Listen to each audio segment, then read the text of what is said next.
Ninth brother, you must consider little sister. Our family only has one girl. Jia Yi understood the implication of this sentence. To give up ninth brother's interests for little sister, and felt indignant in his heart. Having been reborn into this world for 18 years, he once again encountered someone trying to arrange his life. In this world, farmland was the resource for cultivation. Could cutting off his own future for little sister be justified? How could he easily give it up? He blinked hard, forcibly suppressing his anger. Since circumstances were against him, he would try reasoning first. Big brother, I am of age now. I cannot keep eating from the family's granary. At least give me a few acres of land, so I can farm and survive. Don't you agree? The middle-aged man frowned slightly. Who said you can't eat at home? That would be a laughingstock. We are both adopted by our parents. In front of outsiders, we must be united to avoid being bullied. I permit you to eat at home. Eating at home meant rations. Not enough to fill his stomach, let alone cultivate. Seeing his dear big brother's hesitant expression, wouldn't staying be living under someone's roof? Jia Yi felt a surge of anxiety, but before his expression could change, smack! The middle-aged big brother slapped Jia Yi's shoulder. He instantly felt his chest tighten, his ears went deaf, the world turned dark, and stars seemed to quarrel in his vision. He could also see the thing he had brought from his previous life. The force of the slap traveled to his feet. The ground's rebound numbed his feet and calves. Accompanied by nausea, he quickly focused on the thing brought from his previous life to avoid vomiting and getting beaten. Name Jia Yi, age 18,150 years, talent level 2, gathering strength, nourishing body, middle stage, chat group, countdown 6 hours, the gathering talent, whatever you want to gather, write it in the feeble field below the skill. Initially comes with a random item. Gathering the random item yields a random thing. If he wrote world origin, world rules, or entire world, in the feeble field, the characters would instantly shatter, indicating insufficient power. Later he filled in lifespan, and succeeded. Being able to gather lifespan made the gathering talent his foundation for survival in this world. However, he could not gather things with resistance, or otherwise, he would have secretly drained Jude long ago. The hand on his shoulder shook violently, and Jia Yi felt like a rag doll. Shaken fiercely, sharp pain shot through him, his face turning pale. His vision returned to normal, and he saw his seemingly kind-faced big brother speaking. His hearing also recovered, and the sound reached his ears. We have only that one little sister. I care for her and consider her needs. You are also her older brother, so you should be good to her, right? Jia Yi nodded. With his strength, what else could he do? The world was dangerous. He dared not leave the village. The hand on his shoulder loosened. He stepped back 2 paces and leaned against the wall to avoid falling, wiping the fine sweat from his pain. He was strong, so he was right. He could consider anyone he wished. Ninth brother, give your share to little sister. They'll farm it for her first. Together well contribute to little sister's cultivation. With brothers united, we will surely achieve something. Hearing big brother's tone grow more excited, Jia Yi felt discomfort in his chest. He closed his eyes, lowered his head, and covered his mouth with his hand. Cough, cough. He coughed hard twice to expel the trapped air in his chest. His palm felt warm. Looking more closely, his hand was stained with vivid red.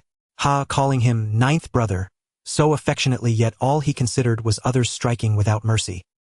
He spread his hand open and said to the man before him with a calm expression, Big brother, you were too forceful just now. I'm injured. It seems your strength has broken through. Congratulations. However, you should be careful in the future. You wouldn't want people to gossip that Judah beat his own brother to death, would you? Judah was surprised, then scratched his head, his kind-looking face appearing even more honest. Haha. It'll go easy next time. I forgot you're only at nourishing body initial stage. One more time and I'd be dead. I'll go to the village chief to treat my injury. Jia Yi turned sideways, about to leave. No, if you go out, the villagers will see your injury. Big brother, rest assured. I am your ninth brother, your own brother. I will only say I accidentally bumped into something. We brothers are of one heart, your face is my face. Seeing his good big brother's hesitation, Jia Yi applied the final blow. What if I don't get treated and die from this? Then you big brother will have the crime of killing your own brother. Cough, cough. Judah watched Jia Yi cough again and glanced at the red in his hand. The previous enthusiasm for helping little sister and uniting brothers could no longer be seen. Don't go out. Your health matters. I'll get the village chief for you. With that, he hurried out the door. Just as he stepped over the threshold, he turned back to instruct. Just say you bumped into the doorframe. With a forceful pull, crack. The doorframe broke. Jia Yi looked up at him and nodded. Don't you know your little brother? When have I ever embarrassed big brother? Sorry for the trouble, big brother, running an errand. I'm bleeding and afraid I might die soon. Cough. The trace of threat in Judas' eyes dissipated and he quickly left. Damn bastard. He had already come up with a reason to save his own face and even threatened in the end.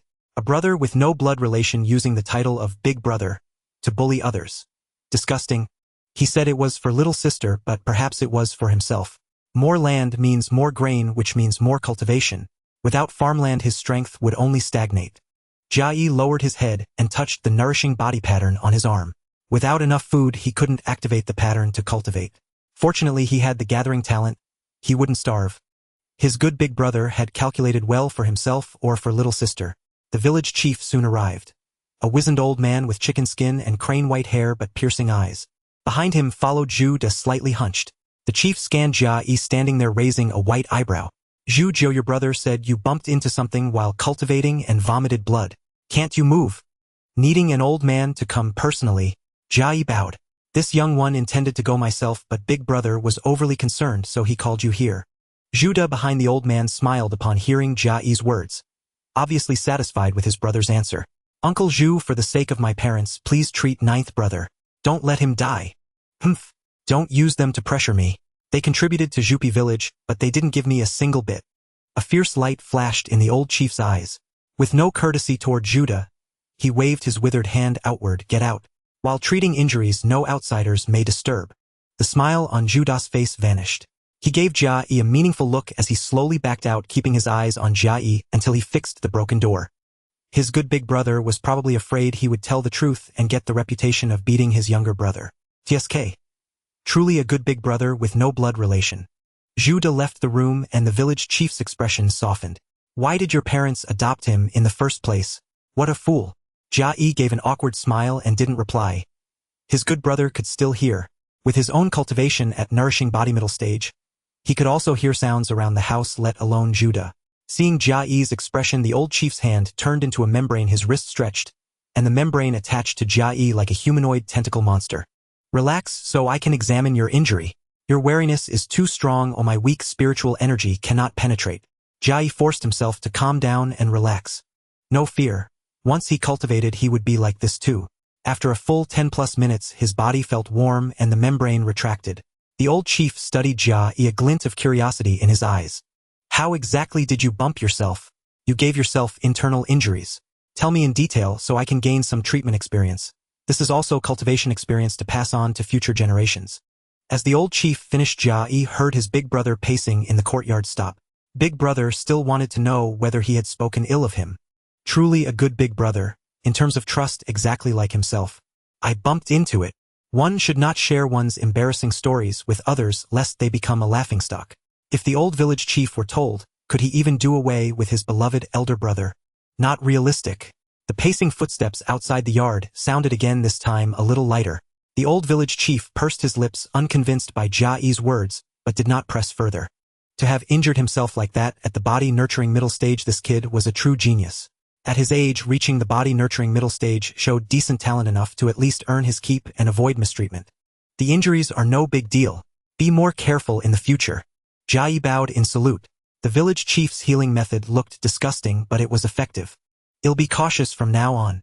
There's one more matter I'd like to trouble you with, Uncle Village Chief. Just as the old village chief looked puzzled, the door was pushed open. Bang! The wooden plank slammed onto the ground. Zhu De rushed in and answered first. Uncle Zhu, the ninth brother, has come of age. It's time to give him the gift for cultivation. Looking at his anxious expression, one would think the comingafage ceremony was for him. The old man shot a glance at Zhu De and said with annoyance, wasn't he underage? Have I remembered wrong? Oh, he's of age, he's of age. Zhu De rubbed his hands together and bowed slightly. Hey, it's ninth brother's comingafage gift. Why are you so anxious? A teasing voice came from outside. Who broke the door frame? Zhu De, it wasn't you again, was it? The teasing tone turned into accusation. A slightly dark-skinned, lean, middle-aged man chewing on half a sweet grass root walked into the room and stared straight at Zhu De. Zhu De clenched his fists. Zhu-san, explain yourself. What do you mean by it wasn't you again? Stop it. Don't argue about your brotherly squabbles in front of me. Since Zhu Jiu has come of age, well, follow the rules. The old village chief cut off their confrontation and looked at Jia Yi. Zhu De and Zhu-san fell silent and also stared at Jia Yi. As per tradition, let me explain again. In our bamboo bark village, every adult can choose one of 3 gifts. 1200 caddies of grain, 10 lowest grade grain essences, or the complete book of runes. Of course, choose the 10 grain essences, that's the best deal.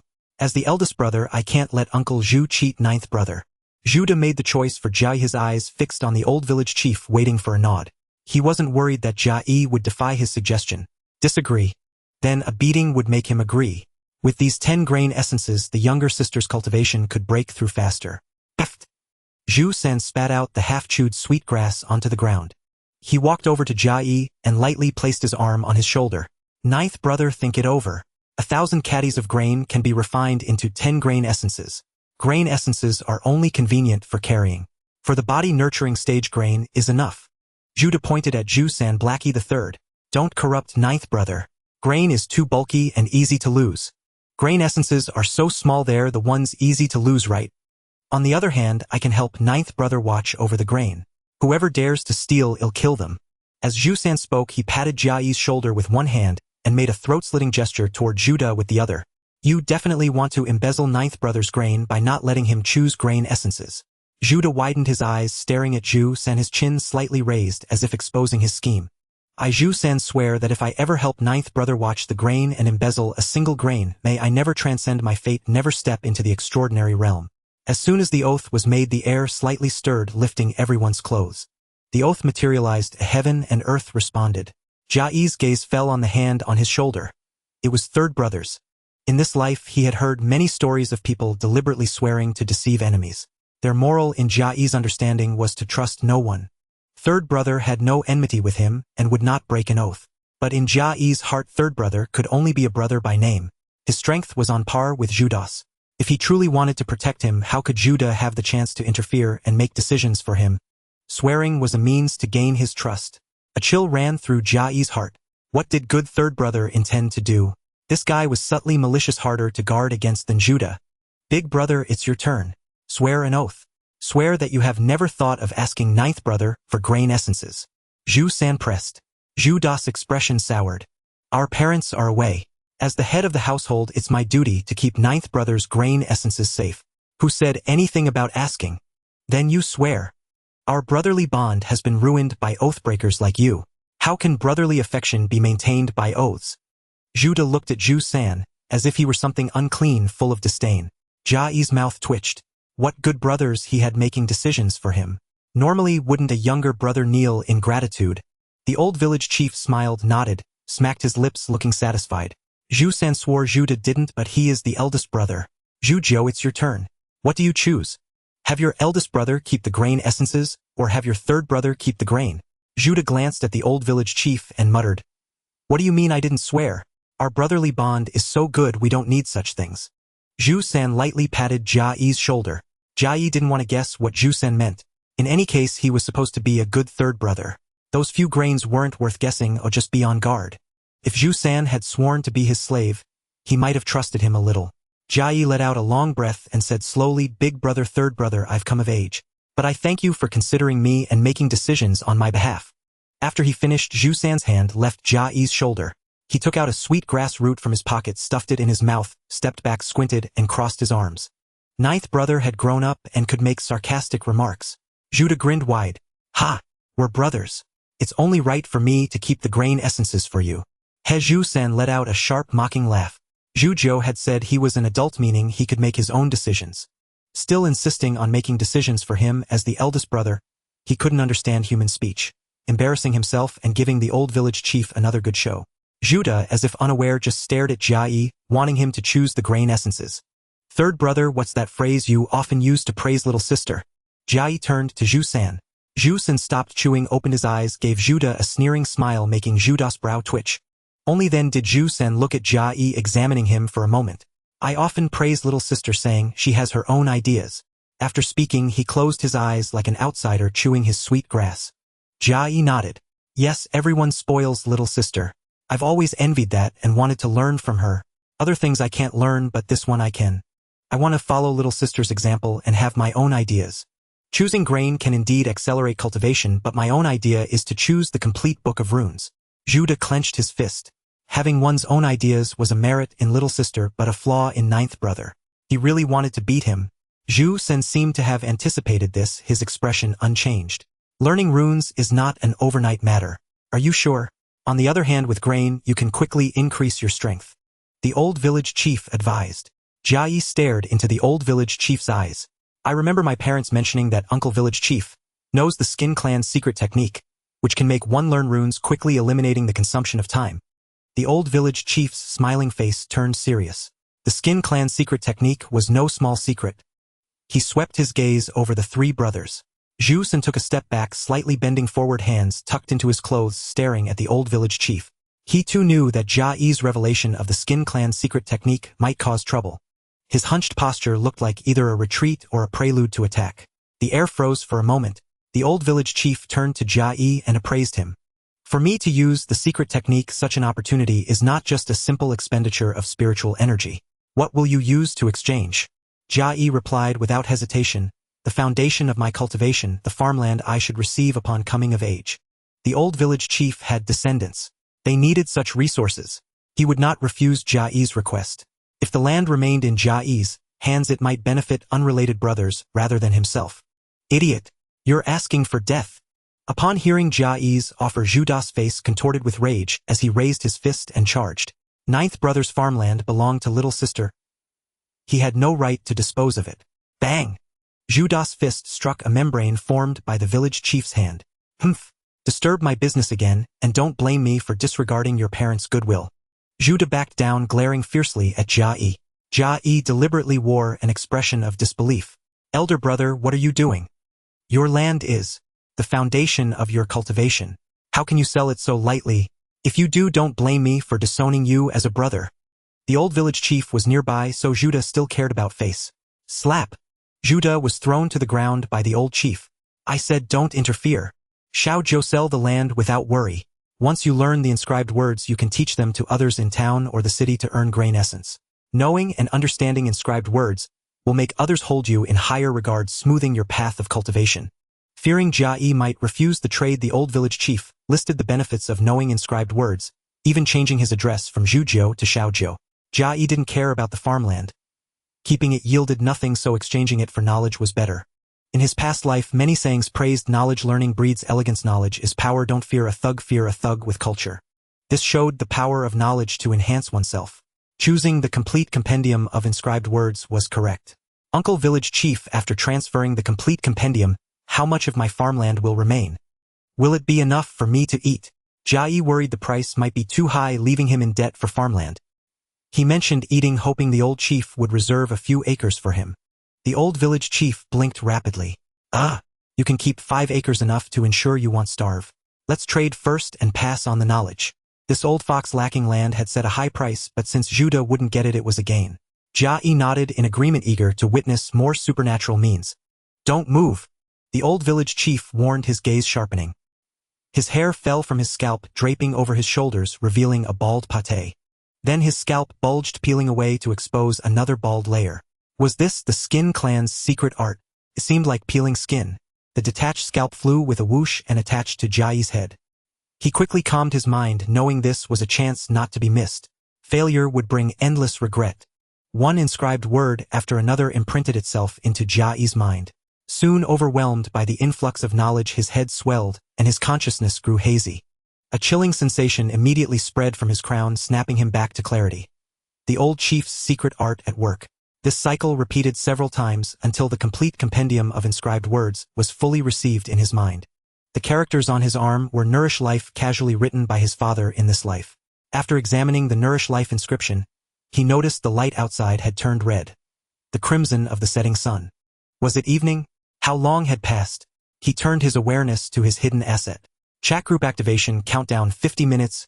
You're awake. Our deal is done and you've made out like a bandit. You absorbed all the inscribed words without fainting. Your soul talent is strong. Entering the first realm of transcendence, fate change will be relatively easy.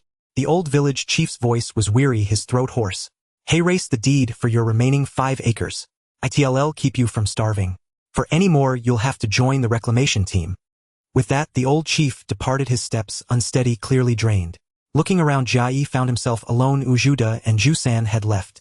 The broken door frame lay outside, while the wooden door rested inside the house. In the yard stood other rooms, only one lit with faint voices drifting from within. He learns inscribed words with ease, not caring about little sister's cultivation speed. Don't be angry, big brother. We can ask ninth brother to teach us for free later. Her voice carried a coquettish tone. It was little sister's voice, sending a shiver down Jia Yi's spine. He quickly shook his head, trying to banish the sound from his mind. Plop! An object fell from Jia Yi's head, white and bowl-shaped. What was this? The old village chief's scalp. Was the secret art for transmitting the compendium a one-time use? Or had he forgotten it? Jia Yi bent down to pick it up and examine it. Inside the bowl were fragmented small characters, inscribed words so worn they were unrecognizable. It was still crumbling in his hand.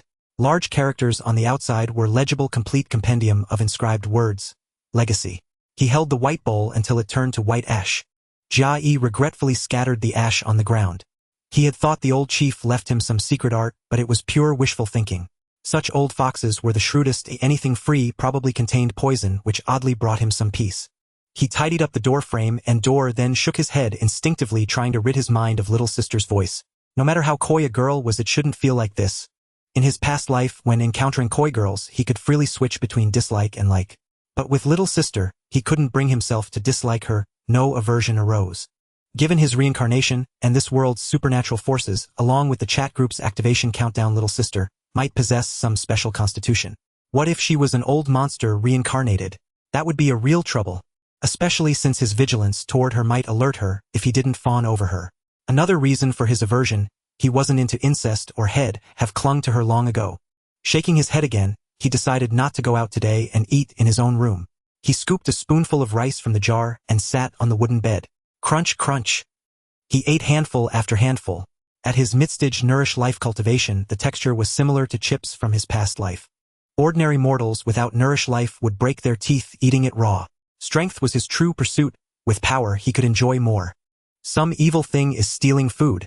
Judas' voice rang out. Where? It's ninth brother eating rice. Big brother, you're scaring me again, humph. Ha ha ha. Judah chuckled awkwardly. Xiao Zhou, aren't you eating with us again? Zhu Sen called out loudly. Don't wait for me, Jia Yi replied. Oh, big brother, are you bullying ninth brother again? Every time you do, he doesn't want to see you. Little sister's voice carried a hint of realization. No, little sister, I cherish my younger brothers, and you the most. In the other room, Judah raised his hands and waved them frantically. Jia Yi heard Judah's words and let out a silent snort, his expression turning disdainful. He withdrew his attention, not wanting to listen to their pointless chatter. Judah was annoying and little sister's voice was pleasant but unsettling. He feared she might be some old monster. He never even considered her being a reincarnated empress. He just hoped she wasn't a jinx. He grabbed a handful of rice, and a small particle appeared in his grip, joining the rice in his mouth. That was a wood essence collected and stored in the space provided by his innate gathering talent. This was also why he had reached mid-stage nourish life so soon after coming of age. Fullness gave him strength to activate the nourish life inscription, sustaining its consumption. His foster parents in this life consumed various essences. Jia Yi had seen wood essence before, so he recognized it. After eating the rice mixed with wood essence, a feeling of satiety arose. The nourish life inscription grew warm and his body felt comfortably warm. Without wood essence, he would need several days of eating to achieve this once. The nourish life inscription pulsed and the chat group's countdown neared its end. Chat group activation countdown 59 seconds. Anticipation swelled within him. Who would he chat with? People from history, characters from novels, beings from unknown worlds. Chat group activation countdown 3 seconds. Jia Yi had been waiting for a long time and eagerly clicked to check, first noticing the group name. The first chat group, Reincarnators. Reincarnators. The people in the chat group were all like him, reincarnated into another world. Upon joining the group, he could see the members represented by numbers 1 to 5 along with details of their talents. Number 1's talent immortal. As long as there is energy, he will not die. Number 2's talent long life. Possesses endless life. Number 3's talent saint. By helping others, he gains life essence, food essence, and meat essence, allowing for unlimited longevity and satiation. Number 4's talent life theft. For those related by fate, he can steal 1 year of life essence from them each year. Number 5's talent gathering. Can collect life essence and wood essence, allowing for unlimited longevity and satiation. Jia Yi saw his own position, the gathering talent, directly displayed in the group chat, and for a moment his thoughts froze as his anticipation was doused with cold water. He tried clicking to change his name, altering it to gathering worker, which he assumed others would be able to see. Next was number 4, whose name changed to Azu. Number 3 became Yen Yu, number 2 became Long Lifer, number 1 became Zhang Yong. Clicking on the avatars of others, he found only a transaction button. Below the 5 people were 5 additional positions. The 5 deceased listed vertically quickly jolted Jia Yi awake. The talents of those he just saw all allowed for longevity. Especially Zhang Yong's talent, which granted him immortality. Outrageous.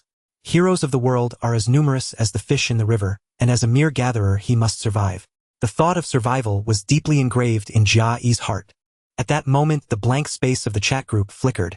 Yen Yu, hello everyone, my name is Yen, are you all from Blue Star? Zhang Yong, I'm also from Blue Star, my name is Zhang Yong. Long life for me too. That Azu is a typical Blue Star name. I presume number 5 is the same. He was the first to change his name. Jia Yi felt something strange watching the 4's conversation. A peculiar feeling of meeting fellow countrymen made him want to speak with them. But his vigilance towards them was no less than that towards his younger sister. He remembered clearly why he was reincarnated. He had been tied up, various instruments attached to him, and was then thrown into a light gate. Then came his birth and abandonment. He was brought to the current bamboo skin village by his adoptive parents in this world. Gathering worker, how did everyone come here?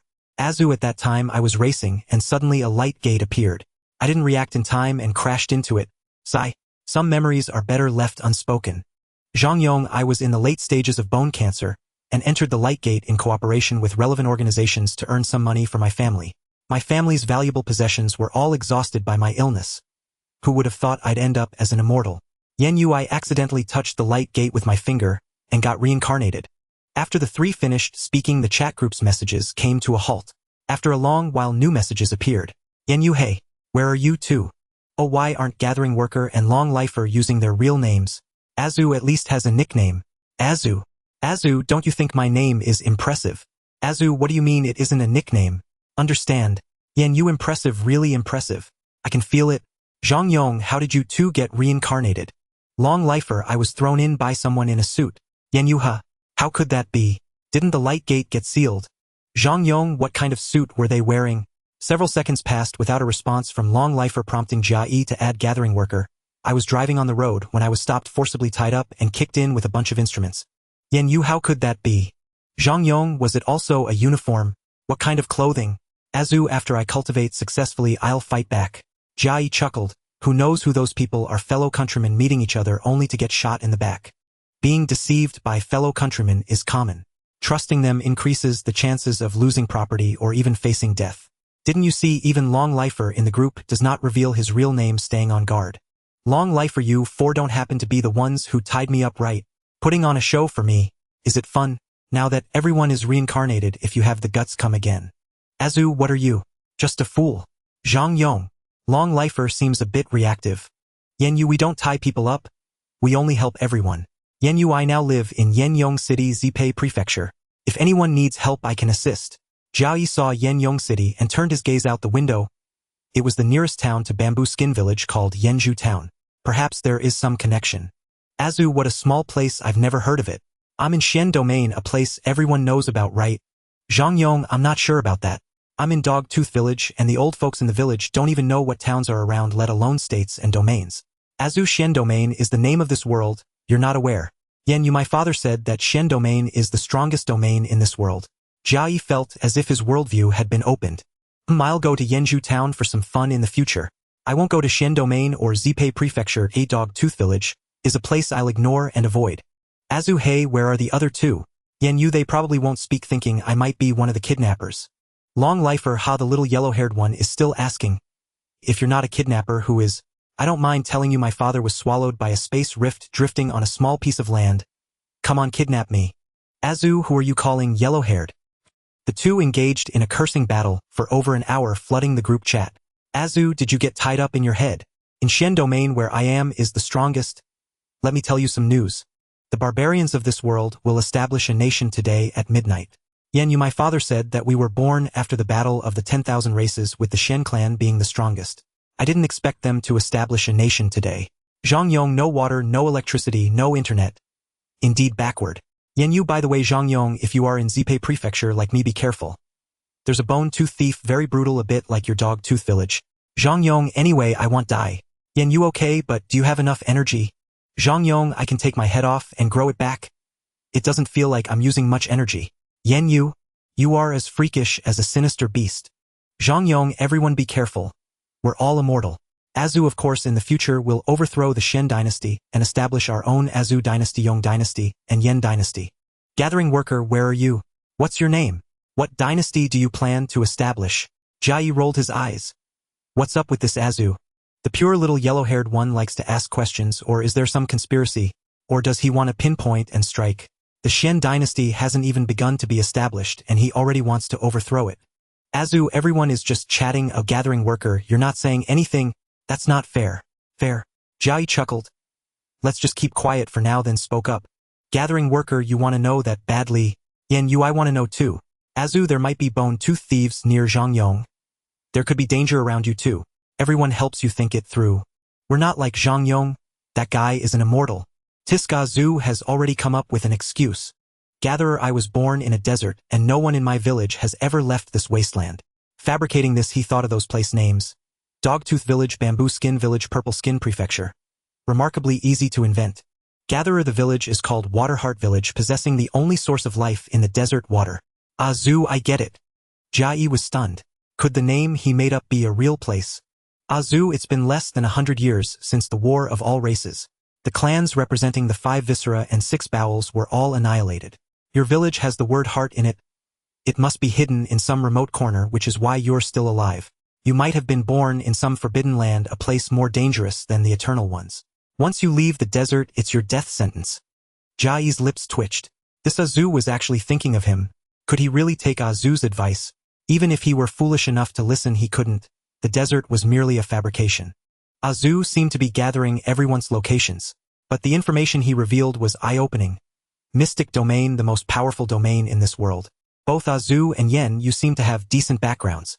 Jia Yi focused on the chat window and sent another message. Gatherer, thank you for the warning. I wonder if he'll live to see the day I leave the desert. Our desert is dreadfully poor. Unlike you two, Azu and Yen Yu, one born in the strongest domain, the other in a big city. You must always have enough to eat. I go hungry every day, dizzy and drowsy from starvation, my legs too weak to walk. On Blue Star I never suffered like this. Zhangyong, you have the gathering talent. From what I recall of its description, you should be able to eat your fill, right? As Zhangyong's questioning words came through, Jia Yi received a trade notification from him. The other party unilaterally sent 200 caddies of grain now stored in the chat group space, a space exclusive to the gatherer. Jia Yi didn't mind his interrogation. Such straightforwardness was a sign of a good fellow villager. 200 caddies of grain was a bit much. If he took it out now, it would be easily noticed by Bamboo to Bamboo-san and Little Sister.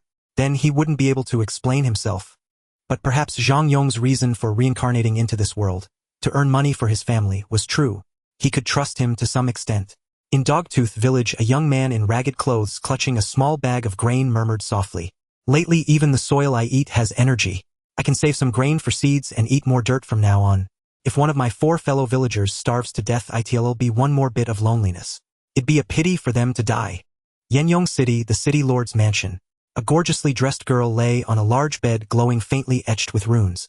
Her eyes shifted slightly, her face thoughtful.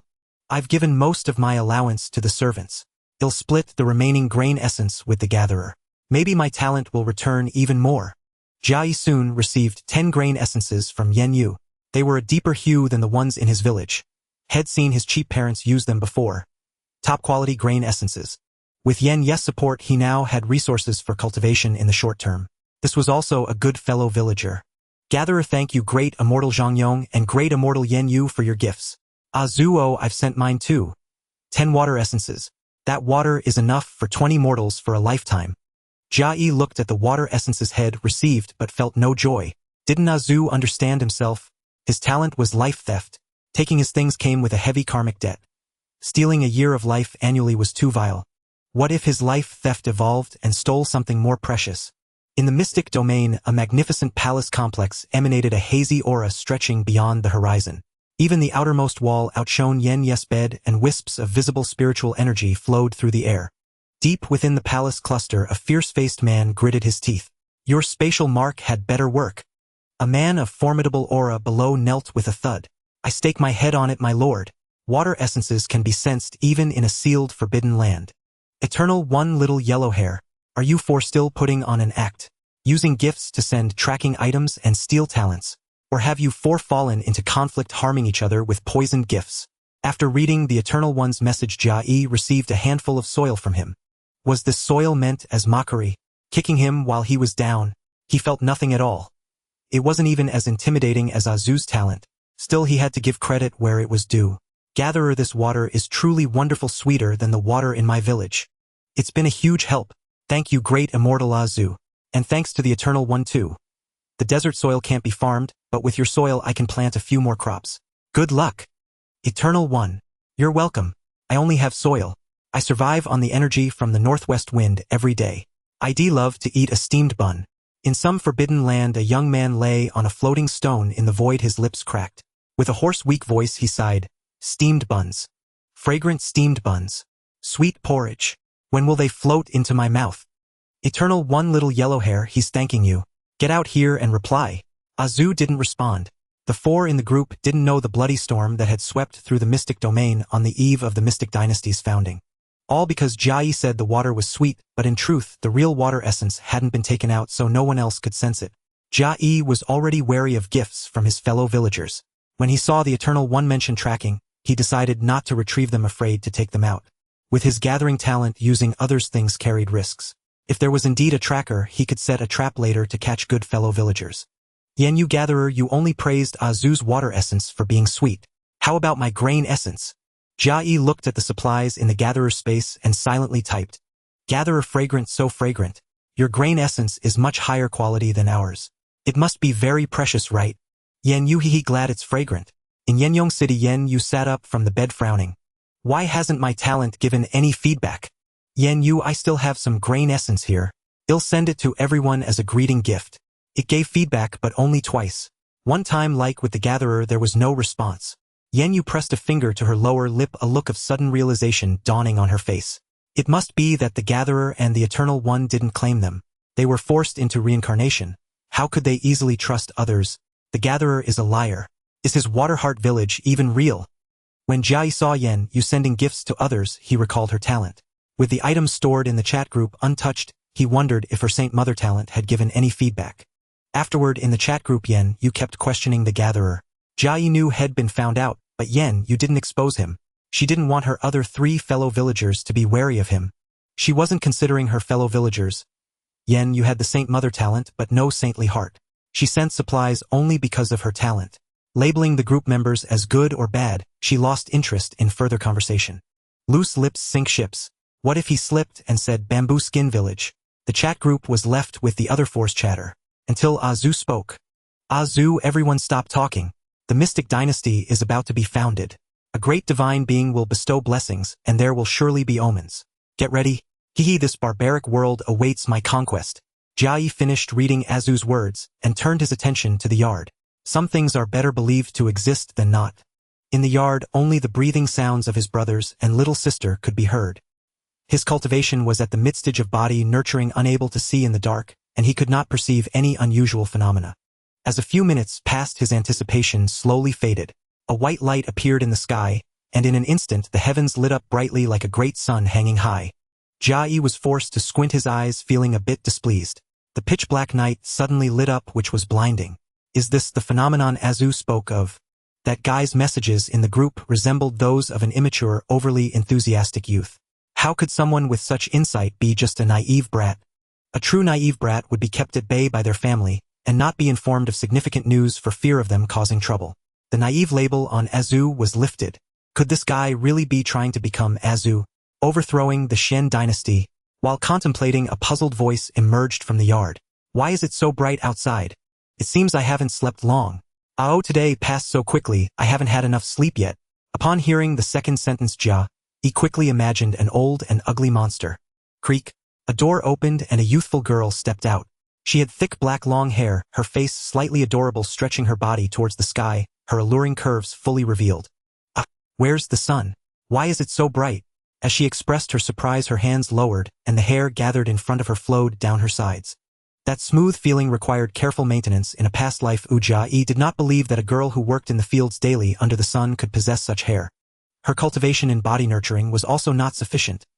It couldn't just be her hair that was well taken care of, but rather she appeared to be well groomed all over. In this extraordinary world, someone with such beauty could remain undisturbed in a small rural village, which was hard to believe. Perhaps she had been staring for too long. Zhu Xiaoxiao turned to look at Jia Yi's window, noticed him, her eyes widened slightly, and a natural smile blossomed on her face as she waved. Ninth brother. Jia Yi rolled his eyes at her, searching for the source of the light in the sky. No matter how sweet her voice was, it could not compare to his curiosity. Seeing Jia Yi's attitude, Zhu Xiaoxiao pouted, her expression turning aggrieved, her eyes shimmering. Ninth brother, you still don't like me. What can I change about myself? That's not true. I've said it before, you're a young lady now, and there should be boundaries between us siblings. Then, why did you roll your eyes? I've gotten used to rolling my eyes at you since childhood, Jia Yi said, glancing at the sky, still failing to find the source of the light. No source of illumination, yet the brightness emerged. Is this the phenomenon? Bang! A wooden door was forcefully pushed open, and Judah stepped out, pointing a finger at Jia Yi, his expression twisted. You bullied the little sister again, your audacity is growing. Little sister, big brother is causing discord between the brothers again. You should take care of him. Jia Yi replied nonchalantly. With Zhu Xiaoxiao present, he was not afraid of Judah hitting him. Before Zhu Xiaoxiao could speak, Judah glanced at her, gave an awkward smile, and turned his gaze to the sky, as the light in this world brightened a few degrees. Without Judah's threat, Jia Yi still felt a chill, as if being watched by a venomous snake. He instinctively looked towards the neighboring window of Zhu Xiaoxiao's house, and found someone crouched there. It was the youngest brother of the family, picked up along with Zhu Xiaoxiao. Zhu Shi, who was not fond of talking, would simply stare at whoever spoke to Zhu Xiaoxiao, including their parents. Such a person, just a glance from him made one want to hit him. After all, he was influenced by the allure of beauty. If the brothers were like this, he couldn't go out of the village with his little sister in the future. Without any blood relation, there was no burden. If she truly was a reincarnated great figure, who would protect whom when they left the village in the future? He ignored Zhu Shi's deathly stare. Jia Yi looked up at the sky. This brightness was much more intense than during the day, and even a fool could tell something was off. Zhu San also emerged from the house, gazing up at the sky. Only the 10th in line continued to fixate on Jia Yi. Soon a grand and majestic voice appeared out of nowhere like light with no discernible source. Zhu Shi, who was staring at Jia Yi, became entranced by the voice. I am the Xianri Emperor. Today marks the establishment of the new Xian dynasty. All clans worship together, and all evils retreat. The people shall be blessed. The voice echoed 9 times, becoming increasingly thunderous, and the light that emerged from nowhere grew warm. When the voice ceased, the brightness remained unchanged, and Jia Yi felt as if he was trapped in an icy cave. This feeling Zhu Shi's little gaze could never provide in a lifetime. Evil beings are invading. Protect the little sister. Judah shouted fiercely. Whoosh! Zhu San leaped onto the roof. That place is the village chief's house. Jia Yi jumped, using his arm to push himself up onto the roof, looking towards the old village chief's house. Judah and Zhu Shi stood on either side of the cold-faced Zhu Xiaoxiao. At the old village chief's house, a pure black tentacle over 10 meters long was wildly thrashing its surface, bubbling like boiling water. As it thrashed and whipped, it produced a deafening roar, causing the ground to tremble slightly, making Jia Yi stand on the roof, exert extra effort. In other parts of the village, various figures appeared, all rushing towards the old village chief's house. Many domestic animals such as tigers, bears, eagles, and dogs also ran towards the site of the incident. Zhu Xiaoxiao also climbed onto the roof and saw the scene. Third brother, should we go over? Old third, you and little 9 go. The 2 of us will protect the little sister. Judah spoke up. Jia Yi paid no heed to Judah's calling. There had been so many events throughout their lives, this one was insignificant. There was no way he would go, with his meager strength. He could only cause trouble, and he already had his excuses ready. After a few breaths, neither Zhu San nor Jia Yi moved, and Zhu San spoke up. No need to go, that evil being cannot last even a cup of tea's time. We just need to protect the little sister. The light emitted by this emperor poses a great threat to evil beings. It cannot move and cannot stir up waves. Moreover, I just visualized the most powerful thing that belongs to me, and I have already advanced to the extraordinary.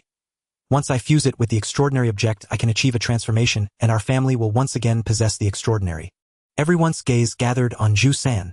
Jia Yi's expression held concern, fearing Zhu San might become the next Judah. Judah frowned, jealousy momentarily flashing across his face.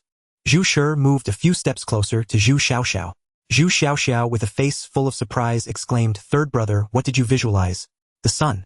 After Zhu San spoke, a faint glow radiated from his body, merging with the light in the sky, responding to each other. Zhu San seemed to gain further insight and closed his eyes. The evil being at the old village chief's house soon fell, its cold aura vanishing exactly as Zhu San had predicted within less than a cup of tea's time. In the village, only the old village chief possessed the transformation cultivation, but there were many extraordinary beings. Quickly eliminating a newborn evil being was the expected display of strength. Jia Yi watched Zhu San. This third brother's advancement was a bit too rapid, not aligning with his plans. If he advanced to the extraordinary, he could cultivate more, and next year, he would definitely expand the fields. Expanding the fields would encounter evil beings, which was too dangerous. An extraordinary person would usually select someone for support, either to assist, mentor, caution, or perhaps even to act as a backup.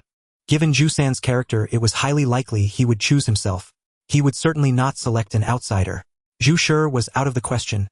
No one wanted to be the target of his gaze. Zhu De was uneasy, fearing Zhu San might impulsively come up with a brilliant idea that could lead to major trouble. Ever since their adoptive parents took the other brothers away, Zhu De and Zhu San had become rivals, and Zhu San would not want his cooperation.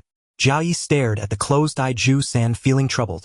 When he wakes up, he would ask, what if he didn't need him? The rising sun bathed the Shen dynasty in golden light. Zhu San opened his eyes, slowly, a quiet sigh escaping his lips. Third brother, you're awake. Did you gain anything from your meditation? Zhu Xiao asked eagerly.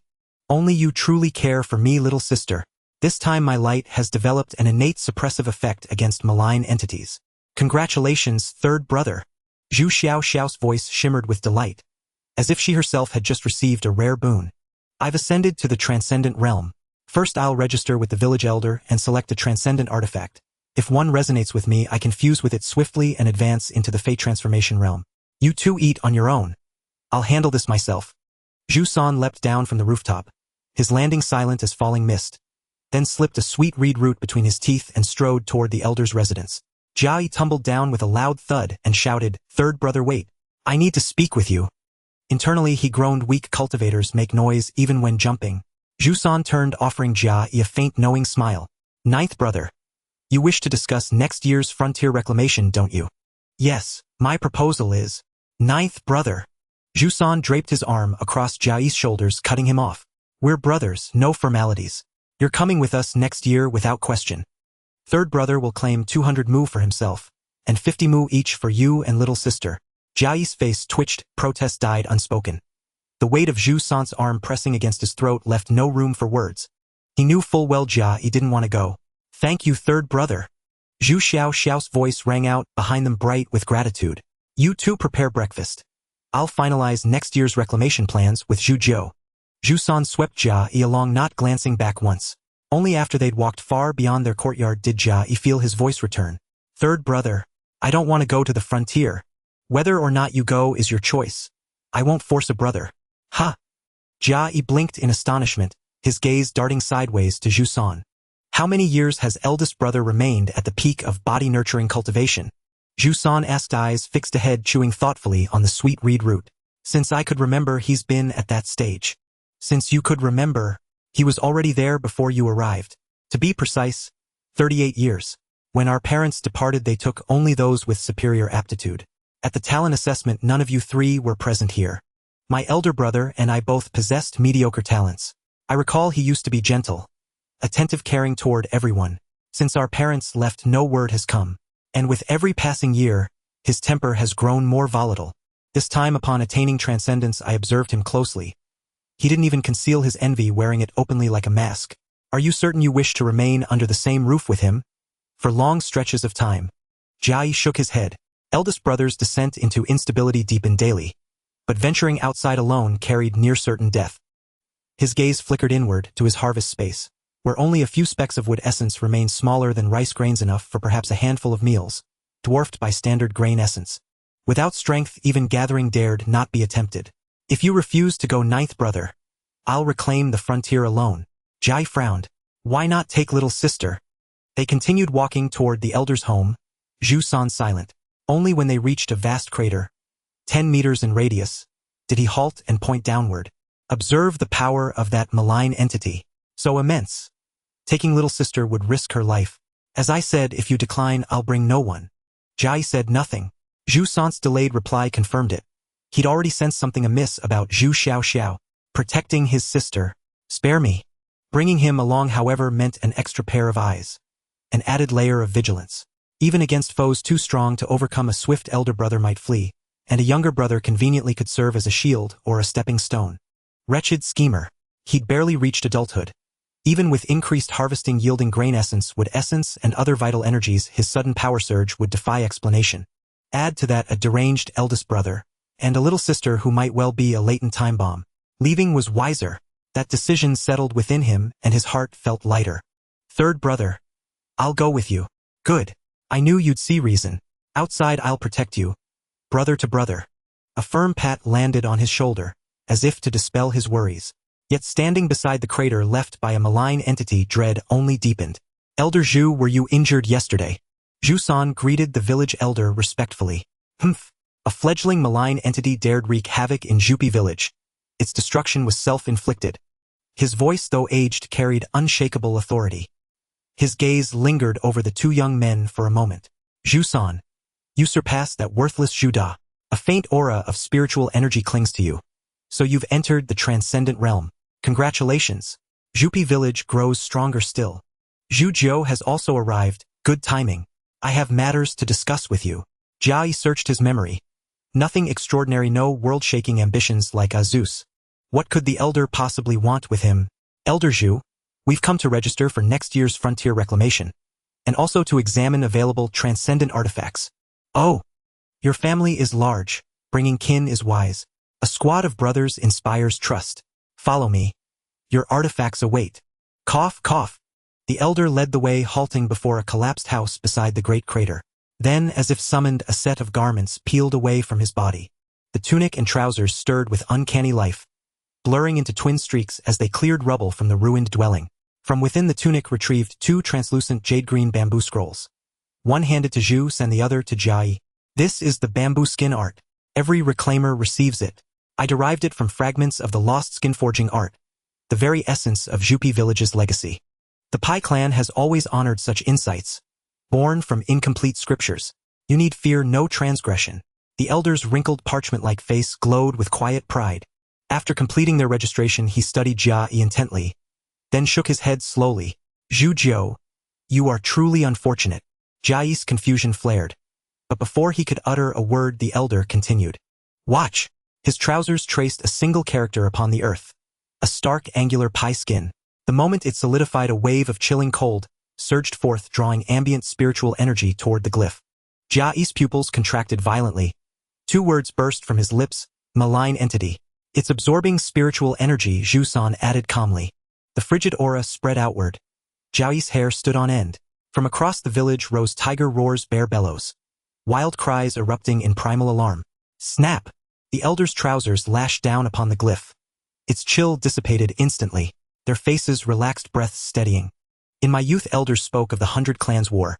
When a curse-wielding clan faced annihilation, they cursed the very art of glyph inscription, vowing all lineages would fade into oblivion. No one heeded it then. What is a glyph? The fundamental fabric of heaven and earth. Carve sword onto a wooden staff. Infuse it with spiritual energy, and the staff becomes a blade. Etch resonance onto stone. Amplify it with chi, and the stone magnifies sound. Inscribe body nurturing upon flesh. Replenish its essence, and the body achieves perfection spontaneously. But now, just as the Xian dynasty rises, the curse manifests, an omen of ill portent. Glyphs will fail. Lineages will break. Zhu Jiu, henceforth you must never inscribe again. Your Kamingafage reward is forfeit. Not merely void but lethal. Jia Yi's scalp prickled. His own body-nurturing glyph seemed to writhe beneath his skin. Frantically, he rolled up his sleeve to inspect it. If need be, I'll cut it away. As long as I live, I'll find another path to cultivation. Don't worry. The mutated characters only affect newly written ones. The old ones remain usable. The old village chief spoke soothingly, observing Jia Yi's behavior. The health-preserving mark on his arm remained motionless.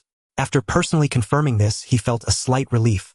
With the written characters rendered useless, his resolve to venture out for land reclamation grew stronger. The sooner he reclaimed land, the sooner he could obtain resources, achieve perfect health cultivation, and erase the health-preserving mark. A ticking time bomb. What if all written characters could mutate? Unable to cultivate health, the path to transcendence would be severed. Uncle Village Chief, how many people in Bamboo Skin Village can write characters? Jia Yi worried someone might sabotage by writing a character in his own home, leading to disaster. Only the two of us. Who would learn such a cumbersome skill without reaching the life change realm? Seeing the old village chief stare at him with a meaningful gaze as he spoke, Jia Yi gave an awkward smile. Well, this is too dangerous. Third brother should choose a transcendent object now. You understand well. Only the two of us. The last two words echoed in Jia Yi's ears. The village was built by the old chief, and it was nearly impossible for him to destroy it. But as for himself, he was quite accurate in judging people. He felt no sense of belonging to Bamboo Skin Village. The old chief stared at Jia Yi for a few more seconds, causing Zhu San to look back and forth between their faces. In a few moments, the self-moving shirt and trousers tidied up the items in the ruined house, stacking them before the three. Go and choose. See which object resonates with you. Pick that one, and you won't go wrong. Seeing the old chief let him off and attend to Zhu San's matters, Jia Yi's anxious heart eased. At this moment, he was like a child wielding a weapon of mass destruction. Zhu San approached the pile of intact artifacts, stopped chewing the sweet grass, and a faint light emanated from his hand, covering the bones, furs, bamboo slips, plants, and stones one by one. Seeing that he wouldn't finish sensing anytime soon, Jia Yi turned his gaze to another pile of shattered transcendent objects and asked with a puzzled expression, Uncle Village Chief, what about these? They were shattered by tentacled evil entities. Without spiritual energy nourishment, these transcendent objects are as fragile as ordinary items. Well, fill the pit with them later. Jia Yi looked at the large pit nearby. I'll do it. Seeing that the old chief didn't refuse, focused on Zhu San, Jia Yi grew bolder. This was an opportunity to touch transcendent objects. He had to seize it. He took off his shirt and spread it beside the pile of shattered transcendent objects, then used his hands to gather them onto the cloth, observing closely. All were broken. Meanwhile, a thought crossed his mind. Was his behavior considered abnormal? The old chief could have simply thrown them into the pit, yet they were piled here. He shouldn't overstep or just collect two to test. Carrying the broken transcendent objects in his shirt, he walked to the center of the pit where the old chief couldn't see. But the chief was a transcendent being. A caution was wise. Forcibly suppressing his greed. A life change cultivation level was worth such restraint. He gripped one corner of his shirt and raised his other hand to touch the transcendent objects. As they slid down, a triple collect activated. Collection Proficiency 1 obtained with Essence Fragment. Collection Proficiency 1 obtained with Essence Fragment. Collection Proficiency 9 Collection upgraded. Obtained Life Essence. Obtained Transcendent Object. Long hair. With a clatter, the items fell into the pit. The last collection didn't yield a transcendent object. What was it? He looked down at the remnants, feeling a pang of regret. Humph, a family of cowards, yet one of them became a transcendent. How ignorant, pining over discarded trash. A rough voice interrupted Jia Yi's thoughts. He recognized it as a villager. Looking up toward the pit's edge, it was indeed Zhu Xiong, arms crossed, sneering at Jia Yi with disdain through his large nostrils. His head was tilted back too high. Those ox-like eyes couldn't be seen. Jia Yi scratched his head, feigning embarrassment. Giving a fellow villager face, not because Zhu Xiong was as unreasonable as Zhuda and stronger. After scratching his head, he turned and walked out of the pit. I was like this back then, before entering transcendence. Old now. The tone of unfulfilled ambition and nostalgia for youth was unmistakable. Little bear, what brings you here? I sensed the evil entity again, so I came early. Jia Yi climbed out of the pit and looked toward where the old chief had written the character skin. Had he sacrificed so much just to demonstrate, like the beacon fire joke? But more likely it was his duty.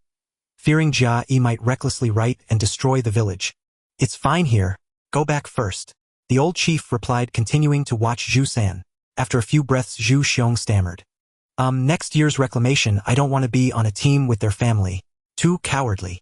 With only 4 people present, Jia Yi understood Zhu Xiong's meaning. Reclamation uses a squad system. Their brothers won't have much to do with you. Right, hey, I forgot.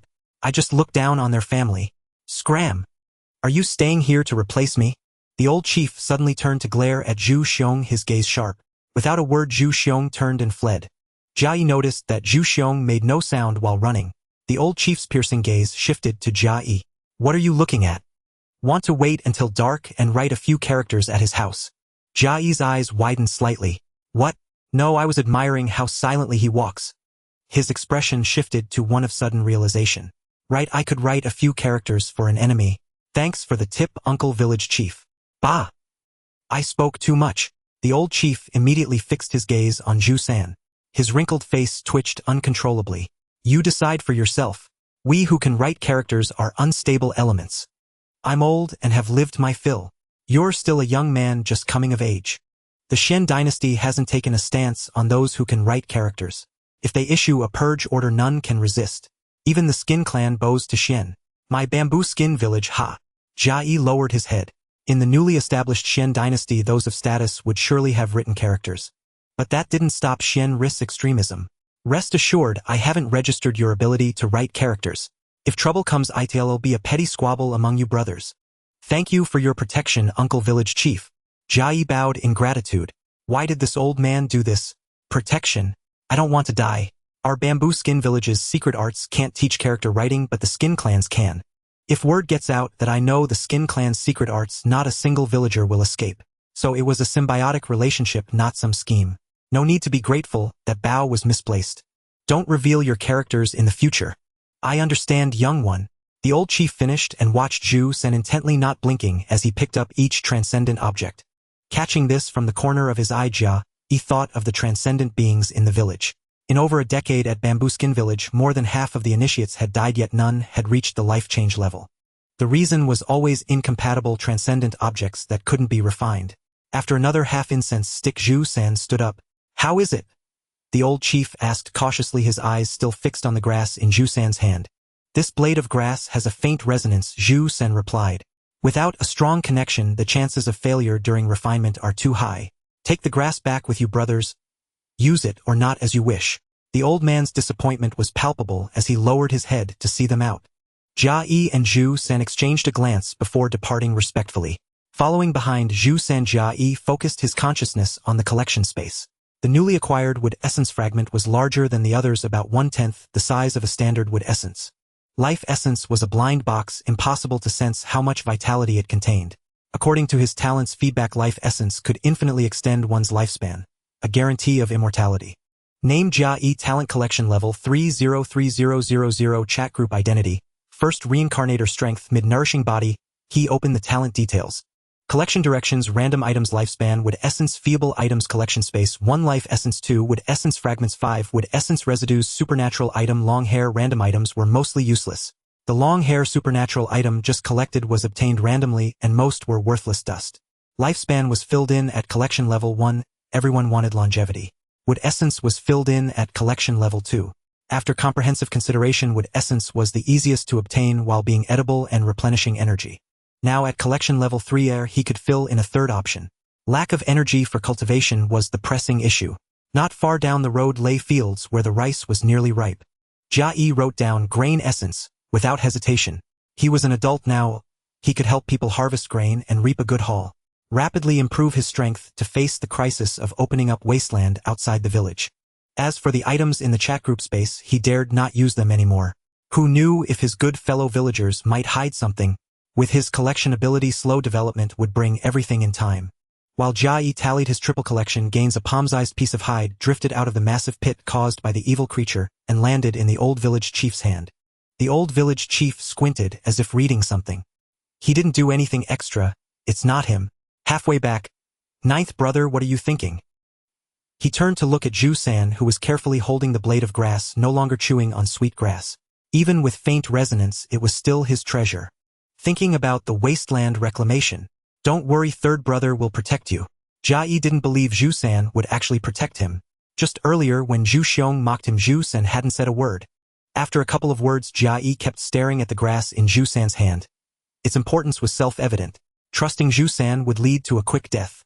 Third brother, come here quickly. In the distance, Zhu Xiaoxiao's sweet voice called out. Jia Yi noticed Zhu Sen's steps falter slightly. He pulled the hand holding the grass to his chest, put on a smile, and responded loudly while beckoning his younger brother. Little sister coming right away. Ninth brother, follow me. Zhu Sen dashed off. Jia Yi watched Zhu Xiaoxiao on the distant rooftop, rolled his eyes, and started jogging. Based on his past lives, understanding a pause and stride, and pulling a cherished item to the chest were classic defensive postures. Was that last smile forced? This good third brother was also wary of his dear little sister, though he put on a show of affection on the surface. Unlike himself, who sometimes couldn't even be bothered with pretense. Living another life, he only wanted immortality and the power to roam the world freely. Ninth brother, hurry up. Jia Yi nodded but didn't speed up at all.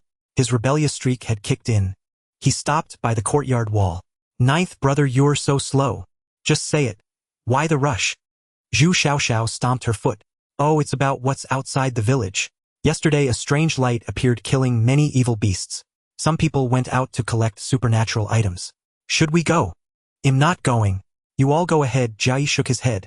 Collecting grain in the village was safer. Then I'll go alone. You stay home and protect little sister, Zhu San said. But I want to go too, Zhu Xiaoxiao pouted, looking up at Zhu San. We 4 brothers can take little sister out together. Zhu De complied with Zhu Xiaoxiao's wish. No, little sister's safety is paramount. 9th brother, don't you agree? Zhu San tossed the question to Jia Yi. Jia Yi didn't want to stay with his good brothers. But when the wasteland reclamation came next year, Zhu San would be his safety net. He had to agree with him. Right, let's raise our cultivation first. Once we're strong enough, we'll take little sister and conquer this world. She can go wherever she wants. Little sister is beautiful and lovely. What if she dies out there? After Jia Yi's praise, he saw his dear little sister's face break into a smile, but a faint chill descended at the same time. Even compliments weren't safe. This good brother had stepped on a narrow path. Then 3rd brother, go alone and be careful. Her words were to Zhu San, but her eyes were fixed on Jia Yi. Her gaze held spring water. Was it all because of a simple, beautiful and lovely? 3rd brother, come back soon. Jia Yi jumped onto the rooftop and shouted after the departing Zhu San. His good 3rd brother was personally carrying supernatural items and undertaking risky tasks without leaving them in a brother's care. That grass was fragile and easily broken. This was distrust. With the wasteland reclamation imminent, could he really trust him? 100 lives wouldn't be enough to lose. If it were Zhang Yong, he wondered if he could withstand it. Jia Yi stared at the direction Zhu San had gone, but his view was blocked by a bamboo grove encircling the village. Sounds could penetrate it livelier than yesterday. 9th brother, am I really beautiful and lovely? Jia Yi didn't turn around, only feeling a tingling in his bones. Coupled with his good brother's cold gaze, it was unsettling. Of course. Ask big brother if you don't believe me. Big brother, tell me, isn't little sister beautiful and lovely? Yes, she is. Zhu De nodded vigorously. Little brother, tell me, isn't little sister beautiful and lovely? Zhu Shi stood beside Zhu Xiaoxiao, unwilling to respond to Jia Yi. To say it quickly, Zhu Xiaoxiao urged. Zhu Xiaoxiao's nickname for him was truly fitting. Zhu Shi's cheeks flushed, his body trembled slightly, and he raised an arm to extend a thumb. First. His demeanor revealed Zhu Xiaoxiao's status in Zhu Shi's heart. But he was blushing. Jia Yi understood. This guy had been raised without guidance and didn't understand many things. If he hadn't had memories of his past life, he might have acted impulsively. After being praised by several people, Zhu Xiaoxiao stole a glance at Jia Yi, jumped to the ground and ran into the house. With a splash, Zhu Shi jumped down and stood by Zhu Xiaoxiao's door. He was truly at the early nourishing body stage. Zhu De shot Jia Yi an unpleasant look and returned to his own room. Jia Yi could sense the ferocity in his eyes. It seemed Zhu De also understood that there was no blood relation among the brothers. Could having his own thoughts after adulthood provoke such a glare? Time was running out. He had to guard against his good big brother making a move. Jumping to the ground, he picked up Zhu San's hoe and headed straight for Zhu San's field. A younger brother tending his older brother's land was perfectly normal. The farm tool was made of bamboo inscribed with runic patterns for sturdiness where resistance and sharpness, the handiwork of the old village chief. On the way, he stuffed 5 wood essence residues into his mouth and activated his nourishing body rune. Arriving at Zhu San's field, Jia Yi's eyes lit up. Miners had no freedom and the farmland was the foundation of others' cultivation. The grain it produced was a cultivation resource. Damaging it would be a mortal offense. The fields were private, outsiders wouldn't go there. Next year he would cooperate with Zhu San working under him. Helping with the field work shouldn't invite criticism. Seizing this good opportunity, he harvested vigorously. Without loosening the soil, first he reached for a rice plant ahead. Collection proficiency 1, wood essence residue 1. Wood essence residue brought Jia Yi some comfort. It wasn't wood essence or wood essence fragments, but quantity made up for it. He only collected from each plant once, leaving no visible trace of abnormality. In his childhood, he had tried collecting wood essence from a plant 3 times in quick succession. It killed the plant. With a good start, his enthusiasm soared. The hoe flipped through the soil and progress was swift. With his mid-nourishing body strength, mere hoeing with wood essence replenishment didn't tire him at all. Collection proficiency 1, wood essence residue 1. Collection proficiency 1, wood essence residue 1. Collection upgrade. Hearing a different prompt, he stopped his work. Collection could now have another item filled in. His adoptive parents had said that everything had an essence and grain essence, meat essence, and the 5 elements essences were most commonly used. He would fill in the most applied ones first. He wrote, meat essence, for the new feeble slot. The talent upgrade fueled his motivation until the earth turned red, signaling it was time to return. Stepping out of the field, he looked back regretfully. He dared not collect grain essence. If one collection left an empty stalk, it wasn't his land, a trouble would follow. Hoeing today was already presumptuous. Casting a glance at the collection space, he pushed off the ground and sprinted home. Collection level 432004000. Wood essence residue 6140 pieces. Originally he had 6200 pieces. The missing 60-odd had been used to replenish energy. Not a single random item, nothing to rely on. Before reaching the courtyard, Jia Yi saw the person he least wanted to see, Zhu San. Awkward, wasn't it? Ninth brother, you went out too? Zhu San asked, stopping at the door, as if waiting for his good younger brother. How went to help out? Looks like third brother had a good haul. Got a supernatural item. The compatibility is not bad. The final not bad was barely audible, and the smile had vanished from his face. That hoe is mine, isn't it? Whose place did you go to help? Did you go to my field? With the last question, he snatched the hoe from Jia Yi's hand, a cold glint flashing in his eyes. Speak. The sound of the door rang out, and the other three in the courtyard emerged. Third brother. Shut up. I am not your third brother. I am asking you, where did you go? After you left, this kid took your hoe and went out, probably to do some mischief. Zhuda's voice was thick with schadenfreude. Zhu San turned to look at him, and the space seemed to freeze for a few seconds with no one moving. Do you even act like an elder brother now? Humph. He is still your elder brother. Now that you've stepped into the extraordinary, you don't recognize people anymore. Zhu San, provoked by Zhuda, twisted his body to face him directly. Seeing the tension between them intensify, he knew that if they came to blows today, he would inevitably be held accountable later and couldn't bear it. He quickly spoke up again. Didn't you say you'd take me to clear new land next year? I thought of you as my third brother, so I wanted to help you out. Zhu San, with his back to Jia Yi, trembled, shook his hands, held his head, and turned around. So without me present, you went to my field alone? Jia Yi heard his trembling voice slightly altered and knew he had overstepped, but Zhu San's emotions had been vented. The matter arose because of Zhu San. If he hadn't chosen him, this wouldn't have happened. If given another chance, he would still go. Every man for himself, or heaven and earth will destroy him. Zhu San chose him for the same reason. He never cared that his ninth brother was only at the body-nurturing initial stage. My hoeing skills are excellent. I rarely kill the plants. I bet you poisoned third brother, Zhuda chimed in from the side. His inflammatory attitude paradoxically helped Zhu San calm down again. Third brother, if you're worried, why not go see for yourself? Zhu Xiaoxiao's soft voice rang out. I'll go check first, hoping the field isn't in chaos. Zhuda chose to go watch the drama. Zhu San chewed on the sweet grass in large mouthfuls, pacing back and forth. Third brother, if you're uneasy, go take a look. What if eldest brother messes things up? Before Jia Yi could finish, Zhu San leaped up, vaulted over the courtyard, a faint light emanating from his body as he rushed toward his field. The hoe was still tucked at his waist. To prevent the two from scheming, he had to follow and see. As the thought arose in his mind, he pushed off the ground and shot forward. Zhu San, radiating a faint glow, grew increasingly distant. Fortunately, the fields were all in the village. By the time the good elder brother reached the edge of the field, Jia Yi could vaguely see Zhu San's shimmer. Running closer, he saw Zhu San pointing at the fallen Zhuda. What exactly are you doing? The angry shout reached Jia Yi's ears. As he approached the good elder brothers, what a sight. Zhu San's field had a large patch of withered crops, about 1/10 of an acre, emitting a faint rancid smell. On the ground lay half a packet of scattered powder.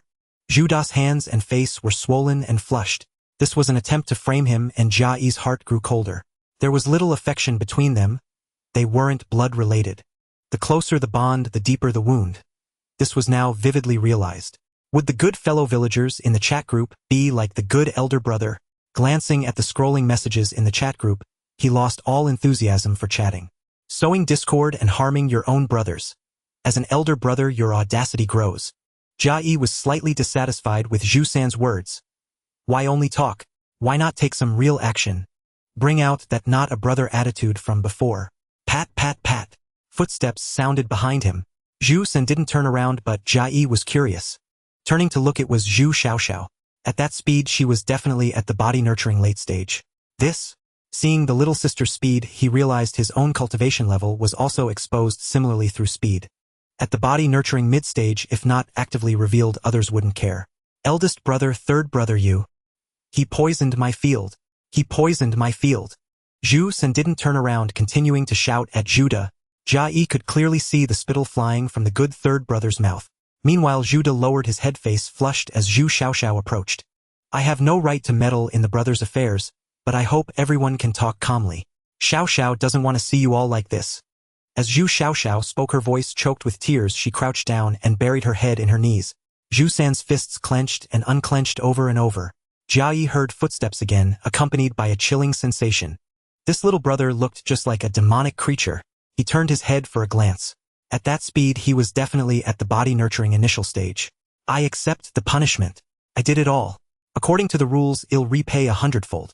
After Judah spoke, his slightly raised body lay flat on the ground. 100-fold meant the yield of 10 acres of land. Judah had nearly 100 acres. This punishment was no more than a slap on the wrist. Fine. Zhu Sen knew when to stop, but Jia Yi was dissatisfied. Seeing outsiders approaching, he had to give the little sister some face. This was a family matter. Despite his lack of belonging in front of outsiders, Zhujiu was a member of this family. He couldn't let outsiders laugh at their expense while he himself became a spectacle. Then let's find the old village head to bear witness. Jia Yi spoke, wrapped the poison powder on the ground with his shirt, and was the first to head toward the old village head's home. After walking briskly for a few hundred meters, he heard footsteps following behind. That's right. How could 100-fold compensation suffice? For someone like Judah, who had no shortage of land, it was just a drop in the bucket. He despised this kind of behavior the most. A wrongdoer should face real punishment. If it doesn't hurt, what kind of punishment is that? On the way, he received greetings from the villagers. Zhujiu, what are you all up to so late? The brothers are fighting again. Oh, who won? Tell me the details. The stronger one beat the weaker one. Not exciting, nothing to see. Tisk thought it was something big. I'm heading back, my own boys were just fighting too. After dealing with several waves of curious onlookers along the way, he arrived at the old village head's residence. A large pit had been filled in, and beside it stood several bamboo, woven puppets engraved with intricate patterns. This was a specialty of Zhupi village, controlled by the bamboo skin art. This time it's Zhujiu. What's happened in your family again? Creak as the bamboo door moved. The old village head with wrinkled skin and white hair emerged from the pitch-black interior. His appearance was even more sinister than a demonic creature, but fortunately, he lacked that chilling aura. Judah is to compensate me with the grain essence from 10 acres of land. I'm here to inform Uncle Judah, so that when the grain essence is distributed there's no mistake. Zhu Sen stated the reason voluntarily. Judah kept his head down the whole time. A small matter, it won't go wrong. Seeing the old village head agree, Jia Yi was dissatisfied. This couldn't end like this. With a slap, he threw the poison wrapped in his shirt onto the ground. And this poison, it's never been seen in the village before. No one else in the family is skilled in this. I wonder where eldest brother got it and whether it could harm little sister. Impossible. I would never harm little sister. Judah immediately looked up to refute. Eldest brother wouldn't harm me, Zhu Xiaoxiao added softly. Who can say for sure? Eldest brother poisoned his brother's field. If you ask him if he would harm his brother, he'd certainly say no. So when he says he won't harm little sister, could that just be empty words? Zhujiu, how dare you falsely accuse me? Judah's face flushed crimson. Being escorted here was an utter humiliation, and now being framed by someone he had always bullied. How could he endure it? His fists clenched with a crackling sound, but with the old village chief, a life-bound powerhouse present, he dared not act. Zhu Shi's gaze fixed firmly on Judah, positioning himself between Judah and Zhu Xiaoxiao. Uncle Zhu, whose poison is this? Can you identify it? Will they harm little sister? Zhu San shifted his focus to the poison. At this moment, the old man furrowed his brows, sniffing and rubbing the packet of poison. I've seen it before. It's not a potent poison, but I don't recall it well. Judah, where did this poison come from? Zhu San no longer addressed him as big brother. I can't say. If I do, hell hurt little sister. I think you're trying to protect that person, letting him harm little sister to satisfy your twisted pleasure. Afraid to dirty your own hands, but happy when others do it. The scornful words slipped out once again, branding Judah as a pervert. The air froze for a few seconds. The old village chief stopped his examination and looked at Jia Yi, the gazes of the others following suit. I didn't. The good big brother's voice carried a tone of wronged innocence. Was he seeking sympathy? He couldn't be allowed to continue. Big brother, do you remember the satisfied expression on your face every time you beat me? If you didn't get what you wanted, you'd beat ninth brother.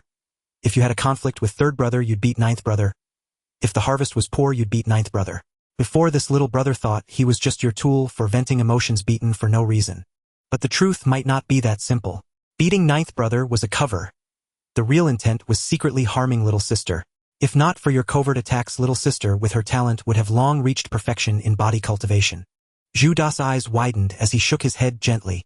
When had he ever beaten ninth brother for no reason? I didn't. Not good. The old village chief muttered in a low voice, simultaneously throwing the poison powder wrapped in a layer of skin.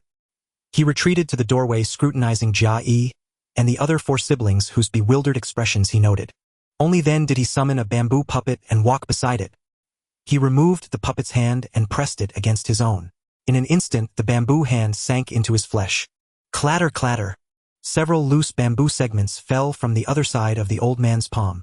They bore round black spots from which smoke rose. Smoke carrying the scent of corroded grain. Zhu Da, this poison specifically destroys plants.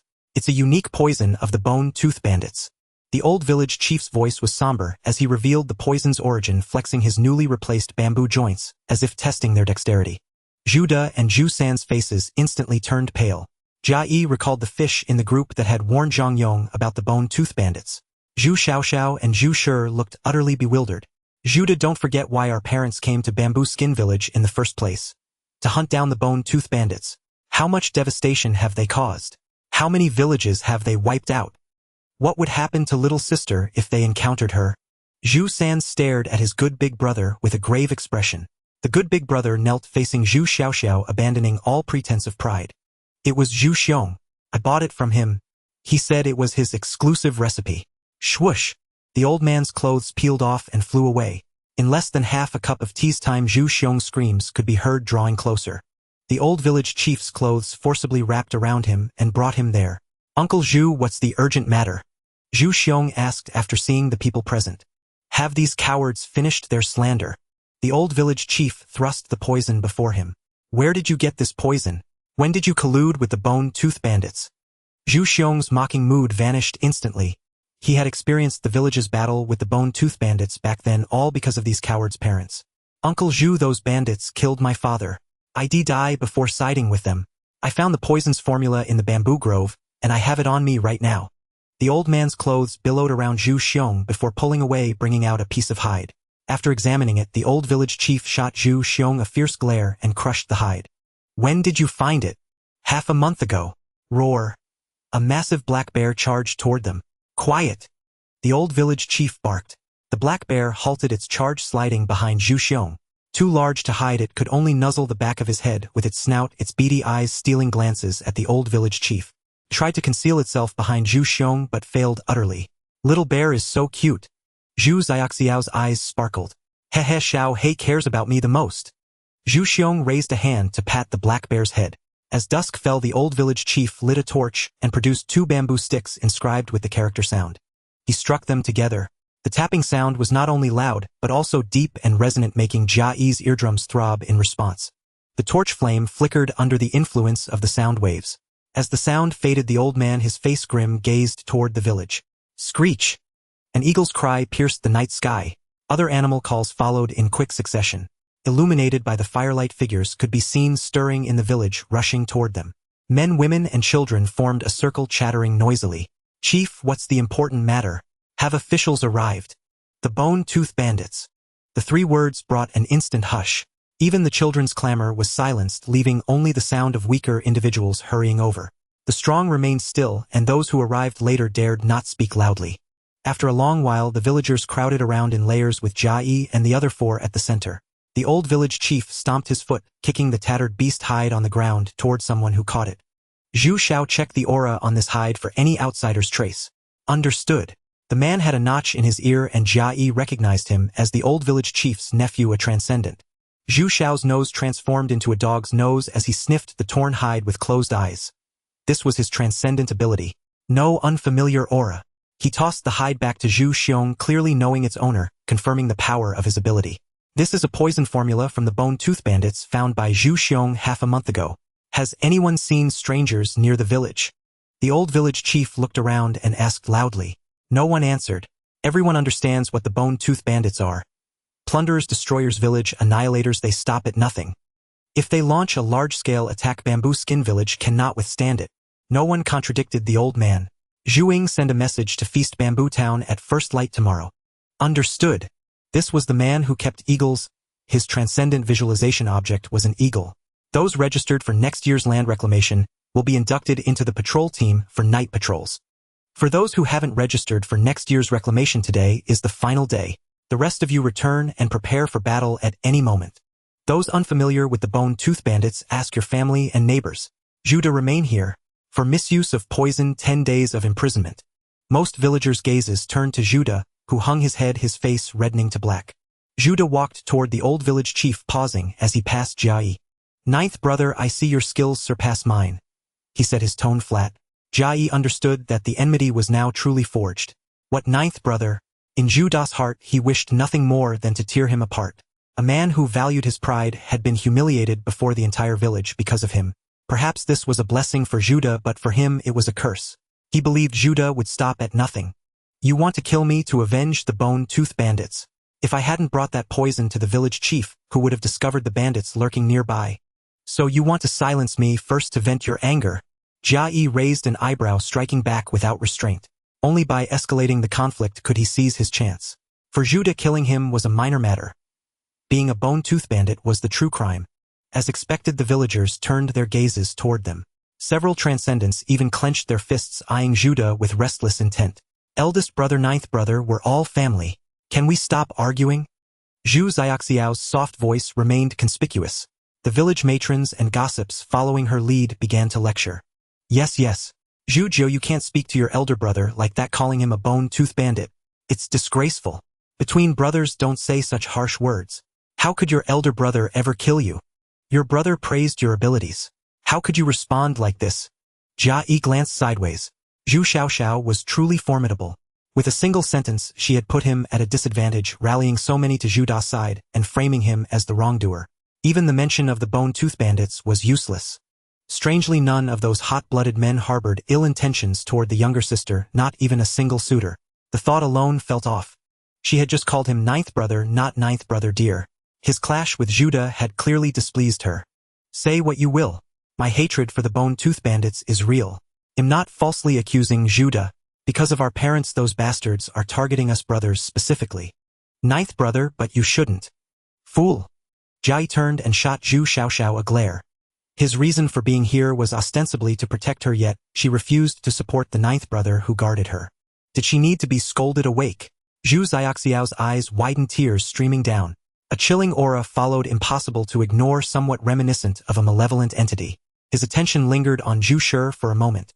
He saw the boy biting his tongue, raising his fist and charging toward him. A sycophant deserves a wretched death. Jia Yi easily dodged, not missing the chance to taunt. He could knock Zhu Shi down with a single punch, but there was no need. The villagers had already had their fill of drama. If word spread that Zhu Jiu had beaten his younger brother, he wouldn't care, but he feared the villagers might choke on too much gossip. Annoying. Woof, woof, woof. Zhu Xiao's dog barked, seemingly displeased by Jia Yi's insult to canines. With the clueless Zhu Shi charging again, this place was no longer safe. It was best to retreat. He slipped through the crowd and made his way home in the dark. Judah was imprisoned safe for 10 days. Leaving part of his consciousness on alert, he immersed his mind in the chat group. Scrolling through the chat history, only one message caught Jia Yi's attention. Azu, the Xian dynasty, is promoting Xian script and collecting runic characters. Those with connections can demand a high price. In the future, runic characters will be priceless. Priceless treasures were not for him to possess. For now, such ambitions were beyond reach. After carefully reviewing the chat history, Yen, you hadn't mentioned the bone-tooth bandits, dashing his hopes. But he couldn't ask either. Doing so would reveal his approximate location, likely pinpointing Zhupi village. At this time, only Zhupi village was plagued by the bone-tooth bandits. That would be the end of his privacy. During this period, 3 people returned without making a sound. Jia Yi dared not sleep. He spent the entire night circulating his body-nourishing rune. Whether it was the potential mutation of the rune, the threat of Judah, or the elusive bone-tooth bandits, all were matters of life and death. Strength, he needed strength. As the sky began to lighten, he took the bamboo skin art given by the old village chief and a cleaver engraved with runic characters, then ran toward the village border. The village's dwellings and farmlands were encircled by bamboo, shielding them from the sight of malevolent entities. The bamboo was also the source of the village's combat strength, a faithful companion to the bamboo skin art. The bamboo skin art was simple: blood, refine the bamboo, then nurture it alongside the body using the body-nourishing rune. It became not only as responsive as an arm but also sturdy. Its only flaw was that it couldn't be further enhanced with runic engravings. A significant drawback. Carrying the cleaver, he entered the bamboo forest under the watchful eyes of the patrol. Compared to crafting weapons, these were also gathering targets. Minors were forbidden from approaching, so now that he had the chance, how could he miss it? But such public resources were inconvenient to gather, drawing too much attention, unlike private farmland. Gathering EXP1, wood essence residue 3 not bad. The bamboo was large and the wood essence was plentiful. He tapped and picked, secretly gathering for an hour. Another purpose was to memorize the bamboo he had collected to avoid overharvesting in the future. Gathering EXP1, gathering level up, wood essence residue 9. This bamboo was tall, thicker than the thigh of a cultivator at the perfected body nourishing stage with a high wood essence content. He chose it. With his talent upgraded, a new feasible option appeared. Instead of following the plan to fill in 5 elements essence, he quickly chose poison. If poison, the ability to gather poison could save his life. The poison of the bone-tooth bandits still sent chills down his spine. To be safe, he applied his talent to himself. Gathering EXP1, grain filth 1. The gathering succeeded, and his body felt an instant refreshment. What was grain filth? He looked into the gathering space. It was a pile of... He wouldn't need to relieve himself anymore. Fortunately, the gathered items weren't mixed together, or the wood essence would be inedible. He chopped down the large bamboo, trimmed it slightly, and had to leave. He had delayed long enough. Let the filth fall naturally. He certainly wouldn't touch it with his hands. Before it hit the ground, Jia Yi shouldered the bamboo and fled, afraid of getting splashed. No one liked such things belonging to them. He stopped outside the bamboo forest, aware of distant, faint gazes. This spot was perfect. The surveillance was also a form of protection. It was time to craft a self-defense tool. Meanwhile, deep in the bamboo forest, Zhu Shao pinched his nose, his brow furrowed into a knot as he fled rapidly. Bamboo branches whipped his face, but nothing could slow him down. When his face turned purple from holding his breath, he fell to his knees. Ugh! After retching, he panted heavily. That bastard! He took so long just to take a massive dump, incredibly foul. What bad luck! With a look of utter despair, he leaned back and collapsed onto the bamboo grove to rest. Unaware of the power of grain filth, Jia Yi was cheerfully processing the bamboo pole. His top priority was crafting a bamboo knife to nurture. The one in his hand had runic characters and might be taken away at any time. Hide it secretly. Such a weapon wasn't worth the risk. The first bamboo knife took shape. He examined it closely. It matched the image in his mind. With the strength of the mid-stage body nourishing level, crafting a bamboo knife was effortless. He would try processing it first to see how much it differed from one without runic engravings. He smeared his own blood onto the bamboo knife and nourished it with his nourishing body pattern. When the energy of the nourishing body pattern encountered the unfamiliar bamboo blade, the resistance intensified, causing at least half of it to dissipate into the air. There was a considerable amount of wood essence residue in the collection space. Over 10,000 pieces in total, including those from the bamboo field and the freshly gathered 4,000. To bolster his strength, he decided it was time to put them to use. Dozens of wood essence remnants fell into his mouth, and under the enhancement of the nourishing body pattern, they transformed into energy that nurtured the bamboo knife. When the energy was no longer obstructed, he succeeded. The next step was to continue nourishing it, increasing the bamboo knife's durability to prevent it from breaking easily. Carefully placing it on the ground, he began crafting bamboo armor, bamboo arrows, and a bamboo basket. As the sun slanted westward, he caught a glimpse of Zhu San approaching. Zhu Jiu, patrol with me at sunset. All right, I'll head back now. Jia Yi lowered his head to gather his belongings. He donned the bamboo armor, which was much thicker than the others, as he couldn't inscribe runes for reinforcement. Thicker armor meant greater safety. The crafted items were placed in the bamboo basket, leaving a long section of bamboo unused, which he kept for repairing the doorframe. Once it was all used up, he would head to the bamboo grove. As he hurried home, Zhu San had already vanished from sight. That single call of Zhu Jiu spoke volumes about the bond between brothers. Or perhaps in Zhu San's heart such a bond never existed. Regardless, he had harvested the wood essence. Carrying the bamboo, he entered the courtyard. Brother Jiu. Zhu Xiao called out, twisting the hem of her clothes as she stopped Jia Yi. I was wrong yesterday, Brother Jiu. Please don't be mad at me, okay? Was this an apology? Why was she apologizing? What did she want from him? The energy within him stirred, dispelling the tingling sensation. Little sister, which of us 10 brothers has ever been angry with you? Not only have you been quiet and sensible since childhood, but you're also our only sister. We dote on you too much to ever be angry. Yet your apology puts me, your 9th brother, on the spot. It's so hard to be a man. He had to shift the blame onto Zhu Xiao. He was blameless, and even her apology was a mistake. Zhu Xiao paused, her hands freezing, as she stared blankly at Jia Yi. If apologizing was wrong, what should she do? Fearing she might cry again, Jia Yi spoke once more. Between siblings, there's never a need for apologies. No one is right or wrong. Even if we truly quarrel, we remain good siblings the next day. Isn't that right?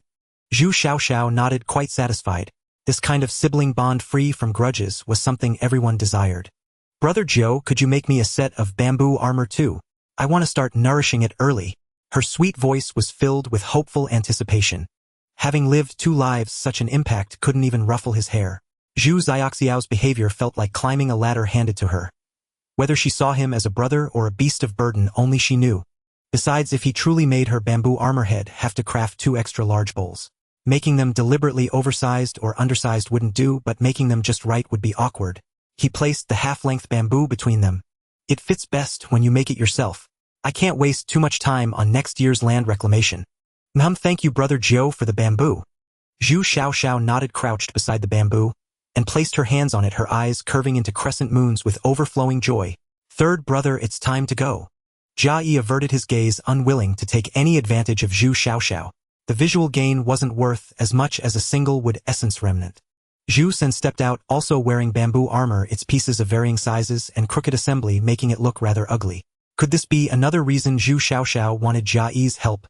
Zhu Sen chewed on a sweet grass root, greeted Zhu Xiaoxiao, brushed past Jia Yi, and walked straight out. Following behind him, Jia Yi remained on high alert, trailing someone so vengeful he feared man-made accidents.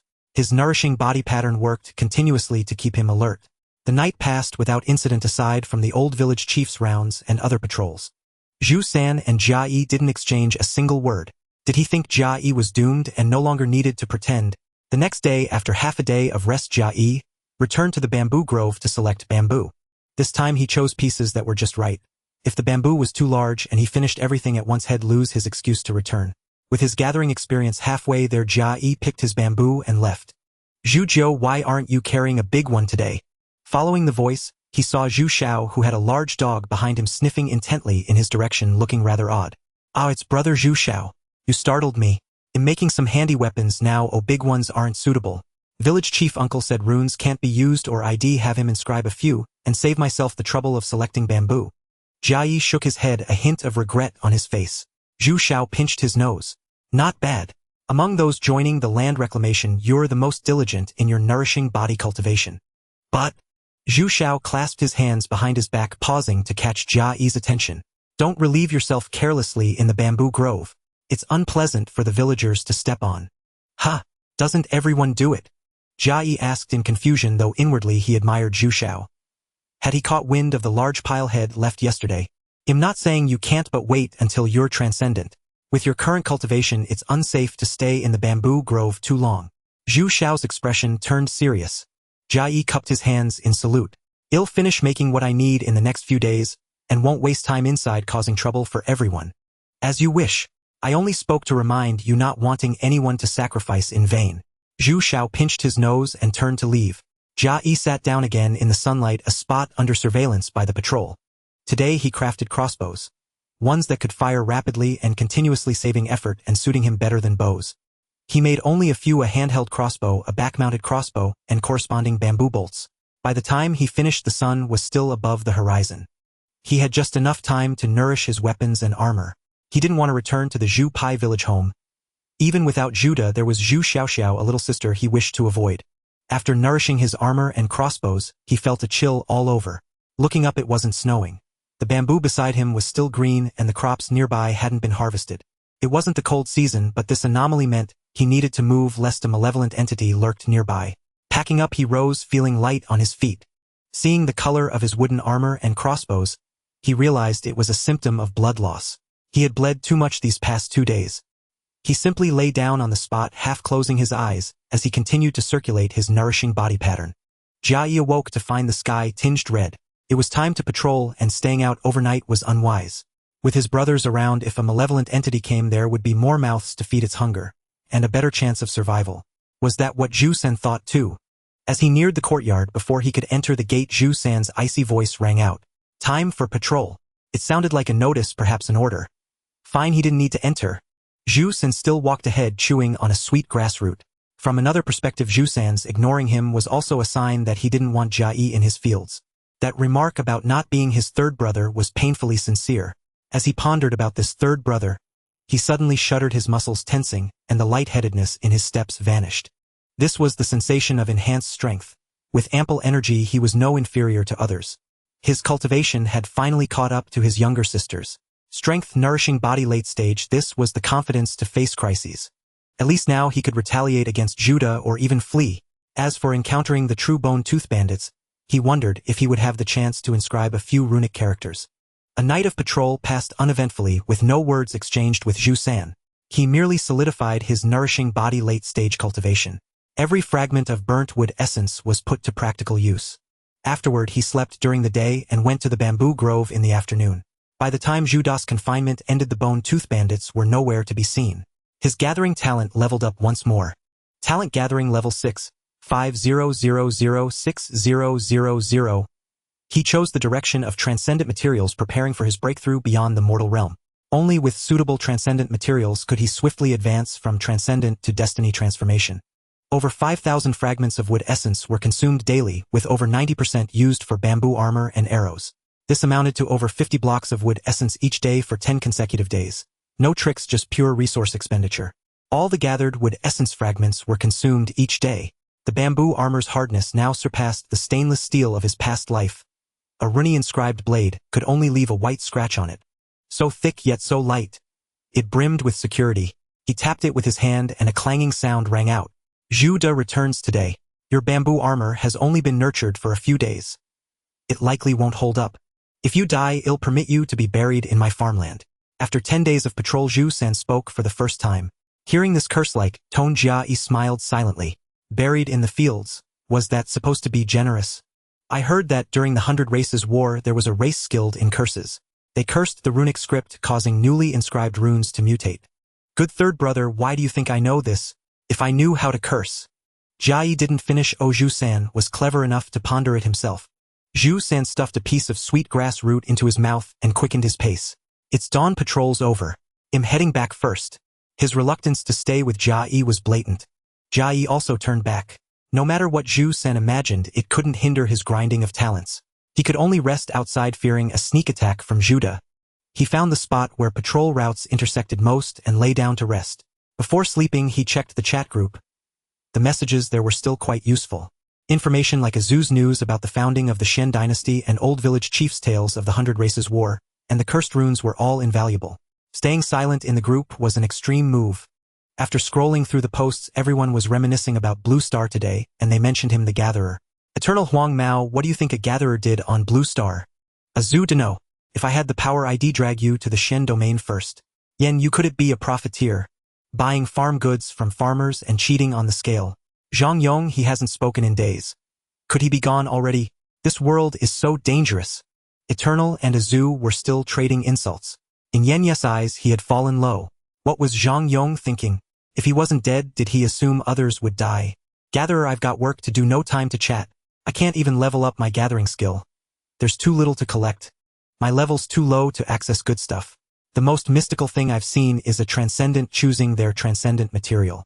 That material was as brittle as a cracker. What's the point of picking something like that? Zhang Yong, brother, just stay alive. You're as miserable as me. My immortality only lets me perform tricks for myself. Eternal, no clue, never seen transcendent materials. If you want to know the flavors of the northwest wind, I've got some insights. Azuyu said it's brittle. Most are. Good transcendent materials are extremely hard to damage. I've heard elders say that fusing with a transcendent material during the transcendent stage affects a cultivator's entire life. Choose carefully. Yen Yu, I know a method widely spread in Yenyong City to enhance the quality of transcendent materials. Nurture the material with your own blood and spiritual energy over time. This boosts its quality and your compatibility with it. Given enough time, you can achieve perfect harmony. A huge advantage for us. It wasn't a wasted question. Head, try it later. True or false, at least it was information. Gatherer, thanks everyone. I need to get back to work or I'll get beaten. Zhang Yong, brother, you're worse off than me. Someday when I reach Shueishin village, I'll get back at them for you. He ignored the others, closed the chat group, and slept. In a daze, a sense of alertness stirred. He opened his eyes and turned his head. It was Judah striding toward him with a bamboo staff in hand inscribed with runes. Seeing that staff brought back unpleasant memories of being beaten. Ah, my good Jiu, never coming home, showing no respect for your elder brother. Before he even drew near, Judah slapped on the label of brother, disciplining brother. A family matter the patrol couldn't interfere with. What a move, Judah. He no longer cared about face attacking right in the village. The nourishing body runes activated energy flowing, and his mind cleared instantly. He wanted the villagers to witness this, but Jia Yi couldn't stop him from striking his younger brother in public. He sensed the bamboo armor crossbow bolts and blade on him. He couldn't command them from afar like old village chief, but he could still feel them. Judah, you've tried to kill me repeatedly. You're unworthy of being my elder brother. He could play the name game too. Let the patrol know Judah was the one attempting murder, not a rebellious younger brother. If he wasn't rebellious, he would die. Out of the corner of his eye, he saw the distant patrol pointing and whispering. Judah strode forward steadily toward Jia Yi, a smirk curling at his lips. A big brother disciplining you is only natural. Today I'll teach you respect for your elder. Even if I cripple you, I can support you for life. How vicious was that intent? To cripple him. Jia Yi drew his bamboo blade, running his finger along the edge, his eyes fixed on his dear brother's neck. In all my years in Jupi village, I've never heard of anyone deliberately crippling a relative, let alone supporting them afterward. How cruel. Even the bone-tooth bandits aren't so vicious. Judah's face reddened for a moment. Sharp tongue lacking discipline. With that, he quickened his pace, eager to begin the lesson. If I'm not mistaken, you've joined the bone-tooth bandits, and they want my head as your initiation. The bone-tooth bandits are truly brutal. Their first step is killing one's own kin. You deserve death. Jia Yi raised his blade at Judah, his gaze piercing. The good brother paused for a moment, then charged forward at full speed. Unable to win with words, head resort to force quickly. Not entirely stupid. A man like this who cared nothing for face was utterly unrestrained. The speed of a nourishing body peak cultivator was fast but manageable. When they were about 10 meters apart, Jia Yi revealed the crossbow on his arm, aiming at Judah. Judah's pupils contracted. He slowed down, shifting to short, cautious steps to avoid the bolt. Jia Yi had achieved his goal. The wooden staff was heavy and powerful, and with his slower speed, one blow from it could fell him if caught. He didn't fire the crossbow. It was a threat to distract Judah. He swung his blade toward Judah's neck. Judah was a seasoned pioneer who frequently ventured into untamed wilderness. His years of experience far surpassed Jia Yi's. He lunged forward, seizing for Jia Yi's wrist, gripping the knife while his bamboo staff slashed viciously toward the arm bound with the crossbow. A blow from a cultivation-perfected master striking a mid-stage cultivation refiner left no room for failure. Jia Yi unleashed his full strength, accelerating mid-lunge to slip past Judah's grasp at the wrist. His other arm evaded the staff with effortless grace. Then, crack. A brutal punch slammed into Judah's face. Judah's staff swung with excessive force, whistled through the air, and crashed into the ground, carving a deep groove. The impact sent him tumbling sideways. Seizing the advantage, Jia Yi retreated smoothly to brace for Judah's furious counterattack, simultaneously triggering the crossbow strapped to his arm. Judah, ever watchful of the weapon, recoiled backward in a rapid somersault. Shink, shink, shink. Thud. Wooden bolts pierced the earth. Only one found its mark, driving deep into Judah's waist. Jia Yi scooped up the fallen staff and stepped back several paces. He had imagined a feral, toothless beast lunging without restraint. But Judah merely locked eyes on him, fierce and unblinking. Rising slowly, he drew a cloth strip from his person and deftly wrapped it around his palm, staunching the wound across his tiger's mouth. The bolt embedded in his waist joined the binding, tightly swathed together. To one with such experience, these injuries were grievous, but not fatal. Wiping blood from beneath his nose, Judah withdrew a cleaver from within his robes. Ninth brother, do you truly intend to kill me? Your cultivation has reached latest stage cultivation refinement. Judah shifted instantly into a defensive stance. Seeing this, Jia Yi casually began reloading the crossbow. After loading a single bolt, he loosed it, only for Judah to evade it effortlessly. The purpose was clear: to demonstrate that even one bolt could be fired, and thus warn him not to act rashly. Once the crossbow was fully reloaded, Jia Yi flashed Judah a mocking grin. His elder brother's expression darkened further. This fool. Won't he charge while the crossbow is still empty? Had it been himself, he would have fled long before the weapon was armed. Now fully equipped, Jia Yi's countenance twisted into fury as he roared, "Bone-tooth bandits! All deserve death."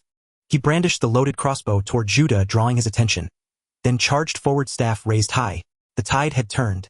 The bamboo staff descended like thunder upon the motionless Judah, just as the crossbow discharged at point-blank range. Judah's pupils contracted sharply. He wrenched his body aside with all his might. Thud, thud, thud. Not a single bolt missed its mark. Yet at such proximity, even a cultivation refiner should have been unable to evade them all. Crunch. The staff sent Judah crashing to the ground. In that state, how could he possibly mount a counteroffensive? Keeping careful watch on his elder brother's movements, Jia Yi struck again and again. the final blow shattering Zhu Da's leg. A scream tore from Zhu Da's throat as his limbs were broken one by one. Bending low, Jia Yi retrieved the cleaver lying on the ground, its blade inscribed with ancient glyphs. Leaning on his staff, he stood still and drew a long, steadying breath. Zhu Da no longer screamed, only gasped ragged and raw. Had I known this day would come, I should have crushed your skull with one strike. Indeed, this was the elder brother he remembered. I've always treated my brothers with respect, spoken courteously to all. Not like Zhu Shi, who scorns everyone and bows to no one. Why did you seek to cripple me? Was it merely because I dared think for myself? Dared disobey your command? You resorted to crude slander and treachery, even sabotaging Zhu San's fields to frame me. Zhu Da closed his eyes. Seeing his expression, Jia Yi understood no remorse remained, only a desperate yearning for death. A dying man's words are said to be sincere. Yet Zhu Da showed not a trace of regret. Running his fingers along the cleaver's edge, Jia Yi declared aloud as an adult, fully autonomous, no longer a child obedient to your every word. You grew resentful, then sought to kill me. Spoil a child and he'll rebel, spoil a dog and he'll leap upon the stove. Yes, I admitted I treated you too respectfully, indulged you too thoroughly. That was my failing. But after joining the Bone-Tooth Bandits, you sowed discord, ruined fields, betrayed your own brothers. Such deeds merit death. I am not so cruel as you. I will not maim and then keep you alive to suffer endlessly. As one who once called you brother, and out of respect for over a decade of shared history, I grant you a swift end. His arm rose, coiling with lethal intent, then swept downward, cleaver aimed at Zhu Da's throat. His vision blurred. Bang! The impact felt like striking thick oxhide with a wooden staff. Zhu Da's throat was shielded by a layer of cloth, the elder village chief's robe. Jia Yi had anticipated it. Zhu San, Zhu Xiao, the elder chief, and other transcendent figures might intervene. That final blow remained unstruck. Yet it came as no surprise. Only a faint pang of regret lingered. Lifting his gaze, he saw a crowd of armed villagers gathering nearby. A blur shot forth, kneeling beside Zhu Da, stirring wind and dust blinding Jia Yi. It was the elder village chief, already tending Zhu Da's wounds and feeding him half a pellet of grain essence. He began extracting the bamboo bolts and applying ointment. In the distance, Zhu San and Zhu Xiao were hastening closer. Jia Yi gathered the fallen bolts and other weapons from the ground. Just as he lifted the cleaver taken from Zhu Da's body, a voice rang out, fratricide. 10 days confinement. His hand paused midair. He shrugged inwardly. Confinement meant little. Silent, he stepped behind the elder village chief. As Zhu San and Zhu Xiao drew near, Jia Yi met Zhu San's gaze and found it alien, unfamiliar. Why? Zhu Xiao's voice cracked with tears. Droplets struck the earth, raising faint, futile puffs of dust. Jia Yi arched a brow, turning to his younger sister, and spoke softly. Why? Then, with sudden vehemence, he flung out his hand, jabbed a finger at his own nose, and bellowed, I want to know why too.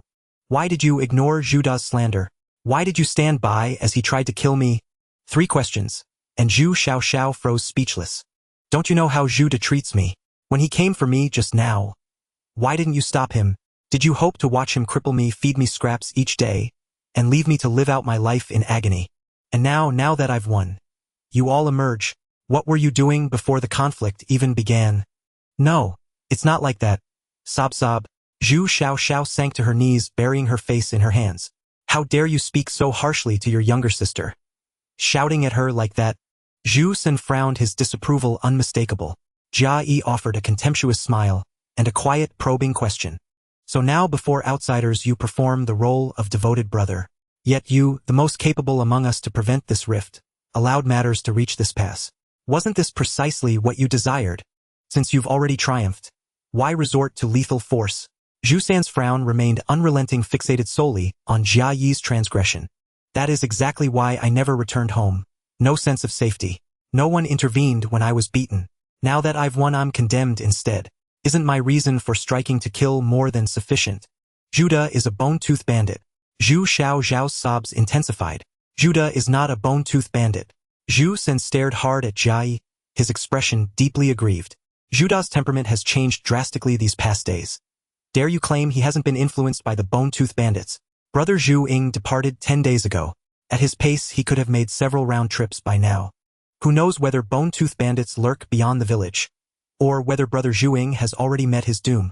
With Zhu Da behaving so abnormally, how can he possibly be absolved? How can you say such things? The poison affecting Zhu Da was brewed by me, Zhu Xiong. I have no ties to the bone-tooth bandits. Zhu Xiong raised his hand, speaking up to clear his name. This is the brilliance of the bone-tooth thieves, making their enemies produce poison for them, which they then utilize effortlessly to annihilate their foes. The prowess of the bone-tooth thieves cannot be overstated. After Jia Yi spoke, Zhu Xiong's face fell, and he scratched his head, glancing at De Xiong, falling silent. Regardless of the reason you ultimately laid hands on elder brother, Zhu San stated, defining the matter. There is a saying that while a thief can operate for 1,000 days, there is no reason to guard against a thief for 1,000 days. What he did is far more severe than killing me. The important thing is that anyone who colludes with the bone-tooth thieves should not be spared, not even if he is elder brother, even second brother can be killed. Zhu San's face twitched as he recalled he was the third brother. If I were stronger than my brothers, this situation would not have arisen. Woo-woo. Zhu Xiaoxiao continued to cry. Jia Yi collected all the bamboo arrows and turned to leave. I am heading to the confinement room. After taking a few steps, he heard the old village chief speak. He won't die, just take him back to rest for a month. Regardless of whether he is a bone-tooth thief or not, Zhu San, you are responsible for this matter. Yes. Zhu San respectfully replied. Jia Yi stopped and allowed the old village chief to walk ahead. Until the old man opened the confinement room, he took out 5 wooden tokens from his pocket. These are the land tokens for 5 acres given to you in advance. Your talent is decent. If you were a bit older, your parents would take you away, and this situation wouldn't have occurred. Once you are out, the grain harvest will be mostly completed and you can build a house at the field's edge and the land will belong to you. If I can prevent you brothers from turning against each other, I can be said to have repaid the 2 of them. Jia Yi respectfully accepted the 5 wooden tokens and the old village chief left alone. He obediently entered the confinement room, the old chief's room, and the room where extraordinary items were stored were all here. He couldn't escape. If he ran away, there would be nowhere to go. Outside the village was even more dangerous. Checking the 5 land tokens, they were all consecutive numbers, making it convenient. He wouldn't need to run around to farm in the future. After putting away the land tokens, he surveyed the confinement room. There was only a bamboo stool. Closing the door, the room was dark and didn't have any particularly foul odor. If there were truly some vicious criminals in the village, they would be killed directly instead of being locked up. The last person who lived here was Judah. He had just been released and went in himself. Sitting on the bamboo stool, he closed his eyes and circulated his cultivation patterns, using these 10 days to increase his strength. Patrolling outside was not as good as cultivating near the old village chief. It was safer here. With a chat group present, he completely didn't feel like he was in confinement. The immortal inside talked endlessly. From his state, it seemed he wasn't lying. He was truly living on the winds of the northwest. During the 10 days, Jia Yi did not concern himself with what was happening outside. This time he did not nurture bamboo armor and other items. The consumption of wood essence residue was not great, averaging only 1,000 or so each day. Leaving the confinement room, he headed straight for the 5 acres of land. Returning home was impossible. Ujuda was still there, and who knew if he might go mad. More importantly, he could avoid his dangerously troublesome younger sister. Which family's beautiful girl is not coveted? Just her being special. If one were to say the rough men in the village had high moral standards, that would be impossible. Such inhumane matters are comparable to evil entities causing chaos. On that day, he built a small bamboo house of 20 square meters at the field's edge. This time, while chopping bamboo, he heard the furious roar of an evil entity, which was not a good omen. The next day, his troublesome younger sister came accompanied by a chilling aura. It was Zhu Shi. Brother Zhou, when are you coming back? Returning to kill Judah. I told elder brother, he will apologize to you. Can you let these matters go? Zhu Xiaoxiao's eyes were sincere, filled with hope, looking at Jia Yi. He looked at this little sister seriously. She was truly a monster. Judah almost got killed by him, yet could still be forgiven and apologize under her persuasion. How could such an outrageous matter be forgiven? Returning would mean not only guarding against Judah, but also against the deadly mesmerizing soup. Little sister, I have a life-and-death feud with Judah. It is impossible to let go. What he means by forgiveness is to kill me first and then forgive me. You have been deceived by him. Jia Yi said as he picked up the bamboo basket from the ground. Do not come looking for me again. I, Zhu Jiu, have a small heart and cannot accommodate too much hatred. After saying this, he disregarded the tearful Zhu Xiaoxiao and turned to leave. Zhu Xiaoxiao had no wood essence fragrance. Feeling the increasingly cold gaze behind her, she quickened her steps, fearing that Zhu Shi would rush over and hit her. To first lay hands on elder brother, and then hit the youngest brother would ruin her reputation. Brother Zhou, I will tie you back. After hearing this, Jia Yi's foot slipped, almost twisting his ankle. Fortunately, his body was strong from latest-stage cultivation. Turning to look at Zhu Xiaoxiao, he reproached, You all want to interfere with my cultivation. I am an adult. What I do or do not do is none of your business. Judah could not control his words and wanted to strike. Will you also strike in the future? Remember, I am not your pet dog. I will do as I please. I will go wherever I want. After once again scolding Zhu Xiaoxiao, he did not even glance at her expression and quickly left. Zhu Xiaoxiao gazed at the back of her brother Jiao, not crying, just staring blankly, as Jia Yi entered the bamboo forest. As Jia Yi just entered the bamboo forest, he heard the sound of bamboo branches rubbing together. Someone was approaching from that direction. He drew out his machete and prepared the bamboo crossbow. The sound grew louder. Woof! A dog about 1.5 meters tall came over, followed by Zhu Xiao. Despite being familiar faces, Jia Yi still did not dare to be careless and stepped back a few paces to let them return to the village first. Zhu Jiao, are you going to the bamboo forest again? Yes, is brother Zhu Xiao patrolling outside the village? This is the responsibility of extraordinary beings, especially recently with the bone-tooth thieves causing trouble. Who knows when they might come? You need to be cautious in the bamboo forest. If anything happens, you can inform me. If you have the time, help me keep an eye on Zhu Xiong to see if he shows any abnormal behavior. If it weren't for my uncle's leniency, I definitely wouldn't let him run wild in the village. This is your reward, Zhu Xiao said as he handed Jia Yi a cloth bag. He casually accepted it without checking what was inside and said, guarding Zhupi village is the responsibility of every villager. If there is anything, I will report to brother Zhu Xiao. Be careful. Zhu Xiao and his dog left, and Jia Yi opened the cloth bag to inspect it. It contained grain essence, a total of 10 pieces. Indeed, a generous offer. He wondered how much land he had. The food produced from the land is to turn in half, the remaining half is for oneself. Each acre can produce about 1 piece of grain essence. Zhu Xiao was very sincere. This wasn't merely a reward for monitoring Zhu Xiong, was it? The old village chief's son had long since passed away. Among the grandchildren, there wasn't a single extraordinary being. Is Zhu Xiao trying to seize power? Regardless, this little benefit won't sway me. I will use it wisely. First, let's see if there's poison. Collection failed. There is no poison inside. Zhu Xiao did not poison it. However, the quality of this grain essence is not as good as what Yen Yu provided. The thought of whether the grain essence could be collected again arose, and in that instant the collection was triggered. Collection experience 1 grain essence fragments, 1 piece of grain essence, disappeared, leaving only some useless residue slipping through his fingers. After collecting all 10 pieces of grain essence, he obtained 70 grain essence fragments equivalent to 7 pieces of grain essence. The goods from Zhupi village are impure, not as good as what he collected himself. He pouted. It was time to gather wood essence. This bamboo forest was his treasure ground. After a round of exhilarating labor, the goal was achieved. Collection experience 1, collection level up, wood essence residue 3, reaching level 7. In collection, another option appeared. Upon closer inspection, the meat essence in the sorted categories remained untouched. Not long ago he had carelessly picked up poison, unable to collect it at the time, a lingering fright that left him cautious. Now he kept a slot vacant for unforeseen needs. He casually collected another bamboo stalk. Collection experience 1, wood essence residue 6, talent collection level 7, 17,000. With no mandatory fields to fill, the collection experience increased, and his inner unease dissipated. He decided to continue gathering, all the while circulating the nourishing body tactic. The timing was perfect. Undisturbed, he could rapidly amass resources. To avoid arousing suspicion, he tapped and prodded, feigning the manner of someone selecting bamboo. The surveillance task assigned by Zhu Xiao could take its course. If the old village chief wasn't concerned, he certainly wouldn't trouble himself. When Zhu Xiao had been tasked with distinguishing the aura, he could have pinned the blame on the bamboo bear. Why go through all this trouble? Was that bastard trying to use him as a pawn? Jia Yi pondered his movements, halting as his brow furrowed. He needed to be on guard. If even his good brother Judah could be like that, what could he expect from the others? By dusk, the bamboo grove had grown dim. Such conditions were unsafe. It was time to head back, as he had night patrol duty.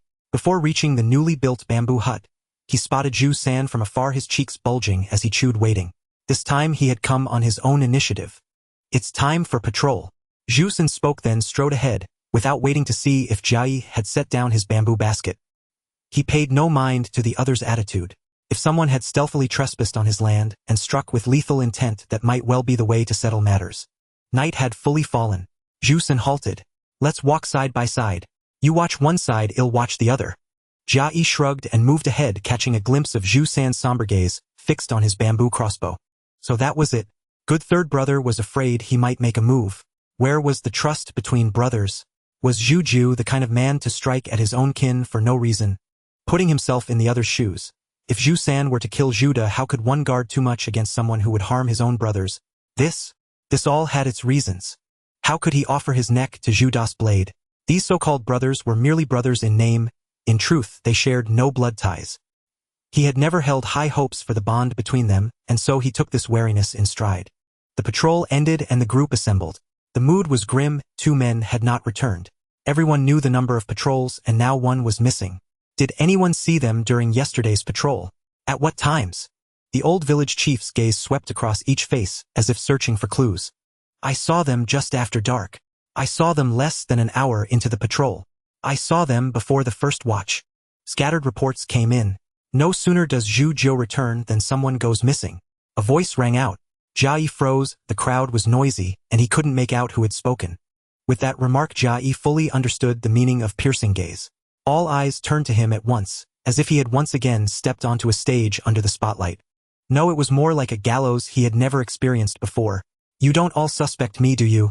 I'm only at the late nourishing body stage. 2 people disappeared, and one of them was a transcendent. Just tell us where you were. There was no need to wonder who spoke now. This was the bitter fruit of his attempt to kill Zhuda. Someone had it out for him. Jia Yi turned his gaze to Zhu San, who frowned, chewing absently on a sweet stalk of grass. Was he thinking? Zhu Jiu was with me all night last night. We ran into everyone during the patrol. A clever man indeed. Had he lied to frame him, it would have only cast suspicion upon himself. There's no doubt that Zhu Jiu was with me last night, but there's another matter I'd like him to clarify. Zhu Jiu, you haven't been home for meals in a long time, and you have no way to get grain essence. How did you reach the late nourishing body stage? Clever people were truly insufferable. He'd have to remember that. He mustn't get close to clever people just to use them in the future. Even the old village chief raised an eyebrow at this demand. An old man's curiosity was never a good sign. Zhu San Yu. My name is Zhu Guang. I've reached transcendence and my ability is light, so naturally am called Zhu Guang. Zhu San cut him off with a wave. He pursed his lips and nodded repeatedly. What a fine brother beyond reproach. He had half a mind to call him Zhu San again, but the man was a transcendent. Might made right. Very well, I understand. Zhu Guang, as your brothers all know, I Zhu Jiu haven't eaten a meal at home since I left. All these days no one called me to eat, let alone gave me a single grain of essence. I should have starved long ago, yet here I am, having cultivated to the late nourishing body stage. I imagine everyone is just as curious. Jia Yi glanced around. The villagers were still staring. Good. They knew he hadn't been called to eat. From the bamboo basket on his back, he pulled out a bamboo shoot, peeling off 2 or 3 layers with a crisp tearing sound. He bit into it, the crunch echoing in the silent clearing. Oh, so this is edible too. I've had it before. It's crunchy and refreshing. A gulp sounded. No one had eaten breakfast and Jia Yi was already feasting. After finishing a large bamboo shoot, he reached into his bosom and pulled out a fragment of grain essence. Showing it to the crowd, he placed it in his mouth. My family didn't call me to eat, but other kind-hearted folks in the village gave me some grain essence, even if just fragments. That's the state of our brotherhood. Worse than the bonds between villagers. Would true brothers ever try to kill each other? Once again, he roasted his good brothers over the fire. The family's dirty laundry had already been aired when Zhuda lost all face. One more kick wouldn't hurt. Who gave you the grain essence? The same ethereal voice spoke. Was this person afraid to show himself? Only a transcendent could wield such an ability, and he had no power to pursue the matter. I Zhu Jiu am at the late nourishing body stage. I have never harmed anyone without cause. Many kind and clear-eyed people in the village know this. Given my family situation, some naturally gave me a bit of grain essence, fearing I might starve. If you ask who gave it, it was kind-hearted folk. I Zhu Jiu am only at the late nourishing body stage. I lack the ability to make those 2 disappear. This incident today is nothing but a targeted attack. It's not in my nature to expose those kind souls and put them in a difficult spot. If I'm guilty for not naming who gave me the grain essence, then village elder, you may pass judgment. Jia Yi's eyes shifted to the old village chief. Who knows if it wasn't the bone-tooth bandits who gave it to you? He didn't need to look to recognize the voice. It was Zhu Xiong. There's no need for suspicion on that account. You Zhu Xiong are the least qualified to talk about the bone-tooth bandits. As for the grain essence, I Zhu Xiao alone gave him 10 whole pieces. And the fragment brother Zhu Jiu just ate wasn't for me. It tasted different. Zhu Xiao spoke up in Jia Yi's defense while subtly belittling Zhu Xiong. At that moment, the old village chief's clothes and trousers rustled as they swept in from elsewhere, drawing everyone's attention. The old village chief's clothes and trousers clung to his body before he finally spoke in a low voice. Neither of them is home. The original team formation has been disbanded. Well, pair up in teams of 2 to search the bamboo forest and regroup at noon. The old village chief said nothing about his own affairs, as if he paid them no mind. This trip to the bamboo forest wasn't limited to the inner circle near the village. They would also venture into the outer circle where the risks were greater. While Jia Yi was pondering, most had completed their reorganization. Zhu Guang, formerly known as Good Third Brother now renamed, had already departed with a cultivator at the perfect nourishing life stage. He knew no transcendence and could not choose actively. In the end, 3 people remained on the spot: Jia Yi, the old village chief, and the last one. A man with a sinister face, gaunt frame, and a bamboo staff tucked at his waist. Seeing him reminded Jia Yi of Zhu Shi, evoking a sense of displeasure. This man was a village transcendent, and Jia Yi knew him as Zhu Shi. Zhu Shi said nothing, walking past Jia Yi. Fine, this one was not to be trifled with. He would just follow. Walking behind and to the side of Zhu Shi, they entered the bamboo forest together, heading deeper into its depths. Jia Yi's concentration sharpened. Beyond the forest's edge, near the village outskirts, evil entities lurked. Within half an hour, they heard footsteps. The thought of encountering another team arose in his mind. Zhu Shi stopped, and Jia Yi halted as well. Were they about to meet? Another team meant added safety. Then he saw Zhu Shi turn his head, scanning around with a forked tongue flickering from his mouth. Recalling his past lives' knowledge of snakes sensing with their tongues, what was Zhu Shi sensing? Was the approaching presence not an ally? He gripped his machete tighter and switched the bamboo crossbow to standby mode. Zhu Shi raised his bamboo staff, pointing to the side. It's a heavy foot. Some kind of mutated creature. You can only sense it within a certain range. We usually call it a second-generation evil entity. Don't let it step on you.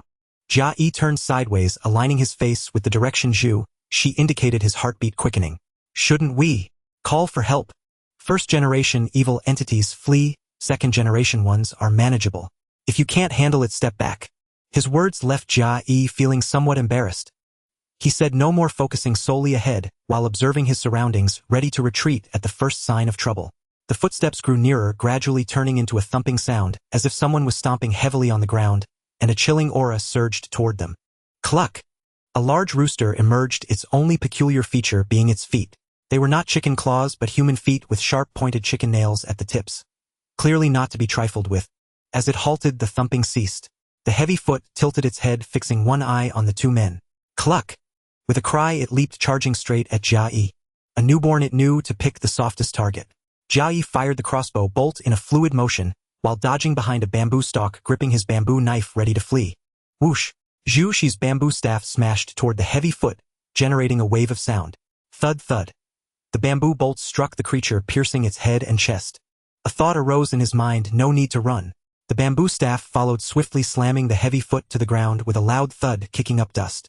Then the staff softened, coiling like a rope around the heavy foot's legs. Seeing the staff turn pliable, Jia Yi gained a new understanding of transcendent abilities. The heavy foot lay on the ground, its legs thrashing wildly in an attempt to break free. Its mangled mouth emitted pitiful clucking sounds, the bamboo bolts still embedded in it. A dagger appeared in Zhu Shi's hand, and he sliced toward the heavy foot's legs. The feet separated from the thighs, and the creature fell silent. Jia Yi swallowed hard. Wasn't the head the fatal spot? Evil entities demanded even greater respect. Zhu Shi rummaged around the corpse for a moment, then rose and handed Jia Yi several chicken nails. Good archery. 1 bolt to the head, 1 to the heart. Jia Yi accepted them dumbfoundedly. What did that mean? Brother Zhu Shi are the fatal spots of the heavy foot, the head, heart, and feet. Zhu Shi turned his sinister gaze, fixed on Jia Yi for a few seconds, sending a chill down his spine. Then he looked away. Naturally. With that, he strode forward, signaling a continuation of the patrol. Jia Yi dared not dally. He rushed to the heavy foot's side, gathering the scattered bamboo bolts. Only after catching up did he have the leisure to ponder Zhu Shi's words. What did that mean? Was it a mockery of his ignorance? Zhu De and Zhu Guang had gone to clear wasteland beyond the village. More dangerous than the bamboo forest. And they surely knew these things but never told him. Was it a jab at brotherly bonds? Zhu Shi, with his half-spoken words, was truly hard to like. A pity about that heavy foot. It hadn't been put to use, not even harvested. He wondered what would happen upon harvesting. If it vanished, that would mean exposing a secret, so caution was best. Half a day of searching past Zhu Shi's tongue never retracted yet. They encountered no more evil entities. At noon, the pair returned empty-handed, as did the others. Everyone understood that the 2 missing men had met with misfortune. The patrol disbanded and they returned to rest for another round awaited at night. With such events, everyone needed proper rest to face the challenges fully. From that night onward, Jia Yi's partner changed from good third brother Zhu Guang to Zhu Shi. Half a month passed and the tension in Bamboo Skin Village grew ever more palpable. The bone-toothed bandits were nowhere to be seen, like the calm before a storm, as if the village would be overrun at any moment. The only thing that brought Jia Yi some peace of mind was that his harvesting skill had advanced another level, and his nourishing life cultivation had reached perfection. His body consumed over 1,000 wood essence residues daily, equivalent to 10 complete wood essences. Considering the time spent, other newly matured adults cultivated 50 mu of land and yielded 50 grain essences annually. His own talent was merely ordinary. It was time for visualization. His nominal parents had said that reaching perfect nourishing life was a prerequisite for advancing to transcendence. One had to conceive something extraordinary in the mind. Something impressive, powerful, fearsome, or beloved. Then, using energy to manifest it, successful manifestation would elevate one to transcendence. At the transcendent stage, one could sense and utilize spiritual energy. The crucial part was a doubled lifespan. But this, the lifespan his nominal parents deemed important, mattered little to him. Ransacking his memory for the most powerful figure, he recalled the legendary being from his past life, Pangu. In his mind, he envisioned Pangu splitting heaven and earth, giving rise to humanity. Not knowing his exact appearance, he sketched a majestic human form. He consumed wood essences to fill in the image. It was done. The image shattered and a foreboding feeling rose in his heart. Still, he tried to sense spiritual energy. Nothing. Using Pangu to elevate his realm had failed. The great deity would not bless this wandering soul from another world. A tinge of sorrow crept in. Since the great god wouldn't bless him, he would visualize chaos instead. Not knowing what chaos looked like, he casually sketched a few strokes and bestowed upon it the name chaos. He infused it with energy. Chaos dissipated. Finding that the two most powerful concepts could not be manifested, Jia Yi scratched his head. Perhaps the ideas were too broad. So he visualized the Jade Emperor. Failure. Yanluo King failure. Sun Wukong failure. Qin Shi Huang failure. Jia Yi's face twitched. The ancestors wouldn't bless him. He was a child no one cherished.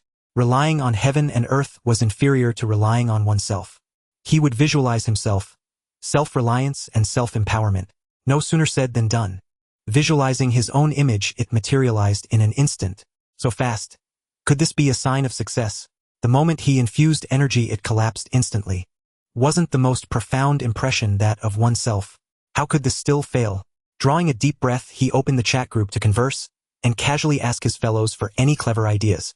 As for asking the villagers, he felt uneasy. If word got out that he had reached perfected body nourishment, the Bonefang bandits might learn of it and target him next. That would be troublesome. The Eternal, what are you all up to? The Eternal, come chat. Are you all secretly cultivating? The Gatherer, am visualizing now, trying to think of a powerful object to envision. The Eternal, think of King Yama and mark down those who cast us into this world.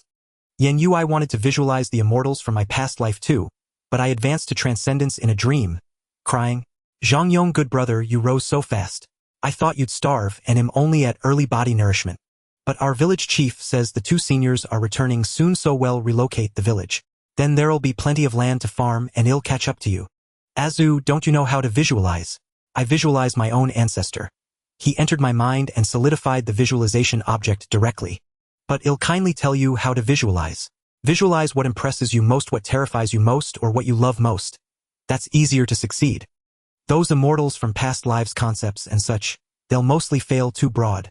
If you're a devotee of those immortals, then forget I said anything. The bored Eternal, the boastful Yen Yu, the anxious Zhang Yong, the annoying Azu. He got what he needed. Was the visualization object too broad? Why did Zhu San visualize light? Light is somewhat illusory. To some extent, especially for Zhu San, light also falls under conceptual things. Could Zhu San be a genius? He's even renamed himself Zhu Guang already. Didn't his cheap parents take his genius brother away? If Zhu San wasn't taken, how genius could the others be? Head, try the light of the Tianxian Sun Emperor too. If Zhu San could do it, he couldn't fall behind. He imagined radiance spreading, illuminating the world. Infused. Failed. Was he inferior to his good third brother? He turned his gaze to the life essence. He had consumed it before, a thing that could infinitely extend lifespan. His good third brother Zhu Guang couldn't outlive him. So what if he had better talent? Head outlast him. As long as he lived, Head used exhaustive trial and error testing one by one until he broke through to transcendence. His mind settled, he rose and went out. The exhaustive method required massive wood essence support. Time to gather it. Now he knew why those in the village with perfected body nourishment couldn't advance to transcendence. Finding a suitable visualization object was too difficult. Inner ring of the bamboo forest. Gathering experience 1 gathering upgraded. Wood essence residue 7 gathering reached level 9, adding 3 more feasible options. He kept 1 in reserve, filling 1 with scent. Zhu Xiao could tell the grain essence fragments weren't his, perhaps relying on his nose to smell various scents. He had to be cautious. Giving grain essence and speaking for him was his own affair. Just like the change in his good eldest brother hearts were hard to fathom. Head fill in scent first. Not only to guard against Zhu Xiao but also for future deeds where no scent should be left. Another one he filled in spatial type. The chat group space was a trading space belonging to the group. The talent space could only hold gathered items, not stored supplies. Having reincarnated into a transcendent world, he still lacked a personal space. He pondered what to gather to obtain space. Feasible items weren't everything. The first time he wrote Blue Star, the 2 characters reverted to a feasible option. A transcendent world. Should he fill in a transcendent spatial ability? A natal storage space. No, he couldn't limit it to storage only. He wrote natal space. The characters didn't vanish and his anxiety eased. The easiest gathering method for space was to be within space itself. He set the target before his eyes and gathered. Gathering experience 1-1 natal space 1-1 natal space.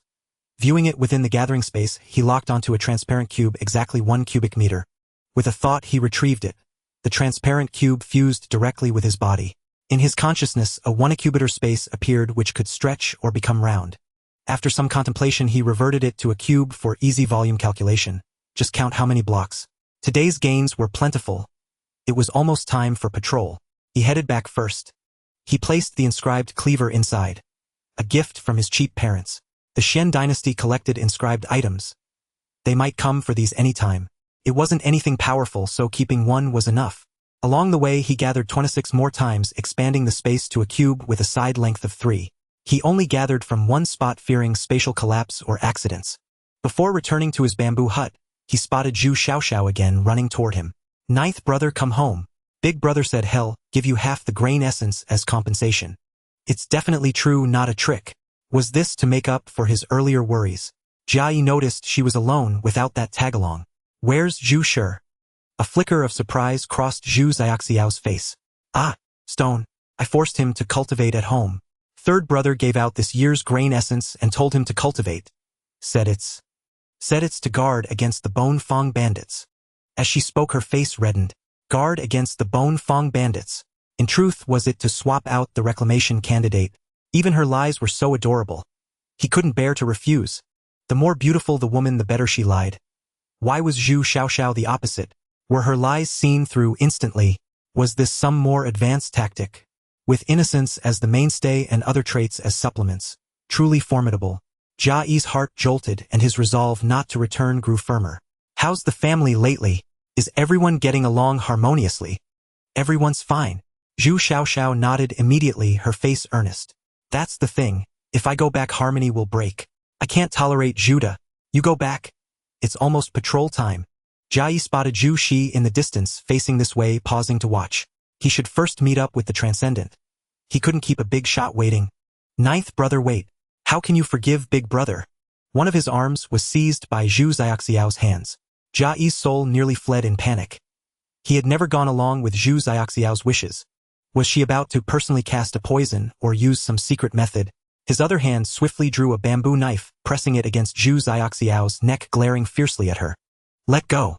If I return and Judah commits suicide, I'll be blamed on me." Zhu Xiao released her hands, pouting on the verge of tears. Jia Yi forced his heartbeat down, strode quickly toward Zhu Shi, and shook his shoulders. He gathered poison. Gathering failed, he gathered scent.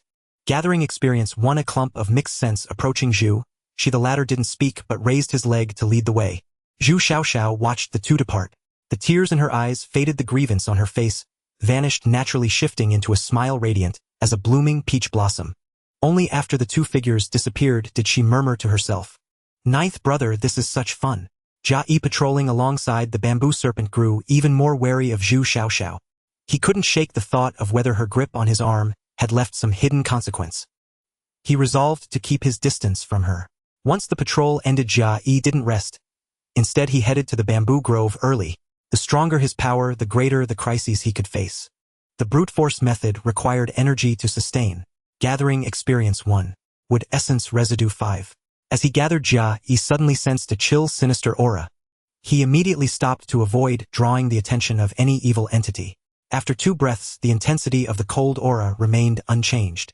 If it were a second-generation evil creature like the heavy-footed, he would have been discovered already. A first-generation one in the inner bamboo grove would also be noticed by the villagers. After several more breaths, Jia Yi realized that this cold aura was similar to what Head sensed from Zhu Shi's perspective. It lacked the unique spine-chilling feel of an evil entity. He could fight a second-generation evil creature. As for this one, he could investigate. If it turned out to be a weak evil being, he could gather it. Following the cold aura, he took only 2 steps before spotting the target. Beneath 2 fallen bamboo stalks, it was so small. Was it an evil creature? He fired the bamboo crossbow and gripped his bamboo staff. Thud, thud, thud. The bamboo arrows pierced the fallen bamboo. Jia Yi's pupils contracted. They hadn't sunk into the earth. Had they struck something? It wasn't a moving evil creature. He used the bamboo staff to lift the fallen stalks, revealing a palm-sized piece of skin, exuding a faint chilling aura much like Zhu Shi's gaze. He poked it with the staff. No reaction. Was it alive? How could coldness emanate from it? Could it be some kind of treasure? Carefully crouching, he tried to cut it with his machete. Tough and unyielding. It couldn't be cut, not even a mark left. This thing, though seeming lifeless, was beyond his ability to harm. It might be playing dead. Using the machete as a buffer, he began gathering the supernatural object. Such a small piece. It wasn't worth gathering for meat essence. Perhaps it was some kind of supernatural material. Grain essence could be regathered from grain. Could supernatural objects be regathered too? Gathering experience 10. Supernatural object skin 1. The skin instantly decayed into dust, the cold aura dissipating. The machete struck the ground, sinking halfway into the soil. Was this a stroke of fortune? A supernatural opportunity meant for him? In 2 lifetimes, nothing like this had ever happened. It felt like a pie falling from the sky. It felt unreal. It was just the right hardness, fitting a supernatural grade item used to advance to the destiny change stage. Following the method for refining feast fish, it could be purified and used. After gathering, any dangerous traps it might have held were gone. But could this have been left by the bone-tooth bandits? Surveying the slightly chaotic scene, he swung his blade, cutting the fallen bamboo stalks and storing them in his spatial pouch. He smoothed over the knife marks on the ground and masked the gathering scent. The scene was now clean, but according to his usual routine in the bamboo grove, he would have passed here today. He couldn't leave rashly in case someone was watching. Following his old pattern, he tapped and struck, continuing to gather wood essence. Yet his expression darkened, for today, he had entered the grove earlier than usual. In his mind, he conjured an enigmatic enemy. Humans were complicated. Everyone had to be guarded against. The villagers' true identities. Were they wearing masks? Unknown individuals. His good brothers? Zhu Xiaoxiao. Fellow villagers in the chat group. Lost in thought, a spark of inspiration struck. He was always on guard against people so deeply impressed by their forms. Why not visualize a human figure? He sketched a crude human silhouette in his mind without distinguishing gender or features. Thousands of wood essence residues poured into his mouth, and with the support of the body nurturing pattern, they transformed into energy, filling the silhouette. The silhouette dissipated. Just as disappointment set in, he felt a layer of skin wrap around him, tightening, then shrinking and coalescing in his mind into a miniature Jia Yi. Suddenly the sky cleared and the earth brightened. He sensed streams of cool energy entering his body. Was this spiritual energy? As it flowed through the visualized object, half of it turned into surging power, drastically enhancing his physical attributes, while the other half gathered within the visualized form, ready for use at any time. His perception of the outside world also changed. He could sense the spiritual energy in the environment, but trying to channel it was like an ant trying to move a tree. Utterly futile. This was why farmland was a cultivation resource. His humble parents had said that spiritual energy couldn't be directly drawn upon, but the crops in the fields would absorb some of it. Compressing the grain into essence allowed the spiritual energy within to be used. While external spiritual energy was inaccessible, the energy in the visualized object was his to command. He fed nearly another 1,000 wood essence residues into his mouth. The spiritual energy within them automatically flowed into the visualized form, rendering the body nurturing pattern inert. Looking at the visualized object, Jia Yi's mouth twitched. Damn it! It had taken his own likeness. Visualizing himself wouldn't work. He had to visualize a person, didn't he? His panel had also changed, most notably with a 100-year increase in his lifespan. Name Jia Yi. Age 18,250. Power supernatural stage. At 18 his lifespan cap had reached 250 years, more than an ordinary supernatural cultivator. One life essence added a year, life essence was true security. Now that he had entered the supernatural stage, he no longer feared Judas' antics. His current concerns were only the sinister Zhu Xiaoxiao and the bone-tooth bandits. He tried to mobilize the spiritual energy in his visualized form, eager to test his abilities at the supernatural stage. The bamboo serpent's tongue had snake-like traits, while Zhu Xiao's nose was like a dog's. What function did this visualized person serve? Spreading spiritual energy through his body, he could smell small animals, hear their heartbeats nearby. His 5 senses were further enhanced. He threw his bamboo staff. Bam! The heartbeat of that small creature quickened noticeably with a hint of chaos. He flashed over faster than at the body-nurturing perfection stage. It was a bamboo rat on the verge of death. Strike while it's fresh. Life gathering. Gathering experience 1. Life essence 1. Meat essence gathering. Gathering experience 1. Meat essence residue 2. The bamboo rat, as if weathered by time, instantly shriveled up. Now he understood the phenomenon of gathering grain essence. He couldn't do it in front of others. He had gained a year of life, this year could be lived for free. His visualized object granted full body enhancement, not as specialized as a dog's nose or a snake's tongue, but comprehensive and solid. Actually, it was all shortcomings. After controlling spiritual energy this time, Jia Yi discovered another issue. As long as he didn't use spiritual energy, supernatural cultivators couldn't distinguish between a body-nurturing perfectionist and a supernatural stage cultivator. Zhu Guang had been discovered as a supernatural cultivator upon meeting the old village chief. Was it the old chief's special ability, or was Zhu Guang just showing off? He recalled that dark-skinned, sweetgrass-chewing, lackadaisical fellow. He was definitely showing off. Having entered the supernatural stage, energy was no longer an urgent necessity, but Jia Yi still spent twice the time gathering. More of such things was always better. Leaving the bamboo grove, he encountered Zhu Xiao, the old village chief's nephew. Brother Zhu Xiao, thank you for speaking up for me last time. It's my duty, just like how we supernatural cultivators go into the deep grove every day to clear evil creatures. But you wandering the grove daily, it's not safe. Jia Yi scratched his head with an awkward smile. Aha, you know my family situation, brother Zhu Xiao. As long as I'm careful, the grove is quiet. Zhu Xiao shook his head and left with his dog. He seemed to disapprove of Jia Yi's disregard for safety. Once the sound of footsteps faded behind him, Jia Yi's face turned grim instantly. Zhu Xiao's spiritual energy swirled around his own body and the bamboo basket as he spoke. What was he doing? Checking for evil entities? Or was it just Zhu Xiao's habit? Moreover, Zhu Xiao's act of giving grain essence, seemingly a demand for allegiance, was actually a method to increase goodwill. Any cultivator in the nourishing life stage without farmland would surely feel gratitude towards someone who gifted them grain essence. Gratitude breeds trust, and trust is handing over the knife at one's own throat for another to wield. It is the beginning of financial ruin and death. So just thank brother Zhu Xiao for the gift, or trust is entirely unnecessary. Returning to the bamboo hut, he still didn't enter. The bamboo snake waited beside the hut, staring at the setting sun, his figure appearing even more gaunt. When Jia Yi approached, he turned and left like a puppet, still without a word. He didn't extend his tongue to investigate, nor did he use spiritual energy to check. This man was somewhat cold, but he was good about respecting others' privacy. The night passed uneventfully once more. Near dawn, Jia Yi looked up at the pale sky. It was silent, with no eagle's cry. Wishing that eagle-like man good luck. Perhaps the patrol wouldn't be called off until the bamboo eagle returned. Having entered the transcendent realm, a night of patrolling caused him no physical fatigue. He dismissed the thought of registering with the old village chief. He now possessed 2 transcendent items. The first was the transcendent hair he had obtained the night the evil entity descended, collected from the pit created by the tentacle monster. The second was that piece of skin. He would first sense whether it was suitable. Returning to the bamboo hut, he reinforced himself with spiritual energy and detected no surveillance from others.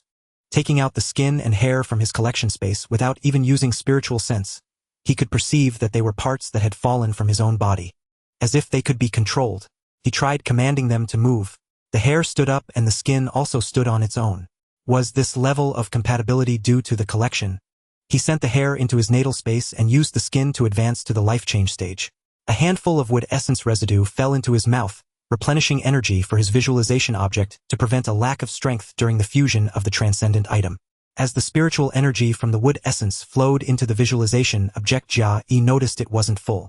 Could this thing ever be filled? He considered asking the old village chief or the chat group, but it wasn't appropriate. The villagers couldn't be trusted. He had just asked the chat group about advancing to the transcendent realm. Asking about this now would expose his rapid progress. At least having the spiritual energy full couldn't be bad, right? Wood essence residue continuously fell into his mouth, and the miniature visualization figure gradually filled. The energy completely saturated the figure from the soles of its feet, legs, lower abdomen, chest to its head, consuming over 80,000 pieces of wood essence residue. The wood essence he had stored for many days was nearly depleted. Strangely, the spiritual energy within the visualization figure was quietly dissipating. He dropped the last few thousand pieces of wood essence residue into his mouth. He used spiritual energy to refine the transcendent item, the skin. As the transcendent skin contacted the spiritual energy, Jia Yi felt as if he could sense its emotions. The skin, filled with joy, transformed into energy and merged into the visualization figure. Spiritual energy from heaven and earth surged into Jia Yi's body. The miniature figure grew larger and the skin materialized again, spreading beneath the figure's feet like a carpet. This continued until the influx of spiritual energy from heaven and earth ceased. He received feedback from the skin. Skin control art. Jia Yi's heart trembled. A secret art of skin manipulation. Such a thing was certainly to be used, but he had to be even more low-key. It was a fine treasure from a great clan. Why not use it? The feedback was complete, and he was about to study it carefully when suddenly a voice rang out, even hoarser than the village chief's. Perseverance yields results. This old man has finally come to life. Strange, why has it suddenly recognized a master? Impudent brat, release this old man at once. The last sentence was full of vigor. Jia Yi's face darkened. The skin had spoken. It had its own consciousness and memories, and was not of one mind with him. Crucially, it had a will of its own. Murderous intent rose within him. Senior, how does this junior release you? What is this recognition of a master? Who are you? From this question, Jia Yi confirmed that the skin couldn't see his true thoughts. It wanted to kill him, yet it asked who he was. No need for direct action yet. Junior's family is quite famous, though now we eke out an existence in the profound domain, lingering by the side of the Sun Emperor, preparing to pull him down. The Sun has claimed the title of Emperor. The aged voice was filled with astonishment. Yes, our curse failed, but being able to lurk by the Emperor's side counts as a different kind of success, don't you think, old man? Jia Yi used the information Ancestor had revealed again. The name of the Sun Emperor and the cursed clan that was annihilated. It's you, madman. Gulp. After speaking, the skin even swallowed saliva. So then how does this junior release you? Jia Yi's words had a double meaning. On the surface, he didn't know how to release it. The second layer was, with a clan like mine, if I release you, would you dare to come out? This old man has a secret art that can peel away the life change foundation without damaging the visualization object. The old man spoke, and a pattern of text was fed back. Life change foundation shift art. Once this old man gets out, I will mobilize the entire clan's power to help you destroy the sun. The old man's voice lowered, and after a moment of silence, it turned arrogant again. Which little thief is this? What trick did you use to make me recognize you as master? Confess now. Exposed. Senior, how did you discern that this junior is merely a little thief? It's no harm telling you. The Life Change Foundation shift art was a trophy obtained from that very clan. You've got some nerve, boy, trying to deceive this old man. When this old man gets out, I'll flay your entire clan down to the last animal. Old bastard, I was just amusing myself with you, and you dare threaten me. One sentence silenced the skin. The mission for the fill-in item had arrived. He hoped the characters to be filled would be a bit longer. The sentient being on the Life Change Tao Foundation. Even if the Tao Foundation had a spirit and was completely bound to him, Jia Yi wouldn't feel at ease, let alone with this old codger. He targeted the Life Change Bearing Foundation and initiated collection. Collection experience 1. A mass of polluted spirit 1. A heart-wrenching cry of pain rang out. Jia Yi also felt a needle prick deep in his soul. Stop, let's talk properly. This old man sincerely recognizes you as master. It was effective. He accelerated his will and the collection sped up. The screams grew louder and Jia Yi's face was as pale as paper. No one could share his secrets. Collection failed. Upon hearing this, his body lost all strength and he instantly collapsed onto the bamboo bed. His entire body shook uncontrollably, a sign of muscles losing control due to pain. Collection failed. He had never found these 4 words so beautiful. Looking inward at his visualization, object, the carpet beneath the miniature figure was riddled with holes. The holes were visibly repairing themselves, simultaneously consuming the spiritual energy within the visualization object. In less than the time it takes to drink a cup of tea, the skin membrane returned to normal, but only a fraction of its stored spiritual energy remained. Fortunately, anything solvable with wood essence was a minor issue. Meanwhile, in the Skin Clan's ancestral hall, an old man cried out, Not good, the great ancestor's reincarnation has failed. He has completely dissipated. Another old man closed his eyes to sense, then shook his head. No trace of soul energy remains. He may have been schemed against. This matter must be kept secret to prevent the clan's status from falling. Jia Yi was unaware that his actions had weakened the Skin clan's strength. At that moment he was troubled over choosing his first natal treasure. During the life change stage, one could refine a natal treasure to enhance its abilities, which would correspondingly strengthen one's own power. Bamboo armor, bamboo arrows, bamboo knives, bamboo staffs, bamboo crossbows. None of these satisfied him. Was he going to refine that strand of hair and become a tentacle monster? Never mind, I'll think about it later at the bamboo grove. It's time to head there now. I mustn't disrupt my daily routine. Gathering is the foundation of survival at this moment. He gently closed the door, slung the bamboo basket over his back, and strode toward the bamboo grove. A sensation of being watched crept over him. His spiritual perception from the life change realm had grown increasingly acute. He didn't turn around fearing exposure. In the past, enemies lurked in the shadows, leaving him baffled. Now with his power he could watch their performance and seize the chance to feel their heads, ensuring they were still firmly attached to their necks. Following the pattern, he entered the bamboo grove, and the sight of the bamboo blocked the line of sight, dispelling the feeling of being spied on. He had no idea when the surveillance began. Was it today or an earlier time? Ascending to the life change realm had vastly enhanced his perception, yet he remained utterly in the dark. He started gathering as lacking energy was unbearable. Gathering experience 1 would essence residue 6, as he collected, a sudden whiff of blood reached his nostrils. Jia Yi furrowed his brow slightly. Who could it be? A villager wounded after battling evil creatures within the bamboo grove. He hurried over to investigate, but caught a familiar scent midway while a cacophony from the village approached. Over here, hurry! It was Zhu Xiong's voice. The familiar scent clicked. It was Zhuda. Jia Yi channeled his spiritual energy and rushed to Zhuda, who reeked of blood. A bamboo arrow had pierced Zhuda's heart. His heartbeat had ceased, and there was no blood on the ground. Good. Jia Yi stored Zhuda in his space. He collected the scent. He pulled out Zhuda's machete from the bamboo basket and began tapping and clattering. Gathering experience 1 would essence residue 4. After gathering 4 times, the group from the village burst in. Here, it's Zhu Jiu. Jia Yi's lips twitched. Didn't Zhu Xiong use his brain? He only saw a back view. He had to admit the timing was impeccable. If he had been any slower, he would surely have been suspected of killing Zhuda. Was Zhu Xiong being used by someone, or was he the mastermind? With a rustle, the crowd surged forward, including Zhu Shi, whose tongue flicked out to probe the surrounding pheromones. Jia Yi tensed for a moment, then immediately relaxed.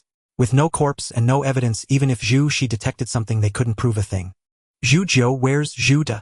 His scent ends here. Jia Yi shot him a sidelong glance. What are you talking about? 9th brother, have you seen eldest brother? Zhu Xiao's soft, sweet tone was impossible to ignore. He rolled his eyes at her. Zhuda and I were together. Between us, one of us had to die here. Tell me, did I see him? He tossed the question back. Zhu Xiao pursed her lips, looking aggrieved but saying nothing. He glanced at the bamboo armor Zhu Xiao wore, identical to his own, except for 2 extra bowls woven from bamboo. Zhuda was clearly here, my bare nose can't be wrong. Zhu Xiong glared at Jia Yi. Then find him. I'll finish him off with 1 stab. Jia Yi sneered. Everyone in the village knew his attitude toward Zhuda. He almost wished Zhu Xiong could conjure up another Zhuda to ease his frustration. His good big brother was dead. How infuriating. Did you hide the corpse? Zhu Xiong persisted. Jia Yi raised an eyebrow. This guy wouldn't let go, would he? Aren't you good at sniffing? Go on, smell where Zhuda is. And why do you assume he's already a corpse? Zhu Xiong froze, pointing at Jia Yi. You? I asked because I can't smell him. He's vanished, killed by you. That makes him a corpse, doesn't it? Jia Yi chuckled lightly. Why waste time with me here? Go search. Zhuda isn't here. You're trying to get rid of us. What did you do to Zhuda? Did you really kill Big Brother? An ethereal voice spoke, the same one that had falsely accused him of murdering the 2 patrolmen. This time Jia Yi pinpointed her, exactly her blatant spiritual energy, impossible to ignore. Her name was Zhu Lingling, and her visualization object was a bell. He hadn't realized she could disrupt hearing. It's that senior who falsely accused me again. You could speak up directly. I can't defeat a transcendent. The word again underscored that Jia Yi was being wrongfully accused, and the ethereal voice was spewing falsehoods. Zhuda must be here. I suggest we search you. You've definitely hidden him, and you might still be carrying items looted from his body. Zhu Xiong insisted, still adamant that Jia Yi had concealed Zhuda. Zhuda had the new grain essence he acquired this year. It must be on you. Zhu Lingling stared at Jia Yi, her eyes filled with disgust as if looking at a foul maggot. The others also cast suspicious glances at Jia Yi, including Zhu Xiaoxiao. Seeing this, he spread his hands and closed his eyes, speaking wearily. Come on, search me. You're so open. Did you hide it somewhere else? Zhu Lingling's ethereal voice chimed in again. Unlike some people who skulk and whisper, constantly slandering me, are you trying to muddy the waters to give the Bone-Tooth Bandits an opening? Couldn't Zhuda's disappearance be him joining the Bone-Tooth Bandits? I've always believed he was one of them.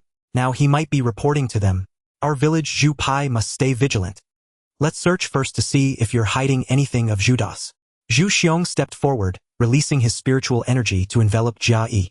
After a few breaths, Zhu Xiong frowned deeply, muttering, How is there nothing?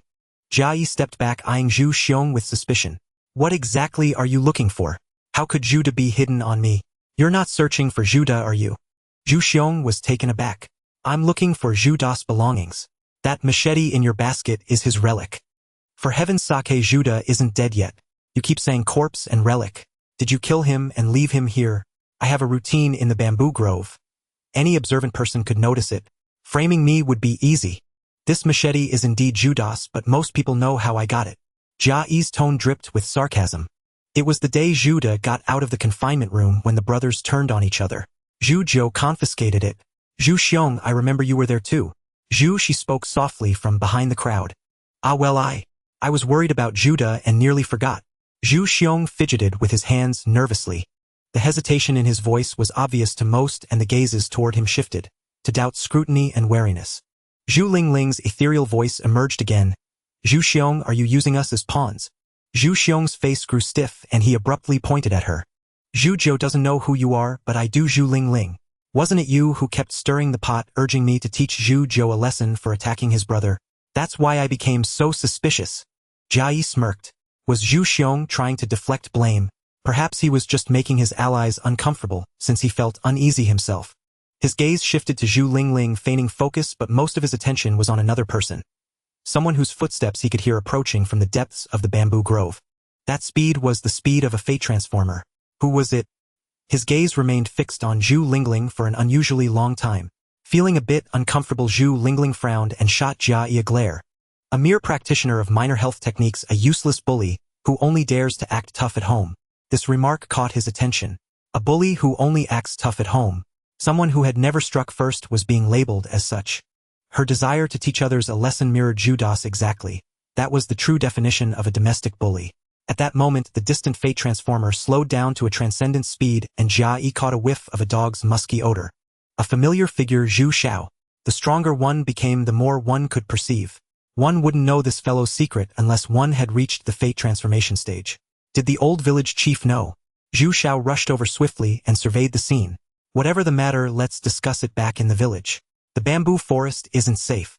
The old village chief's nephew still carried some authority, so the crowd dispersed. A greater reason was that they would miss out on the spectacle of Jia Yi killing Zhuda. Zhu Xiong was suspected to be the true culprit, and out of caution they dared not linger there. Most left directly, and Zhu she also retreated quietly. Ninth brother, shall we go together? A sweet voice reached Jia Yi's ears. It was Zhu Xiaoxiao. Wasn't she looking for her eldest brother? Why was she so cheerful now? Go find Zhuda quickly. I won't seek him out, but if I see him, I'll stab him without hesitation. Don't even think about sticking with me. If danger comes, I'll abandon you and flee. Jia Yi's words about his little sister fell upon the ears of others. What's wrong with their family? Exactly. That Zhu Guang refused to look for Zhuda. Zhu Shi wants to punch him on sight, and this Zhu Zhou is utterly heartless. Only Zhu Xiaoxiao has the best temperament in the village. Enough about them. Let's go back and find the village chief. That Zhu Xiong is off. Zhu Xiaoxiao pouted, folded her hands together, lowered her head, and turned away with a look of grievance.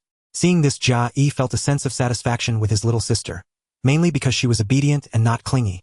He turned sideways toward the adjacent bamboo grove, who gathering materials was the priority.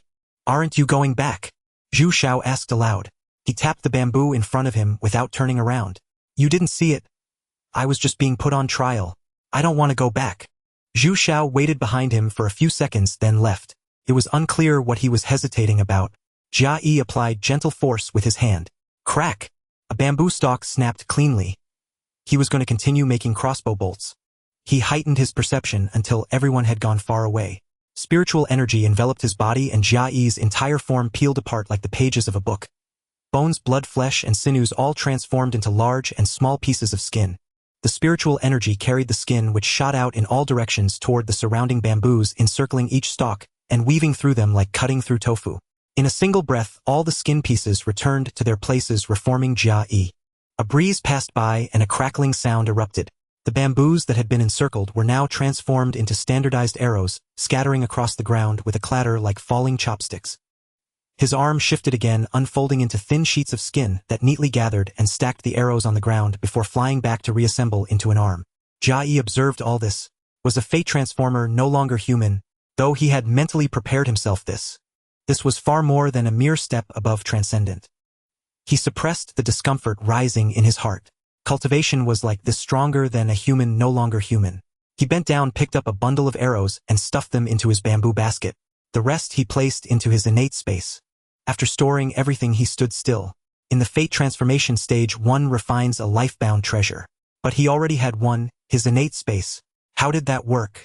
Perhaps he could refine the innate space into his life-bound treasure. The innate space's level far exceeded things like bamboo knives or bamboo armor. He channeled spiritual energy within his body, wrapping it around the innate space. It was feasible. The spiritual energy was absorbed by the space, giving the sensation that the space was being refined anew. Using over half of his spiritual energy, he successfully refined a portion of the space. He kept the remaining spiritual energy as a precaution against unforeseen events. Converting the amount of spiritual energy used into wood essence, he roughly estimated it at 100,000 wood essence fragments. Acceptable. With the gathering boost, he could manage 10 times that amount. He continued gathering until the sun slanted westward and the bamboos were bathed in red before he finally set off. It was almost time for patrol. On the way back, Jia Yi assessed his own strength. He hadn't expected to reach fate transformation so quickly. It was all thanks to his solid foundation. For an ordinary villager of Bamboo Skin Village with only fixed resources who could achieve fate transformation so fast. Age 1850050 strength fate transformation. The realms beyond fate transformation were unknown. His cheap parents hadn't taught him. With this level of strength lurking in Bamboo Skin Village was more than enough. When he returned near his small bamboo hut, Zhu Shi still said nothing. Not even a greeting, and led the way for patrol. Jia Yi followed, carrying a basket of arrows on his back. Saying nothing was fine. It was comfortable to get along with someone who kept their distance. As the patrol neared its end, the two reached the edge of the bamboo forest. Just as he silently sighed at the uneventful night and let his guard down, hiss! A sharp shriek accompanied by a wave of chilling aura enveloped them both. A serpentine evil being, Zhu Shi murmured, halting in his tracks. It's of no use to me. Hearing Jia Yi's quick declaration, Zhu Shi turned toward the source of the hiss. Boom! A flash of light followed by an explosive blast came from the center of the village. Both turned back to see the old village chief's residence. A giant bear stood upright, as tall as the former tentacle evil being, its front limbs ablaze as it slapped at the flames to extinguish them. In front of the giant bear was an old man holding a fireball in both hands. The old village chief. The giant bear was Zhu Xiong's transformation. It had not only grown enormous, but also exuded the aura of fate transformation, just like the old village chief. Roar! A rough bear cry resounded through the night sky, louder than the earlier explosion. Patrol teams could be vaguely seen converging toward the old village chief's location. However, the two men at the bamboo forest's edge did not move. They exchanged a glance and with unspoken understanding took a step back in unison. In the distance came the sounds of the old village chief clashing with the giant bear, while in the village various transcendents let out sharp warning cries. Silence fell between Zhu Shi and Jia Yi. There's a serpentine transcendent evil being. It'll enter fate transformation. I know the bamboo forest well. I can help you speed up your breakthrough. One was a fate transformer, the other an evil being familiar to Zhu Shi. The choice was obvious. Zhu Shi led the way, and the two turned their backs on the light from the old village chief entering the bamboo forest. The hissing sound came again, guiding them. A thumping noise also sounded from the side. It's a heavy foot, Zhu Shi said, turning to stare at Jia Yi. I'll handle it. You focus on breaking through. Jia Yi volunteered to clear the obstacle for Zhu Shi. If Zhu Shi achieved fate transformation, it would help the village. His own aid to the village would be limited to transcendent level power, which Bamboo Skin Village didn't lack. The two separated. Jia Yi quickly found the heavy foot. It was identical to the one he had seen before. He halted mid-step. How could it be the same? This insignificant trash required little effort. Spiritual energy precisely enveloped 4 arrows from his bamboo basket, and they shot out instantly. Thud, thud, thud. The heart, the head, and both mutated feet were pierced clean through. One strike ended the battle. With no one around fighting at full power, the second-generation evil being was already too weak. Staring at the heavyfoot which had collapsed silently to the ground, he sensed something was off. He fired another arrow. It sank into the creature's body, but it didn't move. Such a fool wouldn't feign death. Spiritual energy surrounded him as he stepped over to the heavyfoot. Gathering evil being gathering failed. Jia Yi looked at the sharp chicken-like claws on its feet, his expression dazed and his face dark. When collecting the lifespan of a feigning death wild animal, it would fail. Only by knocking it unconscious could one succeed in the collection. But this was the evil creature Heavyfoot. How could it be dead without its feet being severed? How could Heavyfoot feign death? The bamboo knife flew out and Heavyfoot's feet were smoothly severed. It did not resist and died this time. Supernatural object collection failed. Was this a fake Heavyfoot? Moreover, encountering 2 identical heavy feet. This was truly alarming. Had he walked into an illusion, he could alter his own fate but sensed nothing amiss. If it were an extremely powerful existence, he would have been dealt with long ago. At least it was not a fate alteration but a special existence. The conjecture flashed through his mind in an instant. Collect poison collection experience 1 illusion serpent flower pollen. 1 The scene before him changed and excruciating pain spread through every part of his body. An eerie coldness was everywhere. What met his eyes were the fragments of the bamboo snake's corpse and a multitude of evil creatures. The 2 of them had been in an illusion and the bamboo snake had been killed. Fortunately, the bamboo snake, greedy for serpent supernatural objects, had rushed ahead. Otherwise, the evil creatures flying in the sky were a swarm of fist-sized bees with human faces and glowing tails. They were stinging Jia Yi's head with their tail stingers. Every time a stinger pierced the membrane, fresh flesh would automatically form a new membrane. These bees could only penetrate a thin layer. On the ground were a group of chilling bamboo rats, each with a finger growing from its forehead. A rodent evil creature, fighting against other evil beings. Jia Yi stood in their midst, caught in the crossfire. The only thing untouched was a flower at the very center, entirely pink and a foot tall. Its petals were only the size of a fingernail, and the stamen resembled a snake's forked tongue. The stamen trembled, emitting a hissing sound, and a pink mist spread with the noise. The horde of evil creatures immediately charged madly toward the mist. The scenery shifted. He was back in the bamboo grove before a 3-meter-thick bamboo, verdant and dripping with moisture. The urge to collect wood essence was passively aroused. Jia Yi sneered coldly. Another illusion.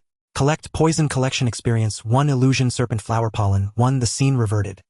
He could no longer endure the sensation of being torn apart by the evil swarm. His body transformed into skin, precisely slicing at the surrounding evil creatures, targeting their special mutated parts, heads and hearts. The air filled with a dense rustling sound as Jia Yi controlled pieces of spirit skin darting back and forth.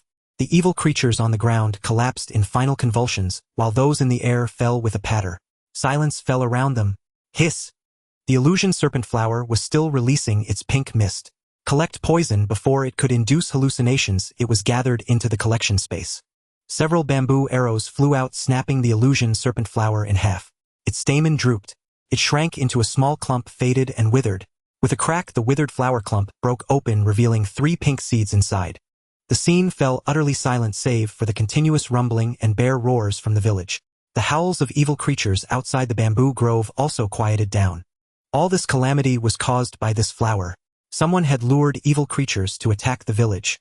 Now that the creatures had ceased their turmoil, and the plan had failed, someone would surely come to investigate. He placed the remnant flower into the space and collected the scene.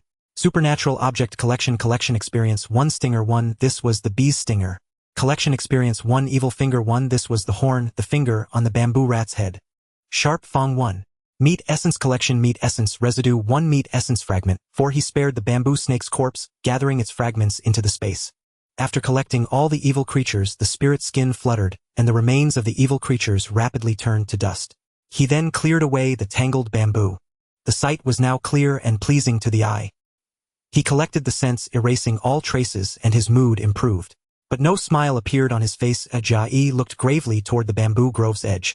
A group of people was approaching this location. Though fast, their steps were orderly. Their breaths were synchronized. He could not tell how many there were. From the rhythm of their footsteps, they were cultivators who had just entered the supernatural realm. Using spiritual energy to transform his skin, he retreated silently, spreading his skin thin and sticking it to bamboo leaves. On 2 leaves separated by a dozen meters, a small patch of skin drooped down, each growing 2 tiny eyes that swiveled, watching below. When those people neared the spot where the illusion serpent flower had grown, they all stopped. Their clothes were tattered, stained with grease and blood like beggars from somewhere. What was impossible to ignore were their teeth. Sharp and fierce, with canine teeth, especially long and pointed, more than twice the length of a normal person's. The leader caught his attention. He was at the fate transformation stage. "Village chief, is this the place? Has the flower been eaten so early?" The leader, a tall man with a wrinkled face, bared his teeth like a dog guarding its food, his eyes darting around to inspect. Suddenly he looked up, roared, and his muscles bulged as he charged toward one of Jia Yi's eyeballs. He had been discovered. The target was the exposed eye. Next time he encountered a fate transformation powerhouse, he just wouldn't peek. Most of the spirit skin flew away, dodging the Sharpfang village chief's attack, and coalesced into a humanoid form in the distance to flee. But the humanoid was missing half an arm. "Little thief, where do you think you're going?" In a few breaths, the two had fled far from the illusion serpent flower's growth site. Jia Yi shifted the spirit skin on his face, leaving only 2 eyes, and turned back to charge at the Sharpfang village chief. At the same time, the spirit skin of his remaining half-arm also acted, flying toward the other sharp-toothed people. The two collided with a thud. Jia Yi's superficial flesh automatically transformed into skin to absorb the impact. The Sharpfang village chief was sent flying backward. The air was filled with the sharp whistle of spirit skin cutting through it, accompanied by screams and chaotic spiritual energy impacts. Then the half-arm flew over and reattached itself. By now, the Sharpfang village chief had stood up, casually wiping blood from the corner of his mouth, his eyes filled with gravity. "Where is that flower? Give it back and he'll leave immediately. Don't you care about your clansmen? I've scattered them. Is the only thing you care about a flower?" Jia Yi's voice was muffled as he was speaking from within his belly. The Sharpfang village chief's face twitched. He shoved something into his mouth and glared fiercely at Jia Yi. "How dare you mock me, old man? You're asking for death." He transformed into a 2-meter-tall giant wolf, pouncing at Jia Yi. Thud. Man and wolf clashed, fist and claw evenly matched. Seeing the giant wolf's jaws snapping toward him, he quickly retreated. The humanoid visualization object attached itself to his body, and he smelled the wolf's stench even stronger. This wolf smelled rather dog-like. Besides his senses, his speed had also increased by half. Seeing this, he charged back and punched toward the wolf's eye. The giant wolf had changed too. Green patterns grew on its belly, spreading across its body. It suddenly grew to 4 meters tall, completely green. Thud. Jia Yi's fist struck its forelimb, and half his fist turned to skin. The thought that he was outmatched arose immediately, and he hastily retreated. He had retreated less than 2 meters when his body was trapped.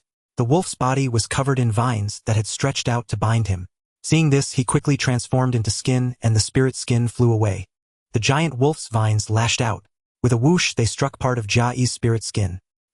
The spirit skin shattered, burned, and scattered as ashes. Ignoring the lost portion, Jia Yi focused solely on escape. He was completely outmatched. Seeing the enemy ready to fight to the death, it was unwise to go back and throw that punch. Boy, feel the wrath of the filth transformation. Filth transformation. Was that the next stage after fate transformation? The Sharpfang village chief's fate transformation was a wolf. Had he eaten something to gain the power of filth transformation?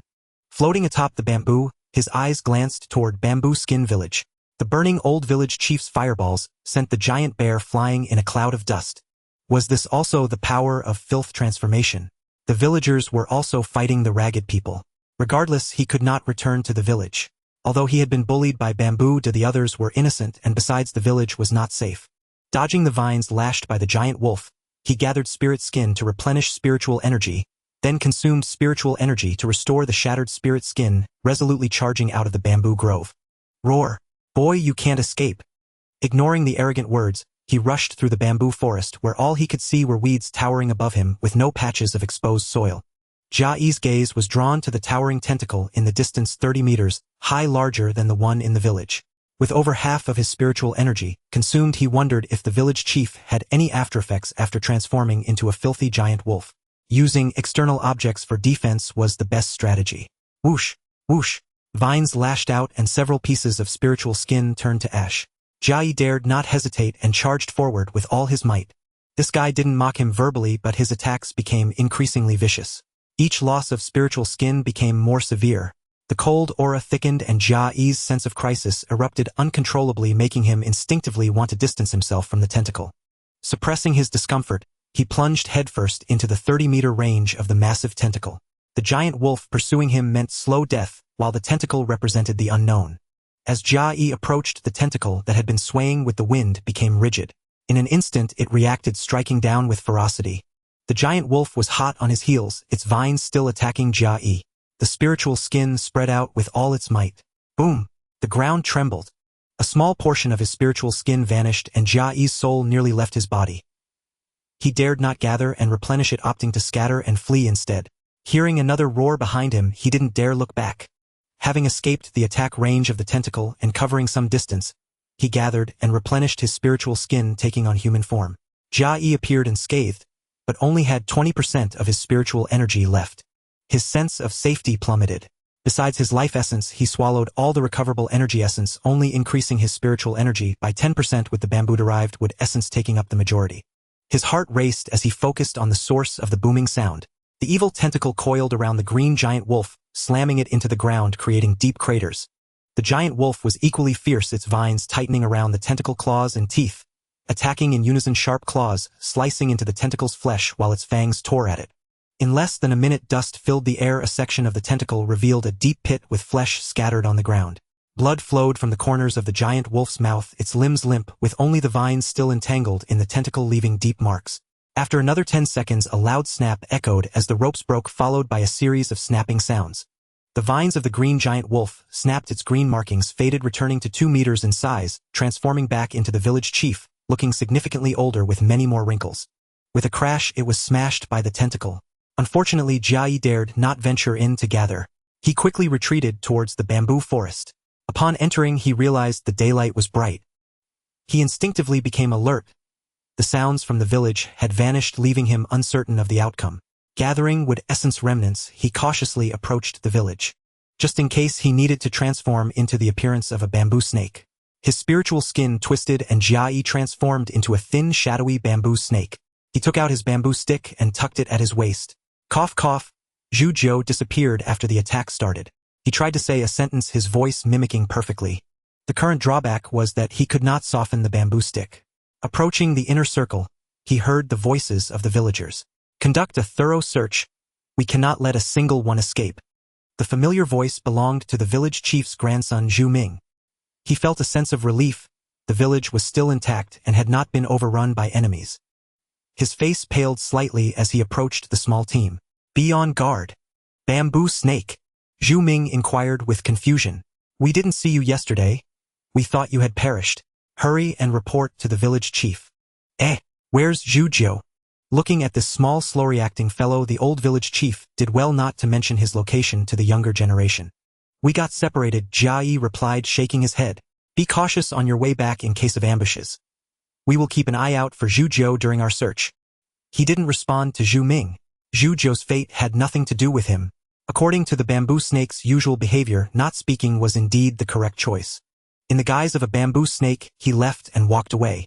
Minggu, this bamboo snake, has no sense of manners, leaving without acknowledging his teammates at all. Acknowledge what?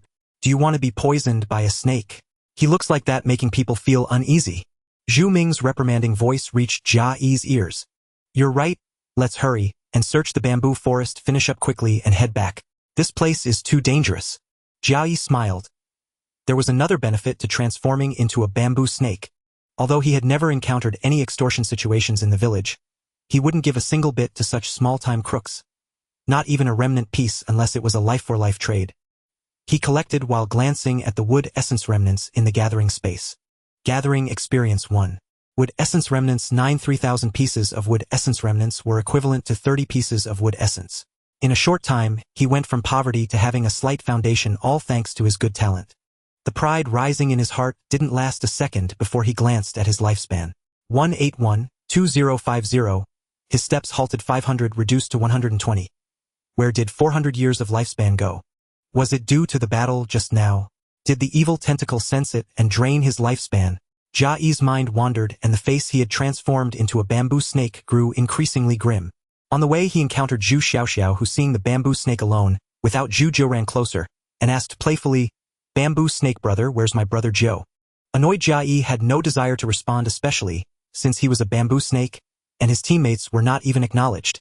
Having suffered a setback, Zhu Xiaoxiao pouted and followed Jia Yi. His feet trod on the newly compacted ground, feeling deeply moved.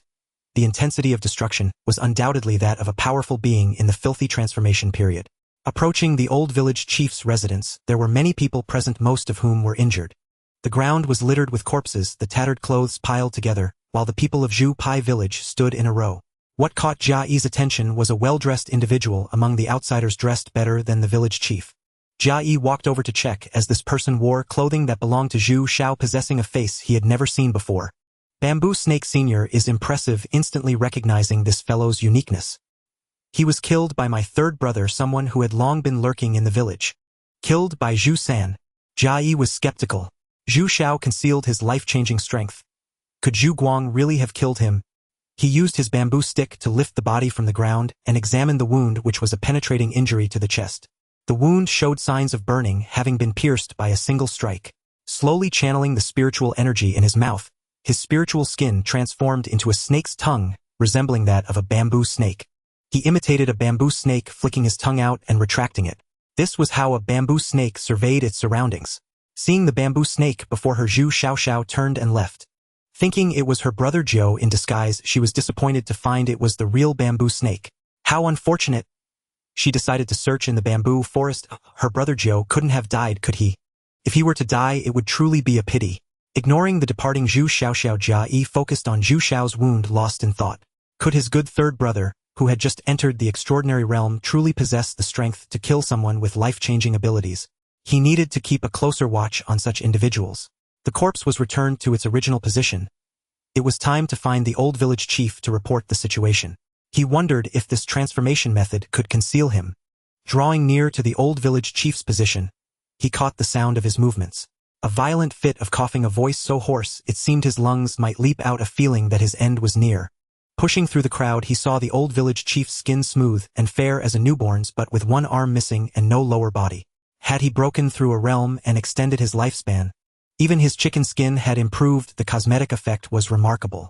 It would be even better if his hair turned black again. Bamboo Snake, it's good that you're alive. How was your harvest?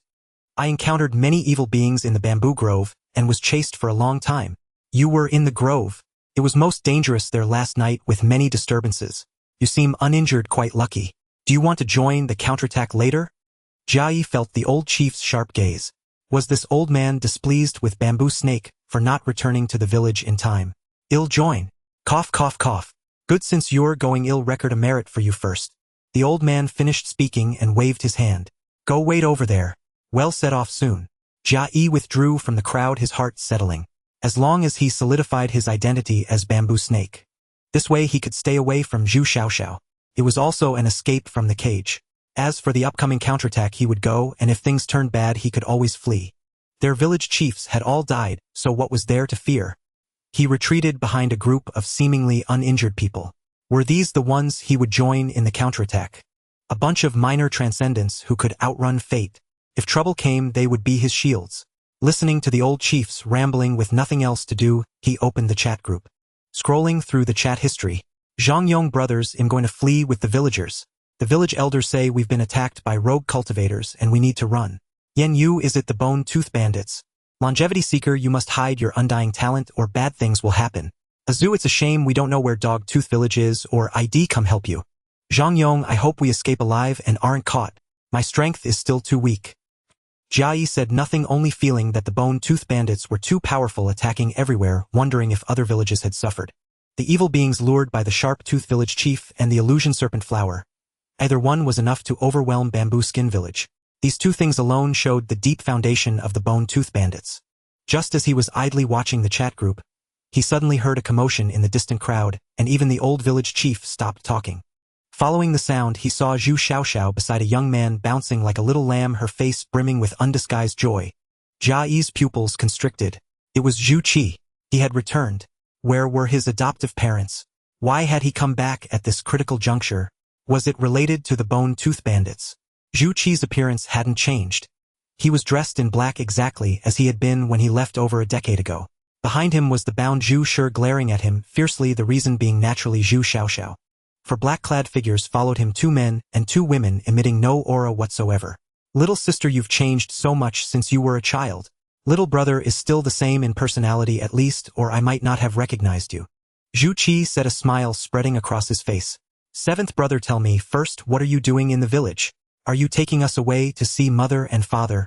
I miss them. Zhu Qi's face twitched. He rubbed his cheeks, his smile still in place. Seventh brother, can't see them either. I'm just passing through this time to see everyone. If you want to see mother and father, you'll have to raise your cultivation first. Father is an official in the mystic dynasty in the mystic domain. Mother is the head of the Green Silk Tower. I as a hall master haven't seen her in over a decade. I don't know how to see her. Perhaps little sister will find a way in the future. Zhu Qi spoke, a look of nostalgia on his face. Zhu Xiaoxiao coaxed. So will you take me or not? This? My mission is dangerous, I'm afraid not. Let me go pay my respects to Uncle Village Chief first. He'll give you some good things later. After speaking, Zhu Qi's figure flickered, and he appeared before the old village chief. His spiritual energy aura was identical to the green giant wolf's, only more profound. Uncle Village Chief Zhu Qi pays his respects. With that, he bowed deeply. No need for formalities. I can't get up anymore, cough cough cough. I never thought I'd see you again. The old man's voice was still strong, but his remaining arm trembled as he raised it. Zhu Qi stared at the old chief for a few seconds, then asked, is it the organ-bursting pill mother left behind? Even without the organ-bursting pill, my lifespan was short.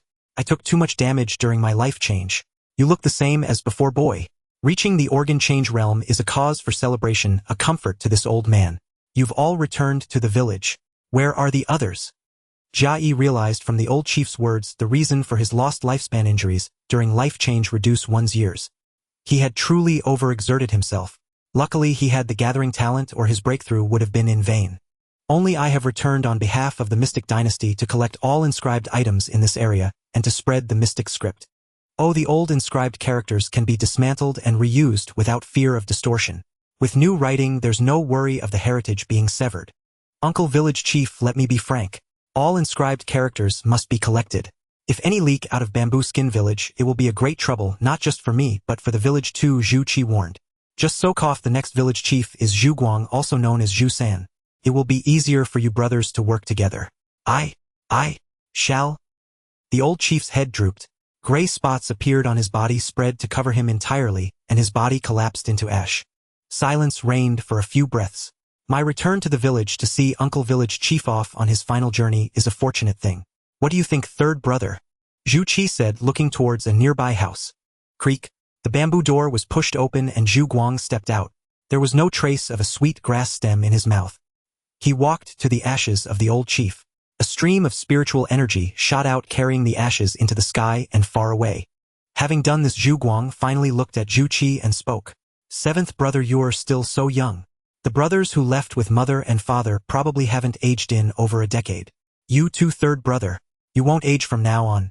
Your youthful days are still long ahead. As Zhu Qi spoke, he handed over a jade slip.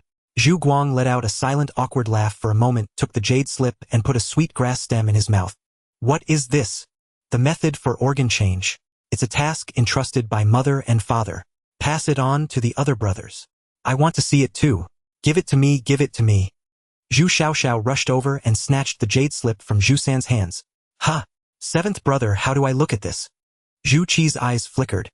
He wanted to finish his business quickly and get away from this young lady. He hastily pulled a black cloth pouch from his bosom. Ahem, little sister, this is a gift for you. It's called a storage pouch. Use it after dripping a drop of blood on it. That jade slip, you can view it by pressing it to your forehead. It contains the mystic script, a new writing system created by the Mystic Dynasty. There are several copies of the new script's inheritance in the gift. You and third brother can study them together. Zhu Qi watched Zhu Guang and Zhu Xiaoxiao fiddling with the items. His eyes swept over Zhu Shi in the crowd, then scanned the people carefully. Puzzled, he asked, where are eldest brother and ninth brother? I've been back for a while now, why haven't they come out? Bamboo the first was the first to vanish, and Bamboo the ninth disappeared during yesterday's great battle. Bamboo Seven's brows slightly lifted as he sensed the disdain in Bamboo Guang's tone toward his two brothers, addressing them not as eldest and ninth brother, but by their names directly. He wished to inquire further, but catching sight of Bamboo Xiaoxiao by his side, he swallowed his words. Turning to the four behind him, his expression turned grave. You four gather every inscribed artifact here. Not a single one left behind. Also ensure proper compensation for the weapons and armor. Understood. The four chorused in unison. Closing their eyes to sense 3 of them wordlessly flew off in different directions, leaving only one behind at the scene. Vines sprouted from the remaining figure, radiating a formidable aura more terrifying than the giant bear from the previous night, striking awe and terror into the hearts of the bamboo bark villagers. Weapons and armor floated out from him as he used the vines to exchange with the crowd. Under the oppressive pressure of his might, none dared to resist. Even Bamboo Guang was no exception, his bamboo armor peeled away by the vines. After a few breaths, the collection of inscribed characters was complete. Jia Yi at this moment was stroking a metal rod, a metal dagger tucked into his belt by the vines. Good, no longer would he worry about his bamboo staff turning into rope. The others present felt far differently, especially those who had donned privacy-protecting gear. Their protections were shattered on the spot, replaced by standard-issue armor as compensation. Some tugged at their clothes, trying to cover themselves. Those who had worn full-body protection fared worse. Some were struggling into armor, others picking up torn rags from the ground, and a few dashed frantically toward their homes. Those who, like Jia Yi, remained neatly dressed were the young without deep resources.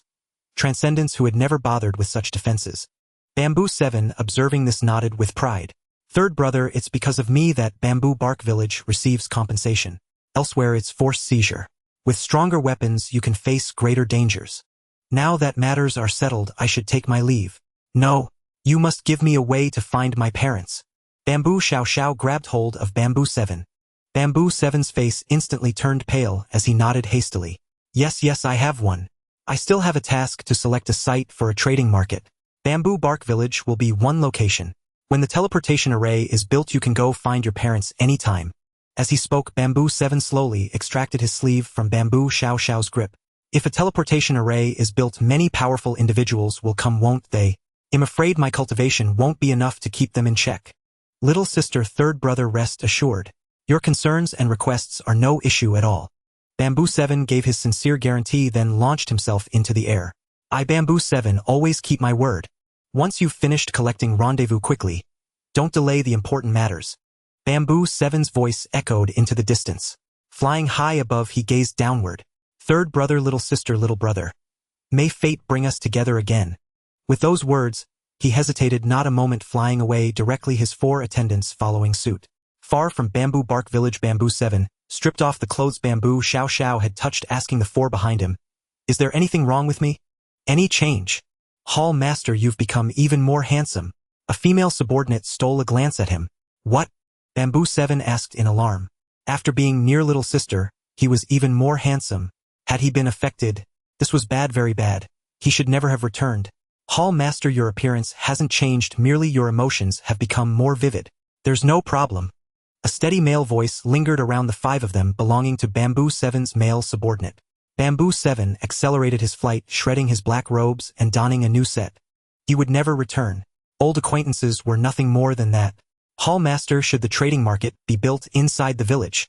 In Yenyong City? For the sake of my brothers, it cannot be built there. They are far too weak. My little sister's path must not be interfered with.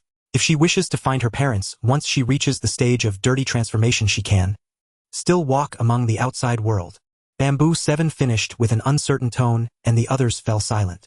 They could see that their Hall Master was afraid of Bamboo Bark Village, afraid of his little sister.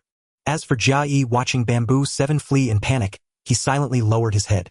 Wasn't one of the reasons his cheap parents had left here because of Bamboo Xiao Xiao? Matters had collided all at once. The loss of lifespan from the beating, Bamboo Xiao Xiao's sinister nature, the danger of the evil creatures, the threat of the Bone Fong bandits. He had to lie low and survive. Out of the corner of his eye, he saw Bamboo Xiao Xiao and Bamboo Guang reading a jade slip, the method of dirty transformation. Forget it, he wasn't envious, not in the least. He would just hide himself away and never go out. His throat bobbed as he felt the metal rod in his hand. He would have to use it to put on a show later. The method of dirty transformation would come in time. If he lived long enough, he would have everything eventually. Then there was Bamboo 3's life transformation. He had accumulated over a decade's worth of grain essence. If he had nearly 1,000 pellets, assuming 50 per year, and chose the right transcendent object, a breakthrough would naturally be within reach. He and Bamboo the First had never given grain essence to their younger siblings. Otherwise, they would have long since achieved perfect body nurturing and obtained their own farmland.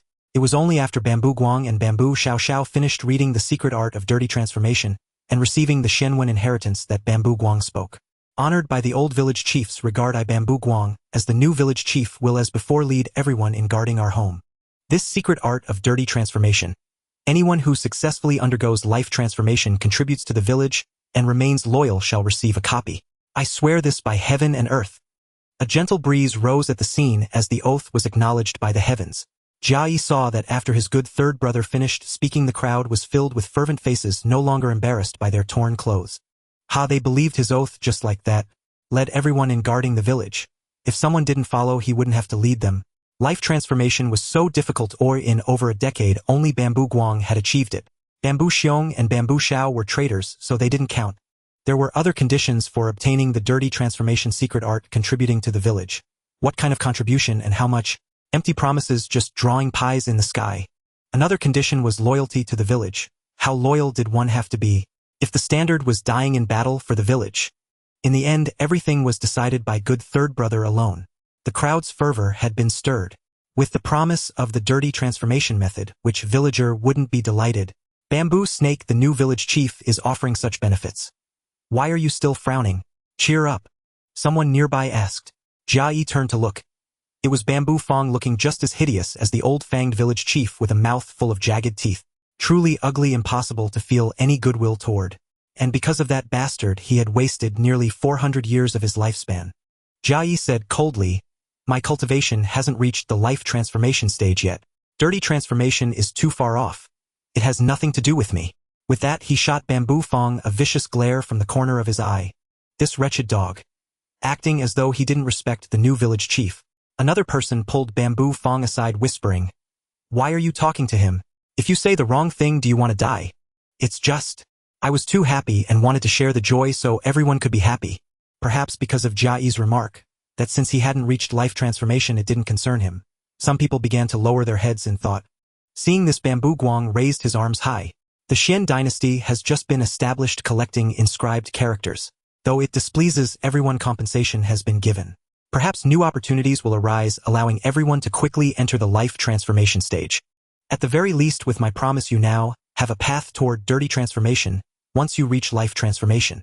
Zhu Guang's words once again bolstered the villagers' resolve. Jia Yi remained silent beside him, his expression unreadable. Zhu Guang cast a glance at him, then turned to the others, unfurling a map with fervent excitement. Well, take our revenge now. Hunt down those bandits before they can escape. For the old village chief. For our fallen villagers. For the old village chief. For our people. The other transcendents joined in the chant. Jia Yi crossed his metal staff before his chest, stroking it slowly as a gesture of solidarity. Silence too was a statement when paired with a raised weapon. Sensing Zhu Guang's gaze flickering toward him, Jia Yi cursed inwardly. Had he caught the attention of good third brother? Move out. Zhu Guang led the charge toward the bamboo grove. Jia Yi followed swiftly, keeping to the center of the group. Neither the vanguard nor the rearguard offered the safety of the middle. As they threaded through the bamboo forest, Zhu Guang remained at the front, slaying every second-generation aberration they encountered. His weapon was a stone as head claimed before his betrayal. A superior supernatural artifact head obtained. Coupled with his visualization object light, the means of killing Zhu Xiao was now clear, a stone imbued with searing heat. His life change had manifested as stone. Emerging from the bamboo grove, they slowed their pace slightly. Zhu Guang deliberately drew closer to those behind him. Stay close, everyone. If a major threat arises, I can shield you. For a moment. Jia Yi's lips twitched in silent mockery. Shield them for a moment, then flee faster, leaving the transcendence to cover his life change. What fine rhetoric. He'll hold them off. Literally just one moment's worth. They raced across the wilderness, sensing the auras of aberrations from afar. By noon, they reached a barren stretch devoid of green. Before them lay ochre farmland encircling a village, its walls woven from interlocking animal bones. This is the place. Surround it. Zhu Guang snapped the map, which burst into flames and crumbled to ash. Without a word, the others fanned out, and Jia Yi hurried to keep up. Good third brother was truly autocratic. No one else even got a glimpse of the map. He navigated the entire journey alone, binding everyone's lives to his own. Jia Yi resolved never to venture out with him again. This world teemed with too many aberrations. Better to stay within the village and focus on cultivating his strength. Taking his position, Jia Yi stared at the bone wall with pessimism. With all this commotion and no one emerging to investigate, he suspected the bandits had long since fled. At Zhu Guang's signal, they converged on the village. Vaulting over the bone wall, Jia Yi's eyes fell upon collapsed houses. Had they even bothered to destroy their supplies before fleeing? Or was this a scorched earth retreat never to return? Search everywhere. See if those bastards left any clues. Zhu Guang surveyed the wreckage, unwilling to slink away empty-handed. What if there was a lead? Jia Yi listlessly prodded piles of debris with his iron staff, shattering anything that looked remotely promising. A complete waste of time. He quickened his pace, hoping to sift through more rubble. After the time it took to burn an incense stick, a sweet childish voice suddenly rang out. La la la, I'm Mama's little flower, la la la, I'm Mama's. A wave of chilling cold washed over them. Jia Yi's hair stood on end. It was the same sensation as the 30-meter tentacle monster. His body felt almost frozen stiff. Gurgle gurgle, so angry, so hungry. He turned in shock to see a 30-meter plump ginseng root, its face a round cherubic red. Its tendrils acted like limbs, grabbing transcendent villagers and stuffing them into its expanding mouth. Its longest tendrils now extended beyond 30 meters and writhed with life. 2 more victims were pulled in. Gurgle gurgle, so angry, so angry. Was that a gurgle? And it was angry. What was Zhu Guang waiting for? Until it filled its 30-meter frame. Run. Don't just stand there. Flee. Tendrils snared 2 more before the new village chief finally shouted the order. The others snapped out of their stupor and bolted. Run. This primal aberration can move. I want to go back to the village. Wah! Most soiled themselves, crying or warning others as they all fled from the plump ginseng. Gurgle gurgle, so angry, so angry. Once everyone was out of reach, the ginseng coiled its tendrils beneath itself, using them to push its bulk forward. But its pace was agonizingly slow. La la la, I'm Mama's little flower. Jia Yi let out a silent sigh of relief. No need for a stealthy escape after all. But how far would this plump ginseng pursue them? Once out of its chilling radius, he glanced at Zhu Guang, who kept looking back intermittently, just as he had on the way here. When danger struck, he launched no attack, and he dared claim he'd hold them off. Trust him and you'd die fast. They had covered half the return journey. I'm out of spiritual energy. Wait for me. Jia Yi looked over. It was Zhu Kuei, a veteran transcendent older than good third brother. How could she be depleted? Had she been hoarding her grain essence? Zhu San halted, the others following suit. He pulled 3 grain essences from his pouch. Take these. I don't have many left, but this should get you back to the village. Thank you, village chief. Once the next harvest comes, I'll repay you. Zhu Kuei bowed deeply in gratitude. Zhu Guang nodded, pinching his nose. Noticing his gesture, Zhu Yi announced loudly, Everyone clean yourselves up before we head back. The villagers who had soiled themselves quickly dispersed into the surrounding grass. Rustling sounds filled the air as Zhu Guang kept his eyes on the horizon. When the villagers emerged, they were odorless. Jia Yi watched good third brother and Zhu Yi from the corner of his eye. A newly appointed chief already savoring the taste of flattery. Was Zhu Guang addicted to praise or merely to sweetgrass? Once you're ready, we move out immediately in case the aberration catches up. This time the group was far calmer, moving in an orderly sprint with spiritual energy coating their feet.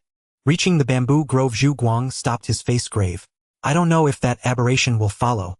To be safe, we should circle around the tentacle creature a few times. Good third brother was referring to the very tentacle aberration Jia Yi had provoked. The village chief is right. We must think of the others. Zhu Yi chimed in agreement. Zhu Guang gave a slight nod and slipped a piece of sweetgrass into his mouth. Zhu Yi, noting the new chief's expression, beamed with delight. Whatever you decide, village chief. We follow your lead. Jia Yi said nothing, joining the others in running circles around the tentacle aberration dozens of times. The tentacle aberration seemed oblivious to those beyond its range, swaying gently in the wind with a deceptively harmless demeanor. Yet the malevolent aura it exuded was impossible to ignore. Even aberrations could disguise themselves, let alone humans. The sharp-fanged village chief had died here this very morning, leaving not a trace of himself behind. Only the pits gouged by the tentacles had grown deeper. After completing their loops, they tossed a few soiled garments into the tentacles' attack range before finally ending their precautions. As they re-entered the bamboo grove, Jia Yi lingered at the rear, gathering sense. Collection experience 1, a bundle of mixed aura 1. At least he had done his part, protecting both his fellow villagers and himself. Just as he was lost in thought, Zhu Yi interrupted him. Village chief, look what I brought from that village. This doesn't seem like ordinary script. What kind of pattern is this? It looks almost orderly. Jia Yi tried to see, but his view was blocked. Zhu Guang examined the object Zhu Yi handed him, his brow furrowed. This is mystic script. How could they write it? And they knew of it before me. Village chief, what does it say? Zhu Yi asked eagerly. Zhu Guang glanced at him. Finally someone who appeared loyal, at least on the surface. He might as well share. Slowly he recited longevity, the long-lived one, sacred mother feast fish, life thief ancestor, collection the collector. Jia Yi steadied his expression while his mind churned violently. This was talent, the innate gifts of a few in the chat group, lacking only immortality. Was it written by Zhang Yong? Why did he write it? Thankfully his location hadn't been exposed. As Jia Yi silently grumbled, his brow twitched as he noticed a blind spot. How did Zhang Yong come to know mystic script? In the chat group, the one most likely to understand mystic script should be Azu from the mystic domain. What he said about the founding of the mystic dynasty and the recycling of script characters all matched up. Having access to top-level information, it wasn't surprising he knew mystic script. Were he and Azu both in the mystic domain? He glanced again in the direction of Juya, but his view was still blocked. Not understanding mystic script, he couldn't be bothered to go over and look. Zhu Snake should remain cold and indifferent to everything. Village chief, what do all these mean? Zhu Kuei craned her neck curiously. Probably some powerful beings. Eternal life, sacred mother, life stealer. These names sound formidable. Except for this collector written last, it should be the weakest of the four, still a gatherer. Hearing third brother's disparaging comparison, Jia Yi didn't know what to say. Surviving to the end was true power. Did he understand what low-key meant? Let's head back first in case the evil creatures catch up. The people of Zhu Pai village returned to the bamboo grove with Jia Yi lagging behind to gather sense. Precautions had to be taken. With the villagers' cover, he could be safer. How do we face their families when we go back? Instead of dwelling on the dead, think about how to get through the next days. Most people have no grain essence left. If a crisis hits and they can't muster spiritual energy, they'll die easily. Village chief, can I join the wilderness reclamation next year? The villagers' murmurs naturally reached Zhu Guang's ears. Yes, the old chief's restrictions were meant to encourage everyone to patrol actively, all for the safety of Zhu Pai village. Our village has suffered repeated calamities. Zhu Guang won't stand in the way of anything that benefits everyone. Thank you, village chief. Grateful to the village chief. Amid the chorus of flattery, Zhu Guang, walking at the front, spat out the sweet grass root in his mouth and smirked briefly. However, for everyone's safety from now on, every household must participate in patrols. The thanks ceased as Zhu Guang added, this will free up more time for the transcendent ones. You are all transcendent. I'm looking out for your interests. If you're unwilling, consider it unsaid. Of course, the transcendent ones can't skip their daily clearing outside the bamboo grove. The village chief is right, or everyone in the village should join the patrols for fairness. Juya was the first to support. Yeah, no more going out every night. The new village chief has already worked for our benefit. I Zhu Tiaosiu truly admire him. Amid the flattery and noise, Jia Yi pinpointed Zhu Tiaosiu, a 2-meter tall fellow with a large frame. Might as well rename him Bone Thick. The key wasn't bone thick, but that everyone's grain essence was gone. So his earlier guess about third brother was wrong. He couldn't have saved up over a decade's worth of grain essence. His visualization object must be incomplete. How did he advance to life change? Where did he get the energy? With this doubt, amid the transcendent one's flattery of Zhu Guang, they passed through the bamboo grove. Villagers waiting eagerly ran toward them from afar. The village chief is back. The transcendent ones are back. Village chief, my parents. The young voice was sharp and Jia Yi caught it precisely. From his tone, not seeing them, he already anticipated the outcome. Don't worry, ergo the village won't abandon you, Zhu Guang consoled. Jia Yi left the crowd to head to Zhu Snake's home. Such was this world. Surrounded by evil creatures, people died and everyone was used to it. Near Zhu Snake's home, the bamboo hut had collapsed and no new one had been built.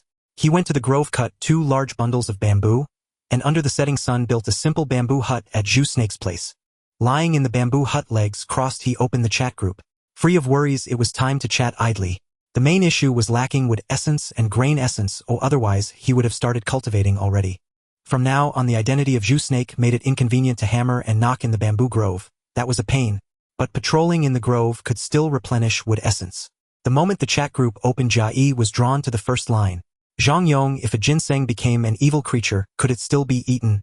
It had to be him who left the mystic script in that village today. But how did he know mystic script? Had he made some shady deal with Azu? Head mentioned fleeing, which matched that time.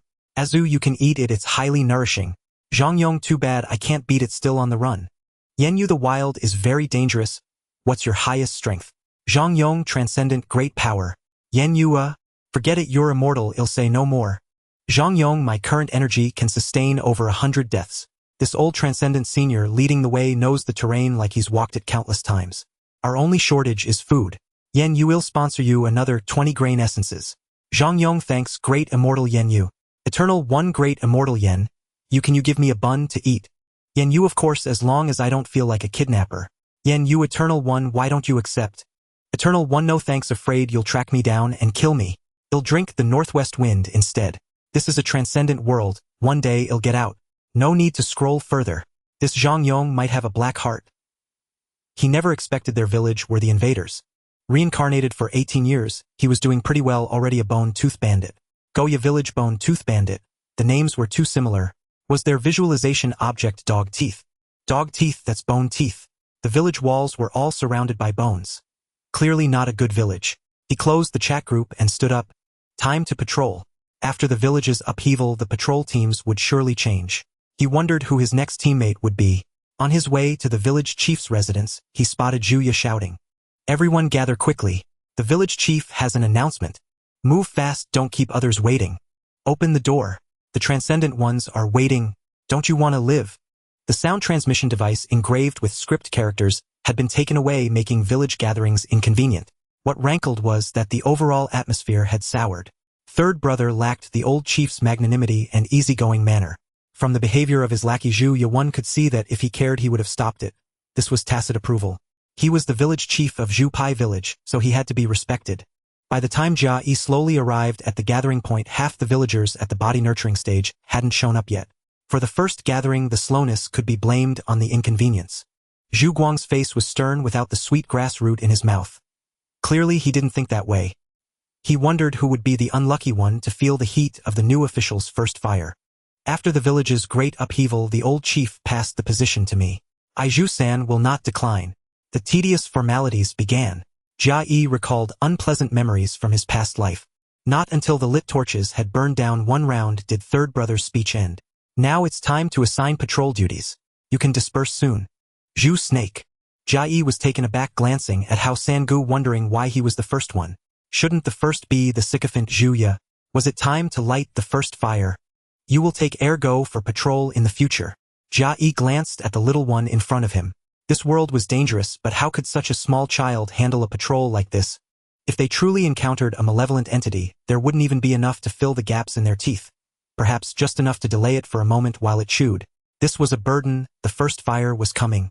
Jia Yi pointed with his finger looking ominously at ergo. Keep up. After saying this he turned and left. Ergo saw Jia Yi's expression, his face filled with refusal, taking a step back. Ergo, do you not want to avenge your parents? Brother Zhu, she is among the strongest of the extraordinary, I am looking out for you.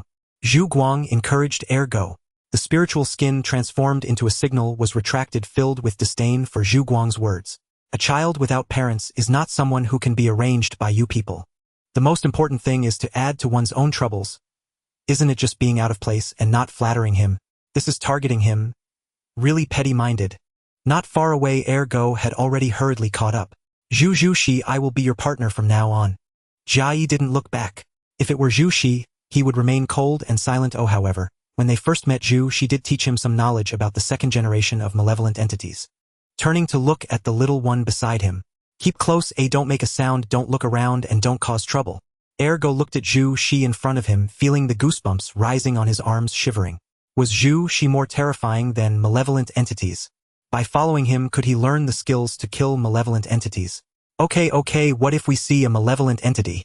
Of course, we must remain silent. I can see further than you. If you see something I haven't noticed, then it means you saw it wrong. Seeing it wrong, you certainly cannot speak of it, or others will laugh at you. Ergo saw the signal from his teammate move again, shrinking his neck and covering his mouth, nodding vigorously. Was Zhu Shi really not a malevolent entity? Jia Yi observed Ergo's demeanor. Though small, he could take in what was said, quite good. Leading the way, they walked through the village in rhythm with Zhu Shi. If they encountered a malevolent entity, perhaps remaining silent would allow them to survive. With so many extraordinary beings, adding one more isn't a loss. Losing ergo wouldn't be a pity either. During the night, they encountered several extraordinary beings with children, many of whom greeted ergo. Ergo, are you getting used to it? Ergo, if you can't handle it, just go back and rest. I will head back to sleep first. Ergo remained silent, staring intently at Zhu Shi ahead. Zhu Shi didn't talk to other extraordinary beings, and neither could I speak to my companions. That's how strong people are. Jia Yi was unaware of Ergo's thoughts. As dawn approached, they headed towards Ergo's home. The patrol was ending, and he arrived home just in time. As a small child walking all night without whining about fatigue, not being like others who went home to sleep, was quite impressive. The patrol is over. After Jia Yi finished speaking, Ergo pushed open the door to his house, creaking, as he fell onto the bamboo bed and began to snore. He closed the door for him and heard calls from other patrol teams in the distance. Village Chief. The adults from the city have arrived. Adults? The one calling out was accompanied by several strangers, one of whom was the grain officer from Yanzhou town, a life-changing cultivator. Seeing his respectful demeanor was someone from a higher-level organization than Yanzhou town here, Hao Sangu, like himself, was a life-changer. At this moment he had already heard the call, his body emanating a faint light, quickly heading towards the newcomers. Zhu Guang has met with all the esteemed adults. The first thing upon meeting was to bow in greeting. The extraordinary beings from other patrol teams watched from a distance. Jia Yi was no exception, visualizing an object to enhance his hearing to listen closely for any danger. The leader, a portly man with a big belly, hands clasped behind his back, scanned Zhu Pai village and asked, "I have heard that your Zhu Pai village has already collected the patterns." In response to the esteemed adult, "Yes, it was one of my brothers who personally came to collect them yesterday and compensated accordingly." Zhu Sen not only answered the question but also mentioned his connections. Zhu Qi personally handled the collection of the patterns, holding real power. This person had only heard rumors having nothing to do with him, clearly falling short of Zhu Qi. Using Zhu Qi as a backing is fine, but in his words Zhu Qi was merely a brother. What about their parents? Wouldn't they be even stronger? The man paused, looking at Zhu Guang in front of him, patting his shoulder. His proud demeanor turned friendly. "I came here because I heard about this matter and felt that your village had the capability to respond positively to the orders from the Shen dynasty.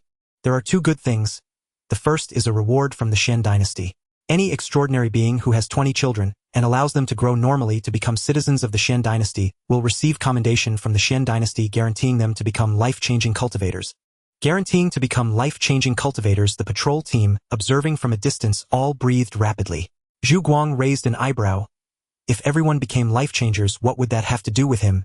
But he still asked, "Are both husband and wife rewarded?" The portly cultivator held up 4 fingers. "No, they need 40 children. Calculate it. Extraordinary beings have a lifespan of 200 years. If they work diligently, 40 years would be enough. It might even take less than 40 years. What a bargain.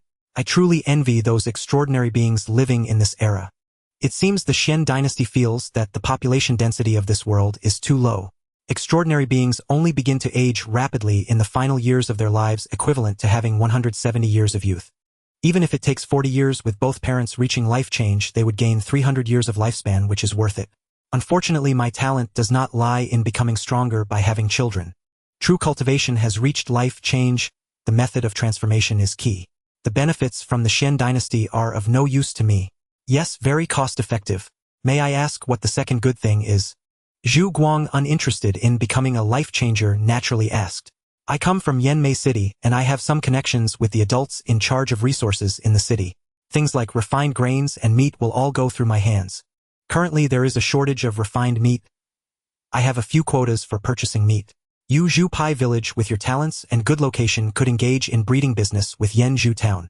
Zhu Guang turned his eyes to the grain officer from Yanzhou town, who shook his head. "The resources in the hands of the adults are beyond what we two small places can consume. Oh Zhu Guang, you can decide for yourself." "If that's the case," Zhu Guang thanks the esteemed adult for the favor. Seeing how Sangu agreed, Jia Yi felt that better days were coming. Having raised small animals in childhood, he could gather life essence, and that was what was most needed now. This second good thing might have the glow of Zhu Qi. If he hadn't come early to collect the tools and weapons engraved with patterns, this portly man would not have possibly given away the opportunity. The grain officer from Yanzhou town called him adult. Such a figure from Yanmei City, Jia Yi didn't believe he didn't have channels to handle it himself. Yanmei City resembles Yanyong City, where Yanyu is located. Once those outsiders left, Zhu Guang called together the extraordinary beings in the village. He reluctantly stepped out from the bamboo forest. Hao Sangu's desire for power seemed a bit excessive.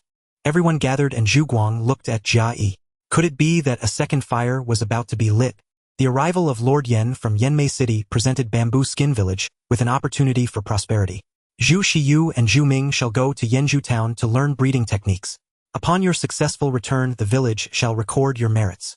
Sending 2 individuals who had never set foot in Yanzhou town was a typical death sentence. "I am grateful for the opportunity, village chief." Zhu Ming spoke up first.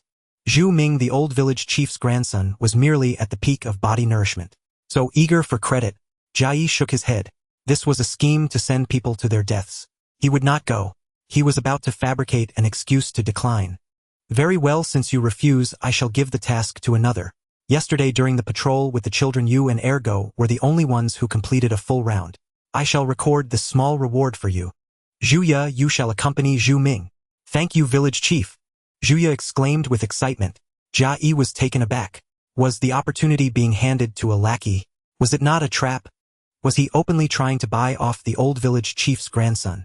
Be safe on your journey. Return as swiftly as you can. Zhu Guang instructed them directly. Village chief, do you have a map? The lackey's question caught Jia Yi's attention. Indeed, his good third brother could tamper with the map, giving him one and the lackey's another. A simple way to cause a fatal accident. Be careful and protect Zhu Ming. He is the old village chief's grandson, has been to Yanzhou town, and knows the way, Zhu Guang answered, turning his gaze to Zhu Ming. Brother Zhu, you rest assured. I know the route and won't get us lost. Zhu Ming declared, thumping his chest in assurance. Haha, then we'll rely on you. Watching their exchange, Jia Yi's mouth twitched. How did this make him seem like the petty one? Was it not simply because he couldn't trust Zhu Guang? At the very least, he did not trust him. That said, his good third brother was a clever man. As a life-change cultivator, if he wanted to kill a transcendent weaker than himself, he wouldn't need to go through such elaborate trouble. He could simply finish him off in the bamboo forest. To orchestrate a scheme against him was beneath the dignity of a village chief. Benefits naturally went to his lackeys first. Would he give them to someone who always wore a sour face like himself?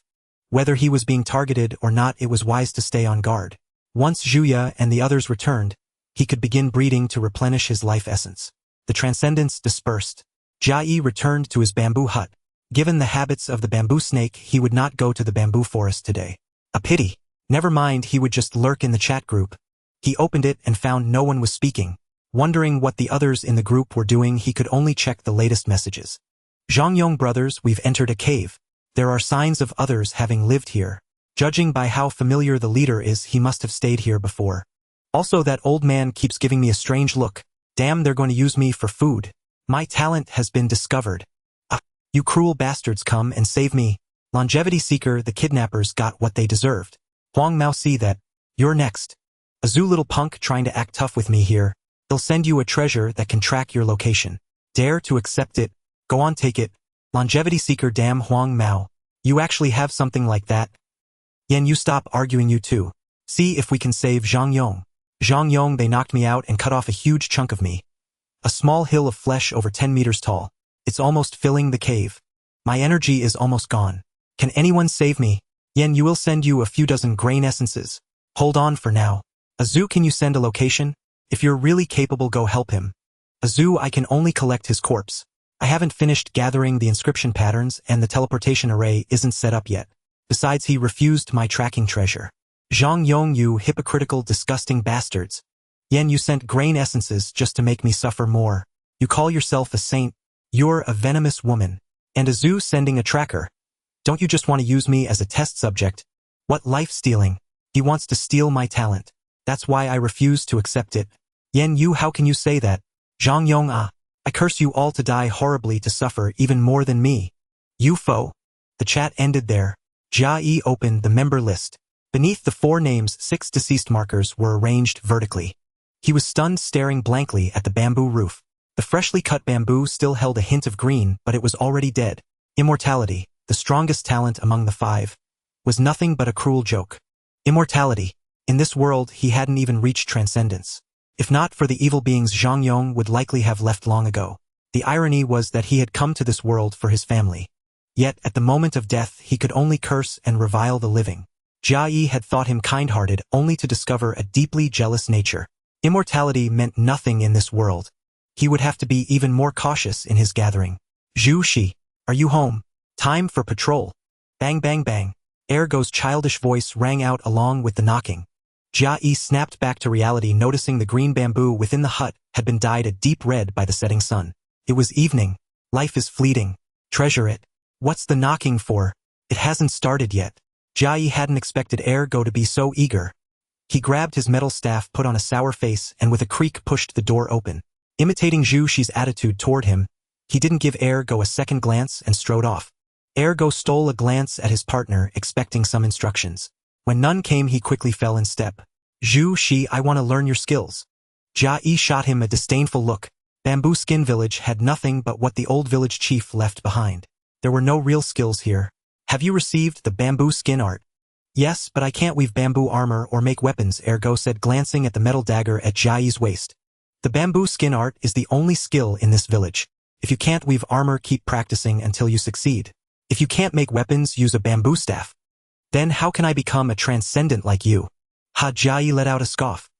He finally understood that he knew nothing about the second-generation evil beings appearing as foolish to Zhu Shi as Ergo did to him. Just as Ergo didn't understand cultivation, and his dead parents had told him nothing. Farm the land, harvest the grain, eat, and circulate the body nourishment tattoo on your arm. That's how you grow stronger, Jia Yi said flatly. Is that so? As darkness fell, Ergo stopped and looked at Jia Yi. The land is the most important thing. I gave it all away. Does that mean I can't become strong anymore? Yes. Ergo's questioning face froze, turning rigid and blank. Earlier today, I gave all my land to Zhu Lingling. He finished speaking, then looked around for other patrol teams, seemingly searching for Zhu Lingling. Jia Yi sneered silently. That wretch Zhu Lingling really knew how to ruin people. As long as you haven't had the village chief witness it, that land is still yours, not Zhu Lingling's. But I already said I'd give it to her. Zhu Shi, can you help me? Ergo anxiously caught up, wanting to tug at Jia Yi's clothes but not daring to. This kid with empty words wants me to do the work. How could that be possible? Besides, I really don't care about that small piece of land. I have 90 acres with bamboo snakes, more than enough. I don't like trouble, Ergo. You're a smart person. Handle your own affairs. Also, it's getting dark. Ergo's stiff expression turned to disappointment as he glanced at the direction where the sun had disappeared, covering his mouth. Patrolling at night, nothing happened. However, the village had changed. Under the order of the Shen dynasty, Zhu Pai village was transformed into He Huan village. The extraordinary beings were all striving hard. After sending Ergo back, the other patrol team members hurried off as well to do things that could elevate their destinies. Only Jia Yi walked slowly. Zhu Shi, why don't you find a partner? You still miss your former wife. Jia Yi didn't turn around. It was Zhu Kuei and her husband who had achieved perfect health. There was a reason for not acting recklessly. He missed his former wife. Seeing that Jia Yi ignored her, Zhu Kuei, whose changing fate was in sight, didn't mind a Zhu. She was indeed this kind of person, dragging her husband along. Hurry up, useless thing. I'm waiting for my fate to change. Even during patrolling, you're so soft. Where has your strength gone?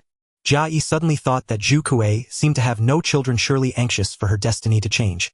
They worked hard to change their fates while I helped them patrol the bamboo forest, which was beneficial for both sides. I stayed in the bamboo forest all day, quietly gathering until dusk.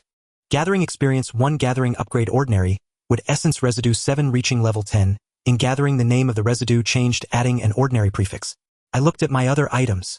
Wood essence residue 46000 pieces, ordinary life essence 2 pieces, 1 year illusion snake flower pollen 3, first level illusion snake flower seeds 3, first level extraordinary item. Long hair, first level extraordinary item. Tail spike ordinary, evil finger ordinary, sharp teeth ordinary. Straight stick, first level dagger, first level. That flower that hissed is the illusion snake flower. Its pollen can cause hallucinations, though its first level, its hallucinatory ability is quite strong. The extraordinary item. Long hair is first level, obtained from the pit of a dead tentacle monster. The other extraordinary items were obtained together with the illusion snake flower at an ordinary level. I looked at the bamboo armor and bamboo crossbow in my life space, which were refined with my blood, and also at the first level. The classification of extraordinary items above ordinary is first level. The classification of strength states that after achieving perfect health, one becomes extraordinary. So if extraordinary corresponds to the first level, does my fate change belong to the second level? The weapons on me are not of sufficient quality to match my identity as a practitioner of fate change. Yet Zhu Qi still said it was for the care of Zhu Pai village. The Shen dynasty is really stingy. After gathering in the bamboo forest for 3 days, I saw Zhuya and Zhu Ming returning with their baskets. Zhuya was missing half an arm, and there were bloodstains on his face, making him look somewhat fierce. Big brother Zhu, she be cautious of the violent evil beings. As the 3 brushed past each other, Zhu Ming reminded them, and from their baskets came the sounds of chattering. Jia Yi focused, using his maximum perception to look in the direction they came from, but saw nothing. Not being able to sense anything doesn't mean there's no danger. A better retreat for now, and see what needs to be raised. It sounded like a chicken's call. If it were a great danger with my current life, I might not escape, fearing I would have to chase after Zhang Yong.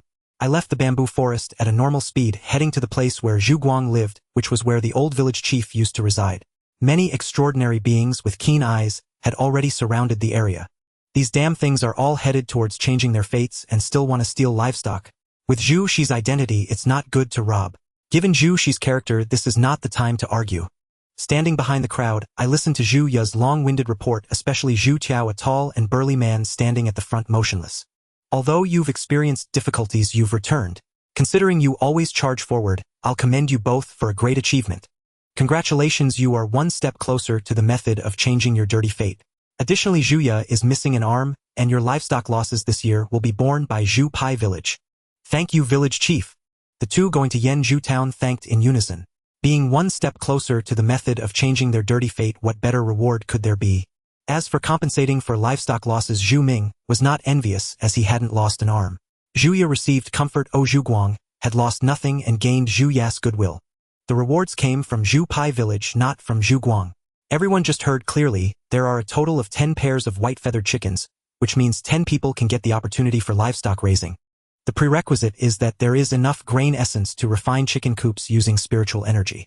The rules of Zhu Pai Village state that if you succeed in raising, you are rewarded. If you fail, you are at fault. Those willing to raise should sign up. After Zhu Guang finished speaking, he scanned the crowd. No one signed up immediately, only Zhu Ya chose a pair of chicks. This is a high-consumption spiritual energy venture, and not only do you have to build a nest for them, but also feed them some grain essence each month. Otherwise, they will regress. Who says it's not? Our grain essence at home is never enough each year. I want raise them. I'll keep the grain essence for next time's visualization. Let's give it a shot. Grain essence can become meat essence. I want to try raising once and see if it can earn some profit. The speaker was a middle-aged man with dark circles under his eyes. Zhu Yan. Jia Yi recognized him. He liked to take risks, but his chances of failing were extremely high. Looking at those white-feathered chickens in the bamboo basket, their fate seemed already sealed. Zhu Yan chose. I won't choose. I won't choose either. Forget it, forget it. Zhu Ya turned his head and glared fiercely at Zhu Yan. Your good little brother also wants to get rich. Zhu Yan scratched his head, explaining to the sycophant with a hint of embarrassment. Seeing no one else choosing, Zhu Guang felt this wouldn't do. The opportunity given by the big shots of Yan Mei City must be seized, otherwise how would the people of Yanzhou town view them? Since you all have concerns, let's cancel the penalty for raising failures. Under Zhu Guang's condition of canceling the penalty, finally 5 people agreed. Seeing this, Jia Yi was afraid Zhu Guang would throw out more enticing conditions and slowly spoke up. I'll give it a try. Many villagers seemed to have forgotten Zhu Shi's voice and looked over with curiosity, scrutinizing. Upon seeing it was Zhu Shi, their previous indifference vanished. Zhu Shi had this one good trait. Seizing the opportunity, Jia Yi extended the straight stick, pushed aside the bamboo sticks in front, and grabbed 2 chicks.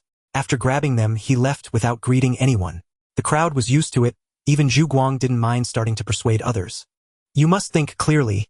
If you miss this opportunity, it will be difficult to secure future livestock raising quotas. Zhu Pai Village won't allow large-scale livestock raising. Zhu Guang pointed out the preciousness of the raising opportunity. This was the only chance to get rich. He asked, will you charge forward or not?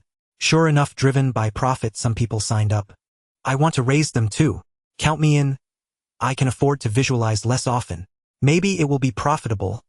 The visualization opportunities might increase instead. Seeing that the quotas were all distributed, Zhu Guang spoke, the livestock raising quotas are limited. Those who missed the opportunity should grasp other chances in the future. Having already walked far, Jia Yi heard this and touched the 2 chicks in his arms. Glad he acted quickly. However, he needed to check on Zhu Yan's matter. It couldn't be neglected, especially in this world. Being able to raise chickens meant having a stable source of life essence, which required caution. Returning home, he first collected the scent from the 2 little creatures. Having been in the bamboo basket, they were beginning to smell a bit foul. Then he collected the poison as a precaution. It succeeded. This was hardly a good omen. Precautions were one thing, but it couldn't truly ward off danger. Corrosive bone poison, it sounded like a method of the bone-tooth bandits. It was meant for Zhu Ya and Zhu Ming, and also for the chicks, or perhaps for the people of Yanzhou village. There was another major issue. His own chicks were safe, but what about the others? Only Zhu Shi had managed to raise his chicks alive, making him an obvious target. He had to help the others to create a diversion. He wove a large bamboo basket consuming over 1,000 wood essence residues and nurtured it with spiritual energy. According to Zhu Ya, white feather chickens could grow up to a meter tall. This basket was more than sufficient. He placed the chicks in the basket and carried it on his back, needing to protect them from others' hidden schemes. The production of life essence depended on them. This was his foundation for longevity. Zhusha, you're in the yard. Time to go. Ergu was the first to arrive again, raising his hand in greeting upon seeing Jia Yi. Carrying the chicks on his back, he headed out. Ergu followed behind him. "Jusha, what are you carrying in that bamboo basket?" Jia Yi didn't want to reply. This kid only spoke up when the sun hadn't set. Speaking of which, there were more patrols today with some squads stationed at the edge of the bamboo forest. Perhaps it was about the evil creature uprising that Zhu Ming had mentioned. "Jusha, I'll tell you something. Can you tell me what's in the bamboo basket?" Jia Yi remained silent, but within a moment Ergu spoke. "I'll tell you, my neighbor's aunt has been fighting with others every day lately. Different people keep coming to bully her. I dare not watch, afraid of getting caught in the crossfire. They argue so loudly that I have to cover my ears during the day just to sleep." The corners of Jia Yi's mouth twitched violently, barely stifling a laugh. Jupi village ought to be renamed. At the root of it all was the temptation of the Shen dynasty's rewards. The name of the current great emperor was quite fitting. "Hey Jusha, I told you. Can you tell me what's in the bamboo basket now?" Jia Yi turned to look at Ergu. "The more you know, the sooner you die. From now on, if others are fighting, pretend you don't know and haven't seen anything." "All right then, I won't ask." Ergu glanced at the bamboo basket on Jia Yi's back and continued to follow him. Ergu didn't understand the fighting now. He only wanted to know what was in the basket. Jia Yi looked at the patrol team at the edge of the bamboo forest. He could also make something for surveillance. The skin control art was a feedback from his destiny change containing usable techniques. It was likely a secret art of the Skin Clan which he dared not use openly but could employ in secret as long as he wasn't exposed. The skin control art during the destiny change period had two techniques: skin control and warning.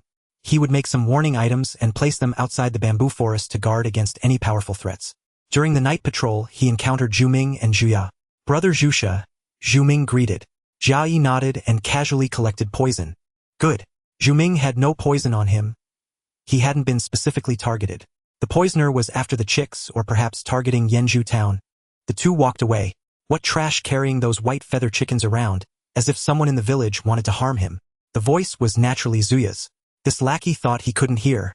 Having latched onto a powerful patron, had he grown bold? Or perhaps losing his arm had twisted his mind. This was following in Judas' footsteps. Elsewhere, spiritual skins were scattered on the ground, forming the real Jia Yi near the homes of those who had received chicks. What Ergu was following was a spiritual skin controlled by the skin control art, carrying a bamboo basket. He hadn't noticed a thing. Watching Ergu continue to stare at himself, Jia Yi shuddered. This destiny-changing transcendent method always felt somewhat off. He quickly collected poison from the chicks of one family, seemingly Zutiakis. After finishing, he returned to Isekai'd and merged the spiritual skin to avoid detection by Zhuguang and other transcendents. Behind him, Ergu remained oblivious to all this, pursing his lips, eyes wide, staring intently at Jia Yi's heels as he silently followed. He had fully embodied the behavior of a good child who didn't look around or speak out of turn. The patrol ended and Ergu's eyelids were still heavy with sleep. He collapsed and dozed off. Jia Yi, however, made his way to the bamboo forest, ignoring the transcendents who were rushing about their business. It was all for the sake of destiny change, just as he himself was acting for certain goals. Avoiding the villagers in the bamboo forest, who were striving for destiny change, he skillfully collected wood essence while crafting small bamboo skins for warnings. Small bamboo skins, the size of a fingernail, were slightly refined with spiritual energy, according to the skin control art method, and casually tossed on the ground. They could monitor energy fluctuations of the same level. Any such fluctuation would trigger them. Against high-level energy fluctuations, these waste warnings were useless. Low-level ones naturally didn't need warnings. So this warning technique was arranged for Zhuguang. Whenever he entered or left the village, Jia Yi would know. In the future, when third brother advanced to the filth change stage, he could also learn of it indirectly. Aside from collecting, his task was to find food for the chicks as bamboo shoots, and wood essence residues were their feed. 3 days passed. The chicks chirped noisily, audible even through the basket. Ergu had found out what it was yesterday. In the distance, chaotic footsteps sounded. One of the warning bamboo skins he had placed was triggered. Third brother had brought people. I don't know how I managed to raise them either. It was Zutiakis' voice. Jia Yi had helped remove the poison from his chicks, so of course they could live. The crowd approached the bamboo hut. "Jusha, how are your chicks doing?" Zhuguang asked. Jia Yi pointed to the basket beside him. With such loud noise, did he even need to ask? Now that he was village chief, he couldn't even be bothered to call him brother Zhushi. The others heard it too. Zhuguang held a dead chick in his hand and moved to lift the basket's lid. "Wait!" Jia Yi called out, his tone commanding like Zushi's. Zhuguang's expression was unreadable, while the one-armed Zhuya tossed his head. "Who are you talking to?" Jia Yi didn't even want to look at him. In this situation, it was normal for the lackey to speak up. He moved first, shouldering the basket pointing at the dead chick in Zhuguang's hand, and took a step back. Is that chicken plague? Don't come any closer. If my chicks catch it, the grain essence I spent will be wasted. Ah, chicken plague. Zutiaka's eyes widened as he shouted in alarm. Then he pushed through the crowd and ran off with a thud. Don't follow me. Seeing Zutiaka's state and Jia Yi's defensive posture, the others halted. Jia frowned in thought but said nothing. Zhuguang lifted the chicken in his hand, frowning as he pinched and prodded it. It was a shapeless mass of flesh, not the appearance of a natural death. Jia Yi understood. This was the effect of the corrosive bone poison on the chick. Chicken plague. I was careless. Now the only surviving chicks are yours and Zutiaka's. I want to see if your chicks are healthy. And also to discuss the matter of land reclamation. Jia Yi gently tapped the bamboo basket, eliciting chirps from the chicks within. They're thriving. I want go to clear the wasteland. 90 mu of land is enough for me. So how do you feed them? The lackey asked, unwilling to accept his own chicks' deaths and eager to uncover the cause. Just as you instructed. With that, Jia Yi shouldered his bamboo basket and departed. Village chief, see how disrespectful he's become. Zhu Ya's tattling voice rang out from behind. Jia Yi turned and shot him a cold glare. A despicable lackey licking boots. The chief came to investigate the chicks' deaths, yet you stir up trouble with baseless slander. Zhuguang then spoke up, we're all from the same village. Let's not create conflicts. Perhaps because he didn't defend the lackey, the villagers perceived him as fair and began to chime in with advice. Yes, the chief is right. Our priority is raising the livestock. We mustn't quarrel. The chief is magnanimous. You two should stop bickering. Zhu, she has always been difficult to get along with. We shouldn't have come to him. Jia Yi had already walked far away, refusing to let them see him, fearing their envy might drive them to poison him. What if one of the villagers was an agent of Gaia bandits? The warning skins must remain displayed. He reached the bamboo grove and began gathering wood essence. Gathering experience 1, gathering leveled up, wood essence residue 8, gathering reached level 11 with 2 unfilled slots reserved for emergencies. Just like advancing to life transformation, he could address any issues promptly. He had chosen skin as the foundation of his life transformation because ancestors said hard supernatural materials were best. Good as it was, it might harbor ancient monsters. If not for having gathered once before, he might have been replaced. Ancestor was no benevolent figure. He skipped the feeble options in gathering. The wood essence was now sufficient to refine a personal domain whose spiritual energy had been fully infused. Transforming the domain into a life transformation treasure was the next step. 27 cubic units. Still a bit short of complete refinement. He wondered what ability would manifest upon full completion. 25 cubic units. Not much. 5,000 units a day meant he could gather 100,000 wood essence residues in 20 days, enough to refine the domain once. He tended the chicks carefully until they grew and laid their first egg. A trampled egg could still hatch new chicks. Jia Yi held the egg up to the sun. With spiritual energy enhancement, he could see a tiny black speck. It was viable. In his past life, he would have had to incubate it for days to see that. This was one benefit of cultivation. Cluck cluck, the hen called out to Jia Yi, stretching its neck and tilting its head to fix one eye on him. Once grown, they no longer chirped adorably. Unable to understand animal speech, he stored the egg in his domain. With only one egg, it wasn't time to hatch. He would wait for more eggs and incubate them together so the chicks would hatch at the same time. His refined domain expanded from 2 to 7 cubic units. Jia Yi sat outside his bamboo hut, staring blankly at the 2 chickens in the basket. He directed his consciousness to his gathering talent. Gathering level 17-2109-17000, the feeble slots had reached 8, and he filled them with the remaining 4 types of 5 elements essence. The 4 empty slots seemed numerous, but the world contained far more things. He could never fill them all. He wouldn't waste them, he'd fill them as needed. Having feeble slots gave him a measure of confidence. Just as he was feeling at ease, he overheard voices not far away. Hasn't Zhu Shi produced any chicks yet? Maybe he ate the eggs himself. Zhu Taiaoku has already hatched 4, hasn't he? Once the count reaches 20, that's a great achievement. Yes, the great achievement is beyond Zhu Shi's reach. Serves him right for being so cold and refusing to show us the white feather chickens. Jia Yi's face twitched. A bunch of fools. Did they understand scaled farming? Life transformation had this drawback: he could always hear conversations that soured his mood. Crack. Chirps, the sound of eggshells breaking and chick calls rang out simultaneously, followed by a series of delightful cracks. Chirping mingled with clucking. He walked to the bamboo basket and carefully lifted the lid. 40 chicks had hatched with not a single rotten egg. He fed each chick a wood essence residue for energy. Cluck, the hen's beady eyes fixed on the residue in Jia Yi's hand. You want some? They'll reward you with 10. In his good mood, he understood the hen's call. By evening, the chicks that had eaten the wood essence had all turned into fluffy yellow balls. Zhu Shi, time to go. Ergo's shout came from afar. Jia Yi didn't look at him, still fixated on the chicks in the basket. Ergo was a ready-made messenger. What are you staring at? The chicks. Ergo stopped and stared at Jia Yi. Your 2 chickens didn't turn into chicks, did they? No wonder they can't lay eggs. Jia Yi's mouth twitched. What an utter fool. Ergo, you're here early. Eavesdropping on fights again. Well, I'm just curious. Ergo approached and saw the contents of the basket. Wow, so many chicks. Zhu Shi, I'm your teammate. You have to give me a pair. The brat hadn't even helped yet and was already asking for a reward. Even brothers settle accounts clearly. The closer the relationship, the clearer the accounts. I can't give them away, but you can buy them. Huh? Ergo was stunned. With so many, he still had to buy them. Go tell Zhu Guang first, then you can have first pick. First pick. I'm off. Ergo turned and ran, his small figure moving swiftly. He was at the early stage of body nourishment. Make sure I get to buy first. He yelled back, still uneasy. Ergo ran to Zhu Guang's dwelling. Chief, something huge happened. Zhu Guang burst out of the house, his brows furrowed and face solemn. Seeing only Ergo, he asked, what's wrong? Where's Zhu Shi? Ergo bent over, pointing toward Jia Yi's direction. He hatched chicks. Zhu Guang blinked, his expression calming. Lots and lots of chicks, Ergo added. Ergo, next time you report something, don't say it's big or small. Just state the facts. Zhu Guang placed his arm on Ergo's shoulder. All right, I understand. Let's hurry over. Ergo said nonchalantly. I'm coming too. I've never raised such cute chicks before. A woman emerged from a nearby house. It was Zhu Xiaoxiao, who had recently moved. Another door creaked open, and someone stepped out, glancing at Zhu Xiaoxiao. By the time they reached Jia Yi's bamboo hut, a small crowd had gathered.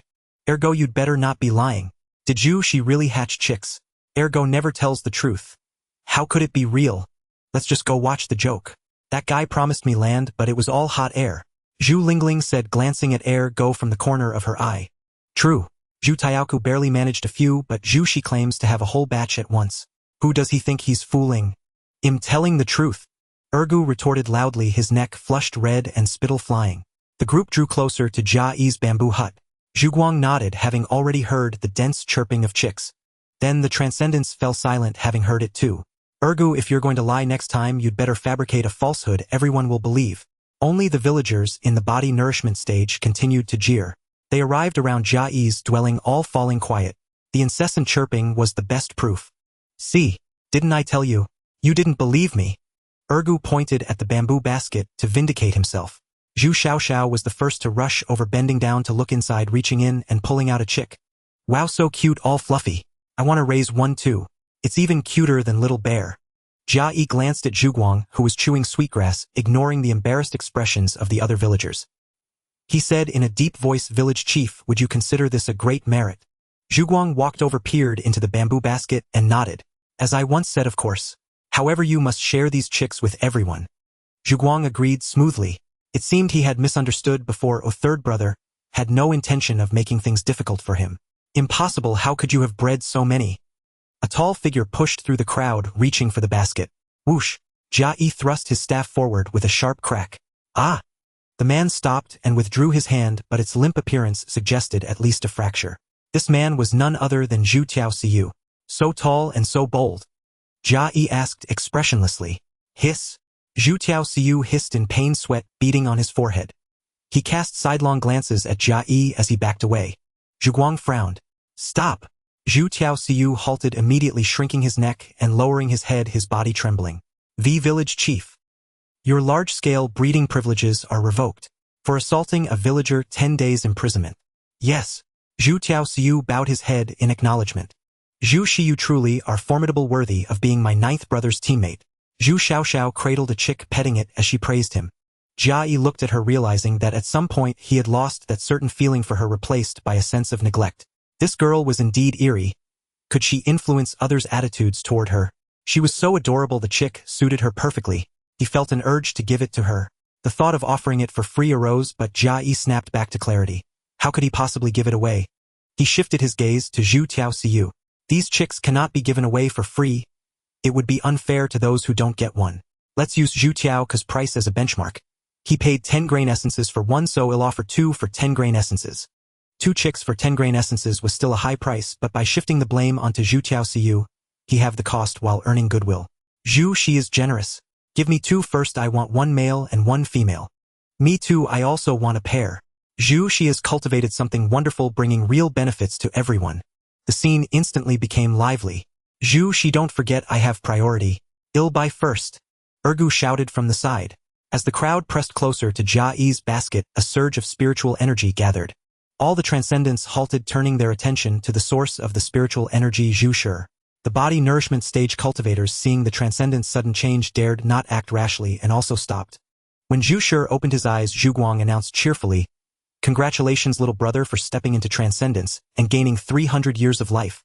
Shitu, what is your visualization object?" Zhu Xiaoxia asked casually. Spiritual energy flowed over Zhu Shi's body, manifesting as a set of thin, translucent bone armor. It looked brittle, as if it would shatter with a single twist. "What? That's hideous!" Zhu Xiaoxiao exclaimed in shock, then charged at Zhu Shi. She threw a delicate punch. Bang! It struck the thin bone, which shattered. Zhu Shi's eyes closed as he was sent flying backward, a trickle of blood at the corner of his mouth. Spiritual energy flowed around Zhu Xiaoxiao, or her visualization object was unclear, but her transcendent aura was unmistakable. She intended to continue attacking Zhu Shi, leaving Jia Yi baffled. Her reaction was excessive, a direct attempt to kill. "Little sister." Zhu Guang bellowed, a faint white light emanating from his body, as he unleashed his life transformation strength. The nearby alert bamboo skin was passively triggered. Zhu Xiaoxiao stopped, looking at Zhu Guang with clenched fists, an angry expression on her face. Then she whirled around, glaring at the unconscious Zhu Shi on the ground. "Humph! Ever since little brother disappeared, you've all been bullying me." With that, she turned and ran away from the crowd. Zhu Guang shook his head, walked over and picked up Zhu Shi. "You all carry on. I'll take him back." With his good brother gone, Jia Yi thrust his staff into the ground. The clang drew everyone's attention. Anyone who breaks the rules gets a poke in the throat. Now those who want to get rich through breeding, hand over your grain essences first, and he'll give you the chicks. Having issued the warning, he dangled the benefits. "You jest. We're not just tall with empty heads. I'll go first." The gaunt Zhu Yan stepped forward, offering 10 grain essences. Jia Yi accepted them and, following the rules, gave him 2 chicks. "Zhu, she, don't forget me." Ergu rushed behind Jia Yi but didn't dare approach. "Do you have grain essences?" Knowing Ergu had none, Jia Yi asked. "I'll owe you. I'll pay you back when this season's harvest comes in." Ergu's voice softened, losing its earlier fervor for the chicks. "Wait until you have grain essences to trade." Jia Yi said this as he continued exchanging with others. The boy was too young. Allowing Ergu to spend beyond his means wouldn't do him any favors. After the exchanges, 11 chicks remained. Most people had come to watch the spectacle and couldn't afford 10 grain essences. They had the desire to breed but lacked the means. "Great, there are still some left." Ergu rejoiced on the sidelines. Jia Yi was also relieved they hadn't all sold. 140 grain essences meant little to him. He earned 50 wood essences a day and wasn't lacking. The remaining chicks could be used to extract life essence. If not for the sake of earning that great merit to exchange for the foul transformation art later, the chicks wouldn't have been worth selling at all. As for the one Zhu Xiaoxiao took, he would find a way to get it back later. If not, he'd seek other compensation. Jia Yi hoisted the bamboo basket onto his back and said coldly, "Patrol." Ergu dared not argue, lowering his head to stare at Jia Yi's feet. After the patrol ended, Jia Yi went directly into the bamboo grove. He took a chick from the basket.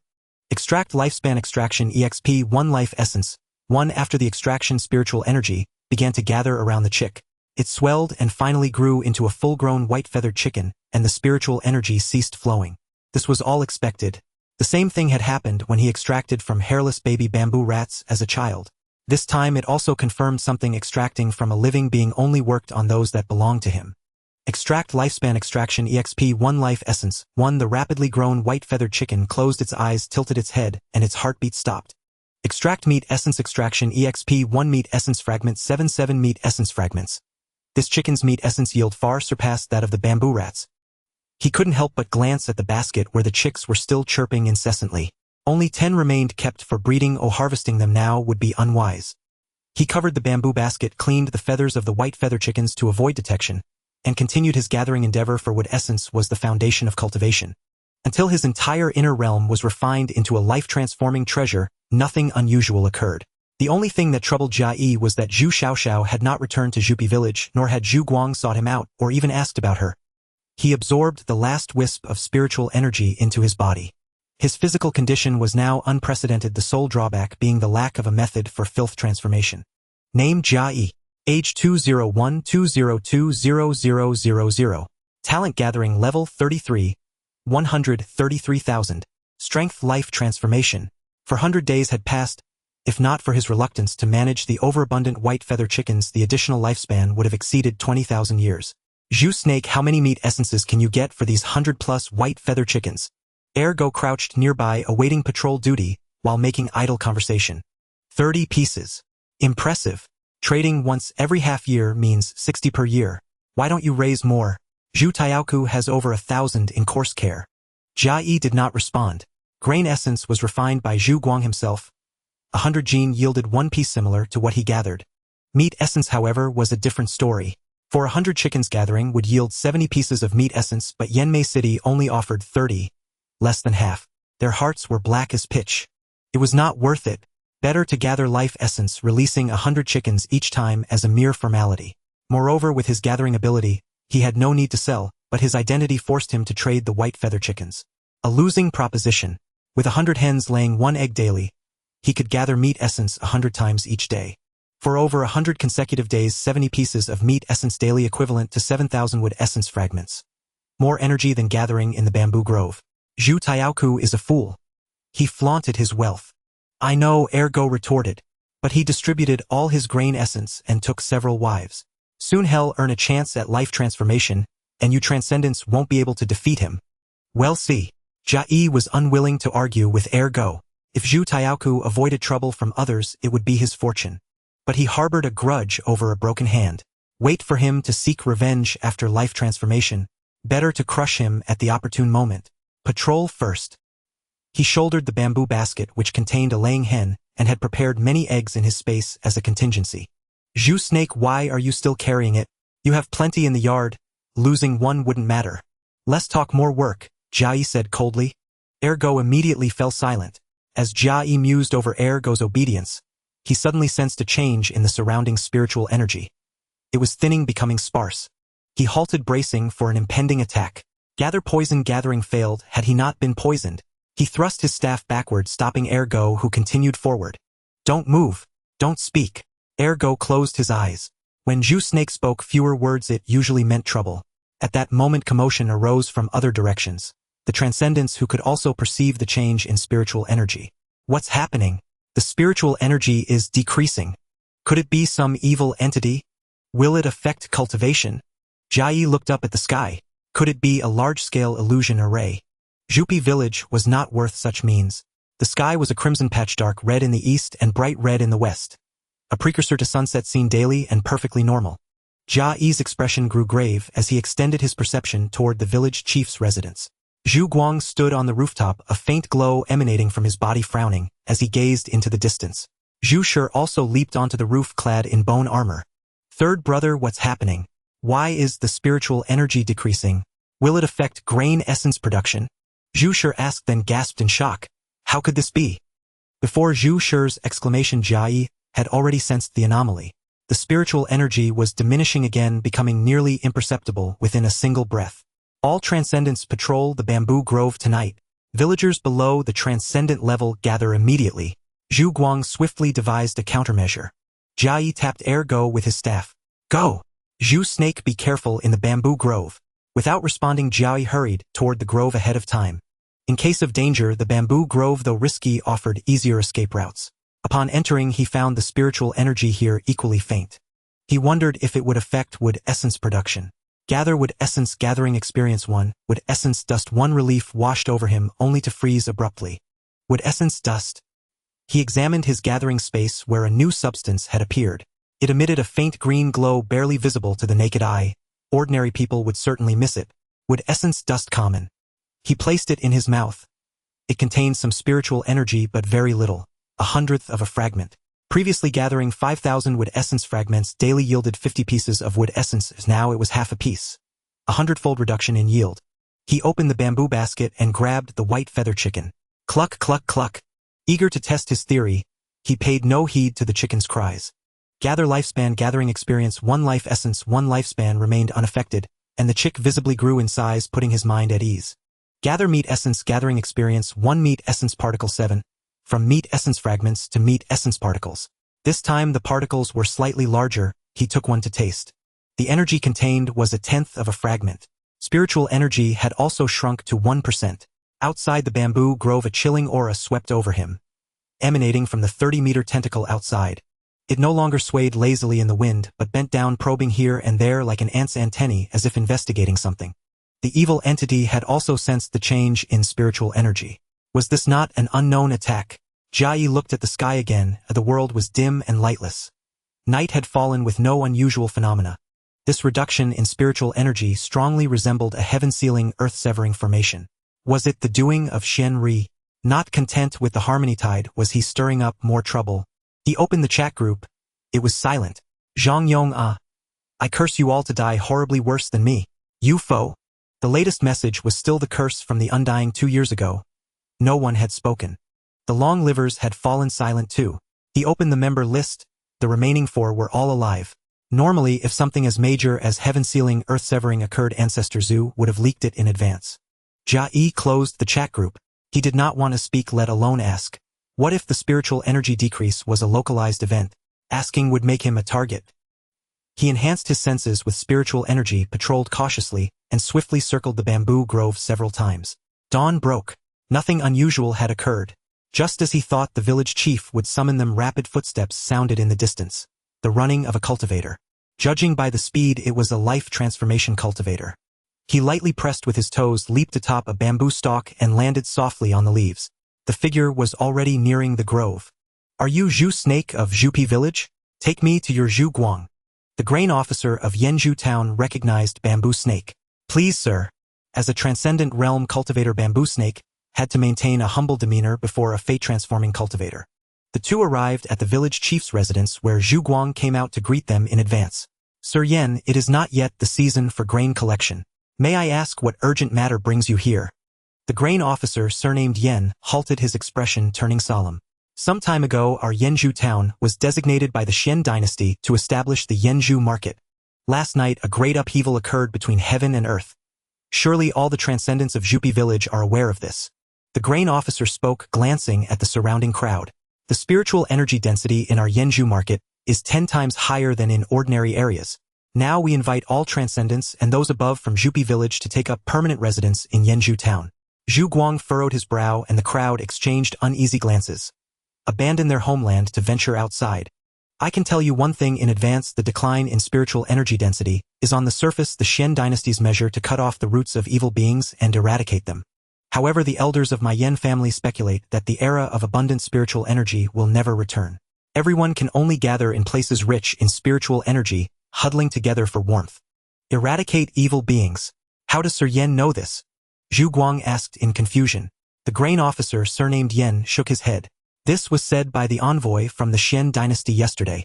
They used pattern characters to set up teleportation arrays, connecting the Xian domain and other places.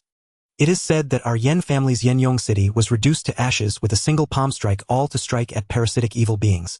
Afterward, they specifically compensated our Yan family for the losses. That was mentioned in passing at the time. My Yan family has decided to widely invite cultivators from across the land to cultivate together.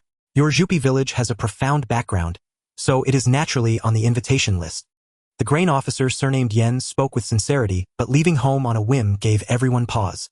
Jia Yi, upon hearing that Yenyong city had been turned to ashes by a single palm strike from the Xian dynasty's envoy, opened the chat group once more. It was eerily silent, the latest message still being Zhang Yong's curse. The member list showed 4 still alive. Yen, you had not died. This targeting was likely the work of the Eternal One and Ancestor Zhu. The probability was extremely high. Crossing the teleportation array, they would come and kill directly.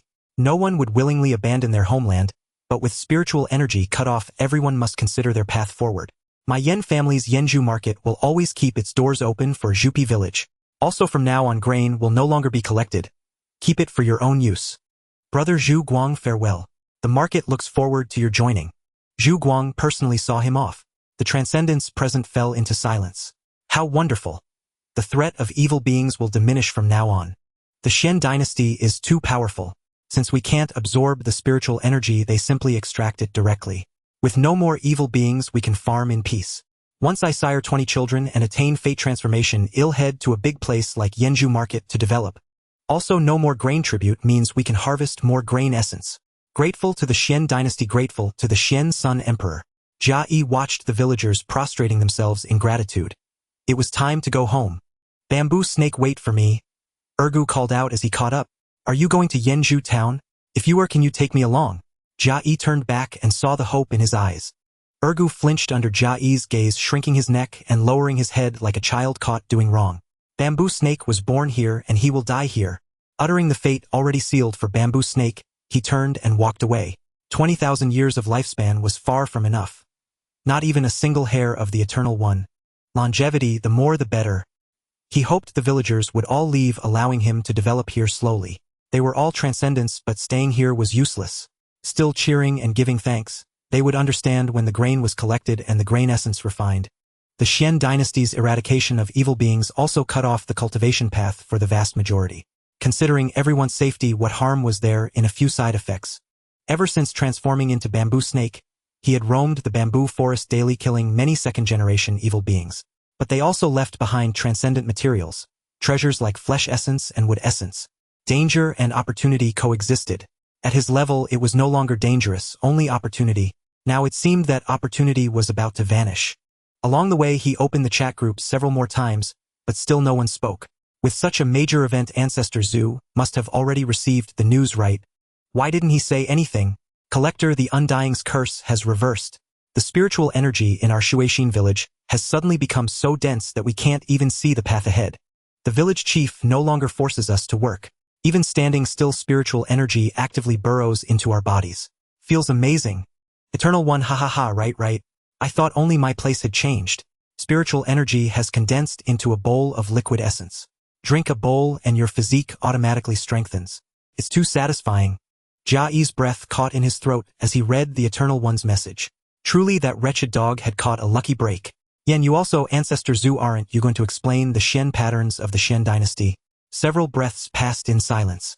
Eternal One, Xian patterns. Isn't that just the script of the Xian dynasty? Collector, ever since pattern characters became unusable, our Shueishin village has all become illiterate. The village chief is still inventing new characters. It cracks me up. Yen, you ancestors, do you see it too? They're both in isolated places. You did this, didn't you? Ancestor Zhu, this old man did it. Come at me if you dare. Eternal One, ha, interesting. The yellow-haired one has offended the kidnapper. Yen, you Ancestor Zhu, he contributed our past lives script to them, turning it into Xian patterns. Eternal One, holy shit.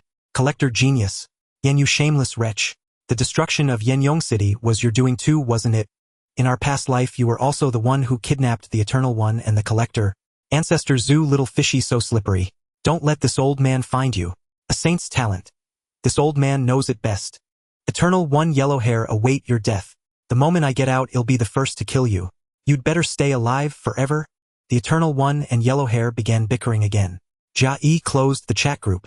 Promoting Xian patterns and destroying Yenyong City, it was definitely the work of the Eternal One or Ancestor Zhu, especially the Xian patterns, a theft of knowledge from a past life.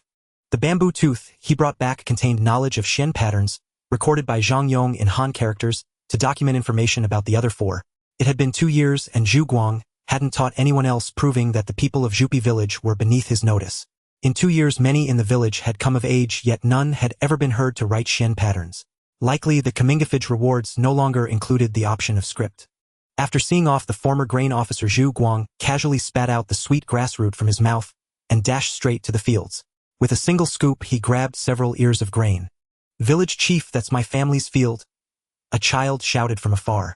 Zhu Guang crushed the unripe grains, his brow furrowing deeply. No wonder they stopped collecting grain. The spiritual energy is this scarce. Will it stay this sparse forever?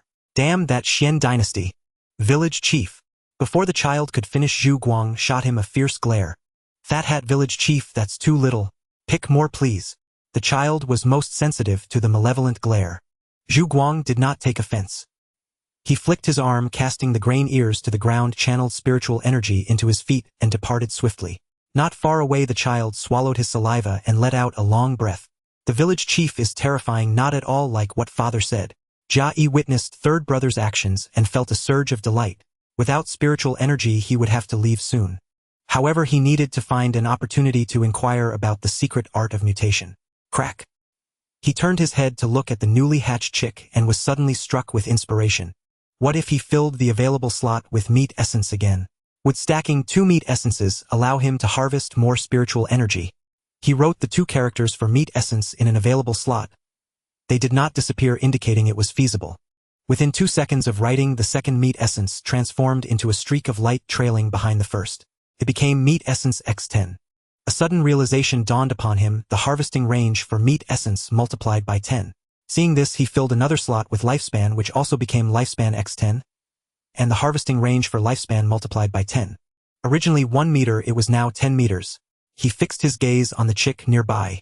Harvest lifespan, harvest exp 1 life essence. 1. The chick absorbed the faint spiritual energy in the air and rapidly grew. Harvest lifespan, harvest meat essence. 2 harvests of lifespan and 1 of meat essence all succeeded, increasing the harvesting range to 10 times its original. This made things much more convenient. In the bamboo grove, he no longer needed to knock about. Such abnormal behavior could easily be noticed. He prioritized wood essence, writing it 10 times in a row, successfully multiplying the harvesting range for wood essence by 100. He cautiously wrote wood essence once more, and the harvesting range became 110 times, merely a 10-fold increase. It didn't become 200 times. His harvesting talent was indeed weak, not as formidable as others. The harvesting range for wood essence extended to 110 meters, nearing the bamboo grove. He harvested wood essence and successfully received 3 specks of wood essence dust. 1 particle, 1 speck of dust. Truly splendid. He had his lifespan, so he could afford to take it slow. Others had to fight with their lives. 700 particles and 5,000 specks of dust a day. Over 10 consecutive days, that would yield 12 grain essences. Even during the era of abundant spiritual energy, this surpassed what others could obtain in a year. Given this situation, there was no need to go to the yen bamboo market. That place surely had formidable experts. It was dangerous. Spiritual energy was scarce, and no one would absorb it or notice anything. Life went on as usual, with everyone striving for a chance at fate mutation. Only Zhu Guang made his rounds in the fields daily, inspecting the crops in his farmland, his expression darkening each time. Until the harvest season arrived. Village chief, for my 80 acres this year, it'll trouble you to handle it. The grain official at Yen Bamboo Town Market won't accept grain, so it'll double the grain essence tribute to the village. Zhu Yi grinned beside him. Harvest time brought joy to everyone. Refine it into grain essence first, then we'll talk about the rest, Zhu Guang replied coldly. He had no interest in the doubled amount. He only hoped the grain essence yield wouldn't drop. Seeing the village chief in low spirits, Zhu Yi lowered his head, afraid to speak recklessly. To be a good lackey, one must be perceptive. Jia Yi went to Zhu Xi's 90 acres of farmland, enhancing his 5 senses, as he reaped, all the while keeping an eye on Zhu Guang's affairs.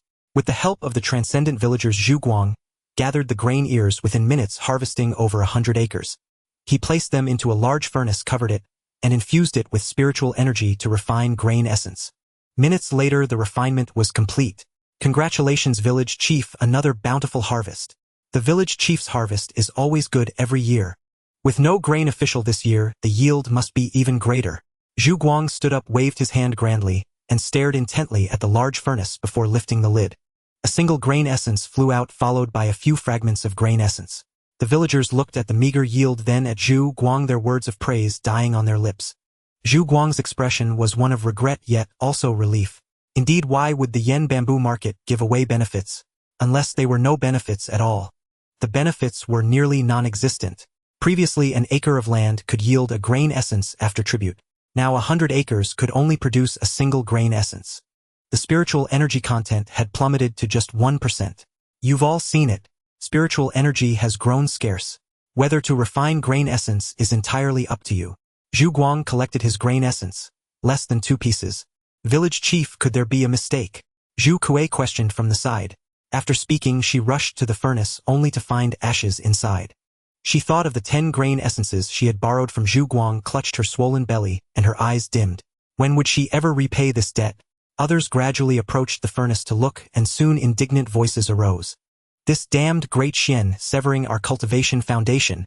Well, enter fate mutation first and settle accounts with them later.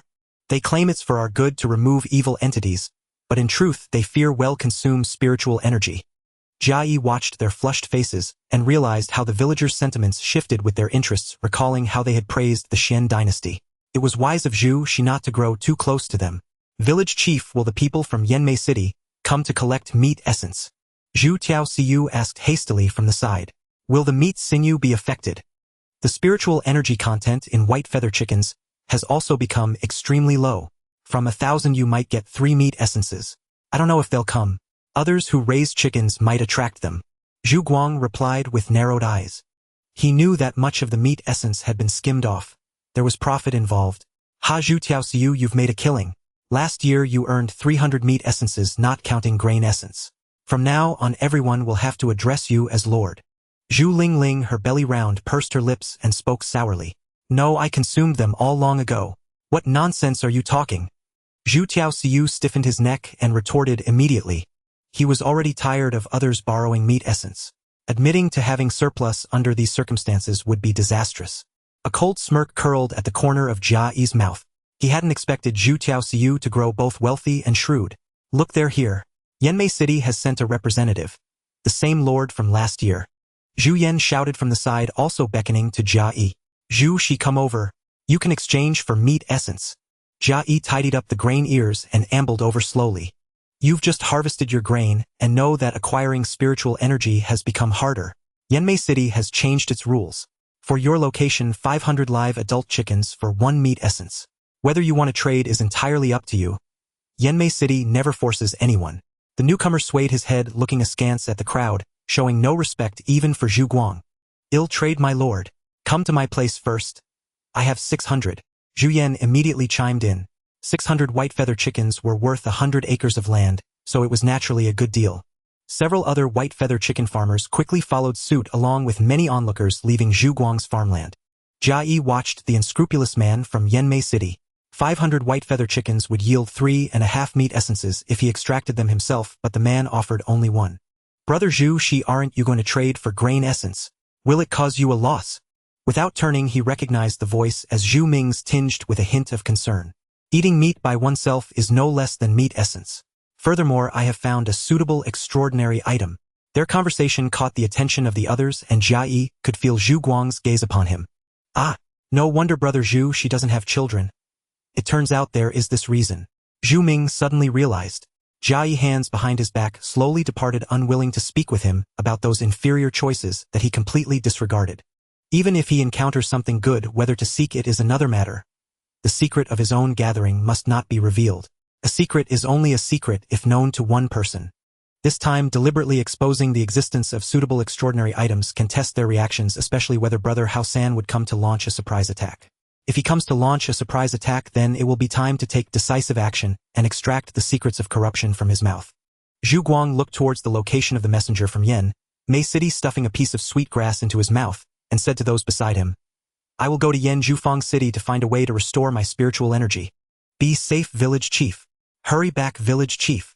Jia Yi naturally heard Brother Hao San's words and thought he was up to something. Until the warning skins outside the bamboo forest were triggered in succession, the triggered points connected directly towards Yanzhufang City. He didn't know what he was up to, but one must always be cautious. Deep in thought, he continued to harvest the ears of grain. These ears can feed chickens, saving the trouble of looking for other food. Bamboo shoots are hard to find, and other farmers are also digging. In the evening, he went to the bamboo forest to replenish the warning skins, collecting and destroying those that had been triggered. Until the sun completely set, Zhu Guang had not returned, and Jia Yi returned early to wait for Air Ghost Patrol. In the deep of night, a large amount of spiritual skin surged out of Jia Yi's body, forming a new version of him outside the courtyard, as thick as bamboo strips. Ergo was following a shell made of spiritual skin. This ability of life transformation was more adept than the skin control technique. Carefully sensing the situation inside the house, there were sounds of effort from the transformation of life, truly determined. This guy had ample grain essence and had married 2 more wives. It felt like a big mess inside. Just right to test the capabilities of the treasure of life transformation. Refining the 27 square life space into the treasure of life transformation without having seen blood yet. Calling upon the energy of the treasure of life transformation, it enveloped his body, making it visibly disappear. Energy withdrew from his hand and a hand appeared. Invisibility effect. Using that newly appeared hand, he attempted to touch his own body but met with emptiness. Another invisible hand also reached for the body and made contact. Touching the external objects, he passed right through. This is not invisibility, it's moving through different spaces. Looking down at the ground, why didn't he sink into the soil? Just as the thought arose, his body smoothly merged beneath the ground while the outer hand got stuck. Controlling the energy, he rose and stepped back onto the ground. He had basically understood the abilities of the treasure of life transformation. It was time to take action. Holding a grudge against Zhu Tiaoxiu waiting for his transformation was unwise. It was better to eliminate the danger beforehand. His body covered in energy passed through the bamboo fence. Inside was the chicken coop with very few chickens left, having been sold to the black market in Yen, Mei City. Only the breeding chickens remained. But he couldn't linger. This scene could only be about plundering wealth, not settling grudges. Lifespan collection meet essence collection. Who is it? A loud roar reverberated through Zhu Pai village. A woman's scream came from inside the house, having been discovered by Zhu Tiaoxiu. It was the flow of spiritual energy. While collecting chick embryos, this time he was too hasty and needed to be more cautious next time. Controlling the spiritual skin that led Ergo's patrol, he turned towards Zhu Tiao's house. There was an incident in the village, and the patrol team gathered for support with little time left. He casually rolled up the remaining few chicken feathers. Crack! Zhu Tiaoxiu burst through the window, disheveled with strong arms, and a shadow resembling bamboo attached to him. Little thief seeking death. Without seeing the thief, he shouted angrily as soon as he opened his mouth. It seemed arrogant, but in reality it was to scare away the thief and call for support. The wealthy sought to avoid danger, but this fool broke through the window. One of Jia Yi's arms wriggled, his fingers fused into a sharp spike that elongated and suddenly stabbed towards Zhu Tiao's head. At the moment of contact, he withdrew the energy. The spike pierced through Zhu Tiao's head from left to right. The spike formed from his fingers was retracted without a trace of filth. Zhu Tiao's eyes became vacant and he collapsed immediately. Jia Yi looked towards the house and pulled out 3 extraordinary items from the space evil spikes. This item can explode. It is a treasure meant for mutual destruction. He threw one into each of the 3 houses where he could hear breathing. Boom, boom, boom. The 3 explosions rang out and bamboo shards flew, passing through the spot where Jia Yi stood. The bamboo house collapsed, raising a large amount of dust. This power could consume the lifespan of a life transformation cultivator. There were no living breaths left at the scene. Everyone move faster.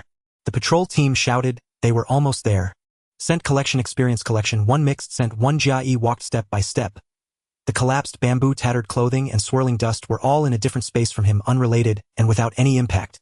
The scene left no traces. He walked into the spiritual skin he controlled and merged. Looking at Zhu Tiao's house, the destructive power of the evil spikes was somewhat excessive. Everyone gathered outside the collapsed bamboo house, drawing their weapons, but no one dared to approach. They all feared that the murderer had not left and might launch a sudden attack again. The evil object should be dead. Just now was the explosion of the evil spikes waves. Regardless of whether the things inside are dead or not, we go together. The patrol team members all nodded in agreement. Jia Yi held his staff horizontally in front of him and advanced with them. Everyone surrounded the collapsed courtyard, encountering no attacks, while Zhu Tiao's remains lay sprawled on the ground. All the evil spikes are dead. The crowd still did not dare to be careless. Zhu Yi held a machete, cautiously looking around as he stepped inside, stopping beside Zhu Tiaoxiu. He saw the wound on Zhu Tiao's head, his pupils contracted, cold sweat breaking out as he looked around again, sniffing the surrounding air, and said in a deep voice, "It was the thief." Zhu Tiaoxiu spoke of killed in 1 strike. "The thief has disappeared." As he said the last few words, he squinted his eyes and scanned the people around. Another person stepped forward to investigate. It was Zhu Ming, who had also entered the extraordinary realm. He squatted beside Zhu Tiao's body and began to search. There is only 1 penetrating injury to the head, and the eyes show a sense of vigilance and doubt. The power gap is large, or perhaps it was a familiar face committing the crime. After speaking, he stood up and glanced around at the extraordinary beings. If it were life transformation, the murderer would not need to flee. He could kill several patrol members again. The greatest possibility is that a familiar person committed the crime, familiar with the terrain, killing in 1 strike, and using the extraordinary item evil spikes to eliminate the threat. Next, others with tracking abilities among the extraordinary beings took their turns to express their opinions, each stating their views. Watching the serious analysis of the crowd, Jia Yi nodded slightly. Their analyses were reasonable. Using the spiritual skin transformed into a signal, he probed around and then spoke. No clues left behind. The crowd gradually fell into silence. When Zhu Tiaoxiu was speaking just now, we had already formed a small encirclement. Thus the murderer cannot be one of us. The patrol team should first register and eliminate the suspects. Zhu Lingling was the first to speak, clearing the patrol personnel of suspicion. She was also one of the patrol members. No one would contradict Zhu Lingling on such matters of self-exoneration. Jia Yi remained silent, playing the part of the bamboo snake, speaking as little as possible. He had even less interest in the death of others. Saying too much might reveal his true nature. With the clues gone, the outcome of this affair mattered little to him. The patrol squad lingered nearby until sunrise when Zhu Guang returned accompanied by a uniformed man with a saber at his waist and a face full of beard. The man spotted the gathered crowd at a glance and rushed over. What happened? Village chief, it's Zhu Taiaoku. He's been killed. Zhu Guang's brow furrowed for an instant upon hearing this, then relaxed. Zhu Yi took the initiative to recount last night's events, concluding that the key issue was the murderer's escape. Perhaps a case of murder for profit which might threaten other livestock farmers. Zhu Yi himself, a farmer, naturally prioritized his own safety. Zhu Guang turned to the uniformed man. Brother Pai, as a member of the evil-slaying bureau, can you discern anything? This remark caught Jia Yi's attention. Brother Pai, a member of the Pai clan. His chief parents and the old village chief had always said that in this region the Pai clan ruled supreme.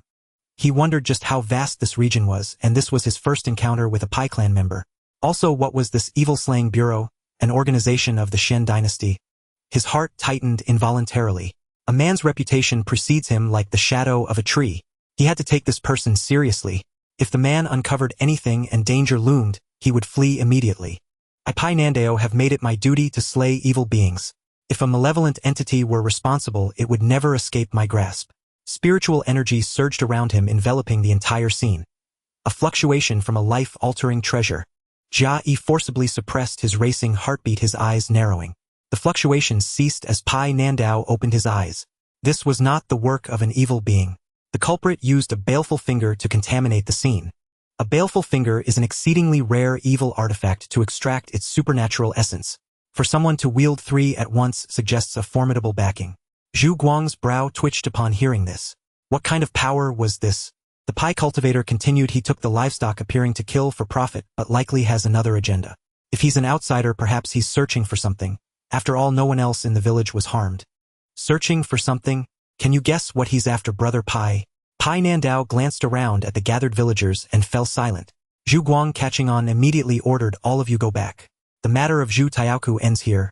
The crowd, seeing that the important figures had matters to discuss, took their leave. Jia Yi returned to his bamboo hut, enhancing his senses to eavesdrop on the distant conversation. His hands moved, mechanically scooping several ladles of rice and scattering it for the white-feathered chickens brooding on eggs. After 5 ladles, voices finally drifted over. It's likely the people of the Youguang clan. Their clan's treasure, the Youguang Pearl, was lost in this region 20 years ago. The Youguang Pearl. What does it look like? Is this why you've approached me, Brother Pai? You misunderstand, Brother Zhu Guang. Your light is the radiance of an emperor, the color of the sun. The Youguang Pearl is a bead that emits a faint blue glow. As for why I've sought you out, I've heard your father is the only one without a clan's backing who has managed to establish himself in the Shen dynasty. The Pai clan would be eager to curry favor with a high official like him, not offend him. Jia Yi sneered disdainfully upon hearing this. His other good brothers and his cheap mother's green silk pavilion, weren't they all part of his father's influence? And the green silk pavilion, it didn't sound like a respectable place. In the distance, Zhu Guang's expression was equally complex. I see. I'm about to set out soon to search for my other brothers, so I may not be able to help you, Brother Pai. No matter. It's been a pleasure to make your acquaintance. When do you leave? Listening to their polite exchanges, Jia Yi frowned. If his good third brother left, what about the filth transformation art? He stared in the direction of their voices, clenching his fists. The filth transformation art was stored on a jade slip. He wouldn't kill the man, but the jade slip had to stay. Zhu Sen gazed at the sky, but in truth, he was looking at the object of his contemplation within his mind. A faint, illusory yellow pearl beside which floated a solid, pale blue one. It had taken root in his mind when he entered the supernatural realm. I've returned to hand over my position as village chief. They'll be leaving today. If you're not opposed, Brother Pai, shall we travel together? Zhu Guang betrayed no hint of anomaly, extending the invitation with a smile. It would be my honor. Jia Yi hurled his ladle into the rice bin. Good third brother, I hope you know what's good for you. He glanced at his collection. So many lives. And let out a long breath. Better conserve his strength and avoid a direct confrontation. If he killed that Pai clan member and there was some mark left behind, it would be hard to lie low. Most importantly, the man had said his duty was to slay evil beings. It was best to just beat him badly. All villagers gather at the chief's residence. I have an important announcement. Zhu San's voice, amplified by spiritual energy, echoed through the entire Zhupi village. In a world overrun by evil beings, everyone gathered with remarkable speed, fearing the worst. In less than the time it takes to burn half an incense stick, everyone had arrived. Zhu Guang looked at the bustling crowd. "It'll be brief. Due to special circumstances, I need to leave Zhupi village for an extended period. I've returned specifically to bid you all farewell." A heavy silence fell over the crowd, most faces etched with worry. "Village chief, when will you return?" Zhu Yi was the first to speak. "I hope we may meet again." "Hope? Mere hope. What if evil beings come? Spiritual energy is thin here, so the chance of an attack is extremely low. These days, even second-generation evil beings are rare near our village. We might go days without seeing one." "Who will be the new village chief?" Zhu Lingling asked, her eyes wide with anticipation. "They'll do it. Since third brother is leaving, it'll stay," Zhu Shi declared, stepping out from the crowd. Jia Yi watched him. That cold, sinister aura this guy had exuded since his ascension to the supernatural realm had vanished. Now he was even vying for benefits. Zhu Guang raised an eyebrow, slightly glancing at Zhu Ming. Seeing that Zhu Ming said nothing, and that the crowd only murmured without objecting, he decided to go with the flow. "Very well then. From now on, the position of village chief is yours." Zhu Shi stepped forward calmly, standing beside Zhu Guang, as if claiming something that had always been his. The other veteran supernatural beings looked displeased. Ergo, standing behind Jia Yi, even tugged at his hem but dared not speak. Perhaps he thought that Zhu Shi should be the village chief. Seeing no reaction from his teammate, Ergo quickly lowered his hand and slowly rubbed his fingers, as if afraid the sound would draw attention. "If anyone has any other concerns, speak up. If Zhu Guang can resolve them, he will spare no effort." "Will the filth transformation art be left behind?" At this question, everyone turned to look at the speaker. Zhu Kuei, still heavily pregnant. Truly industrious. But her husband still kept his head down, carrying a bamboo basket with 2 small children inside. Wasn't he useful after all? Jia Yi felt a flicker of doubt. The thought passed in an instant as he refocused on his good third brother. The filth transformation art was what truly mattered now. Before Zhu Guang could speak, Zhu Shi spoke first. "Third brother gave me a copy of the filth transformation art." With that, he drew a bundle of thin bamboo slips from his sleeve. "It's recorded here in mystic script under the same rules as third brother's. Moreover, even if I cease to be village chief in the future, this art shall remain an heirloom of the bamboo skin village." Upon hearing this, the villagers erupted in cheers. "Excellent. Zhu Shi as village chief. I accept it wholeheartedly. With these brothers, it is truly bamboo skin village's fortune. With the filth transformation art, we of the bamboo clan may rise to prominence." Jia Yi remained motionless, maintaining his guise as the bamboo serpent, but inwardly, he grew wary of Zhu Shi. Before transcending mortality, Zhu Shi's world revolved solely around Zhu Xiaoxiao. How could such a fool now master the art of winning hearts? Had his transcendent visualization object enlightened him? Never mind. Zhu Xiaoxiao's transcendence could wait. The filth transformation art was paramount. The jade slip that Zhu Qi had given to good third brother, it must still be on Zhu Guang. Those bamboo slips were mere copies of mystic script. What if they were flawed? The jade slip was non-negotiable. Only by seeing it firsthand could he be at ease. Zhu Shi surveyed the cheering crowd and nodded slightly. "Helping everyone is a village chief's greatest joy. Since you are all satisfied with Zhu Shi, I must take my leave. It grows late, and if I delay further, I shan't reach the Yen bamboo market before nightfall." Zhu Guang cut off the fervent cheers below. "Let us all see third brother off," said Zhu Shi, unperturbed by the interruption, even willing to accompany him partway. "Indeed, indeed. May Chief Zhu Guang ever break through. May Chief Zhu Guang attain immortality and live forever. Then let us set off now. Brother Pai, please." Jia Yi stood, still watching good third brother depart with his escort. How far would they see him off? What a nuisance. He began to walk. "Bamboo serpent, aren't you seeing off Chief Zhu Guang? Heading home?" Ergo asked curiously. Jia Yi ignored him. This blabbermouth had better not follow and court death. Entering the bamboo grove, he sensed the gazes behind him fade away. He transformed into spiritual skin and shot outward. He had never been to the Yen bamboo market, but he knew its direction. He would intercept them halfway. This time he could test his own strength against other life transformers.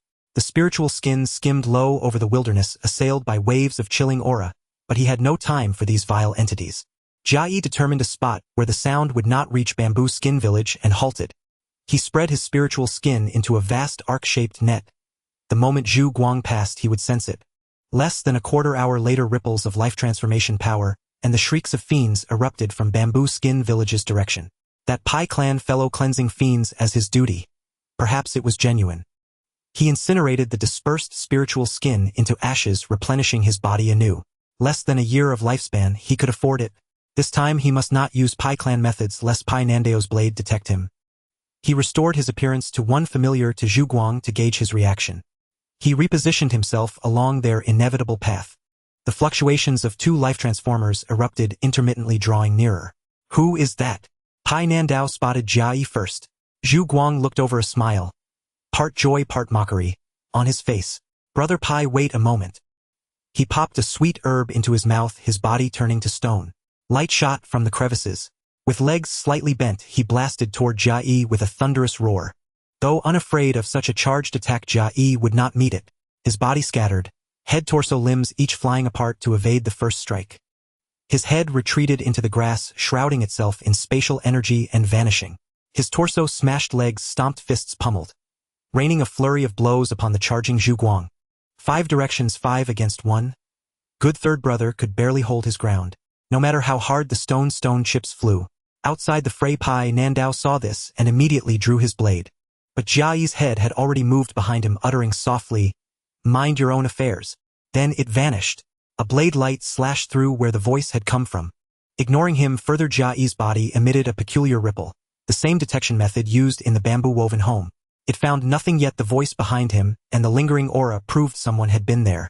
Cold sweat beaded on Pai Nandao's brow. He gripped his blade, slowly turning in place on guard. The head flew to the battlefield of the body. "Ninth brother, can't we talk this out? Why must brothers come to blows? Didn't you strike first? It's been a while." Third brother wanted to test your mettle. Shameless wretch. Still, good third brother hadn't used that high-temperature technique. Zhu Shao had been killed by him. A piercing wound through the chest with signs of scorching. His power was far greater than this, as his stone could perhaps separate from his body as well. Jia Yi withdrew his torso and limbs. "Since third brother holds back and won't go all out, I won't turn hostile. My aim is the filth transformation art. Seventh brother's jade slip, not some broken bamboo pieces." Zhu Guang reverted to normal, rubbing his face. "If you want it, take it. Can a mere jade slip come between brothers?" He reached into his robe and produced a jade slip. Jia Yi's head remained distant as he commanded his body forward to receive it. "Press it to your forehead to read it." "You? How can you tell if it's genuine?" What did this mean? Did he think his head was a weakness? Wait for his head to appear and strike hard. Jia Yi willed his head to fly from the distant grass and reattach to his neck. No attack came. Collectible item, jade slip knowledge. Collection successful. Acquired jade slip knowledge. Collection experience 1 knowledge 1. A luminous cluster of text appeared in the collection space. Within it 6 characters stood out: transcendence, life transformation, filth transformation. That was the core. But now was not the time to absorb it lest mishap occur. The jade slip in his hand remained intact. He clenched his palm. Crack, crunch. The jade slip shattered ground to dust. He scattered it on the ground. Zhu Guang stepped back, eyes wide with disbelief. "Ninth brother, what have you done? I wanted to see if third brother would truly give me the filth transformation art." The lie slipped out smoothly. He also pointed out that he was Zhu San, a man whose mediocre early life paled beside his later name Zhu Guang. Zhu Guang showed no anger, chewing on the sweet root. What did this Zhu Jiu mean? But leaving now was paramount. "Ninth brother jokes. If you want it, of course I'd give it. Besides, the jade slip is seventh brother's. He wouldn't object." Jia Yi noted good third brother's continued amiability, though he had once said there was no brotherly bond between them. Was he merely putting on a show because the Pai clan member was present? By now Pai Nandao had ceased his vigilance, watching from afar. Matters between brothers were not his concern, especially not the offspring of a great figure. He had no standing to interfere. After all, weren't they reminiscing about brotherly affection? Jia Yi carefully considered what else he could take from Zhu San. The storage bag, given by Zhu Qi. It was of no value, merely a burden. What about the grain essence inside the storage bag? How much could he have? It wasn't worth taking, and it could easily lead to conflict on the spot. It was better to remain cautious. His own strength was nothing remarkable, performing just averagely similar to others, yet he had a longer lifespan and could not afford to be reckless. Jia Yi turned and darted away, saying safe travels. Zhu Guang watched the figure recede into the distance, spitting out the sweet grass in his mouth. When did Zhu Jiu advance in rank? Had he been lurking in the village all along? Otherwise, how would he know about the jade slip? The important thing was that he had taken the jade slip but crushed it directly. The filthy transformation of the jade slip was indeed different from that within the pearl. According to the inheritance within the pearl practitioners who cultivated the jade slip's filthy transformation were doomed. Was Zhu Zhou crushing it a warning to me not to cultivate it? Indeed, after all, I am his third brother, he was at fault first. But how did he know? Brother Zhu Guang is that Zhu Zhou. His strength is indeed formidable and his methods are exceptional, quite extraordinary. Pine and Dao walked over to Zhu Guang, interrupting his thoughts, looking in the direction where Jia Yi had disappeared. That wasn't the path to the banquet at Zhufang Market and Zhu Pai Village. It was indeed remarkable that Zhu Zhou could survive in the wilderness. Zhu Guang thought again of his younger sister.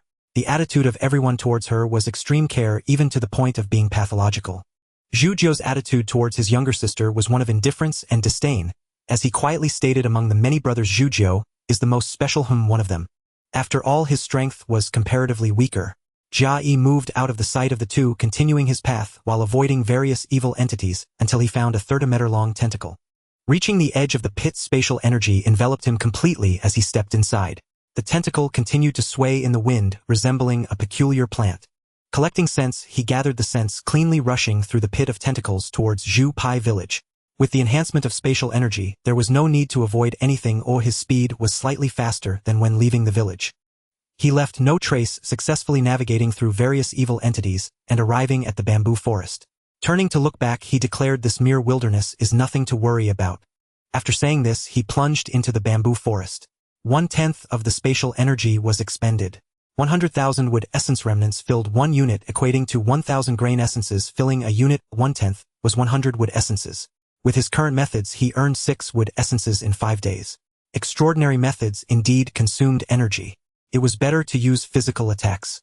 For now, he would lie low, accumulate resources, and using spiritual energy would consume resources. If a battle were to occur without spiritual energy, even a long life would be nothing but an illusion. Returning near the bamboo house, he was close to patrol time, and Ergo was waiting nearby. "Zhuxi, why are you back so late? The village chief asked me to inquire whether you want to go out and hunt evil entities to obtain extraordinary items to exchange for money at Zhufang Market." "No, thank you. Having just set a strategy to accumulate resources, how could he go out again?" "Alright then, if you're not going, you don't need to register." After Ergo finished speaking, he leaned against the bamboo fence in boredom. Jia Yi entered the courtyard, absorbing that bundle of knowledge. Advancing to the extraordinary stage was as his cheap parents had described. In the extraordinary stage, filling the visualization object with spiritual energy, once the spiritual energy reaches 1/10, one can advance in rank. If the spiritual energy exceeds 1/10, the energy within the visualization object will deplete. Those with capability would allow the spiritual energy within the visualization object to reach over 50% before advancing in rank. To advance in rank with 100% spiritual energy, the foundation for rank change must be perfectly compatible. Having clarified the doubts about advancing in rank, I am the legendary perfect rank change. The things I gathered through talent are the most suitable for me. Ultimately, it is the filthy transformation of the heart, liver, spleen, lungs, and kidneys. Successfully changing the 5 internal organs grants the power of the 5 elements. Included are 5 methods of filthy transformation: heart, fire, liver, with spleen, earth, lung, metal, and kidney, water. Looking at these 5 methods of filthy transformation, Jia Yi felt puzzled as to why they were separated. In an instant, he was drawn to the special note below. The stronger the treasure of rank change, the more likely it is to advance to a treasure of filthy transformation, during the process adding new abilities to the body. New abilities, like using spatial energy to achieve invisibility, that must be attained. After all, with a long life, it's fine to refine more of one's own spatial energy. After digesting the newly acquired knowledge, he picked up the bamboo basket on the ground, which contained eggs, chicks, and adult white-feathered chickens.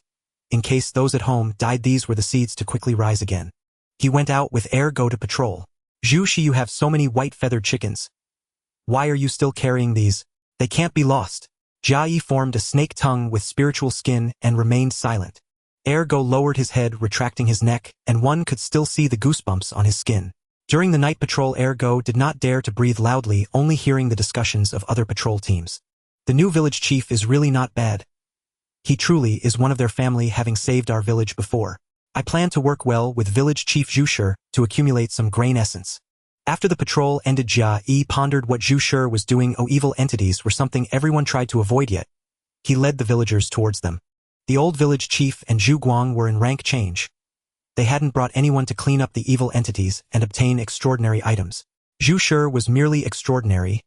What purpose did he have in doing this? The affairs of others had nothing to do with oneself. He tightly adhered to his strategy of accumulation, silently developing. 10 years passed in a flash. Jia Yi's amusement lay in watching Zhu Shi. He did not believe that a fool who put Zhu Xiaoxiao first would do something like this. In these 10 years, he had reaped considerable rewards with additional lifespan reaching 750,000. 200 years a day, 73,000 over 10 years, plus the original 20,000 years amounted to 750,000 years, which was not even equivalent to a single hair of the immortal. Anxiety rose within him again. Energy was something he dared not waste. Calculated to have 380 wood essences available in the space with an excess of 4,000, refining 4 spatial energies of his own. Currently the treasure of rank change had 31 spatial units, and it was not yet at its limit. To attain the treasure of filthy transformation, he still needed to endure. Leaning against a bamboo chair sipping bamboo leaf tea, he gazed at the distant bamboo forest. This was Jia Yi's daily routine. The bamboo chair was something the villagers knew how to make. The bamboo leaf tea was brewed by Zhu Shi. This younger brother was quite clever, and he did not seem like someone who was obsessed with Zhu Xiaoxiao. Jia Yi lifted the teacup, gently blew on it, and drank it all. Whatever this world had to offer, he enjoyed it. He must not engage in anything like soap or gunpowder. Everyone used spiritual energy for washing clothes. Soap and gunpowder were obsolete products. Zhu Shi sunbathing again. A deep voice greeted him. It was clearly a big man. Only Ergo could call him by that name directly. Jia Yi turned back, casting a faint glance at him. The wounds on his body had scabbed over, and he had also joined the team hunting evil entities, making injuries inevitable. Recalling the voice he had just heard, he came over after finishing his business. Ergo, did you get into another fight with your neighbor's aunt? Ergo's face flushed slightly as he scratched his head. Well, she's so noisy she needed a lesson. Jia Yi turned his gaze toward Bamboo Skin Village, where bamboo huts stood clustered together, teeming with people. The rewards of the profound Sun Emperor's fate change had triggered an explosion in this world's population. Young men like Ergo were in high demand. Setting his tea aside, he asked, "What brings you to me?" "Hehe, that bamboo Kuei, the one who kept giving birth to triplets, has returned. She's undergone fate change and is now the strongest. She wants to be village chief. Who do we choose tonight?" Ergo stared at Jia Yi, expectantly craving a clear answer. The strongest wants something, just take it by force. Ha! What's there to choose? Do you think you can ignore a fate change? Cultivators will. Might makes right. Then, why does she even bother with an election? No idea. Jia Yi finished speaking and closed his eyes. Ergo pouted and left troubled. Within a quarter, Jia Yi heard the sounds of Ergo venting his frustration. He touched the wrinkles he had deliberately conjured on his arm. A robust young man like him was quite popular. That evening the village chief's residence buzzed with activity as Jia Yi watched from afar. Bamboo Kuei transformed into a sunflower. The yellow ray florets on the outer ring became countless ears, while the tubular florets connecting to the seeds all turned into teeth. The teeth were densely packed, arranged in circles, giving her a grotesque appearance. Like some kind of evil entity. What extraordinary object had she fused with during her fate change ascension? I, Bamboo Kuei, am now the only fate change cultivator in Bamboo Skin Village. I can better protect this village. Therefore the position of village chief should be mine. As she spoke, the densely packed circles of teeth shifted and writhed. Her once green leaves turned withered and yellow, their tips morphing into palms that rested on her hips. Seeing this, Jia Yi abandoned any thought of testing her strength. Such a bizarre fate change cultivator required caution. It was best to keep his distance. The villagers, perhaps disgusted by her appearance, remained silent. Bamboo Shi stepped forward, producing a thin bamboo slip and presenting it respectfully. The position of village chief belongs to the capable. This lackey was so obsequious. Jia Yi raised an eyebrow, utterly unconvinced. Nothing in this world came for free. Perhaps the contents recorded on that bamboo slip had been altered. The transfer of the village chief's position proceeded so smoothly that he found it hard to believe. Ha ha ha, rest assured everyone. I will definitely protect the village. As Bamboo Kuei spoke, a tooth fell out. Jia Yi's brow furrowed. Did losing a tooth count as physical damage? Would it shorten her lifespan? If it counted as bodily harm, then this method of rapidly advancing to fate change came at the cost of one's years. I've returned from the Feast Bamboo Market with good news for everyone. The market recommends raising dark feather chickens. Their spirit meat fetches a higher price than white feather chickens. For the good of the village, anyone can take up this trade. The crowd didn't respond with enthusiasm. Compared to the era of abundant spiritual energy, the chi gained from raising chickens and farming was pitifully meager. Bamboo Kuei's withered leaves clutched the fate change method Bamboo Shi had given her. What? Aren't you all happy that I'm the village chief? The villagers began to flatter her. Sister Bamboo Kuei as village chief. I support it 1,000 times over. Anyone who objects ill. Bamboo Yen raised his arm, his voice the loudest among them. Who are you calling sister? Bamboo Kuei's voice turned sharp. Bamboo Kuei. Big sister. Bamboo Yen hesitated. From now on call me chief sister. That disc of teeth with a piercing sound fixed itself on Bamboo Yen. Outmatched Bamboo Yen didn't dare argue, pouring out a torrent of flattery instead. Seeing this, Bamboo Shi slipped behind the crowd. Having labeled Bamboo Kuei as deeply problematic, Jia Yi turned his attention away from the matter. To change one's very nature for power, it simply wasn't worth it. The next morning Jia Yi was jolted awake. Strangers were approaching. His eyes snapped open, cold light flickering within. 3 mortals, their deliberate tiptoeing footsteps thunderous to a fate-change cultivator's ears. With a gentle push his body floated to a crack, allowing him to see outside. Big brother, is this really okay? Can we skip it? I'm scared. If we don't, we'll starve. The eldest brother's voice was final. Jia Yi's gaze probed through the gap. Starve? None of these 3 looked famished. They were robust, even a bit plump. A hand reached through the fence, unlatched the gate, and waved for the other 2 to follow. The 2 older ones carried rice. Jia Yi felt nothing. He was long tired of such things. The youngest struggled to lift a white feather chicken, his face flushed red, and casually pocketed a few eggs from beneath the hen. If he remembered correctly, those eggs were due to hatch today.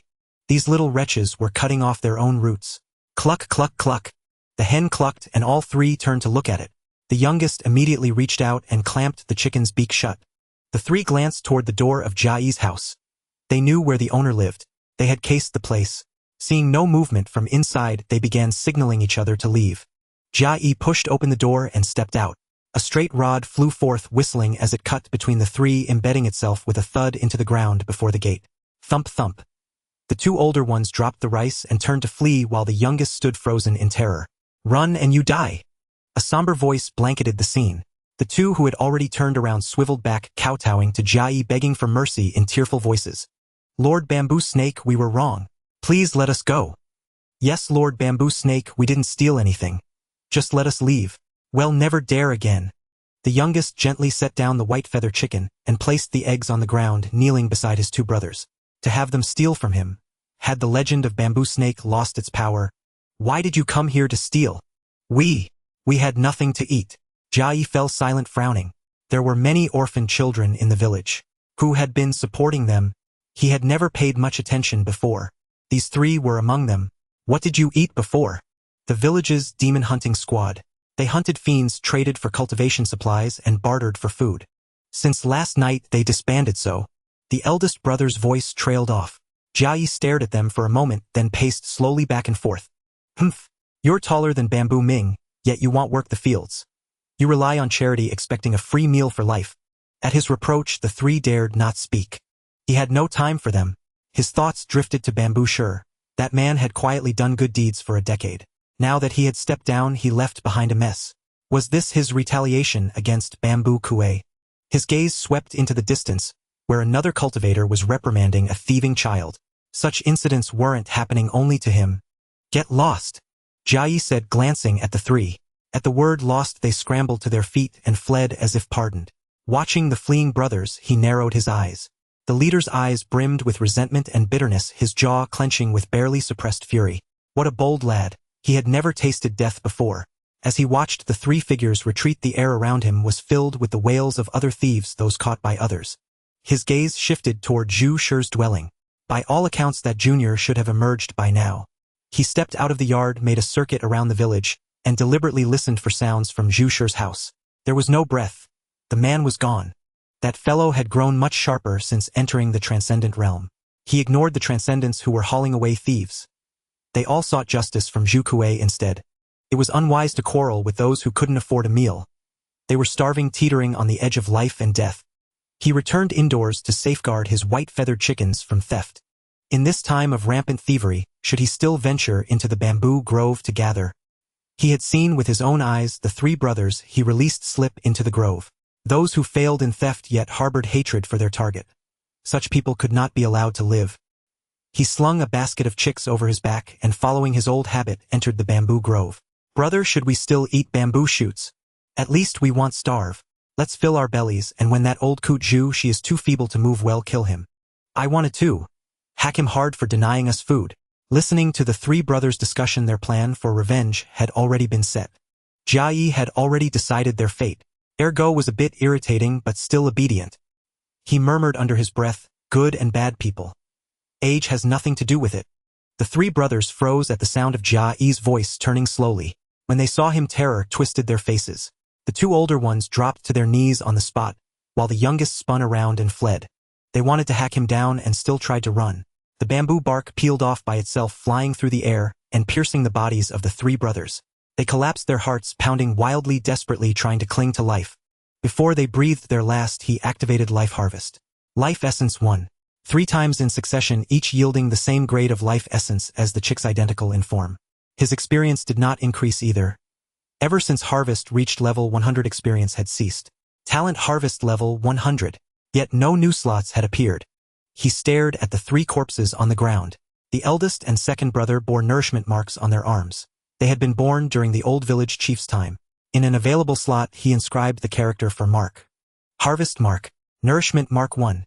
He harvested both nourishment marks, then took his own as well, hoping they might prove useful one day. Lacking the legendary fireball art, he couldn't destroy the evidence. He could only store the 3 bodies in his space, and once out of the bamboo grove, toss them to that third immaterial tentacle horror.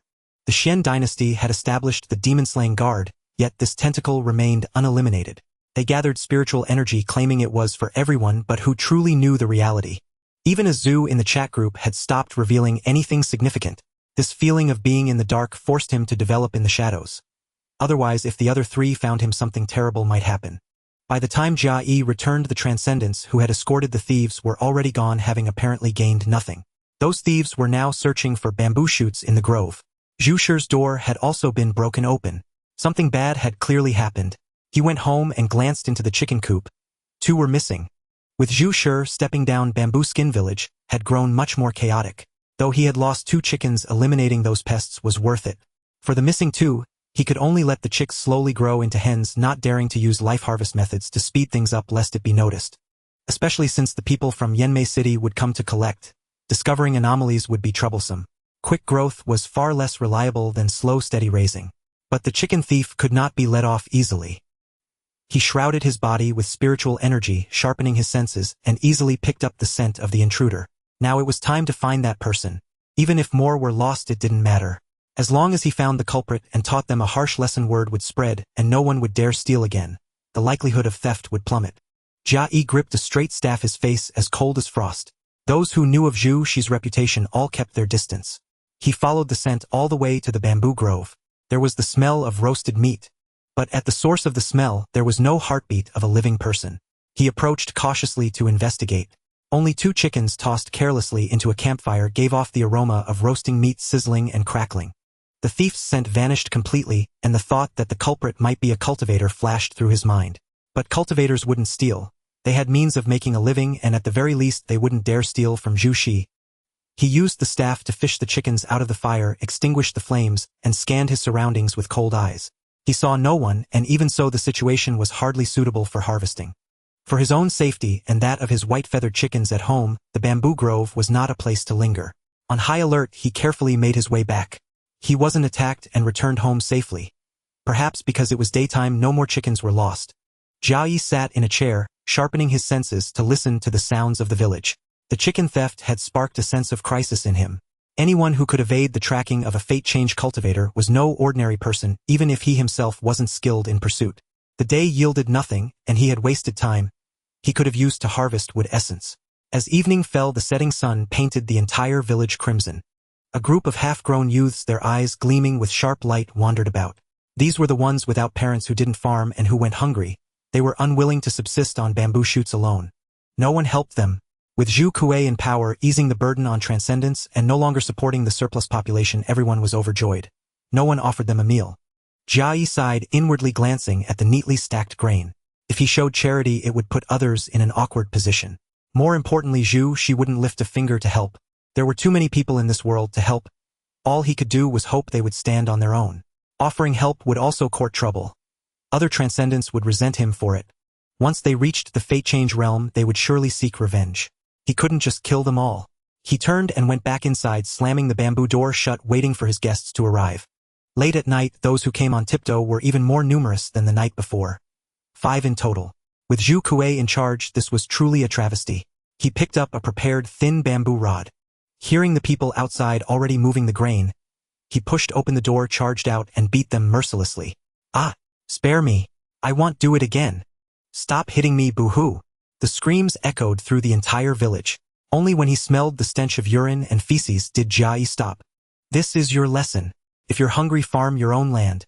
Relying on others' charity will only leave you starving one day. If you're caught stealing and beaten to death, you have no one to blame but yourselves. Boo-hoo! I'll listen to Zhu Shi elder and never steal again." "Me neither." They took turns confessing their faults. He memorized 3 of them, for the hatred in their eyes was almost spilling over. Tomorrow he would have to cleanse this world of more scum again. He drove them out, and Zhu Shi's dwelling became the focus of all those who couldn't sleep late into the night. That guy is still ruthless as ever. Just driving them out would suffice, but he had to beat them up. With Bamboo Snake being so merciless after a beating, will those lads survive tomorrow? This foolish old man is just waiting for revenge. Why call him an old man? I recall he's still young, should be middle-aged. Always sullen and gloomy, rapid aging might be his retribution. The others who couldn't get food stared deeply at Bamboo Snake's hut. This household could not be robbed. After gathering sense, Jia Yi returned to sleep. As for aging retribution, he had no desire to engage with those ugly wretches, nor to leave descendants. This world was cursed.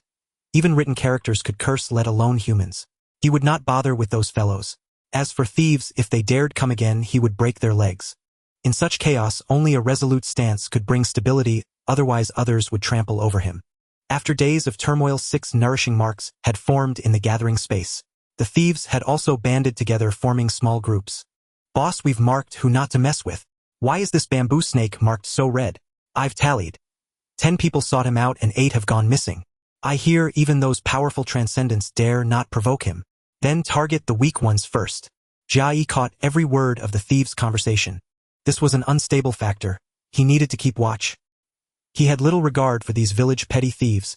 Starting trouble under the noses of transcendents was asking for death. Sure enough, only 2 mortal households in the village suffered disaster discovered by their transcendent relatives. With just 1 transcendent intervening, the thieves' organization was wiped out. Some dead, some fled, leaving only cripples. Those cripples begged for food from kind-hearted families. Repeatedly, the kind-hearted forcibly reduced them by more than half. The families that called Bamboo Snake cruel were only superficially good. What lurked behind was far more terrifying. Those who had done no evil and had no parents merely ate bamboo shoots, made tools, and cultivated their own land. He thought matters would settle and Bamboo Skin Village would become relatively peaceful. After Yen Bamboo Market sent black-feathered chicks, a transcendent went missing. No one noticed. Only Jia Yi, observing the village's affairs, sensed something amiss. A couple disappeared and over a dozen thieves appeared in the village. Thieves were trivial, but transcendents were not. Crucially, Bamboo Snake himself was a transcendent, so he had to consider his own safety. Even after 2 more transcendents vanished from Bamboo Skin Village, no one detected it. Transcendents were no mere riffraff. Losing 4 without notice was absurd. The new village chief, Bamboo Sunflower, was too incompetent. Previously he had borrowed grain essence from Bamboo Light, and now he couldn't even track missing people. Jia Yi's mind was entirely on the disappearance of transcendents. Those people were all focused on training for advancement, and the grain essence had been earned with Bamboo 10. They only lacked the chance for a fate change advancement and wouldn't wander off. Every night he used his spirit skin to send eyes onto the bamboo fence monitoring the village. Using transcendent abilities consumed spiritual energy, so to replenish he stayed longer in the bamboo grove during the day. Beyond the bamboo shoot diggers, Jia Yi saw an unexpected person, Bamboo 10. "Yo, isn't this the village transcendent? I hear you're quite formidable. You've changed a lot." Jia Yi slowly turned, scrutinizing this junior. To advance to fate change without triggering the warning skin was an enviable stealth ability. "Is this how you speak to a senior?" Bamboo 10 widened his eyes, looking at the man before him, as if he were a tiny ant. "Was it you who killed the transcendents of Bamboo Skin Village?" Jia Yi asked gravely. Bamboo 10 nodded, giving an approving glance, then said with relish, "You old fellow are clever. The bones of those 4 were fragrant. I wonder, are your bones more fragrant than theirs?" Hearing this perverse remark, Jia Yi checked his spiritual energy reserves. Over 300 grain essences and plenty of lifespan. A pervert who killed indiscriminately. He must be eliminated. Turning, he ran out of the bamboo grove at transcendent speed. "The old man runs fast. They'll crush your bones soon, and see if you can still run." Bamboo Ten's mocking voice came. Good. The junior wanted to play cat and mouse? No need to worry about villagers discovering the battlefield. If he eliminated Bamboo Ten, he could still lie low in Bamboo Skin Village. I hear the old man's bones are tough. I want to try. Bamboo Ten was still savoring the chase. Far from the bamboo grove, Jia Yi stopped, hands behind his back, expressionless, as he faced his pursuer. You're not Bamboo Ten. Who are you? Not running anymore. You noticed my anomaly. Since you're so clever, I'll tell you, I am Bamboo Ten, but I have memories of a past life and will return to my former position. Little mouse knowing such a big secret.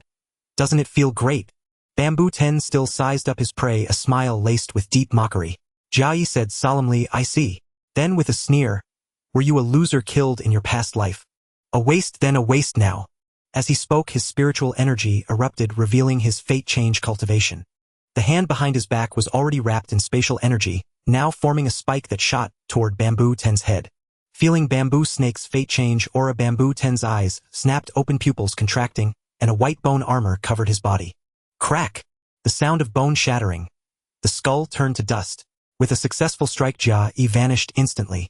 Bamboo Ten was now a skeleton of jade white bone, quickly regrowing a head. Fate change. Fate change. You're actually at fate change. Damn it! As he cursed, bone spikes and chains flew toward Jia Yi. Jia Yi deliberately failed to dodge, letting a bone spike pierce him while avoiding the chains. The spike ignited embers on his body, then healed. A sign of lifespan consumption. Old thing, you can only sneak attack. Die here today. He hurled another bone spike. Crack! The knee joint was pierced and turned to ash. Troublesome and treacherous. What is the foundation of your fate change? The bone voice was frantic. How could he reveal that? 2 more cracks sounded. Bamboo Ten stepped back, tracing 2 runes in the air with his fingertip bone slash. An icy aura filled the scene, but nothing else happened. Damn, it's useless. This attack method was from his past life, but the runes were cursed. Writing them would spawn evil entities, so they couldn't be used. Now that Bamboo Ten was at his wits' end, it was time to strike with full force. Jia Yi controlled his body, transforming it into spiritual skin that took on a metallic sheen, further enhanced by the reinforcement effect of his visualized object. The skin sliced through the air with a sharp swish as it charged at Zhu Shi. In an instant, shattered bones flew up, turning to ashes. Zhu Shi watched the metal blades dancing around him, his heart aching at the waste of so much lifespan, before he could even begin his grand plans. Who exactly is this Bamboo Snake? What is his life change foundation? He's too strong. To dare use such a reckless fighting style, I'll first give him a taste of suffering. His entire skeleton vibrated, and the vibrating parts also turned to dust. When Jia Yi's spiritual skin scraped against the bones, it instantly turned to ashes. That old monster with memories of a past life certainly has tricks up his sleeve, concealing his true strength. He wasn't afraid of such consumption. The spiritual skin quickly regenerated, expending a bit more spiritual energy to launch an even fiercer attack. Within less than a quarter of an hour, the skeleton began to actively dodge. Bamboo Snake, let's talk this over. We don't have to waste our lifespans fighting to the death here. Jia Yi paid no heed, maintaining his attack rhythm. Bamboo Snake, haven't you noticed? Calculated by the lifespan of the life change stage, I should be dead by now. I possess the lifespan of over 1,000 years from my past life, merely a retraining. You can't outlast me. Jia Yi sneered inwardly. Where had that arrogant attitude from earlier when he wanted to kill gone? Meanwhile, the inscribed evil being also stopped absorbing spiritual energy, transforming into a ghastly white bone blade that randomly slashed at the two. Whether it struck the spiritual skin or the skeleton, it reduced them to ashes.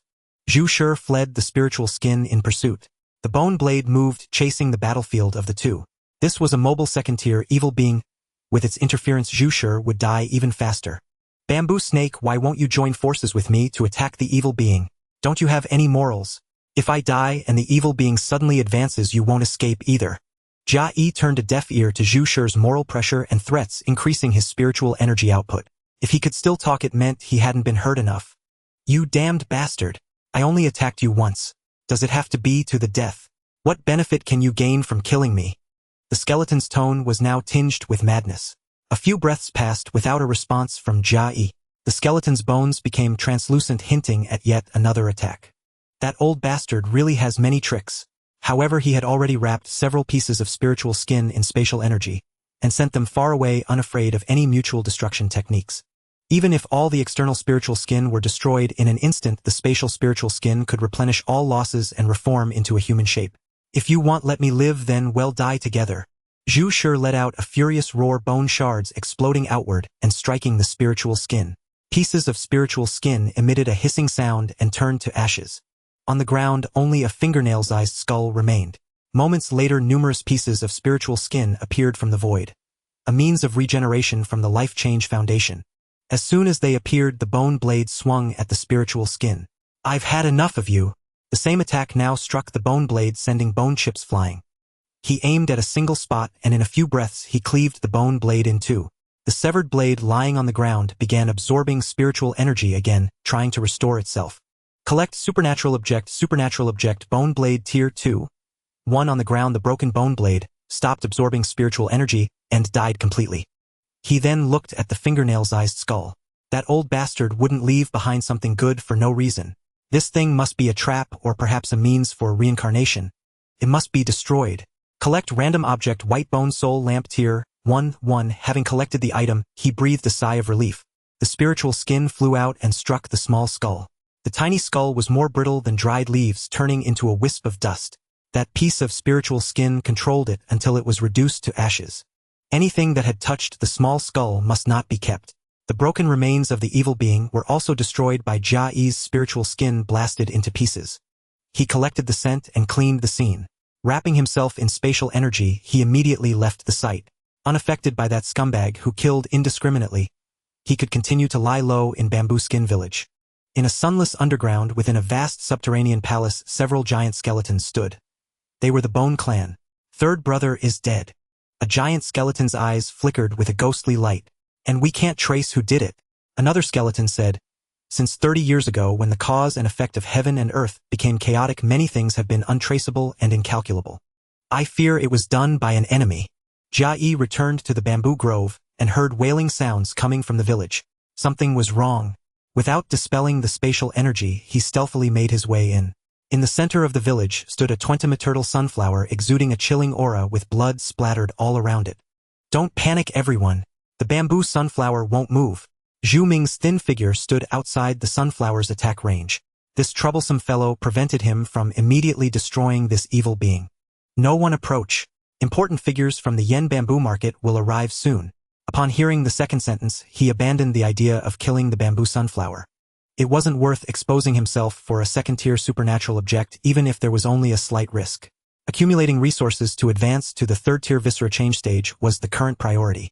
He could take this opportunity to observe the attitude of the Yen bamboo market people towards the bamboo sunflower's mutation into an evil being. Jia Yi believed this was a consequence of advancing to the life change stage. He revealed his true form in the bamboo grove, picked up a straight staff, and entered the chaotic Bamboo Skin Village. Some sharp-eyed villagers immediately spotted Bamboo Snake's figure and said in a tearful voice, "Senior Bamboo Snake, please go take a look. The village chief has turned into an evil being." It was an elderly man at the nourishing life perfection stage. Jia Yi shot him a glare. Wasn't it suicide for Bamboo Snake at the supernatural stage to fight a second-tier evil being? Without a word, he went straight back to his small bamboo hut. The chickens weren't lost, nor the grain. It seemed Bamboo Snake's reputation had been restored. After waiting for 2 days, Bamboo Skin Village gradually quieted down, and the person invited from Yen Bamboo Market arrived. It was Pai Nanju. "Sir, please trouble yourself." The frail Zhu Ming bowed beside him. "It's my duty. Besides, this is the village where Brother Zhu Guang once lived." Pai Nanju said with a serious expression. "By the way, where is your current village chief, Zhu Guang's younger brother?" "Well, sir, this evil being is our current village chief. She advanced to the life change stage and wanted to become chief. Zhu Shi left quite some time ago." Pai Nanju raised an eyebrow and glanced at the evil being, the bamboo sunflower. "In that case, I'll take action directly." He drew the blade at his waist in an instant. A flash of sword light shot out, slashing at the sunflower's head. The sunflower's leaves rose, and with a clang the sound of metal striking metal echoed through Bamboo Skin Village. A chilling aura spread. The sunflower let out a roar, opening its mouth wide at Pai Nanju, revealing a fleshy tube lined with rings of teeth. The huge mouth swung and teeth flew out with a whoosh. Pai Nanju dodged easily, waving his arm and frantically unleashing blade chi. As the evil entity struck the sunflower's teeth, it became a lamb waiting to be slaughtered. The withered yellow flesh of the sunflower splattered as blade energy sliced through, grinding it to pieces. What a misfortune, how troublesome. Pai Nan's knife killed the bamboo sunflower, transformed evil being, the blade carving an arc before returning to his waist, glancing at Zhu Ming. Tell the extraordinary beings of your village that when undergoing a transformation of fate one must maintain a calm mindset, otherwise it can easily lead to distortion. Yes, my lord. I do not wish to see the village where my friend once resided suffer disaster. Even after the transformation of fate, there is no need to return here. One could remain in Yenju Square City or go to Yenmei City. If unable to do so, one could join a family's guard team. The prospects would be much better than remaining here. After finishing pie, Ninju turned and left, not dissecting the mutilated evil sunflower. He had slashed, unsure of what could be found. I will convey your lordship's admonition. Zhu Ming bowed respectfully. The other extraordinary beings expressed their gratitude, even as Pai Ninju distanced himself. This Pai clan lord is too strong. A single person can eradicate evil beings. He is indeed a master of the evil extermination guard, truly skilled in slaying evil beings. Jia Yi did not engage in the flattery of the crowd, approaching the nearby evil entity. Collect extraordinary item sunflower tier 2-1. What a pity, under such circumstances it would be better to stay in the extraordinary realm. Why did your wife turn into an evil being? Zhu Ming sighed and asked the husband of Zhu Kuei, who remained in perfect health. Jia Yi glanced back, his expression sorrowful, questioning whether it was not a scheme. Zhu Kuei. She. You are a grown man, just say it directly, no need for hesitation. Zhu Kuei's husband flushed.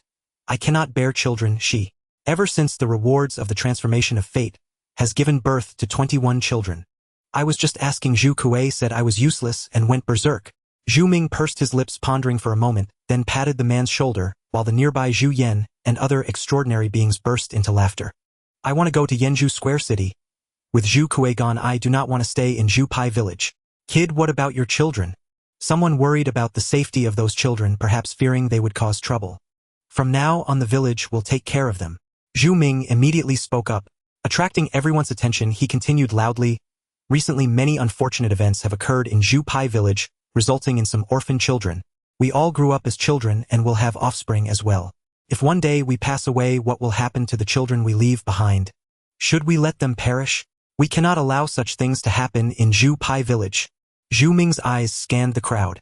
Indeed, they are all innocent. These days I truly worry about unexpected events, fearing my children could end up like those little ones. What will the village do to raise them? Returning to Zhu Ming's perspective, every household should contribute grain, everyone will raise them together. Zhu Ming immediately spoke, laying out the proposal. No way. A deep voice echoed through the scene. Several faces twisted in an instant. What? No way? You think? You brother Zhu Shi, haha, what insights do you have? Zhu Lingling's loud voice was about to launch an attack, but upon seeing Zhu, she had instantly turned soft, her face full of a friendly smile. It was evident that Zhu Shi held a significant position in her heart. Zhujiao could not compare. Jia Yi's spiritual skin turned into a snake tongue, randomly flicking a few times before retracting, causing the surrounding air to cool down several degrees. Even if the villagers were dissatisfied, they would not voice it publicly. They would only secretly curse this old poisonous snake. Not a good person opposing such matters. Living is merely a disaster.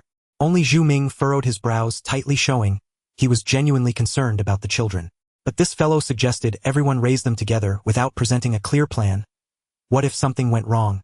Equally, contributing grain was even less feasible. He had no children himself, which was unfair. Jia Yi's shadowy gaze swept through the crowd, slowly speaking.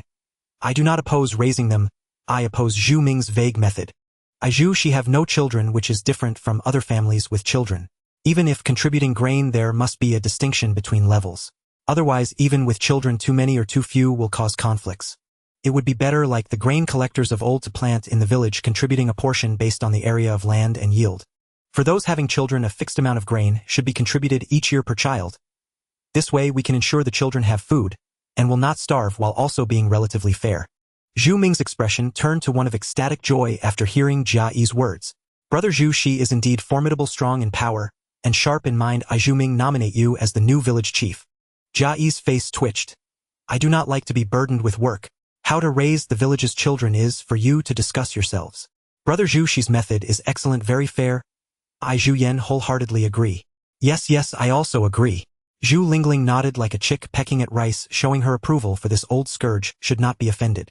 Having almost scolded him moments ago, Jia Yi wondered if he would face repercussions. After expressing his thoughts, he left the scene. Becoming village chief was out of the question. Not only did he look down upon it, but it would also affect his gathering, slowing resource accumulation.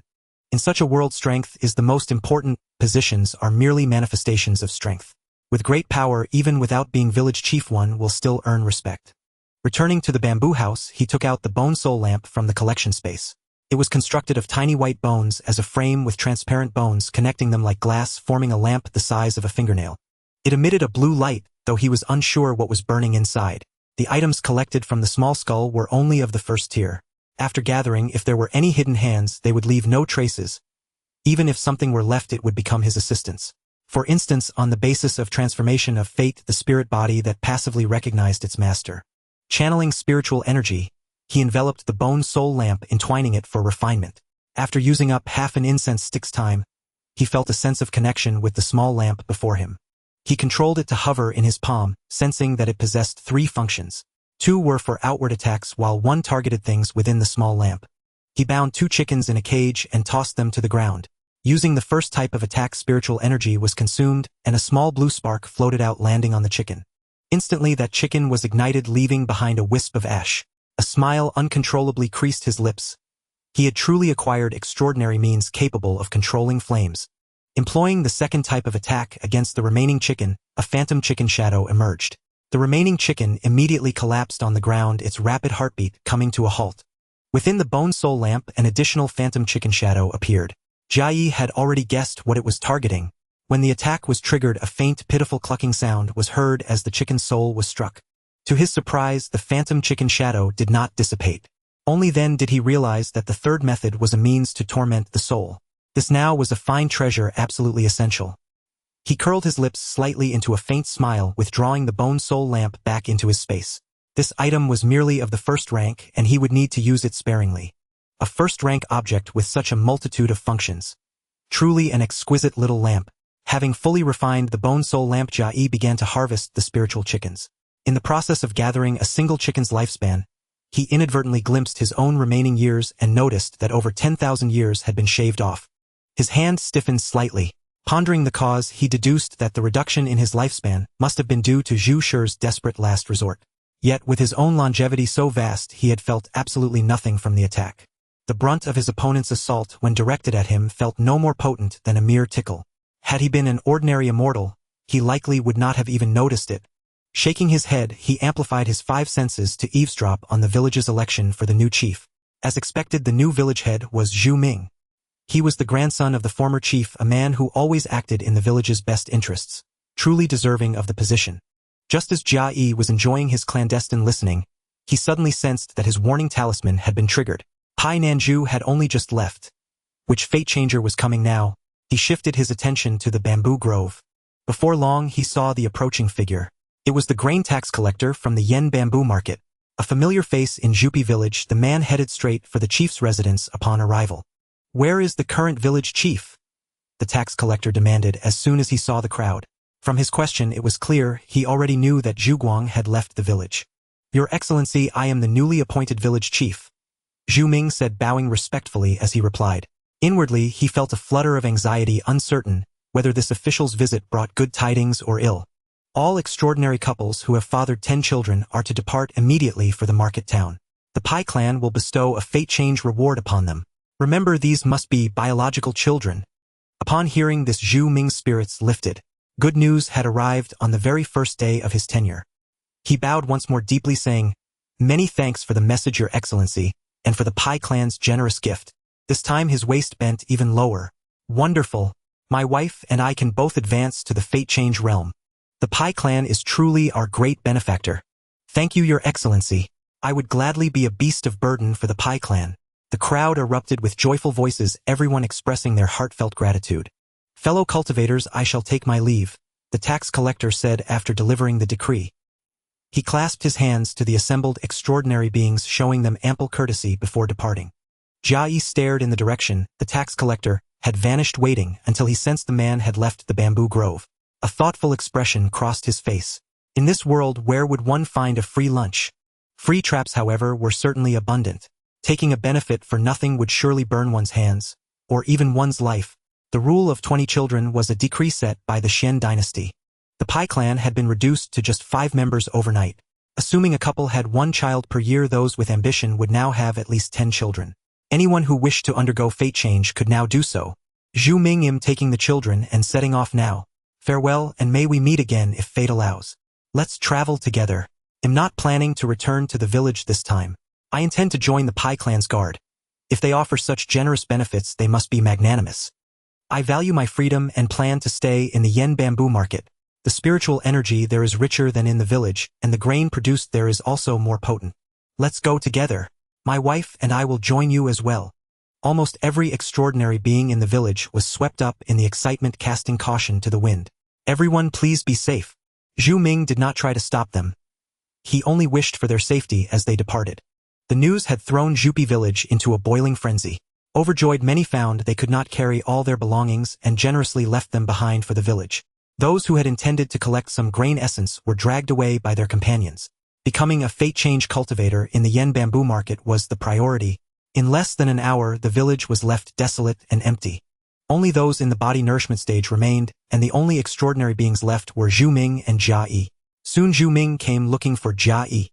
Standing outside the wicker fence, he clasped his hands in salute to Jia Yi, who was feeding the chickens.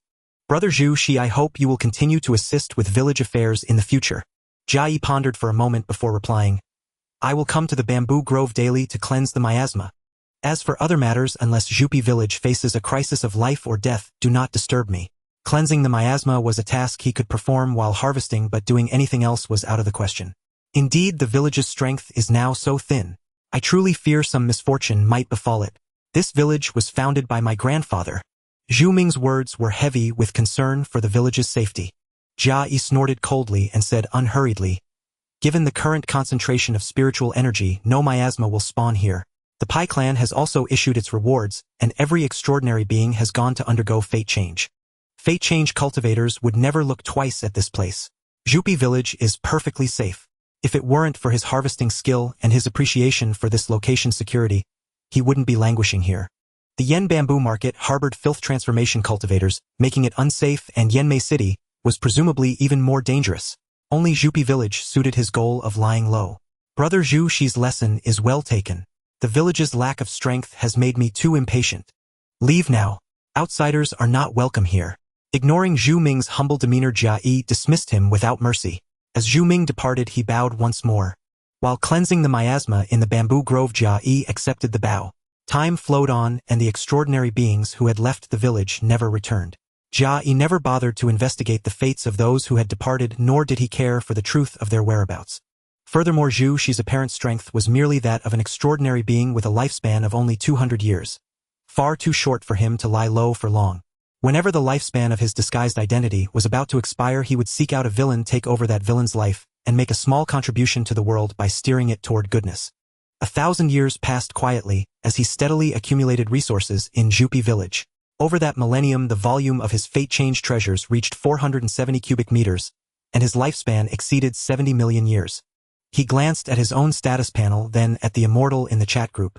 He was far from matching up. This one was a true eternal. The second chat group has been opened. Will the members of the first group join? Jia Yi's heart raced with excitement as he read the messages in the chat group. Over the past 1,000 years, the 4 members of the chat group had grown wary of one another. The prospect of fresh blood immediately piqued Jia Yi's interest. All members join, awaiting confirmation from the second group. Azu dare to keep me out, and he'll kill them all. Yen Yuo do try to kill me first. I'm so scared. Eternal Baldy, come find me. He'll smash your head in. Collector, our village chief of Shueishin village, says that when we emerge again, we will rule this world. Azu, I've searched many records and never heard of a powerful Shueishin village. What's your surname? Let me help you pinpoint your location free of charge. Collector, you dog. When I get out, I'll go to the Shen domain and annihilate you. The verbal sparring was interrupted by another message. Awaiting confirmation from the second group members, the group fell silent for a few breaths. Eternal, what does this mean? Do they have to confirm? If they disagree, we're stuck here. Azu, how boring. The other two said nothing, and another notification appeared.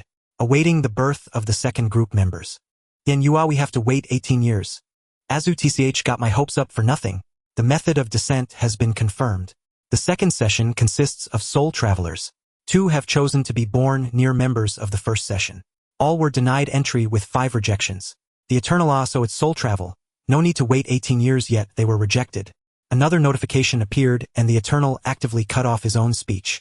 Should he force a breakthrough? Jia Yi saw this and chose yes without hesitation. Please provide breakthrough energy. Energy. He had the most lifespan, so he would use his lifespan.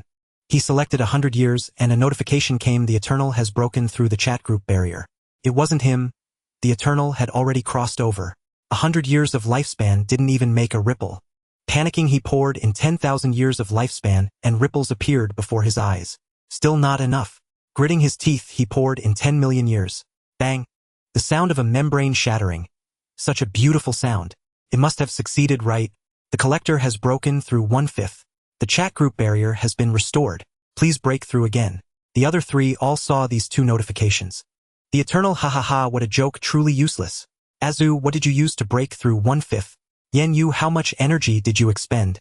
Having wasted 10 million years in vain, he had no mood to answer their questions. Even if he did, he wouldn't tell those two. 10 million years only broke through for one person. 5 people rejected him, meaning 5 times the cost. He input 50 million years of lifespan. The collector has broken through. Seeing the beautiful notification, he first opened the second session chat group to check the members' information. Second session chat group, Soul Travelers. 5 people were listed in order. 3 had changed their names so their talents were hidden. Fierce Tiger. Withered Flower. Third talent gets stronger by causing destruction. Fourth talent gets stronger by stealing. Little Master who? The Eternal. The Collector. 5 strangers, none with good talents. Using those talents would likely get them killed. Moreover, judging by their names and talent effects, these people didn't seem like good sorts. The names the Eternal and the Collector stood out awkwardly among them. He opened the chat history. Little Master who, another uninvited bastard, has arrived. The Eternal, haha, isn't it better to have guidance from the older generation? Withered Flower, you 2 bastards, get the hell out. The most beautiful sister, a guest is a guest. Shouldn't you open your arms and legs to welcome them? Withered Flower, you little slut, daring to mock me. I should have kicked you to death long ago. Jia Yi narrowed his eyes upon seeing this. The one called the most beautiful had the talent of getting stronger by stealing and had changed her name. More importantly, did she know Withered Flower? Fierce Tiger, stop arguing and let others laugh at us. Since the senior is here, we should learn from him and find out what this place is. One-eyed Path, the boss is right. The Eternal, I asked you how you got here, but you wouldn't say. The most beautiful brother Eternal, can you tell us where this place is? The Eternal didn't respond. 1,000 years of solitude was enough to make one indifferent to many things. The Eternal, I won't ask you to do anything. Just live well. I'm just lonely and want to soak up some human presence here. If you want guidance, trade information. The most beautiful, then, how about I send you some photos to relieve your loneliness? If not, I can use Withered Flowers. She's quite skilled. The Eternal fell completely silent and the second chat group sank into a dead calm. Little Master, who you 2, why are you here? What can you gain? The Collector, as we said, it's loneliness. We've shared key information about ourselves. Where's your sincerity? You 5 seem to know each other. Talk about your past lives. Withered Flower, what do you mean? Can I not go back? Is this world real? I haven't even taken revenge. Fierce Tiger, the 5 of us siblings are death row inmates. We were thrown into a strange door for an experiment. If we bring back data, we can avoid execution. The Eternal, ha ha ha, have those guys stopped grabbing random passersby? An experiment. After 1,000 years, they still haven't gotten any results. The Collector, what year was it when you were thrown in? Fierce Tiger, 2030. The Eternal, what? Us 2. The most beautiful brother Eternal, why are you so surprised? The Eternal, we also came from 2030. Over 1,000 years have passed here. The most beautiful, old zombie, stay away.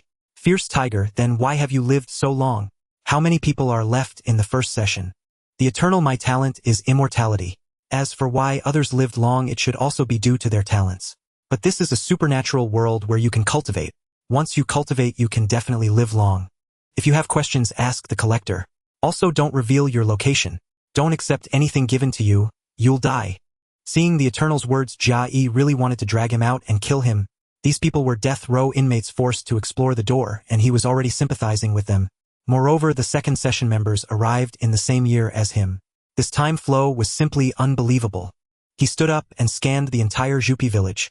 The strongest was at the body nurturing stage. Compared to before, it felt surreal. He gripped the bamboo pole in his hand tightly.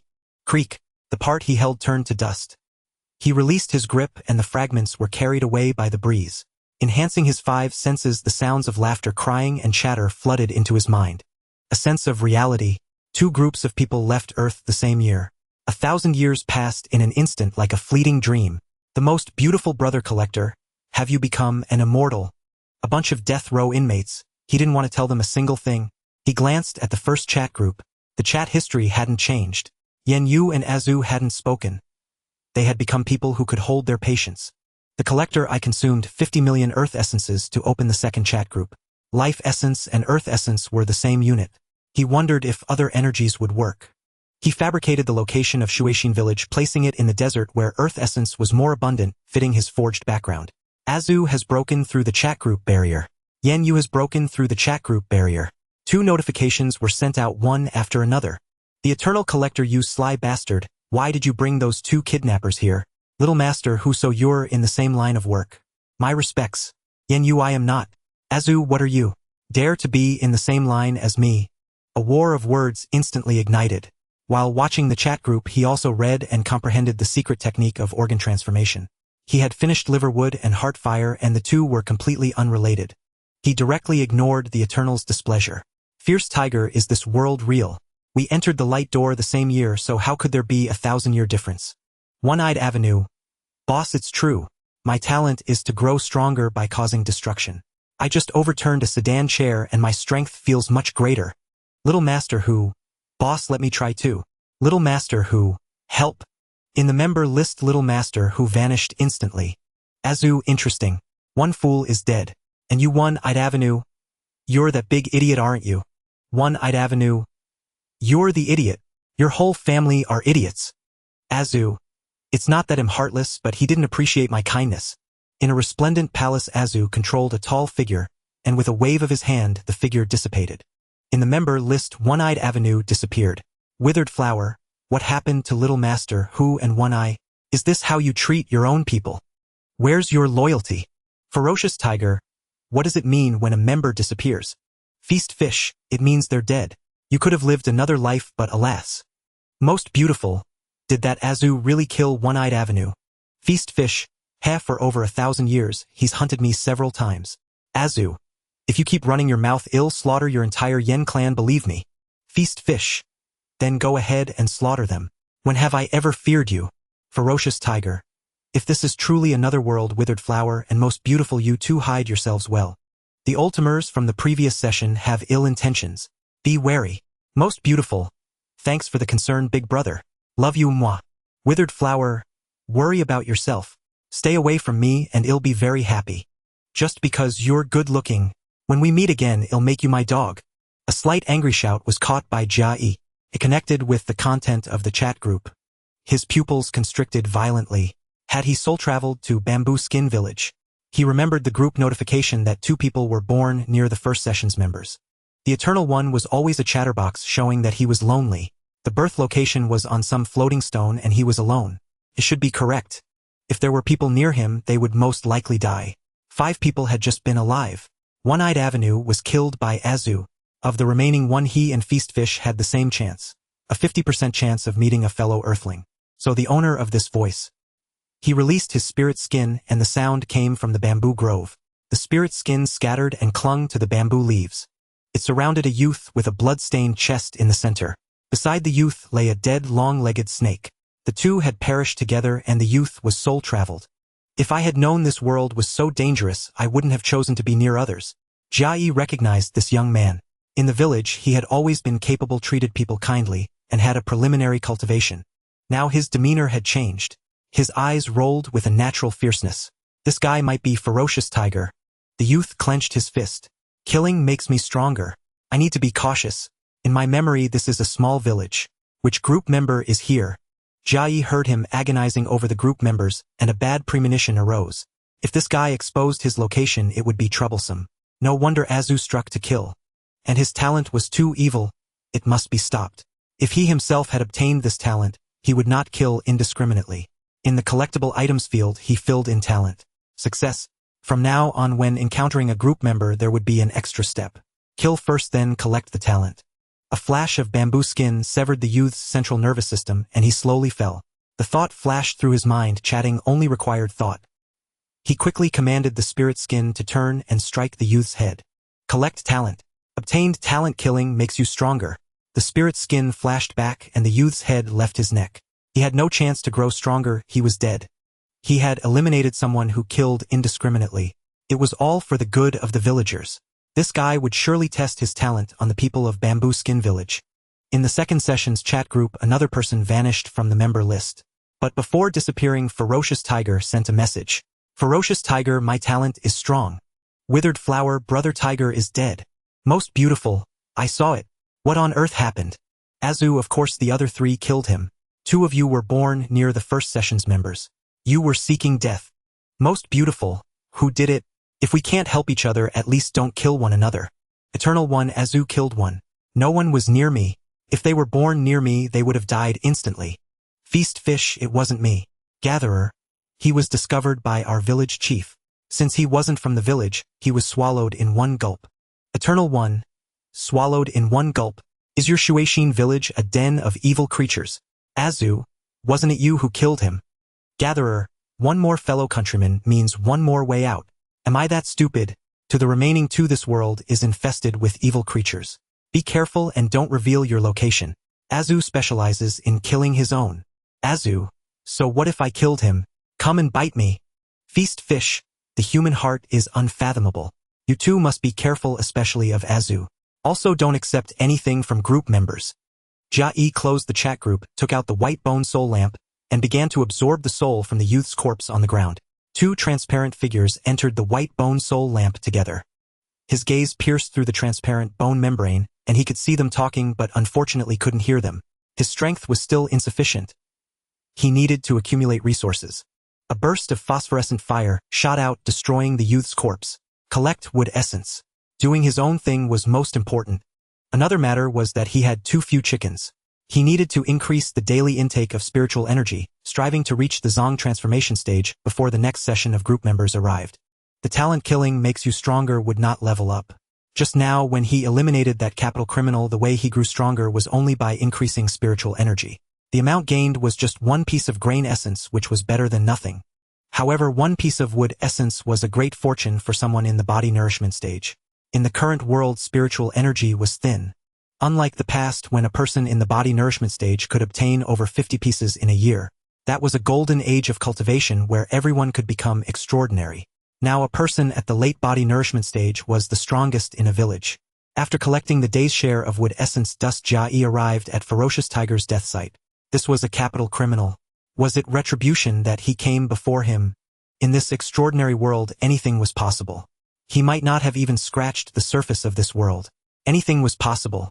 From now on, he had to be cautious when using his second talent. Killing to grow stronger was clearly an evil path. His own collect talent was a righteous and balanced path. The fact that he could kill him meant that the collect talent was superior to the second talent. At worst, collect could grant longevity, while the other only made one stronger, leading to a quicker death. Having obtained the second talent, he became even more vigilant. The way of caution was paramount. Killing was merely supplementary, not even half as good as collect. We're almost back to the village. Be careful of the evil spirits in the bamboo grove. I need to catch more chicks of the black feather chicken. The price of black feather chickens is already double that of white feather chickens. Standing still, he received a reminder from a villager. As the village's excellent chicken raiser, he was also responsible for selling chicks. For 1,000 years, the price of black feather chickens had been rising, yet the lifespan and meat essence they provided were exactly the same as white feather chickens. This was somewhat strange. No matter how strange the occurrences around him, time would eventually unveil the answers. In merely a millennium, Jia Yi had found his. A recruiter from the Yanzhou market had arrived. A transcendent. Those of Bamboo Skin Village who have reached the body nourishment stage may accompany me. Together we shall safeguard the Skin Clan. Follow me to the Yanzhou market and I shall impart to you the lost art of your village. The bamboo skin art. We are grateful for your grace, my lord. Bamboo Skin Village will devote itself wholly to protecting the Skin Clan. The current village chief bowed in reverence. Jia Yi, standing among the crowd with a bamboo basket on his back, pulled a long face. Had the chief refused, he would have surely slain this transcendent. A selfish fool willing to endanger the entire village for the bamboo skin art. Excellent. Truly a village worthy of the Skin name. The Skin Clan shall witness your loyalty. Aside from those in the body nourishment stage, the rest of you mortals shall remain in the village to raise dark featherfowl. Their byproducts can fend off the cultivators of the Netherglow evil clan. The more fowl you raise, the greater your merit. Bamboo Skin Village shall obey the commands of the superior clan. The current chieftain bowed once more. That bow was not born of respect but of a spine too weak to stand straight.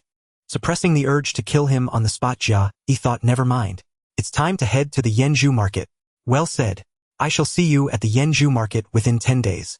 With a wave of his hand, the Transcendent summoned a strip of hide from his chest. It fell beneath his feet, pulsed with spiritual energy, and carried him aloft into the sky. Jia Yi watched the flying Transcendent, his throat bobbing unconsciously. He had known for centuries that Transcendents could fly. To perfect his life-transforming treasure, he had languished in Bamboo Skin Village for years. A few years ago, the treasure had finally become a perfect cube, 10 units on each side.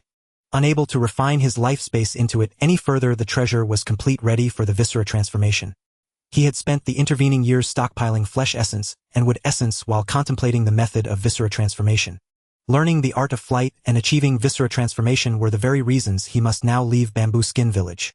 For the viscera transformation, he needed materials of various elements: heart, fire, liver, wood, spleen, earth, lung, metal, and kidney, water. He lacked all 5 elemental ingredients. He had to go out and find them.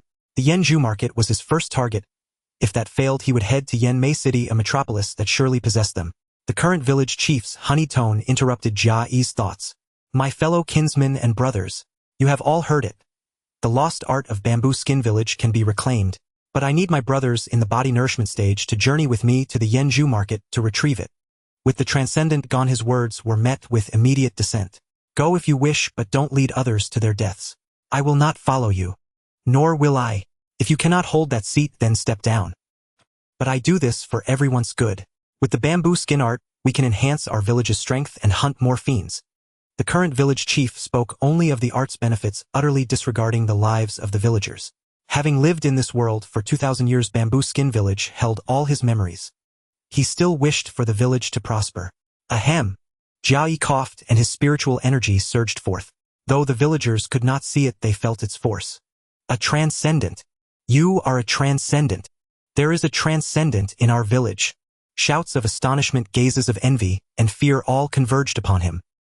He nodded his eyes, sweeping the crowd before settling on the current village chief. You have some discernment, but some among you are both foolish and wicked. The chief immediately lowered his head. Lowered his head. Was that a sign of guilt? It seemed this cur was indeed evil. Jia Yi set down his bamboo basket, dismantled a stalk of bamboo, and began carving on the spot, sending bamboo shavings flying. He carved 5 copies of the bamboo skin art and tossed them to the crowd. Here is the bamboo skin art. It is nothing too precious, certainly not worth sacrificing the village's body nourishment experts for. He paused, fixing his gaze on the current village chief. I wonder what reward you received for betraying the village's pillars. Such an act is no different from treason. With that, a strip of spiritual hide flew out, severing the chief's head from his body. The breath of the onlookers caught in their throats. The villagers shrank back, their fear palpable. When a familiar man displayed such power and killed in public, most would be terrified. Thank you, Elder, for bestowing the art and eliminating the traitor. A man at the late stage of body nourishment spoke in gratitude. He was the one who had opposed the journey to the Yanzhou market.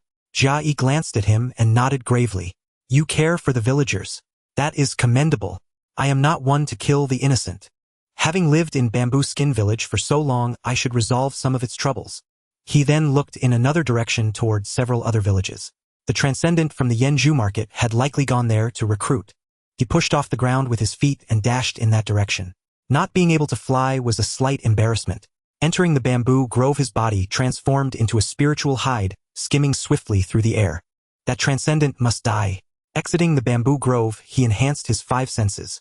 Before him lay a road stretching into the distance. 2 millennia had brought great changes. Bamboo Skin Village rarely encountered evil beings, now only small mindless monsters that caused random harm. The Xian dynasty had gathered spiritual energy to cut off the supply to evil beings, and they had succeeded in reducing their numbers. But the path of cultivation had narrowed. He looked toward the nearby villages. The Transcendent was there. Another strategy of the Xian dynasty, encouraging population growth, had also succeeded. The sight of several small hamlets in the distance was proof enough. His spiritual hide transformed into 6-meter-tall rats, gathering scents as they scurried toward the Transcendent's village. The total volume of the rats was several times Jia Yi's own size, as they were mostly hollow. As he drew closer, the sounds from the village reached his ears. You mud-footed peasants dare to defy the will of the superior clan. Do you wish for death? If you do not gather at the Yanzhou market in 10 days, your village will be annihilated. Choose death or obedience. The pitter-patter of tiny feet startled the Transcendent who was threatening the mortals. What's that noise? Is your village inviting annihilation right now? The Transcendent cursed, turning to look behind him. Demons are coming. Run. Mommy, save me. Ah! Everyone stay calm. Those in the body nourishment stage hold the line. Panic seized the villagers. Some fled, others stood frozen in terror. Such enormous rats. They had never seen the like. Second-generation rodent evil beings. His face paled with fear, but soon fear twisted into rage. Insolent little beast. How dare you? 3 sharp cones shot forth, each aimed at a different rat. At the same time, arrows from the villagers rained down. Even after all these years, evil beings still held a terrifying place in the hearts of cultivators. But demonic beasts were often overlooked. Thud, thud, thud. Jia Yi easily dodged the 3 cones which buried themselves in the earth. Ignoring the hail of arrows, he suddenly accelerated, crashing into the Transcendent, just as he was about to ascend on his hide. A series of thuds echoed as the Transcendent crashed to the ground, spitting out fragments of internal organs from his mouth. The rain of arrows also struck the rats but failed to pierce their defenses. He controlled several rats, turned around and gazed at the villagers who had shot the arrows. A fierce glint naturally emanated from the rodent's eyes. No matter the creature being attacked would inevitably provoke displeasure. Oh my heavens! Scatter and run! The Transcendent is dead. Several people, sensing the dire situation, shouted and fled. Don't run. The more you flee, the more these beasts will chase. The remaining few stood their ground against the rats, transformed from Jia Yi, beads of sweat already forming on their foreheads. These fools. If even a Transcendent couldn't prevail, were they staying to meet their doom? Running was the only sensible choice. Spare them. That would expose his true objective. He had intended to mimic the scene of a beast attacking a cultivator with spiritual energy. After all, demonic beasts lacked intelligence. They would slaughter all within reach. If these villagers were left alive, the rest of the settlement would likely suffer the consequences. Our Transcendent is dead, and you mortals think you can survive. Go back and report, and the entire village will be wiped out. Leaving no witnesses, 6 rats charged forward, crashing into the men and killing them. They had shot a few arrows at him, so it was only fair to repay the favor. After clearing away these irritating flies, he hoisted the still-bleeding Transcendent onto his shoulder and vanished into the distance. Leaving the village, he plunged into a vast thicket of grass, shielding himself from view. Searching for supplies, he found only a few grain essences and a piece of leather capable of flight. Several wooden tokens hung from the waist, radiating waves of spiritual energy. One of them bore the character Yen. This was a member of the Yen clan. They would surely investigate. He stowed the corpse into his life-transforming treasure and cast the tokens aside. Leaping several meters away, he transformed into a wisp of fragmented spiritual leather, gathered his scent, and sped off toward the direction of the Yen bamboo market.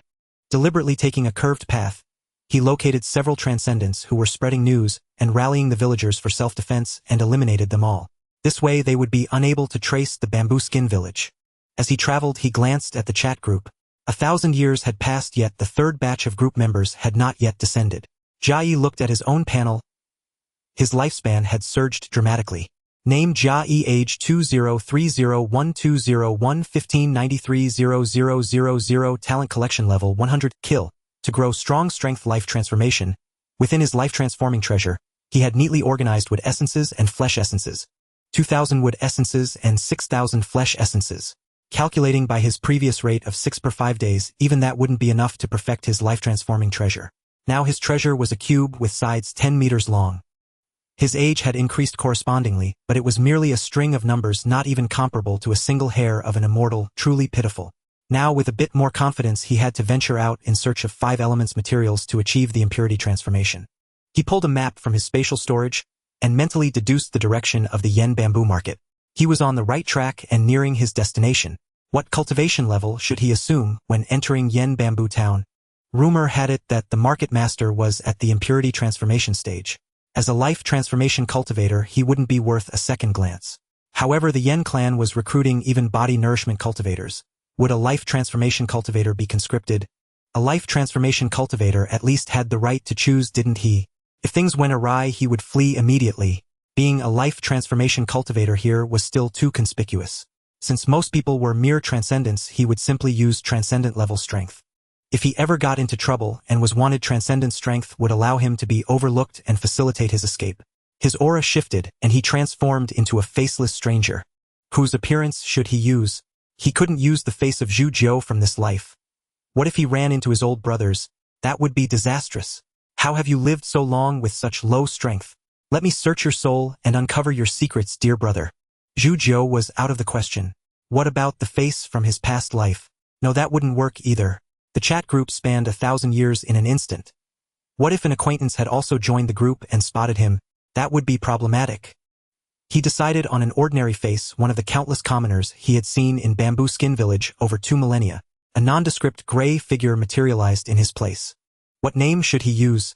He couldn't use the surname Zhu lest his old brothers or the Yen clan make a connection. Using his original name was risky. This world had curses, and using his true name might invite calamity. He needed something rustic fitting the surroundings. Spotting 9 large boulders by the roadside, he decided on the spot he would call himself Shurjiu. Having altered his appearance, he channeled spiritual energy and raced toward his destination. He couldn't fly, a problem that urgently needed solving. Soon he sensed the concentration of spiritual energy rising, with the epicenter pointing toward the Yen bamboo market. Before long, a transparent bowl-shaped dome appeared on the horizon, spanning over 12 kilometers. This dome was roughly 30 kilometers in diameter, which meant it covered about 1,000,000 mu of land. Was this the Yen bamboo market, not the Yen Mei city? Walking a few kilometers closer, he could clearly see that beneath the transparent dome thick green vines sprawled, some as wide as a meter, twisted and intertwined, spreading far into the distance. Was this transparent dome some kind of formation or the artifact of a powerful cultivator? If he entered, could he get out? He wrapped himself in the energy of his life-transforming treasure and charged straight at the dome. He passed through it as if it were nothing, encountering no resistance. Unconstrained, Jia Yi felt reassured. This market was safe to enter. Circling the inverted bowl, he found 3 entrances, each requiring an identity token for free passage. He chose the queue with the most transcendence, materialized in the distance, mingled in, and lined up behind a married couple. The spiritual energy concentration here was 10 times that of Bamboo Skin Village. Everyone, prepare your grain essences in advance and pass through quickly to receive your tokens. A transcendent at the entrance shouted to the waiting crowd. A trivial matter of grain essences. He had it handled. Jia Yi pulled out 2 flesh essences, having observed earlier that 2 grain essences could be exchanged for 1 token. The Yen Mei city had been collecting white feather chickens and black feather chickens to produce flesh essences. He had seen both grain and flesh essences. Wood essences were not in circulation, only ever glimpsed at his foster parents' place. To be safe, it was better to use flesh essences. As he held the essences, their aroma wafted outward. The woman of the couple ahead glanced back at Jia Yi, her eyes lingering on the flesh essences in his hand. Then she turned and nudged her husband. Dong, take a whiff. This flesh essence smells so pure. Jia Yi immediately had a bad feeling. Could the flesh essences he had collected be more refined than others? What are you on about? If you want meat, just say so. Don't talk about pure. Hee, the woman giggled foolishly. Wanting meat, that gave him quite a scare. The man turned around, a smile plastered on his face. Greetings, fellow cultivator. I am Fa Dong of the Fa clan, and this is my wife Fa Meng. We would like to exchange 1 flesh essence with you at the market rate. What say you? Market rate? What did that mean? It didn't seem like a wanton exchange. He casually handed over a flesh essence and said calmly, I am Shurjiu. Sure as in stone. Many thanks, brother Shurjiu. Fa Dong's smile grew more genuine as he handed over a small leather pouch. Jia Yi took it. Inside were 12 grain essences. Was this the market rate? 12 grain essences for 1 flesh essence. Having lived in this world for over 2,000 years, he had become a primitive, never bothering to check prices, assuming they were calculated based on spiritual energy content. What was the exchange rate for wood essences then? Fortunately, he was not one to show off, feeling he was unique and needed to stand apart from others by presenting the wood essence. It was also fortunate that this woman was gluttonous, or otherwise, if he had given out 2 meat essences, what would others think? A newcomer, a fat sheep. Meat essence is far more fragrant than grain essence. After consuming the meat essence, Fa Meng started grinning foolishly again. After exchanging for the meat essence, Jia Yi deliberately observed this couple, wondering if his own meat essence was purer. He remembered once collecting other grain essences that Zhu Shao had given him. 10 grain essences, and after refining he obtained 7. Those that had been refined must be purer, right? Should he eliminate the potential threat? At that moment, the few people ahead of the couple turned back, and their words interrupted Jia Yi's thoughts. So you are from the Fa clan, what a fortunate encounter. Your esteemed wife is pregnant, oh, both of you may move ahead of me in line. To meet someone from the Fa clan is the honor of 3 lifetimes. What remarkable deeds had the Fa clan accomplished? Having stayed in Jupi village for too long, I am ignorant of many common knowledge. Ah, no need, everyone is too kind. We are merely peripheral figures of the Fa clan unworthy of such courtesy. Fa Dong waved his hand to decline the other's kindness. Jia Yi stood there motionless. Would his lack of enthusiasm toward the Fa clan reveal that he was a newcomer? Forget it, he would just act according to Zhu Snake's nature. Unfazed by the heavens' collapse only striking suddenly. He listened intently to the words of the couple Fa Dong and Fa Meng, observing their attitude and evaluation of the meat essence. Unfortunately, until it was almost time to hand over the grain essences and exchange for wooden tokens, they never mentioned the meat essence. When the couple ahead stepped forward to exchange their tokens, they placed 4 grain essences on a tray. The gatekeeper seated on a chair did not lift his head. Names: Fa Dong and Fa Meng. We are husband and wife. Fa Dong replied with a fist salute, his hair extending and coiling around his arm several times. The gatekeeper raised his head, glanced at the coiling hair, paused his hand mid-motion, then retrieved 2 different wooden tokens from his bosom and carved their names onto them. The tokens from his bosom bore different patterns from those on the table, and they were inscribed with the word permanent. With a sweep of his sleeve, he brushed the tokens and the 4 grain essences into Fa Dong's embrace. In that motion, he inadvertently released his aura. He was a life transformation powerhouse. Members of the Fa clan enjoy free passage in the yen bamboo market. Before Fa Dong could respond, the token engraver looked at Jia Yi. Next. Accompanied by the couple's words of gratitude, Jia Yi placed his grain essences on the table. Troubling you, senior? I am sure Josure as in stone. This time the token was taken from the table. After engraving the characters, the gatekeeper flicked it directly toward Jia Yi. He caught it, hastily bowed, and entered the transparent grand formation with the token. Passing through the formation, he examined the token. Its patterns intertwined, faintly merging with the transparent grand formation. It bore the word 1 year. The Fa clan couple's token said, permanent, and was free. Such treatment, what had the Fa clan done? This was after all within the Pi clan's jurisdiction. Their influence was truly formidable. He stored away the token obtained for 2 grain essences and looked up to see the Fa clan couple speaking with a child. As if sensing the gaze, Fa Dong turned and saw Jia Yi. Fellow Taoist Shurjiu, there are pamphlets introducing the market here very cheap. The child looked at Jia Yi, his eyes widening involuntarily. A newcomer, a cultivator he had never seen before. Senior, a market guide and cultivation basics cost just 1 fragment of a grain essence. What kind of trickster was this? Did the child think he was a newcomer and try to sell him cultivation basics? Had he ever encountered a 2,000-year-old senior? He could bluntly say that he had held this child's ancestors when they were young. Jia Yi turned and walked away without hesitation. Before his eyes lay nothing but farmland. Some growing grains, some trees, some flowers.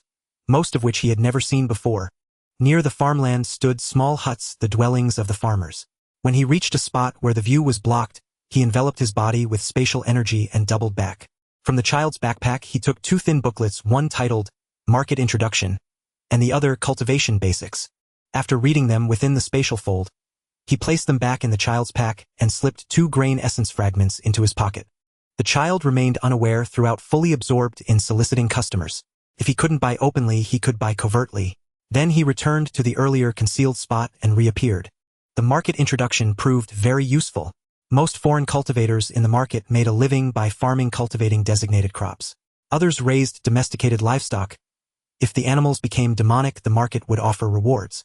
At a higher level were the 100 arts of cultivation. Developing new creations would earn rewards from the Pi clan. Inscribed characters could not be used. Everything had to start anew. Alchemy, talismans, artifacts, and formations were budding and being developed on a broad scale. The cultivation basics recorded that a transcendent cultivator could fly using a magical artifact, a technique developed by a genius. However, they did not record why the Fa clan received preferential treatment here. Jia Yi arrived at the Yen family's rental office. From afar, he could hear a disdainful voice. Pauper, if you have no grain essences, why are you renting land? An old man in tattered clothes walked out, radiating no spiritual energy. He was at the body-nourishing stage. Jia Yi touched the beast-hide pouch at his waist. Inside were still 9.5 grain essences. It seemed he would have to bleed today. Dealing with such people required paying a handling fee. Entering the Yen family's rental office, he saw a fat man who looked like a spinning top, pointed at both ends and thick in the middle. He sat there, half of his stool hidden beneath him. The stool legs were also bent, a testament to its quality. The aura emanating from this man was that of a transcendent. Jia Yi raised his hand in a fist salute. Greetings, fellow Taoist. I am Shurjiu, wishing to rent some farmland in the market. May I know the terms? As he spoke, he placed 5 grain essences on the table beside the top-like man. The man's wrinkled bunched-up flesh immediately relaxed, revealing gleaming white teeth. He grabbed the grain essences, parted the folds of his fat, and tucked them into a small cloth pouch hidden among the layers. Ha ha ha. So you are fellow Taoist Shi Jiao, a newcomer, right? I am Yen Zhu Biao. You can call me Brother Biao or Brother Piao. Biao as in fat. As he spoke, he slapped his corpulent body, producing a loud thud. You know how to handle things? I want cheat you. Cultivate the first or second grade spiritual plants or raise demonic beasts, as designated by the market, and the market will buy them, provided they meet certain standards. If you can't manage that, you can grow grain. All first-grade farmland is at a unified price. 1 grain essence rents 10 mu for 1 year, with half the harvest turned in. It'll rent 20 mu for 2 years. Jia Yi quickly produced the last 4 grain essences and placed them on the table. Yen Zhu Biao paused, blinked his small eyes, and stared at Jia Yi for 2 breaths. This fellow had given 5 grain essences as a gift, a generous gesture. Yet he only used 4 grain essences to rent land. Brother, sure you don't plan to stay in the market long, do you? Stay in the market for 2 years first? It will be absolutely comfortable. Yen Zhu Biao extended his pudgy hand with a small protrusion sticking out. Jia Yi stared at that mass of a hand. Was that protrusion a thumb? Try living here for 2 years. As long as you farm within the market, you can come and go freely without paying those 2 grain essences. Brother Biao will pick 20 mu of good land for you. Thank you, Brother Biao. Jia Yi cupped his hands in gratitude. Whether the land was truly the best or not, since the man said it was good, he had to show the proper attitude. After securing the good land, as he was leaving, Yen Zhu Biao called out from behind. Brother Shi Jiao, Brother Biao has some fine things here, cultivation methods for various spiritual plants. Come by if you need them. Certainly. Jia Yi turned back and cupped his hands. He saw Yen Zhu Biao smiling so broadly that his white teeth were fully exposed. The 5 grain essences were well spent. At least now he had a lead on what to plant in the future. Arriving near the rented farmland, he spotted a familiar face. It was the couple Fa Dong and Fa Meng. Jia Yi's farmland was adjacent to theirs. However, his plot was merely 20 mu, while theirs, judging by the boundaries they had marked, spanned 200 mu. Was this his own low-key nature or their ostentation? The disparity in wealth seemed rather vast. Fa Dong was tilling the soil, his hair extending and spreading over 10 meters, plunging into the earth in unison. As he moved forward, the hair severed and churned the ground, leaving it soft and loose. The Fa clan were indeed masters of plowing. No wonder they cultivated 200 mu. Jia Yi's arrival also caught their attention. Fa Meng wrinkled her nose as if displeased. Seeing his wife's demeanor, Fa Dong shot Jia Yi an awkward smile and set down his work. Taoist sure here to eke out a living by farming too. He decided not to quibble with them over precedence. Given Fa Meng's attitude, she didn't seem to mind the normal reaction of the meat essence. If she did, it would be sheer hypocrisy. Or perhaps her level was higher. He needed to be cautious. The items he had gathered were different from those he refined. I've heard the yen bamboo market is decent, so I plan to settle there. Eking out a living was out of the question. Unfamiliar with the Fa clan's methods, he didn't want to deceive them. If they possessed the ability to detect lies, it would create a rift, and with them living nearby, that would be unpleasant. With that, he turned and left to procure some necessities. The meat and wood essence he had collected couldn't be spent, but he did have some extraordinary items. Surely they held some value. Nowadays, second-generation evil beings were rare. Jia Yi walked away. Fa Meng gripped Fa Dong's arm and said in a startled tone, Dong, is he following us? Not likely. He seems indifferent to our clan. Be cautious in future dealings. Focus on your pregnancy. It'll protect you and our child. With his enhanced senses, Jia Yi caught their conversation and felt somewhat relieved. They weren't after his meat essence. He arrived at the market stall area. Hunting evil beings in the Evil Valley? Need 2 more transcendents, sign up here. Various spirit plant seeds specially for farmers. Redford Fox Beast Cub, 1000 grain essence. A cacophony of voices assailed his ears and he relaxed. It felt like a true cultivator's market. After a circuit, he found no intact extraordinary items, only damaged ones priced at 10 grain essence each. He approached a stall buying and selling extraordinary items. The stall owner was a transcendent with sharp fangs, and his wares were all worn and broken. Poorly preserved, unlike his own space, which kept extraordinary items from decaying. During his years in the bamboo grove, he had harvested hundreds of fangs. Selling one to this man might be a good choice. He tentatively produced a 3-inch fong with a chip, its appearance far superior to the items on the stall. The moment the fong appeared, the stall owner's eyes locked onto it. His spiritual energy churned, and his own fangs trembled slightly. This was the resonance of extraordinary items. A chance for the stall owner to advance to fate change, though the degree of compatibility was uncertain. Jia Yi clenched the fong in his hand. What's your offer? The stall owner's lips quivered, and he shoved everything on his stall forward. It's all yours. Jia Yi glanced at the pile of junk, curled his lip in disdain, and said nothing. After a few breaths, the stall owner came to his senses, slapped his forehead, and pulled out a storage pouch from his robe. With a clatter, he poured out a heap of grain essence. 52 grain essence, all yours. Jia Yi shook his head. Not enough. This is your chance at fate change. The stall owner paused, then quickly patted himself down, his expression thoughtful. Soon he looked at Jia Yi. What do you want? If I have it, it's yours. Was he so blinded by the opportunity for fate change? Would he give his life if asked? After advancing to fate change, protect me with all your heart for 100 years. Jia Yi stated his terms. Having a fate change protector in this unfamiliar place was a good choice. Agreed. I Go-san swear. Using this fong to advance to fate change, I will wholeheartedly protect this Taoist for 100 years. Heaven and earth are my witnesses. As the stall owner finished, a gentle breeze swept by, sealing the oath. Jia Yi tossed the fong to Go-san, who caught it with both hands, beaming with a slightly fierce joy. Jia Yi pocketed the 52 grain essence from the stall and watched Go-san. He had already begun his advancement, eyes closed, refining the fong. The disturbance in the surrounding spiritual energy drew the attention of onlookers. Go-san is truly fortunate. Wonder if he'll succeed this time. Given the intensity of the spiritual disturbance, his chances are high. Damn, why doesn't such luck fall on me? The crowd murmured, mostly benevolent. No one dared interfere, and a fate change cultivator in an administrator's uniform had already approached. The fong was soon fully refined, reaching the final step. Absorption into the body. Halfway into his palm, as the spiritual energy surged, the fong shattered at the chip. Jia Yi turned and left. Such a failure was unworthy of his attention. Good thing he didn't succeed. I have a grudge against that bastard. This is his second failure. Fate change isn't so easy. Look at the one who sold the fong walking off with all that grain essence. Could he have deliberately set him up? Hearing this, Jia Yi turned to see another long-fanged individual, but with a flat head. Was he connected to Go-san? Kid, what are you staring at? You swindle people and still act tough. The flathead man was not only aggressive but also bared his teeth. Was this fellow underdeveloped in the brain? Or was he grieving for his kind? Other gazes also fell on him, most with an air of anticipation. He noticed that the fate change cultivator had already retreated, clearly unwilling to get involved. Was this lack of intervention a market feature, or was there another motive? During the fate change advancement, the spiritual disturbance reached its final stage, and you claim I set him up? But he failed, didn't he? You were so close. Who knows if you tampered with it? Another unfamiliar transcendent spoke up, sporting a curled mustache. Jia Yi immediately understood this was a trap they set for newcomers, perhaps even involving that supervising fate change cultivator. His current appearance was too honest. He should have chosen a fiercer form. Think him a swindler. Find me a nearly intact, extraordinary item that resonates with me, sell it to me. Once I sure Joe enter fate change, I'll protect you for 100 years. As he spoke, he produced the grain essence. 52 grain essence, the same offer. Come on, give me a chance at fate change. His words left the flathead man stunned.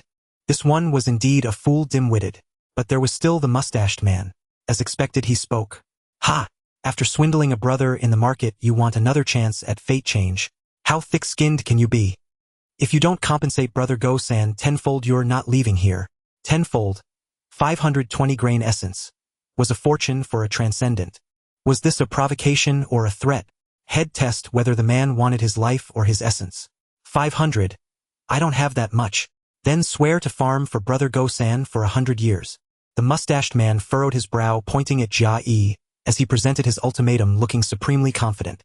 It was about seeking wealth, not taking lives. Yet forcing a transcendent to serve as a slave for 100 years was crueler than death itself. Upon reaching transcendence, one gains an additional century of life, extending the total lifespan to 200 years. A sardonic grin curled at the corner of Jia Yi's mouth. He longed to whip out a sharp fong, a transcendent artifact, and crush it on the spot, but that would be far too ostentatious.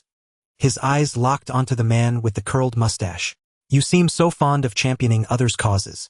You must have a sterling reputation in the market, a real good Samaritan. Whom have you helped? Surely many of the elders in the stall area know you as a paragon of virtue. As he spoke, his gaze swept over the surrounding transcendents. Most of the transcendents nearby furrowed their brows, looking at the mustached man with disdain. This one's a master of swindling, not helping. An indistinct voice emerged from nowhere, its sarcasm unmistakable to all. It was similar to Zhu Lingling's old trick, but the voice was distorted. This person was far more intelligent than she. The mustached man's face flushed red and then turned pale. His eyes darted wildly as he scanned the crowd. Who spouts such nonsense? Show yourself if you dare. Jia Yi chuckled, lightly pointing at his own nose. It was your grandpa here who said it. One little prod from me and your true colors show. Tell me, how many brothers in the market have you swindled with this trick? The mustached man stared at Jia Yi, eyes wide, lips quivering. Damn it, I picked the wrong fat sheep and kicked an iron plate. This guy isn't afraid of trouble. He even courts it. He looks honest and foolish, but he's no pushover. 13 people. And some were forced to swear they'd work as slaves for life. The voice chimed in again. Everyone knew it wasn't Jia Yi's. Someone else had joined the fray. Those oaths were made willingly. Now about this matter. Are you going to hand over the 500 grain essence or not? The mustached man's demeanor turned hostile as he pointed at Jia Yi, his attitude insolent. Jia Yi flicked his sleeve, a fierce expression hardening his face. I sure Joe will never bow to scoundrels. If you want the grain essence, you'll have to take it with your life. If you've got the guts, come out of the market and face me. Let everyone see just how tough the backer behind you really is. With that, the rift was torn open. Spatial energy isolated a piece of Isekai'd as a precaution. He strode toward the market's exit, and no one dared to block his path. A crowd trailed behind him, perhaps eager for a spectacle. In such a situation, one had to be tough. When someone came for your life, the matter couldn't be brushed aside easily. If some transcendent lackeys dared to show themselves, head kill them. If it was a life phase cultivator, head flee. Once far from the market, head find a way to kill that one too. Worst case, he could assume a new identity and return. The mustached man, seeing Jia Yi's resolve, felt a pang of regret. Had he known, he would have probed first. This guy was so stubborn. Couldn't they have just haggled? His behavior suggested he had a powerful backer. This time, head miscalculated. He couldn't go out. At least not himself. He exchanged glances with a few people on the scene and Flathead, signaling them to follow Jia Yi. Jia Yi enhanced his senses, scanning for life phase cultivators nearby. Fortunately, the few he detected showed no interest in the affair. Only transcendents followed him. Once out of the village, he immediately accelerated to the peak speed of a transcendent. Stop, you little thief! Flathead yelled, then sped up to give chase. The other transcendents were stunned. They hadn't expected Jia Yi to flee upon leaving the market. Haha, this guy's hilarious. Clearly weak as a kitten, yet he talks tough and calls out the backer. He'll have to learn that retreat tactic. Boring. I thought we'd see a show, but he's just a coward, tough on the outside and soft within. He couldn't be bothered to retort ahead, let actions speak for themselves. Out in the world, reputation was forged through bloodshed. Just like Zhu Snake, who dared not show him respect. Within minutes, he vanished into a grove of trees, blocking the other's view. He glanced back. Was no one using flight? He hid behind a thick tree, halting his heartbeat and suppressing his aura. He deliberately left footprints ahead and collected the scents from his body. Soon Flathead and 3 others entered. Find him fast. We can't let that coward escape or we'll lose face. Ahead. There are footprints. The group plunged deeper into the woods. For transcendent lives, that would do. From behind the tree, he pushed off his foot and surged toward the 4. By the time the last 2 sensed him, he was upon them. He used his hand as a blade, striking in an instant. Like cleaving watermelon vines, 2 heads rolled. The front 2 spun around, but instead of fleeing, they braced. One's arms swelled, hands gathering force to strike. Flathead's fangs elongated as he roared and lunged in to bite. He sidestepped the pair of arms and punched straight into Flathead's open mouth, his fist bursting through from front to back. At the same time, the thick arms crashed down with a thunderous boom. The fool, mouth gaping like that, exposing his weakness. The last man, realizing he was outmatched, turned to flee. A mere transcendent could never outrun a life phase cultivator.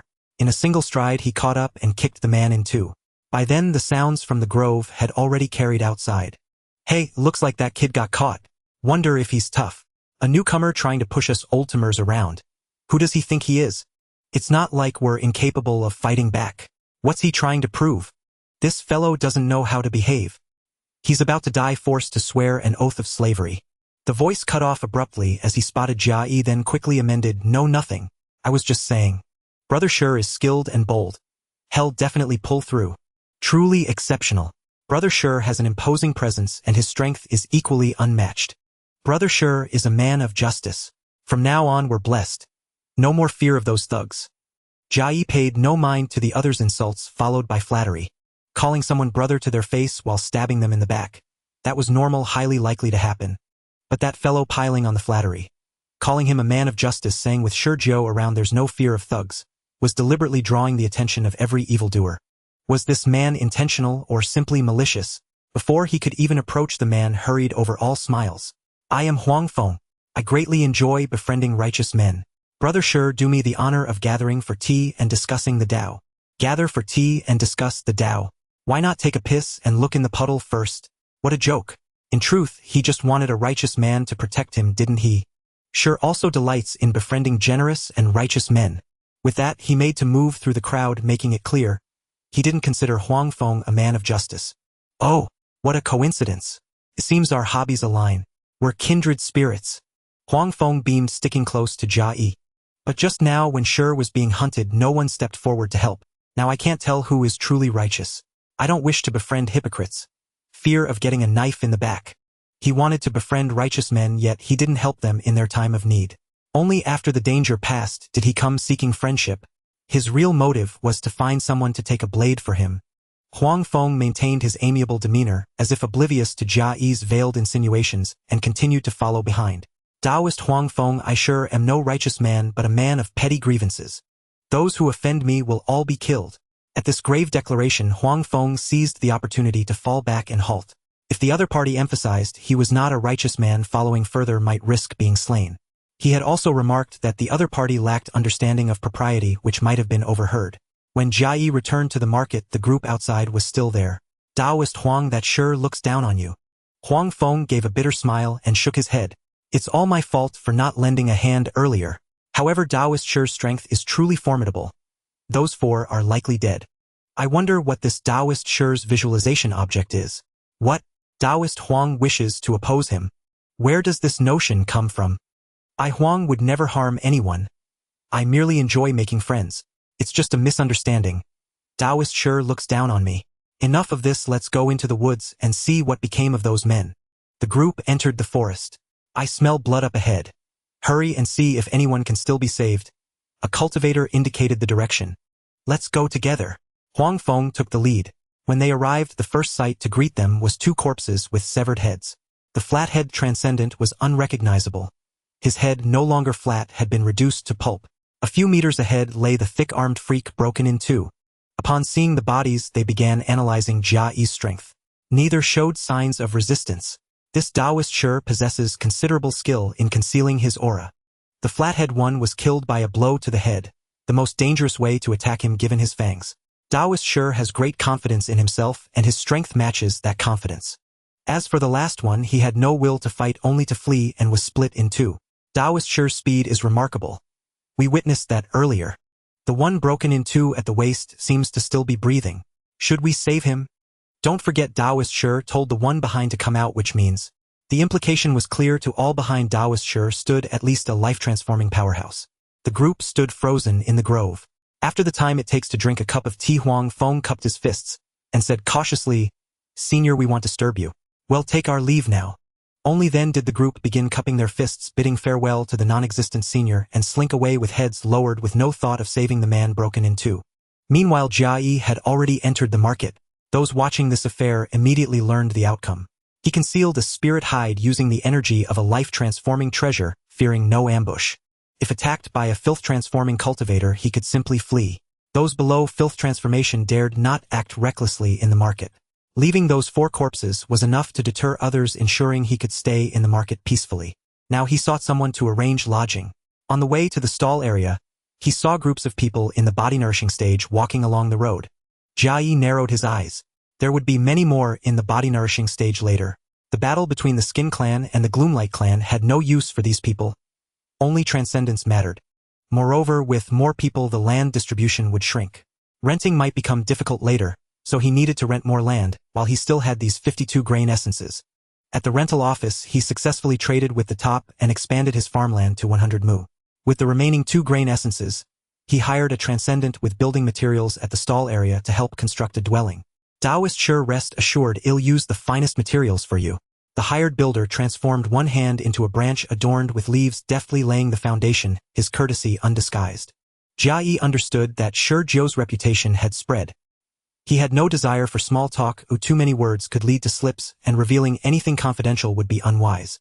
He closed his eyes and browsed the chat group. Ancestor, ha ha ha. A bunch of rats dare to come at me. You just yap in the group. This ancestor grew increasingly arrogant, his malice toward group members undisguised. Most beautiful, oh. The great national master of the Xian dynasty, how like a dog you are. Ancestor, then you're ruled by a dog. Most beautiful, disgusting, a mad dog who plagiarizes past texts and calls it Xian script. Little pup, you got the position of national master through this. You're a joke. Ancestor, mere thieves am doing great things and want bother with you, ha ha ha. Ancestor's madness was palpable. Was it complacency? Another notable figure was Remnant Flower, who rarely spoke in the group. Remnant Flower and Most Beautiful were the second batch of members, both death row prisoners. A fact hard to ignore. Most Beautiful's talent was to grow stronger through theft. What did she steal? Matter, emotions, or lifespan? Were there conditions to her theft? Such a person who gained power through negative means was a ticking time bomb. And what was Remnant Flower's talent? Her secrecy was worrisome. The chat group allowed transactions. Based on the discussions between Remnant Flower and Most Beautiful, they knew each other. If they used notes to convey information during trades, then most of the information they provided in the group might be false. Taoist, sure, see if these 3 rooms meet your satisfaction. I used top-grade materials. In the future, when you take a wife and have children, you'll have plenty of space. 3 rooms. Take a wife. What was he thinking? He couldn't risk exposing his secrets. Opening his eyes, he saw 3 separate wooden cabins built with sturdy materials that would greatly reduce sound transmission inaudible to mortals. The cabins were carved with auspicious clouds and cranes, but the cranes had hands instead of wings. It would be more fitting to call them demonic cranes. Was this fellow serious? The extra rooms could be used to raise small animals. Chickens were best. Chicks could hatch in just 20 days. From laying eggs to collection, 20 days sufficed. Taoist Lin, you've gone to great trouble. But is such a scale enough for 2 grain essences? Enough, enough. I, Lin Yuan, accepted your grain essences, but I can hardly feel at ease. To be honest, a close friend of mine was deceived by those people and lost his life. Today your actions, Taoist, sure moved me to do something. Consider it a small tribute for my friend. Jia Yi saw Lin Yuan's expression shift from fawning to a bitter smile. He lacked the strength to seek revenge, or perhaps dared not. After others killed his enemy, he contributed some effort to assuage his guilt toward his friend. Such behavior seemed cowardly, but sincere actions easily evoked goodwill while lowering guard. So was their aim to earn his favor? Who knew his true intentions? He couldn't possibly feel goodwill toward him. No matter, Taoist Lin, be at ease. He satisfied Lin's need to release guilt without even offering thanks. Lin Yuan smiled gently and nodded slightly. There was no awkwardness. Perhaps his words were true. Ah, such beautiful wooden cabins, Taoist, sure. How many grain essences did they cost? It was Fa Meng's voice. Fellow Taoist, sure, my wife has been rude, please forgive her. Fa Dong's voice followed immediately. Turning his head, he saw Fa Meng pouting, looking at Fa Dong with dissatisfaction. Fa Dong was cupping his hands in this direction. They had finished plowing their land but had not yet built a house. Without mentioning the 2 grain essences used, he turned to Lin Yuan and said, "Your business has arrived." Lin Yuan, beaming with joy, cupped his hands to Jia Yi and said, "Fellow Taoist, sure, I'll take on this next contract." He quickly walked up to Fa Meng and said, "This fellow Taoist, I am Lin Yuan, a professional house builder in Yen Bamboo Market for 100 years. As they conversed, Jia Yi examined the 3 houses on his own. They all featured auspicious cloud and crane patterns which struck him as odd. Glancing at Lin Yuan, he saw him negotiating prices with the couple. 5 grain essences for 3 independent houses. After he leaves, he'll scrape off the patterns. They're too embarrassing now. The thought crossed his mind, but Jia Yi shook his head. When had he ever cared about what others thought? Right in front of the 3 of them, he began scraping off the patterns with a screeching sound. Out of the corner of his eye, he watched Lin Yuan's expression. There was no reaction. He had already started building the houses. Overthinking, no trap. Leaping up and down, he quickly scraped off all the patterns. With the houses done, the only thing left was to secure a livelihood. There was no bamboo grove here, so he couldn't gather wood essence every day. Both the source of lifespan and spiritual energy had to be secured.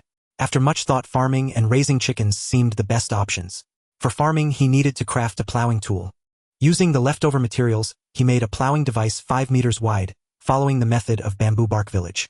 Using the bamboo bark art, he replaced blood with spiritual energy and simply refined it. After the spiritual energy refinement rank information quickly appeared, plowing device 1st rank. Is the refining process this fast? I'll need to be more careful next time or I might reveal my true strength. Plowing the land with a 5-meter-wide device didn't stand out at all. There were all sorts of extraordinary beings. Some were even using their noses to plow, moving at a decent speed. Could their visualization object be a pig's nose? After plowing the land, he went out for a stroll and brought back 200 black-feathered chicken eggs that were about to hatch. These were all prepared in the fate-changing treasure, pretending he had bought them. All the farmers in the market raised black-feathered chickens, a testament to the war between the Skin Clan and the Gloomlight Clan. He worked frantically, dismantling a house overnight, splitting the wood to use as fencing and placing the nearly hatched eggs inside. At the same time, he checked the wood for anything unusual, guarding against any hidden schemes from Lin Yuan. He always felt uneasy accepting favors from others, never able to take them with peace of mind. Poison detection, no target. At least Lin Yuan hadn't poisoned anything. Several days passed and many chicks hatched, their chirping audible even to the couple.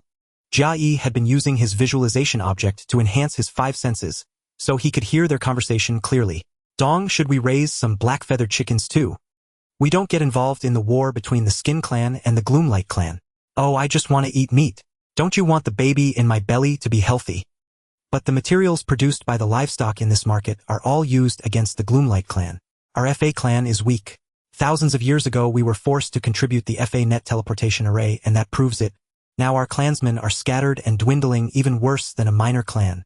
If we rashly produce these materials and the Gloomlight Clan's spies find out, we'll die. Fa Dong voiced his concerns. After a few moments, Fa Meng spoke, her tone sorrowful. Dong, how can we stand aloof from the clan war?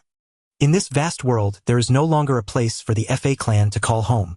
Only in these small places do people still remember our clan's contributions, and only here do we have a refuge. Right now, we must strive to strengthen ourselves. As long as we live, this war will inevitably engulf us. Jia Yi finally understood why the FA clan was respected. It was because they had contributed the teleportation array. Even a forced contribution was still a contribution. Back when the teleportation array was first built, Yong City, the birthplace of Yen Yu, was destroyed. This must have been the work of that ancestor. An immortal, just a gossipy one, probably driven by loneliness. Alone and unable to leave.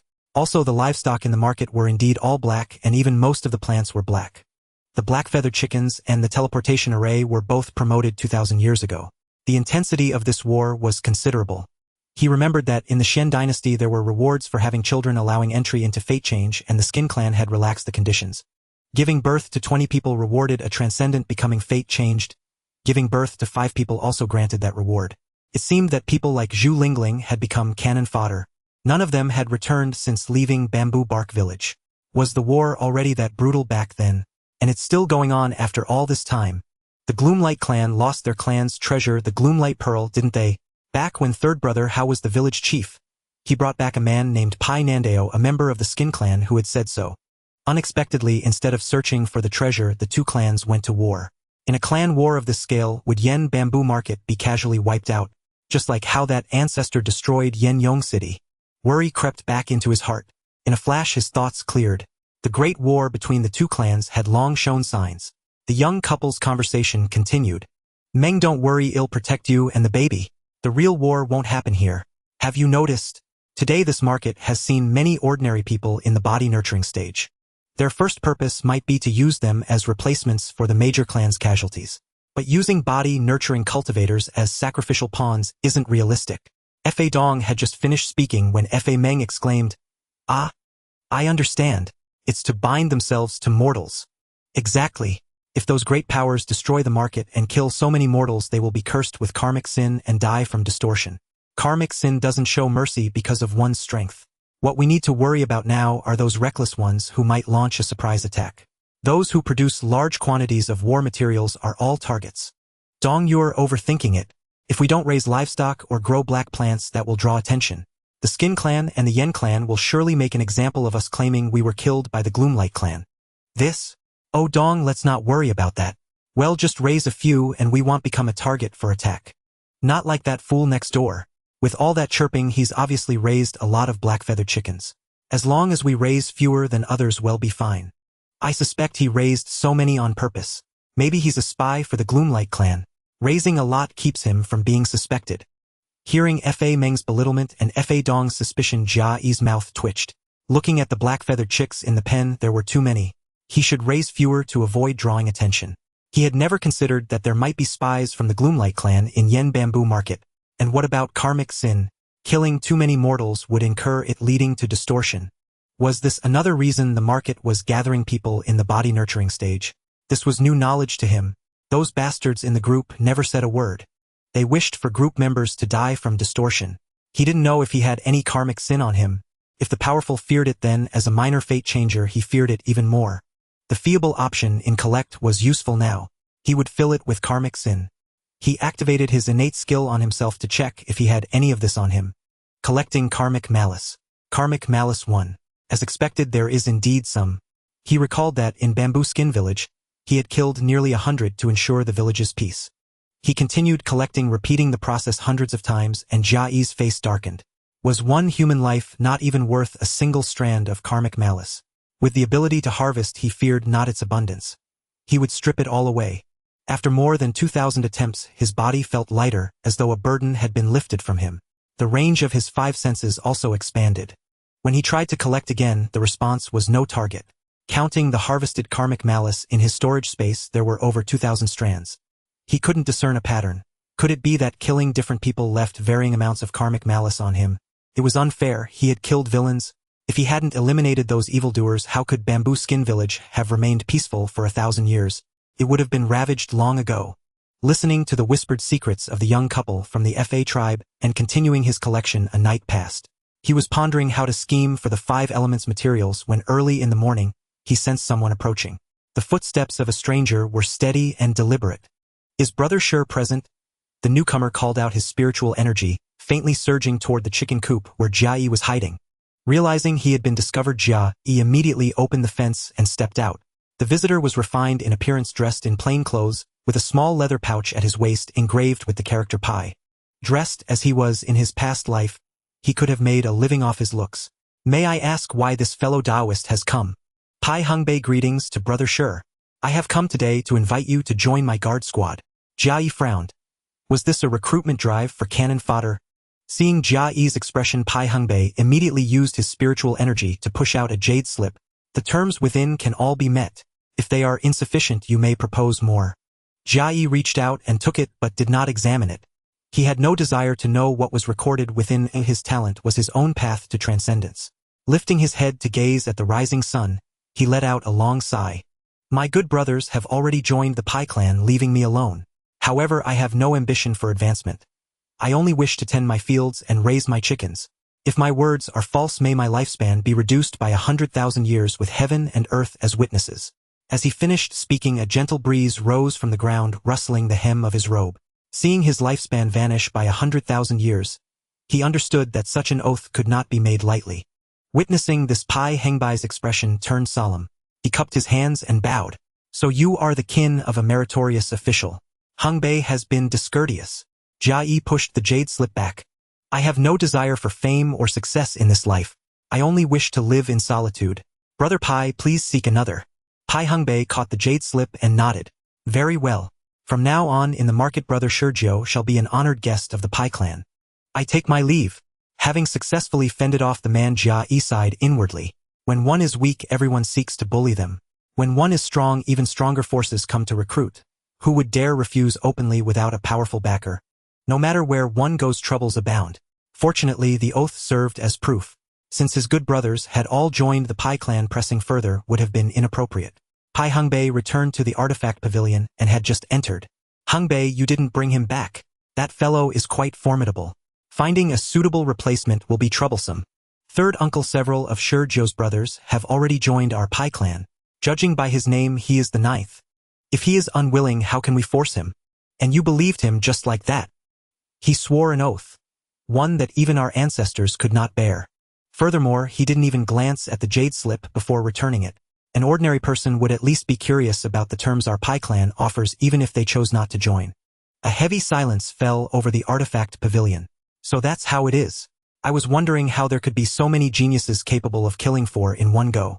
Third uncle, didn't you say yesterday that this Shurjo first rented 20 mu of land, acquired grain essence, and then expanded to 100 mu? This shows he has no spiritual energy reserves left. Should we make his land permanent? Handle it as you see fit. Then I'll go find Fatty. That morning, Jia Yi was tending to the chicks in the enclosure. when the fat man from the leasing office waddled over resembling a blob of moving flesh. Along with him came a faint, almost imperceptible gaze. Someone was watching. Huff, huff, I'm exhausted. The fatty waddled up to Jia Yi, stealing glances with his small eyes. Brother sure, with connections as strong as yours, why are you making a fool of me? He tossed a storage pouch, then leaned against the chicken coop fence. The wooden fence groaned loudly. Good thing your chicken coop is sturdy, or I'd have to pay another compensation. Yan Zhu Biao's voice carried a trace of lingering fear. Jia Yi opened the storage pouch. Inside was a jade token along with 431 grain essences and 3 fragments of grain essence. Brother Biao, what is the meaning of this? Brother, sure, you've deceived me terribly. Taking your grain essence was my mistake. This time I've come to deliver the jade token for permanent farmland along with the grain essence. Jia Yi thought of the recruitment that morning and asked doubtfully, Pai Hongbei. It's him. You dare utter young masterpiece name directly? You? Seeing Yan Zhu Biao's pained expression, Jia Yi interrupted him. Brother Biao, I call you brother willingly. Taking payment to solve troubles has been the way since ancient times. He'll accept the jade token but take back the grain essence. Young Master Pai won't care about such trifles. He took the jade token from the storage pouch and tossed the rest back. 400 grain essences might seem like a fortune to a mortal, and indeed it was a substantial sum for a transcendent being. But he was not short of such energy-rich items. Accepting them would only breed resentment in this man. Though he spoke of fearing Pai Hongbei, who knew what tricks he might pull behind the scenes. Hesitation flickered in Yan Zhu Biao's eyes. Brother, sure, just take. Brother Biao, if you still consider me a brother, take it back. Jia Yi interrupted him with a solemn expression and continued. I came here seeking peace. Those 400 grain essences mean nothing to me or Pai Hongbei. You should keep them to prepare for the coming upheaval. Yan Zhu Biao stared at the storage pouch in his hand and swallowed hard. Then, I'll accept them. From now on in the market your affairs are my affairs. That's right. Brother Biao, you should head back now lest the leasing office is short-handed. Yan Zhu Biao naturally caught the hint of dismissal in his words. A smile spread across his face, more natural than the day before. Then I won't disturb you. I'll be off now. Oof, up I go. With that he pushed himself up from the ground, stretching his rotund form like a blob of rolling flesh being elongated. For a transcendent being to struggle so much was odd. It seemed the fat man was putting on an act. After seeing the fatty off, Jia Yi returned to the enclosure and closed the gate, cutting off that faint gaze. The feeling of being watched vanished. Holding the jade token in his hand, he had secured permanent farmland. The 100,000 years of lifespan had not been wasted. The only unexpected thing was that watchful gaze. Even with his enhanced senses, he could not pinpoint the observer's location. Was it Yan Zhu Biao's man or Pai Hongbei's? Or perhaps an enemy from the stall area the day before? He lingered in the enclosure until noon. When he stepped out again, that gaze clung to him once more. Such an impolite act seemed like a special fate mutation or a corruption. From now on he would have to think twice before leaving the market. Jia Yi did not act unusually under surveillance, fearing he would alert the enemy and cause them to send a more covert spy. He fed the chicks with wood essence daily and never went out.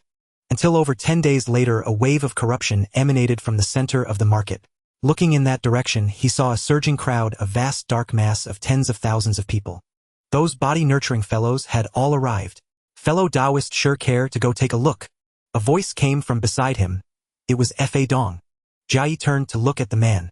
From his demeanor, he seemed eager to drag Fa Meng along to join the excitement. Just yesterday he had been whispering sweet nothings to his wife. What nonsense. The closer you get to a hidden enemy, the easier it is to find their weakness. Was he testing this on himself? Was he being treated as a hypothetical adversary? Seeing his neighbor hesitate, Fa Dong spoke again. The market master of Yanzhou Market must be over there. Let's go pay our respects and witness the grandeur of a corruption expert. All right, let's go take a look. He closed the fence gate securely to prevent the chicks from escaping. This departure would serve as a test to see if anyone would come to cause trouble. He hoped the clucking hens would make a contribution. Another reason was to see how the market would handle such a large crowd and whether they would detain the mortals. As the couple left, other transcendents on the road also gathered toward the market center.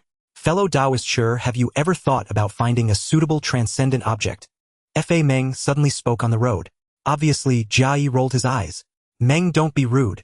Fa Dong tugged at his wife, then clasped his hands and said, Please don't take offense, fellow Taoist, sure. We meant that we should help each other look for suitable transcendent objects. Our Fa clan needs those related to hair. May I ask what you need, fellow Taoist, sure? This was a probe into his visualization object. How could he possibly tell him, "I'll leave it to fate. Encountering one is a blessing. Not encountering one, I won't force it." However, you two seem to have an abundance of grain essence. If you find a suitable transcendent object, can you afford it directly? An impertinent question deserved a reciprocal exchange. It was only natural for a normal transcendent to be curious about grain essence, wasn't it? Alas, we don't have that much. We were just hoping to find a good lead and try to snag a transcendent object for free. After all, our FA clan has declined. FA Dong sighed and played the pity card along with the question. Could this sure be lacking grain essence?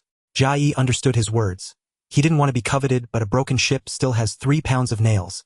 What he wanted to know wasn't the couple's wealth but knowledge like malign chi. For example, the 5 elements materials. With them one could advance to corruption.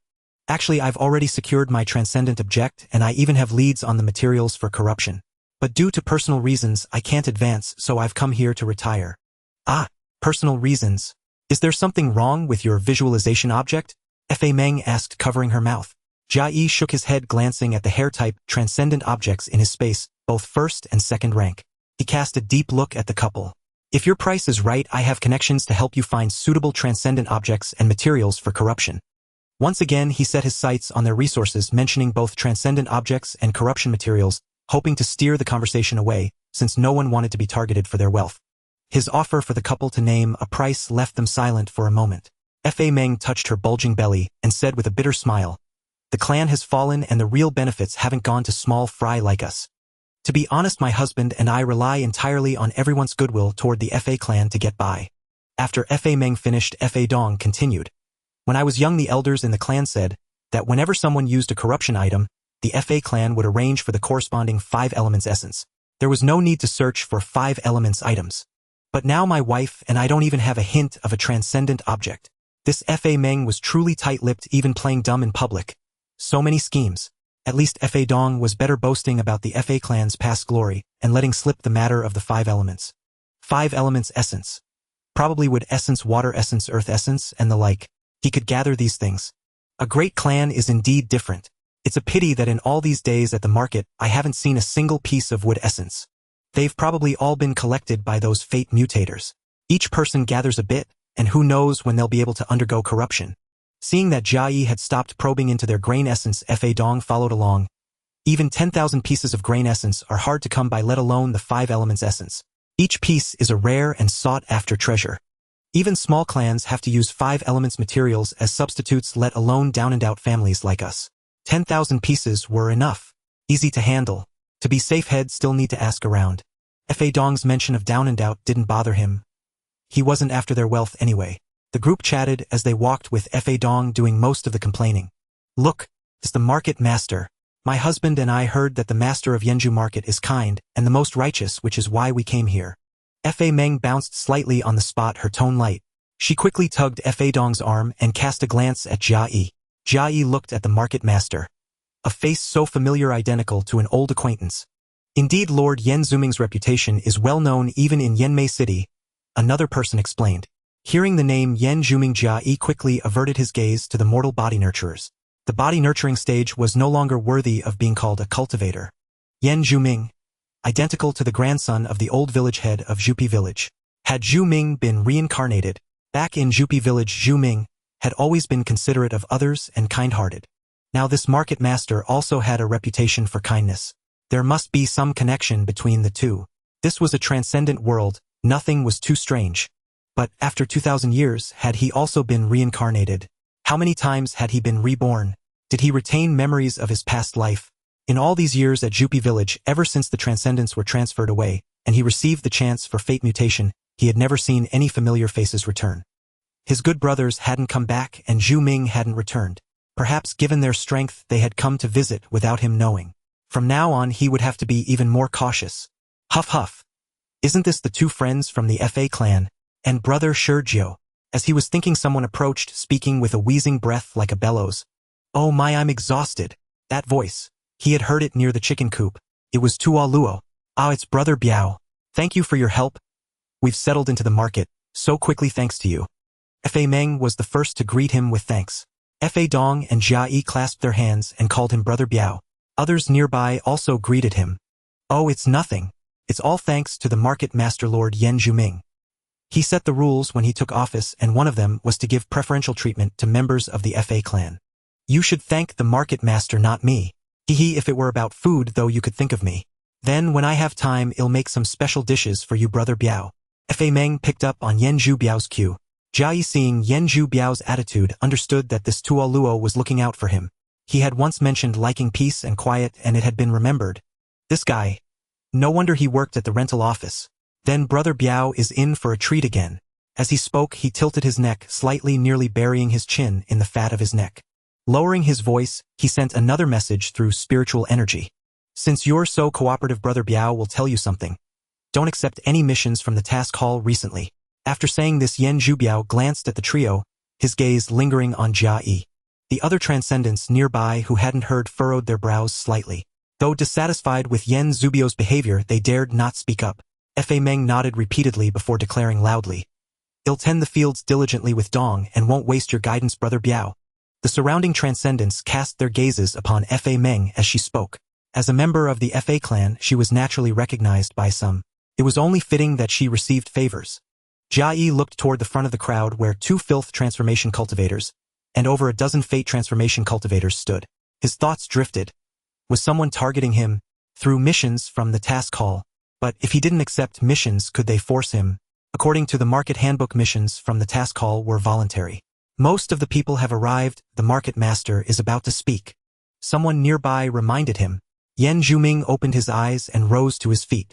Compared to the bamboo skin village elder, he exuded an additional aura of authority. Managing a village required worrying about this and that, unlike the market where sheer strength sufficed for control. Over time, such authority naturally became ingrained. Mortals who have traveled from afar, your presence here is an opportunity granted by this market. The spiritual energy in Yanzhu market is 10 times greater than in your villages. You have the chance to embark on the path of transcendence, to live longer and grow stronger than you are now. But transcendents walk alongside malevolent entities and scheme against each other for spiritual energy. This path is equally perilous. I give you 1 year. Those who achieve transcendence may join the guard forces of the Yen or Pai clans. If you fail to transcend within a year, the market will allocate farmland for you to become ordinary citizens. Yet you will still have opportunities to advance. Achieve transcendence and strengthen Yanzhu market. Yan Zuming's voice echoed throughout the market, audible even to those who hadn't gathered. Most of those in the health nurturing stage knelt. Thank you for the opportunity, sir. Many thanks, market master. The others also knelt and voiced their gratitude. Another filth transformation cultivator beside Yan Zhuming spoke up. Rise, all of you. I am Pai Yu of the Pai clan, in charge of the market's artifact pavilion.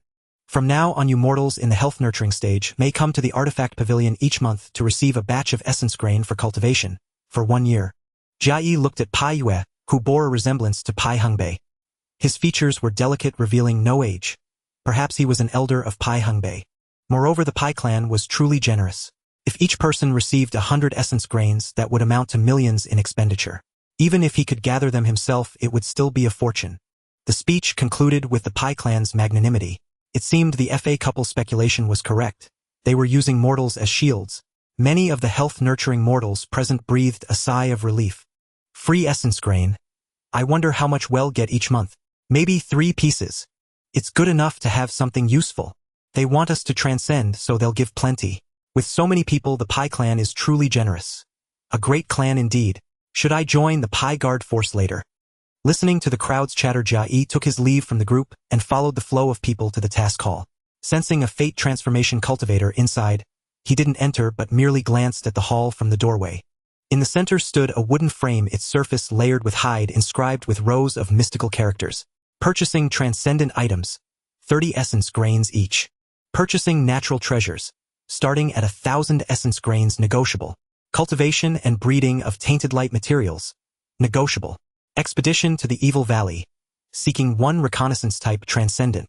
Apart from the first 3, the rest were all team recruitment for hunting malevolent entities in the Evil Valley. Presumably these were prepared for the tens of thousands of health-nurturing mortals. Once they transcended and acquired suitable transcendent items, they could quickly advance to fate transformation. Like over 1,000 years ago, when rewards were given for advancing to fate transformation, cultivating cannon fodder, tainted light materials were intended for the Netherlight clan. What did purchasing natural treasures mean? He thought of the Bone Soul Lamp second tier in his fate treasure. Did that count? After 2,000 years of nurturing, the lamp had evolved to the second tier, its function unchanged but enhanced. Apart from the flying hide and the storage pouch, he had never seen any other treasures. The starting price of 1,000 essence grains indicated extreme rarity. Such a fascinating item shouldn't be given away. How could he set traps with these missions? And what did Tuoluo mean by warning him not to accept them? Further ahead was the artifact pavilion, where a maid was directing the health-nurturing crowd to line up. Everyone stay orderly. One at a time. Essence grain is available for all. For the first month, each person receives 10 pieces. A delicate maid's voice carried by spiritual energy spread through the crowd. This stirred the health-nurturing mortals, making them restless. Their gazes drifted toward the source of the voice, but they quieted down. She was a fate transformation maid. Perhaps her voice possessed some peculiar ability. Jia Yi passed through the crowd and entered the artifact pavilion. Pai Yu was its master, and since Pai Hongbei resembled him, he should be here as well. After declaring himself a distinguished guest of the Pai clan, he had received free land personally delivered by Yan Zhubiao, a member of the Yan clan. This kindness couldn't go unreturned, especially since he had mentioned that his good brothers would all join the Pai clan. Such familial matters, having taken from the Pai clan, demanded recompense.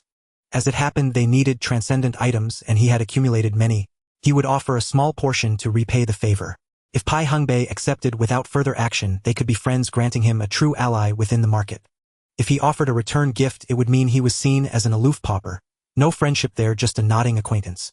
30 essence grains per transcendent item. 100 or so would suffice. He had over 90 insect and animal parts. Eyes, ears, mouths, antennae, carapaces. Some resembling human components. Over a dozen plant-based items. Such malevolent entities were rarer. Carrying a cloth pouch filled with transcendent items, he entered the artifact pavilion, which stood empty. No one was inside. The maids were all outside. Boy, the artifact pavilion isn't open for business now. It was Pai Yu's voice. Jia Yi jolted alert, clutching the pouch with one hand while bowing toward the staircase. Greetings, senior. This junior is Shurjiu. Having received free farmland, I've come specifically to thank Master Pai Hongbei. Oh, is that so? Let me see what you've brought. Pai Yu's voice came from behind him. The cloth pouch slipped from Jia Yi's hand and flew away. He turned, lowering his head toward Pai Yu's figure. The man rummaged through the pouch, extracted the carapace and plant-based transcendent items, and tucked them into his sleeve. After a couple more glances, he stowed the entire pouch into his sleeve. Then he looked at Jia Yi, satisfaction gleaming in his eyes. You're not bad, kid. I'll pass this along to Hongbei. Thank you for your trouble, senior. This junior takes his leave. He bowed once more and exited the artifact pavilion. The gift hadn't reached the intended recipient, but landing in Pai Yu's hands was even better. The plant-based transcendent items were precious. It was understandable that he kept them privately. But what was so special about the carapaces?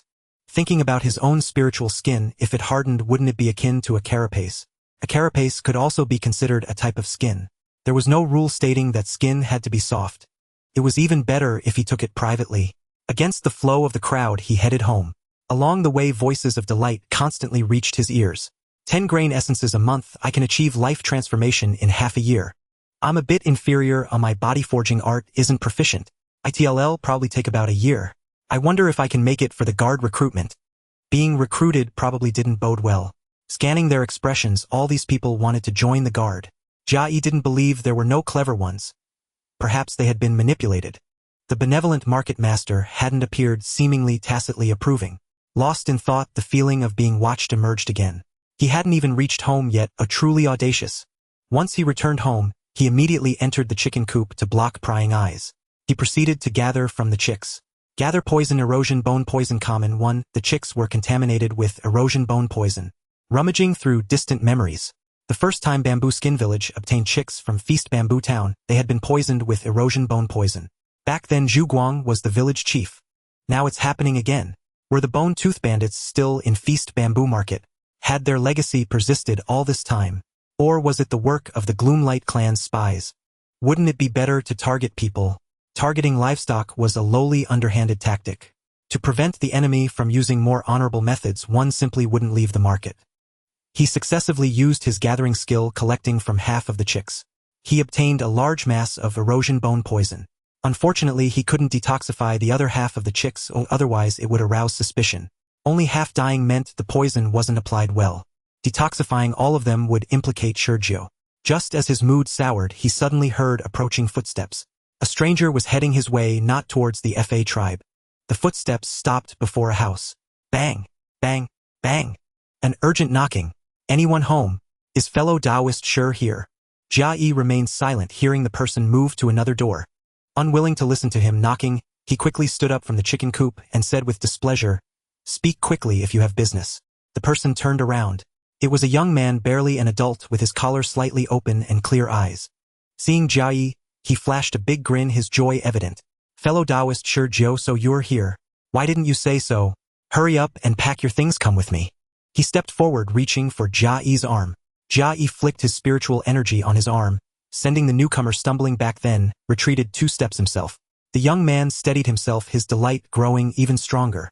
"Indeed, fellow Taoist Shurjiu is the most suitable." Seeing this, Jia Yi raised an eyebrow, lifted a wooden stick, pointed it at the young man and bellowed, "Where is this evil spirit from? How dare you act insolently before me, sure?" This person was the same type as his former teammate Go. He needed a harsh lesson to learn his place. Wrapping spiritual energy around the wooden stick, he leaped up and swung it down. The young man's smile froze, an expression of disbelief spreading across his face. His hand reached for the long saber at his waist. A life transformation cultivator fighting a transcendent was like an adult hitting a child. Before the saber was even drawn, his face was struck by the stick. A rapid flurry of blows ensued. The young man finally came to his senses. "Ouch, fellow Taoist, sure, stop hitting. I'm no evil spirit. I'm Bang Si, a native of the market." Hearing his pleas for mercy and self-introduction, wasn't he being sensible now? What was he doing earlier? Jia Yi's strikes grew heavier, dispersing the spiritual energy on Bang Si's back. "Ah!" A scream tore from Bang Si's throat. "Senior, sure, I was wrong. I want dare again." Jia Yi kicked him flying, then turned his head to glance at the married couple Fa Dong and Fa Meng, who were watching the show. They smiled in unison at Jia Yi. His gaze shifted back to Bang Si, and he rapped the stick twice on the ground. Bang Si, lying prone, twitched, turned his head, and looked at Jia Yi with a mixture of fear and fawning. "Speak. What are you doing here? Are you working for some evil entity?" "Oh, no." Hiss. Bang Si waved his hands frantically, then winced as he pulled at his wounds. "Speak." Jia Yi's voice was low. "Senior, I have a way to get rich. I need a powerful helper, but not too powerful. I heard of your reputation, so I came here." "Who sent you?" "I heard about it." Bang Si's voice dropped, and he glanced sideways. Jia Yi channeled spiritual energy into the stick and raised it. Bang Si's eyes widened, and before the stick could fall, he blurted out, "It was in the stall area. I heard about you in the stall area. But I don't know who said it, only that, senior, sure, you are incredibly strong." The raised stick didn't fall hovering in the air. Bang Si's eyes were fixed on it. "What is this get-rich-quick scheme of yours? Going to the evil creature valley to kill monsters? Splitting between 2 people is better than splitting among many." Hearing this, Jia Yi frowned. Was this the kind of person the top's warning was meant to guard against? Bang Si noticed Jia Yi's grim expression, and quickly said, "Senior, sure, my ideas are the best. Everyone often praises them. There's absolutely no mistake." His attention was successfully drawn back to Bang Si. What kind of ideas? He was just a blockhead. Out of the corner of his eye, he saw the Fa couple and others in the distance looking their way. Couldn't kill him today, so he'd just enjoy beating him up. Whoosh, the wooden stick cut through the air and landed. Smack smack, he ferociously beat Bang Si. "Ah!" The scream was extremely loud. The chicks in the coop got spooked, chirping and flapping about wildly. This bastard was screaming so loudly. He channeled spiritual energy into the stick to make it last longer. Until a crack sounded and the stick broke. Watching Bang Si use spiritual energy to constantly push blood out of his wounds, Jia Yi's anger flared. He had only inflicted superficial wounds, yet the blood Bang Si was losing was enough for several people. Was the great idea to play the victim when being beaten? He couldn't help but sniff. "While I sure have no killing intent, get lost as far as you can." Bang Si froze for a moment, then scrambled to his feet and ran without looking back or slowing down, leaving a trail of blood. Just as he was about to disappear from sight, an angry shout came from afar. "Bang Si! How dare you pollute the market's farmland again? Do you want to die?" This blockhead was too good at putting on an act. Transcendents with spiritual energy truly had strong vitality. After life transformation, they were even stronger. He wondered what abilities the impurity transformation granted. He turned back to the chicken coop to check how many chicks were frightened. Those that were poisoned but hadn't been gathered yet were already trembling, looking unsteady on their feet. Erosion bone poison dissolved bones into fluid. With their bones dissolving, standing was naturally difficult and unstable. He took out a wood essence, broke it into small crumbs. The unpoisoned chicks all ran over, stretching their necks to peck at it. Good, as long as they could eat, they could grow. While he was feeding the chicks, the voices of the FA couple drifted over. Dong, this fellow Taoist sure is quite brutal. Let's keep our distance from him from now on. I'm just afraid he might covet our grain essence. If I had known this, I wouldn't have traded meat essence with him at the market entrance. Do you think he might suddenly attack? There are rumors of his achievements outside. He killed 4 opponents in a short time without injury. I could have instantly killed those 4 as well. Just be wary of him coveting our grain essence. If possible, becoming friends with him would also be a source of strength. Fa Dong's words carried a hint of defiance. Yeah, his background isn't simple either. When Brother Biao warned us today, he didn't guard against him. In Brother Biao's eyes, the difference in status between us and this sure fellow isn't big. He was just eavesdropping on the young couple's discussion about him, when he suddenly noticed that the tone of Fa Meng's last word was a bit strange. Could she have discovered she was being overheard? Fa Dong, you dared to keep a woman behind my back? Jia Yi raised an eyebrow. What was going on? That couldn't be right. He had been watching the couple all along and knew perfectly well whether Fa Dong had taken a mistress. Meng, what do you mean? Fa Dong asked in confusion. Where did that fragrance in the house come from? And that unique scent of a woman? Where did you hide her? So explosive. Had Fa Dong really hidden someone? As he wondered, he heard a clatter from inside the house. A wooden plank falling. He looked toward the source of the sound. Why was it his own house? Had Fa Dong hidden the woman in his house? That wouldn't do. The couple often spoke ill of him. He would drag the woman out and enjoy the spectacle. Leaving the chicken coop, he walked toward his house. As he approached, he heard a faint heartbeat. When had this person entered? Just now, while feeding the chickens and beating Bang Si, he hadn't heard any heartbeat from inside. The thought of a powerful expert in the house flashed through his mind. Couldn't be an expert. The Zongbian couldn't kill him, and he hadn't offended anyone stronger. Still, he took a look. The spiritual hide wrapped in spatial ability was there, safe and sound. As he drew closer, he caught a whiff of fragrance, and the heartbeat grew more pronounced. Now he had caught her. A good show was about to unfold. Standing at the center of the door, he pushed hard. Creak! Before his eyes was a woman. Long flowing black hair, vivid red lips, and watery eyes that seemed to speak. Her pitiful expression begged him not to expose her. Fa Dong was this depraved, keeping another woman. When had this happened? No wonder Fa Meng's final accusation, though seemingly a question, was actually a certainty laced with disbelief. Fa Dong seemed honest, only protecting Fa Meng and their child. But he was two-faced, and this was unforgivable. Jia Yi crossed his arms over his chest, turned his head, and shouted at the top of his lungs. Fa Meng, the woman your man kept is here. I've trapped her for you. Hurry! The commotion in the distance stopped. Fa Meng crashed through the wooden wall of her house. Her hair stretched out, dragging her along with a swishing sound, tears streaking her face. She charged straight into the house. Where is she? Jia Yi, still marveling at Fa Meng's speed, was startled. He turned his head. He froze instantly, cold sweat beading on his forehead. The woman was gone. She had been wearing only 2 thin straps. Where could she have run? More importantly, he hadn't noticed her moving at all. At that moment, Fa Dong also came running, his hair stretched out, his face full of confusion and grievance. He shot Jia Yi a dissatisfied glance and stepped inside. Where is she? Fa Dong asked the same question, his gaze at Jia Yi even more displeased. You're asking me. Don't you notice the stronger fragrance here? Fa Meng's hair stretched out, wrapped around Fa Dong's neck, and shoved him to the spot where the woman had stood. Isn't the temperature different? That woman was right here. Where did you hide her? Cough. Loosen. Loosen up a bit. Loosen up. Where is she? Fa Meng's voice turned shrill. Her hair tightened and Fa Dong's neck creaked. Jia Yi, unconcerned whether this ruthless Fa Meng would strangle Fa Dong to death. It was none of his business. Clasped his hands and bowed. Sure, Joe pays respects to the senior. Please forgive any discourtesy. This act of atonement interrupted Fa Meng's interrogation. She looked at Jia Yi, then at Fa Dong on the ground.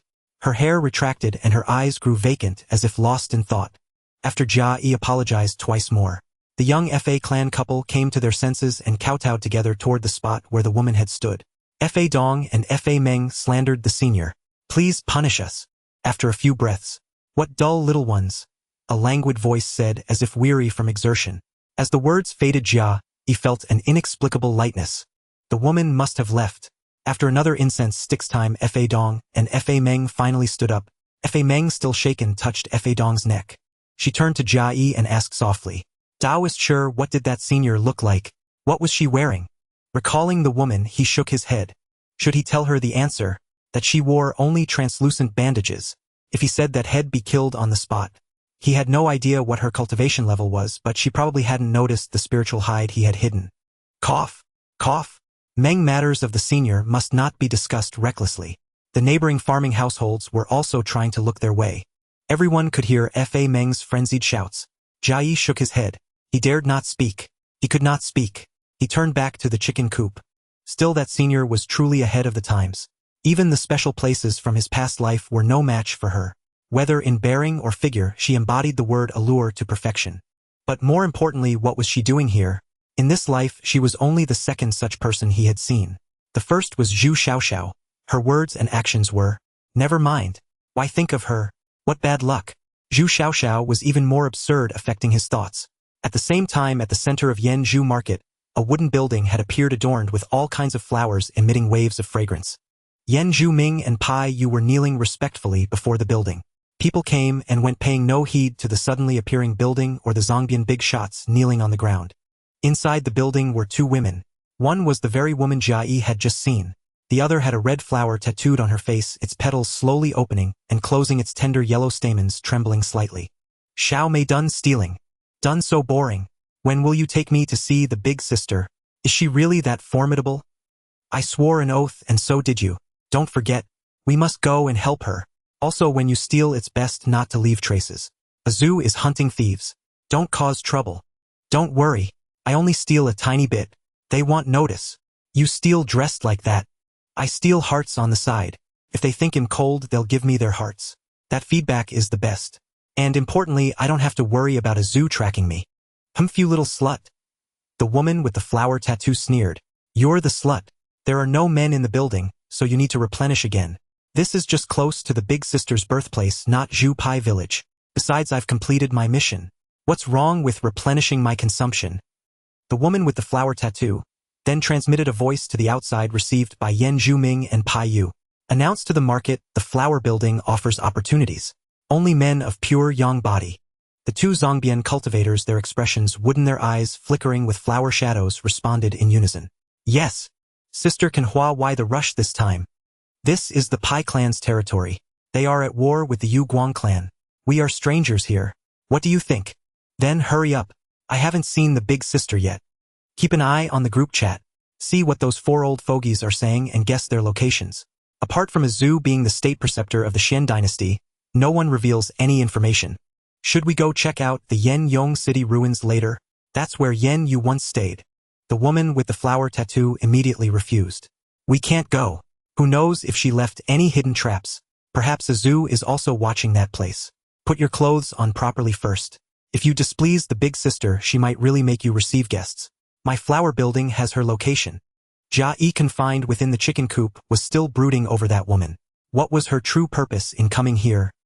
His vacant gaze rested upon the chicks afflicted by the corrosive bone toxin. Suddenly his thoughts were disturbed by a light footfall. The presence of a life phase cultivator. Who could it be? Before he could identify the intruder, a fragrant scent reached him. His hair stood on end. Had the bandaged woman returned? "Shurjiu, the flower pavilion is opening.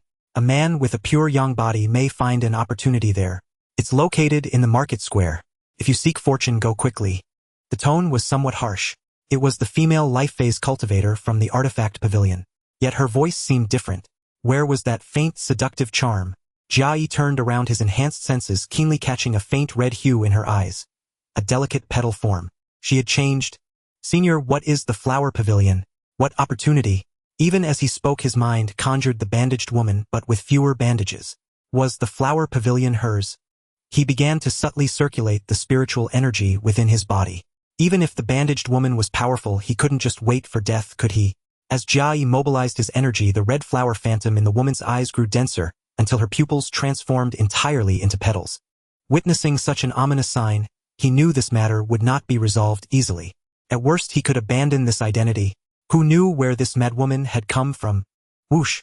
Suddenly hearing a sound of something cutting through the air behind him, he easily ducked to avoid it. It was a soil-turning device only of the first rank but large enough to till a 5-meter swath now held in the woman's hand. This was not a technique of the life phase. It's the bamboo skin art executed so masterfully. Jia Yi was stunned. Could she recognize it? He thought she would attack, but she only wanted to inspect the device he had refined. How did she recognize a technique that the old village head had summarized from a fragmentary secret art? Could the bandaged woman be a descendant of the transcendents who had left Bamboo Skin Village? Being recognized for the bamboo skin art. Was this a blessing or a curse? Would this descendant make a move? The woman whose pupils had turned into petals gently set the soil-turning device down. Jia Yi's heart settled along with it. This descendant would most likely not attack. The bamboo skin art is a secret technique I bestowed upon Bamboo Skin Village thousands of years ago.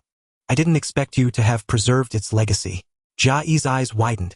This one could certainly spin a tale. The old village head had clearly explained the origin of the bamboo skin art. It was adapted from a fragmentary skin refining art. When he himself had received the tattooed characters, he had seen the remnants of the skin refining art turn to ashes. She spoke as if it were the truth. Jia Yi's shock was not lost on the woman. She nodded with satisfaction. I am truly gratified that your lineage has managed to pass down the bamboo skin art.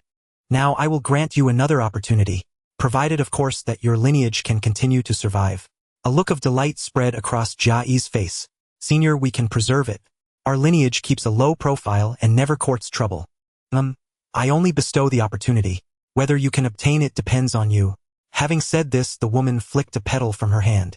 After 1,000 years, take this to Bamboo Skin Village and bury it there. The opportunity will reveal itself. Of course, there is more than one opportunity. It depends on whether you can seize it first. With those words, the woman vanished in a flash. Jia Yi caught the petal, observing its surface covered in peculiar patterns forming a translucent membrane. It seemed to protect the petal within. On the petal were a few characters, and behind them a tiny figure. The withered flower is most beautiful, pay homage to the sovereign. After reading the words, he looked at the figure. His hand trembled and he nearly dropped it. It was Zhu Xiaoxiao. The figure was Zhu Xiaoxiao. And the withered flower is most beautiful was identical to the name of a second-generation group member. Could that woman with flowers in her eyes be the withered flower?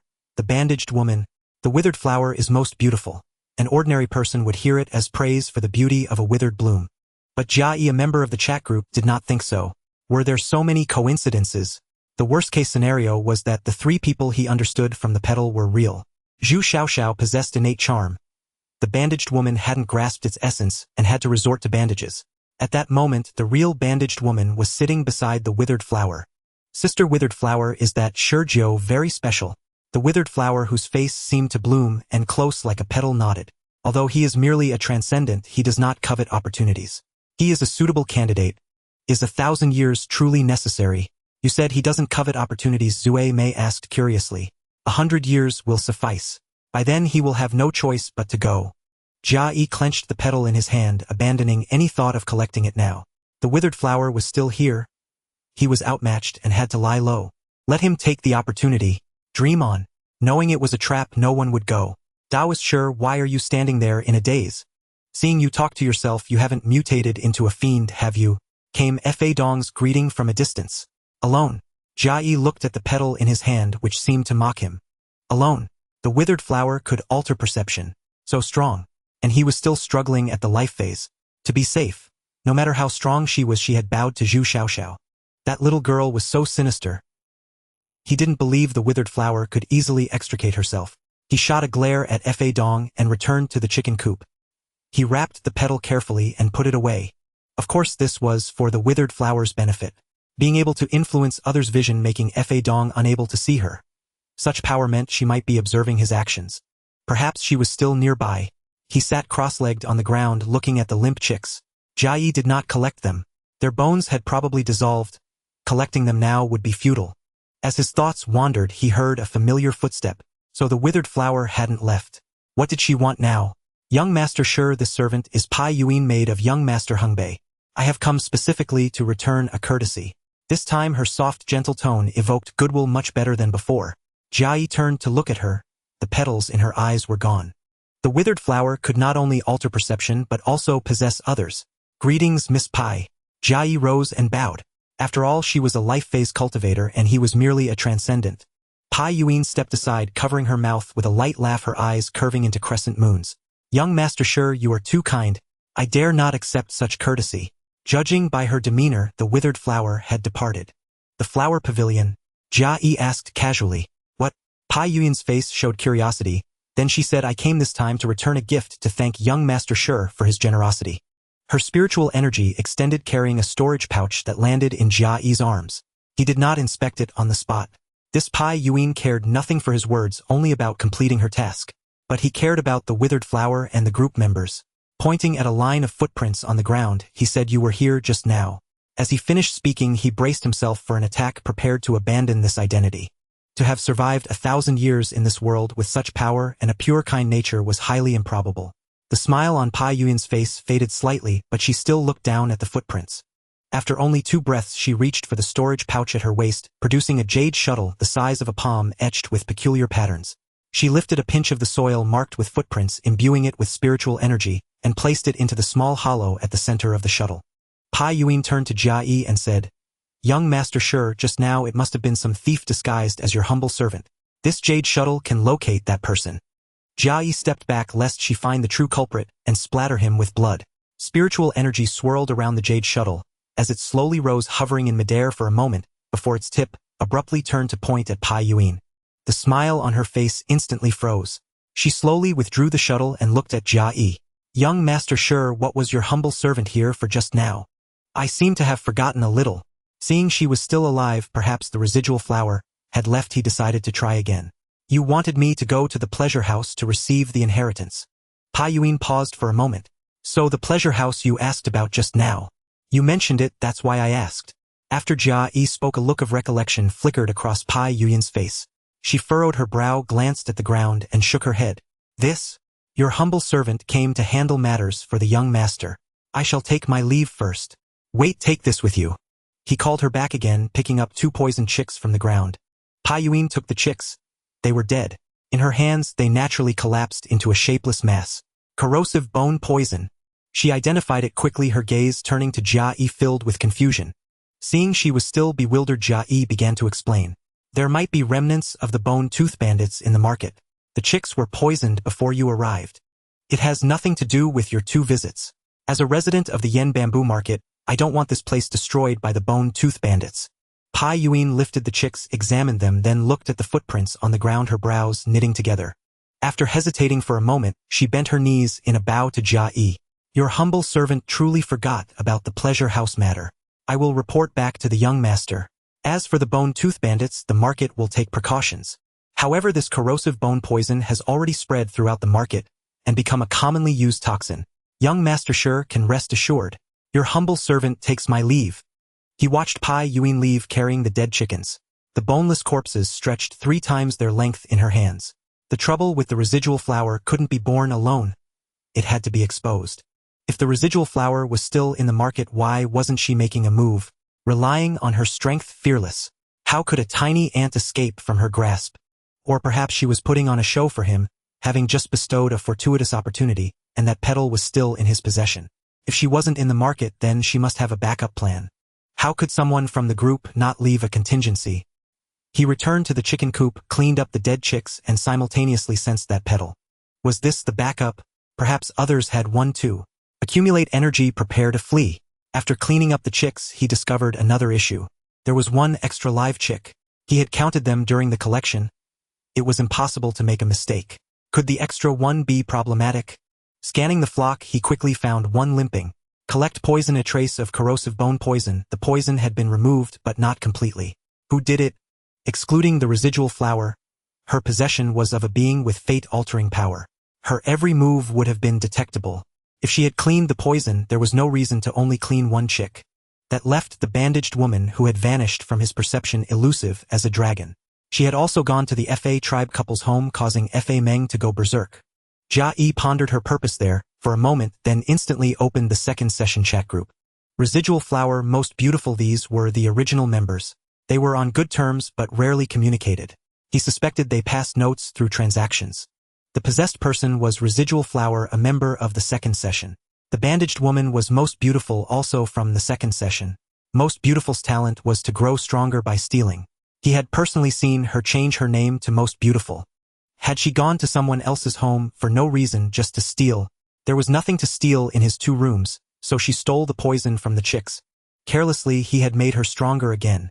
The talents of the second session were too powerful. He glanced at his second talent side. Jia Yi let out a long breath. Forget it wasn't living good enough. No matter how strong they were, they still had to work for Zhu Xiaoxiao. Pushing aside other thoughts, he finished cleaning the chicken coop and then examined what Pai Yuan had brought. There were only 2 items inside a jade slip and a piece of hide.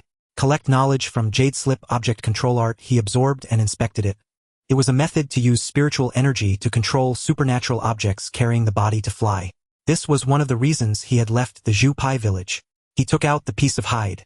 It was from some animal with soft fur, light and airy and no odor. Etched on it were regular patterns resembling script but not quite. Void Glide Hide Tier 1. Using spiritual energy, he refined the Void Glide Hide according to the methods in the object control art. After complete refinement, he stepped onto it, lifting his body a meter off the ground. It felt soft underfoot, as if it might collapse at any moment. If he used this to fly, it would be a blessing for anyone with a fear of heights. Nevertheless, he could now fly through the air when traveling.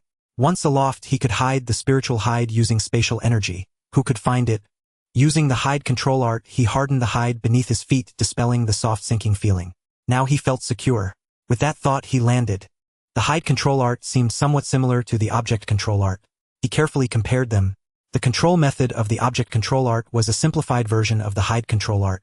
No wonder his flight had felt a bit stiff earlier. He would modify it when he had time. Also, the reason the hide control art couldn't achieve flight lay in the supernatural aspect. The Void Glide hide had patterns that other supernatural objects lacked. He crushed the jade slip and stored the hide in his pouch. This was a return gift from the artifact tower, each item worth over 1,000 grain essences. This method of reciprocation meant they wanted no debts. The identity of Shurjiu was already poor. From now on it would be a nodding acquaintance maintaining appearances. Jia Yi unconsciously sighed in relief. He wouldn't have to invest too much time in them. However, this behavior of the Pai clan not taking advantage was far superior to bandits and the like. They don't take for nothing but don't come seeking favors either. That was the message. With so many poor relatives, if everyone came to skim off the cream, it would be unbearable.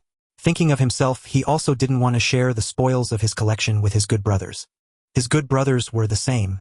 Zhu San, who turned hostile, changed his name to Zhu Guang. Zhu Xiaoxiao attacked Zhu Shi. Their cheap parents abandoned them and never returned. Who knew what purpose those two had when they gathered a few good brothers back then? Brothers in public scheming in private. Nothing more than this. Just like the chat group, who could trust whom. Focus on his own affairs, lie low, collect and grow stronger. That was the right path. After cleaning the chicken coop, he took a turn around the market, avoided that faint lingering gaze and wrapped his body in spatial energy. He left the market to collect earth essence and water essence from the outside. Once he had gathered the essences of all 5 elements, he could undergo the filth transformation. He would also test if the residual flour had left. Wrapped in spatial energy, he completed his gathering outside the market town, reaping a modest harvest. Over 200 earth essences and over 200 water essences. He dared not continue lest he cause the land to collapse. Besides, the sky had turned crimson. It was time to return. He decided to test the waters at the artifact pavilion, probing for any news about the contaminated materials. He transformed into a bearded cultivator, donned a beast-hide garment and wrapped 300 sharp claws, harvested from the chicken-type aberrations, in the hide. Chicken-type aberrations yielded sharp claws from their heavy feet. Carrying the bundle, he exuded an aura of life change approaching the entrance. The cultivators in line murmured, "Why was spiritual energy flowing just now? It's been an afternoon and it's only just stopped. Perhaps some powerful cultivator broke through. Could an aberration have passed by?" Jia Yi knew this was caused by gathering earth and water essences. After the collection of vacancy in spiritual energy had triggered the flow, he must be more cautious in the future. The life change cultivator at the gate saw Jia Yi approaching directly and sneered, shouting, "Line up." He walked to the end of the queue where a transcendent cultivator before him bowed and scraped his face full of flattery. "Senior, please go ahead. This junior is in no hurry." And so he quickly moved to the front. The life change guard glared at the still queuing transcendents, his expression sour. "A bunch of useless fools. The path of cultivation is about striving. How can you yield to others?" The transcendents scolded, all lowered their heads. A life change cultivator was not to be trifled with. They were all people who had given way to a life change. Being cursed at by another life change was no great matter. Jia Yi tossed out 2 stolen grain essences and said gruffly, "Wolf 6. The life change guard picked up a 1-year wooden token, carved characters onto it. and tossed it to Jia Yi, utterly unafraid of offending a fellow cultivator of the same rank. He wouldn't bother with it. Better to spend that time gathering more.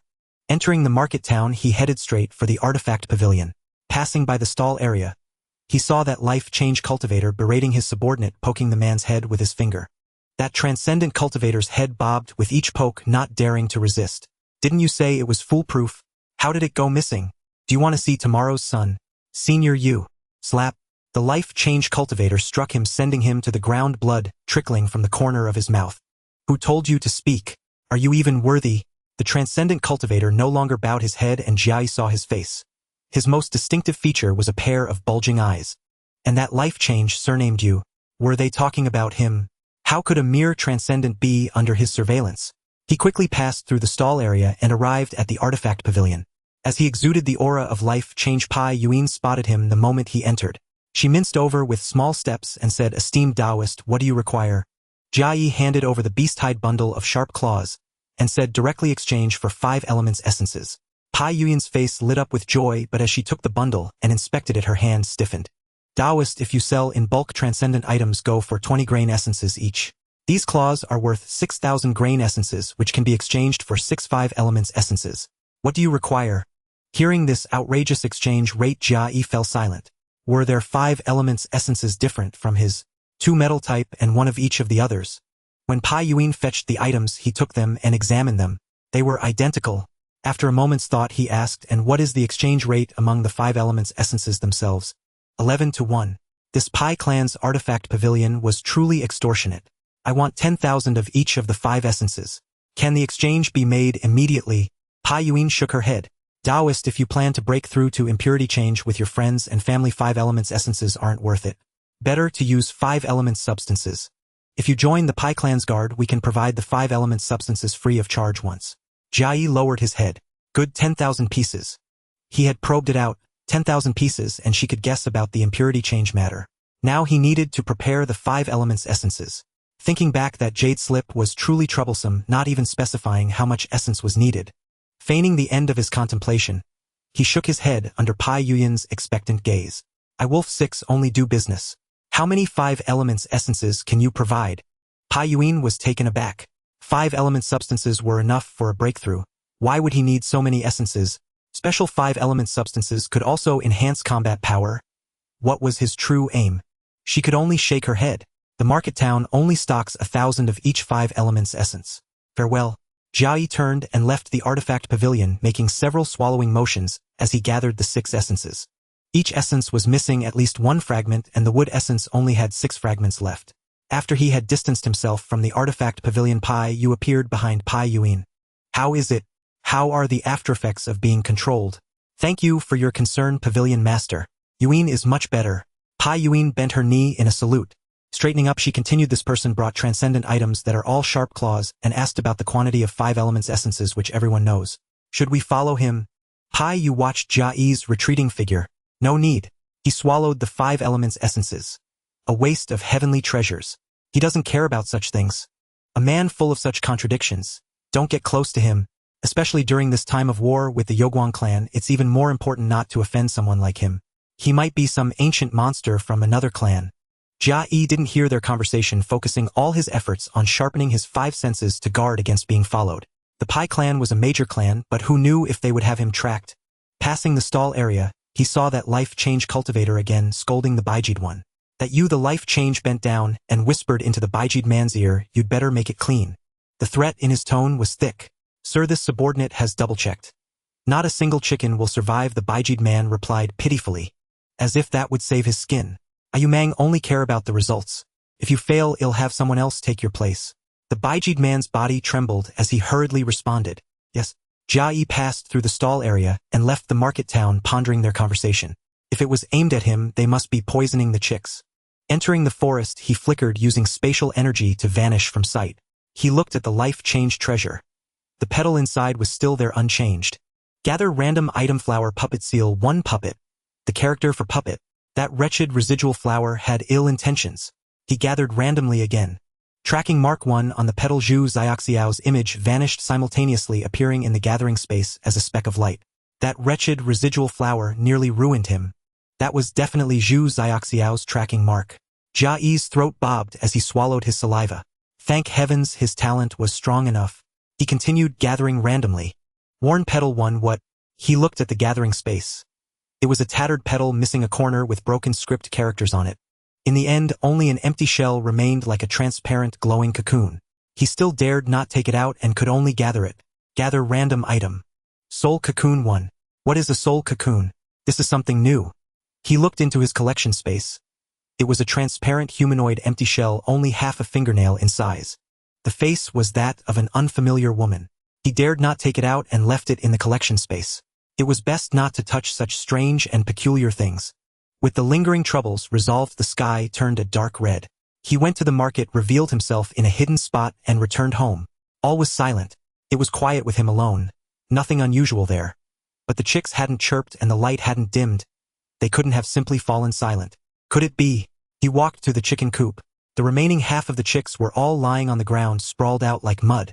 Bone-eroding poison, the Isekai'd cultivator, and Umang from the stall area. Jia Yi's hand, gripping the fence, instantly crushed a piece of wood. Just as he was thinking, he suddenly sensed a feeling of being watched from behind. Was this bastard never going to stop? He was a man with secrets. Being spied on would be a huge problem. He turned around, examining every inch carefully. Through the gaps in the distant leaves, he saw those big eyes. Not wanting to alert the enemy, he flicked his sleeve, pretending to storm back into the house in a rage, cutting off the line of sight. Wrapping his body in spatial energy, he turned and charged toward the Isekai'd cultivator. You wretched dog, still watching this way. You don't deserve to live. In just a few breaths, he reached the Isekai'd cultivator and Jia Yi calmed down. If he killed this one now, Umang would surely know. No matter how this man died, Umang would think sure Joe was responsible. Forget it, head, just kill anyone who came. Using his hand as a blade with spiritual energy as its edge. A hand suddenly appeared, cleaving down from the top of the Isekai'd man's head to his heart. With two wet thuds, the body split in two, fell from the tree. He returned to the house. Only when the night was completely dark did voices arise from that direction. Who is the deceased? Does anyone recognize this person? He has large eyes, so he should be easy to identify. Come and take a look. Captain, he's one of Umang's lackeys, skilled in surveillance. This man can see at night as if it were day. Umang. Humph. He's offended many people. He's always causing me trouble. Go fetch him. The voice paused for a moment and Jia Yi caught the captain's voice again.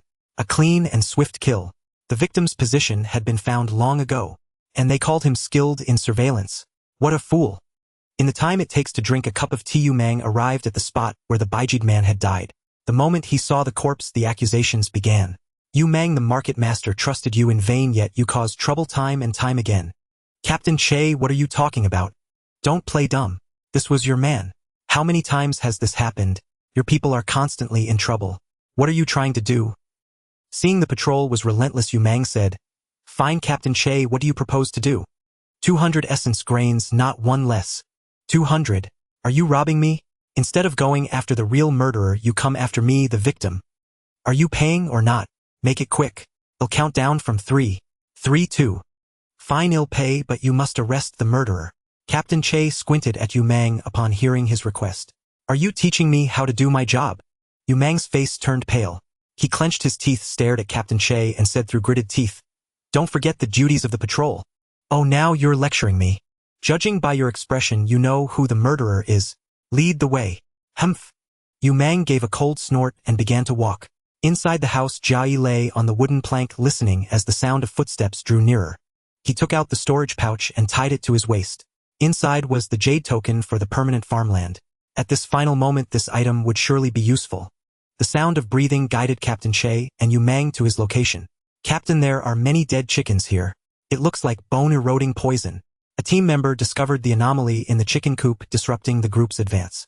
Hearing the change in the situation, he got up. He had to go out as such loud noises could be heard even by mortals. He pushed open the door. Seeing the group, a look of excitement appeared on his face. The enforcement team, you're finally here. My chicks have all been killed. I wanted to contribute to the Skin Clan, but someone wouldn't allow it. The spy behind this must be found and brought to justice. He slapped a big label on them and Umang's face turned ugly. A man wearing the enforcement team uniform with a long pointed face shouted at Jia, What spy? You're spouting nonsense. If it wasn't the work of a spy, can you bear the cost of investigating one? The joy on Jia Yi's face vanished, replaced by scrutiny. This guy was the captain. a man who would extort and seize the initiative. He was also on the enforcement team with a high status. Most people in the market know why the black feather chickens are raised. The trend of guarding against spies is also prevalent. As a member of the patrol, you dare to assert without evidence that there are no spies. Or are you trying to cover up some important information? He squinted his eyes, turning the tables by using the other's own identity against him. Captain Chi's eyes flew wide open. He whipped out his waist saber and pointed it at Jia Yi. You insolent brat. Do you believe he'll cut you down right now? Jia Yi gave a scornful smile, lifted his head, tapped his own neck, and closed his eyes. Go ahead. His voice was steady and forceful. He wasn't afraid of being cut. If the captain did it, he wouldn't be able to cover it up. This old fox thought too much had a way out and rarely went to extremes. Even if he were killed, the captain would earn the reputation of covering up evidence of a spy. As for himself, he would just change his identity and continue living in the market. Seeing Jia Yi's fierce resolve, Captain Che squinted his eyes, scrutinizing him carefully. Among those present, some looked disdainful, some reached for their knives, and Yu Mang was smirking crookedly at Jia Yi. Damn it! Everyone listen up. Clean up the dead chickens and investigate the spy. After speaking, Captain Che turned and shot a vicious glare at Yu Mang. Seeing this, Yu Mang straightened his twisted mouth, puzzled as to why he didn't strike. The other patrol members all obeyed the order and began cleaning up the dead chickens in the coop. Over 100 chickens were all taken away. Jia Yi watched them leave, patting the storage pouch at his waist. Captain Che, why didn't you finish him off? If you don't kill the murderer, do you still want those 200 essence grains?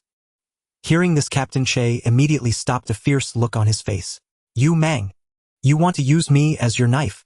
You're not quite ready for that. Tomorrow morning, 200 essence grains, not a single one missing, or I'll handle this by the book.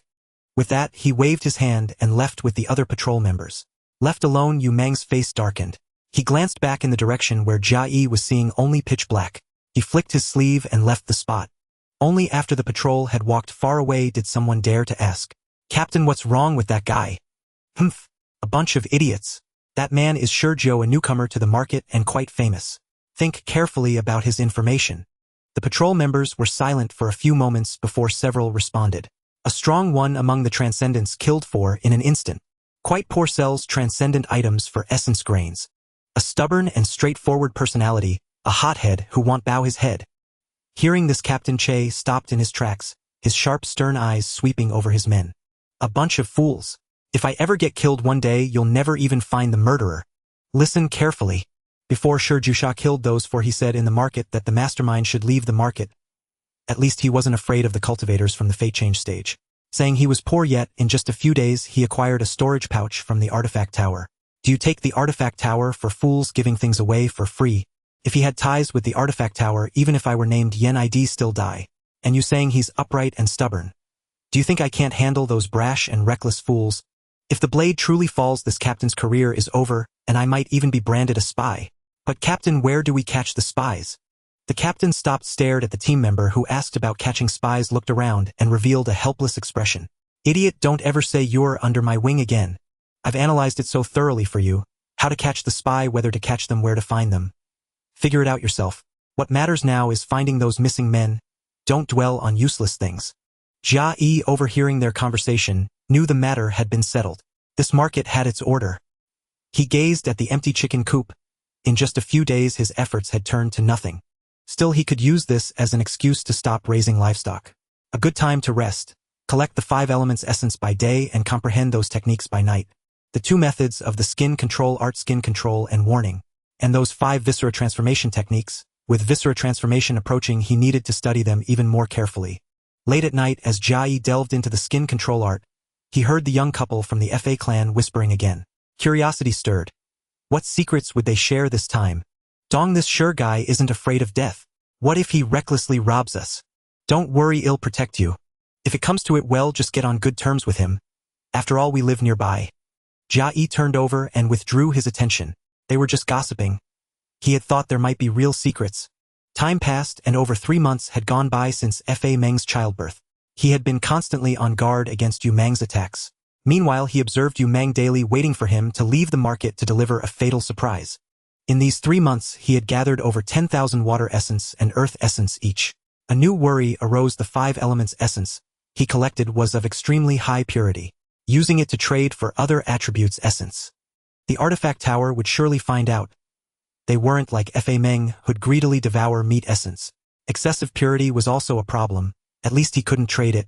If news of the high purity essence leaked, it might even be discovered by the ancestor. Troublesome. Better to wait than risk exposing such pure essence. Jia Yi rubbed his chin. If gathering yielded high purity essence, perhaps it could also yield low purity essence. He sat up abruptly, filled in an available slot with 80% purity earth essence, and dashed out of the wooden hut. Facing the ground beneath him, he commanded, "Gather 80% purity earth essence. 80% purity earth essence 1. He moved the obtained earth essence from the gathering space directly into his mouth. Pfft. Disgusting. The earthy taste was even stronger. What he spat out was mud. The spiritual energy content was indeed 80% of pure earth essence. From now on, he'd use this kind of earth essence for trades. Every day outside he could also gather water essence, so he filled another slot with 80% purity water essence. Using up 2 available slots brought him one step closer to viscera transformation. Just as he resolved his inner frustration, the chat group sent a notification. The 3rd chat group has opened. He had been waiting long for this. He wondered what the talents of the 3rd generation would be. Do the 1st generation members wish to join? 3 have joined, awaiting confirmation from the 3rd generation members. 3 joined. Wasn't it supposed to be 4? He opened the member list. The other 3 were alive. Who hadn't joined? Awaiting 3rd generation member confirmation. Awaiting 3rd generation member birth. Birth method confirmed. 3rd generation reincarnators. Yen, you same as us reincarnators. We'll have to wait 18 years. Who among you isn't planning to join the 3rd chat group?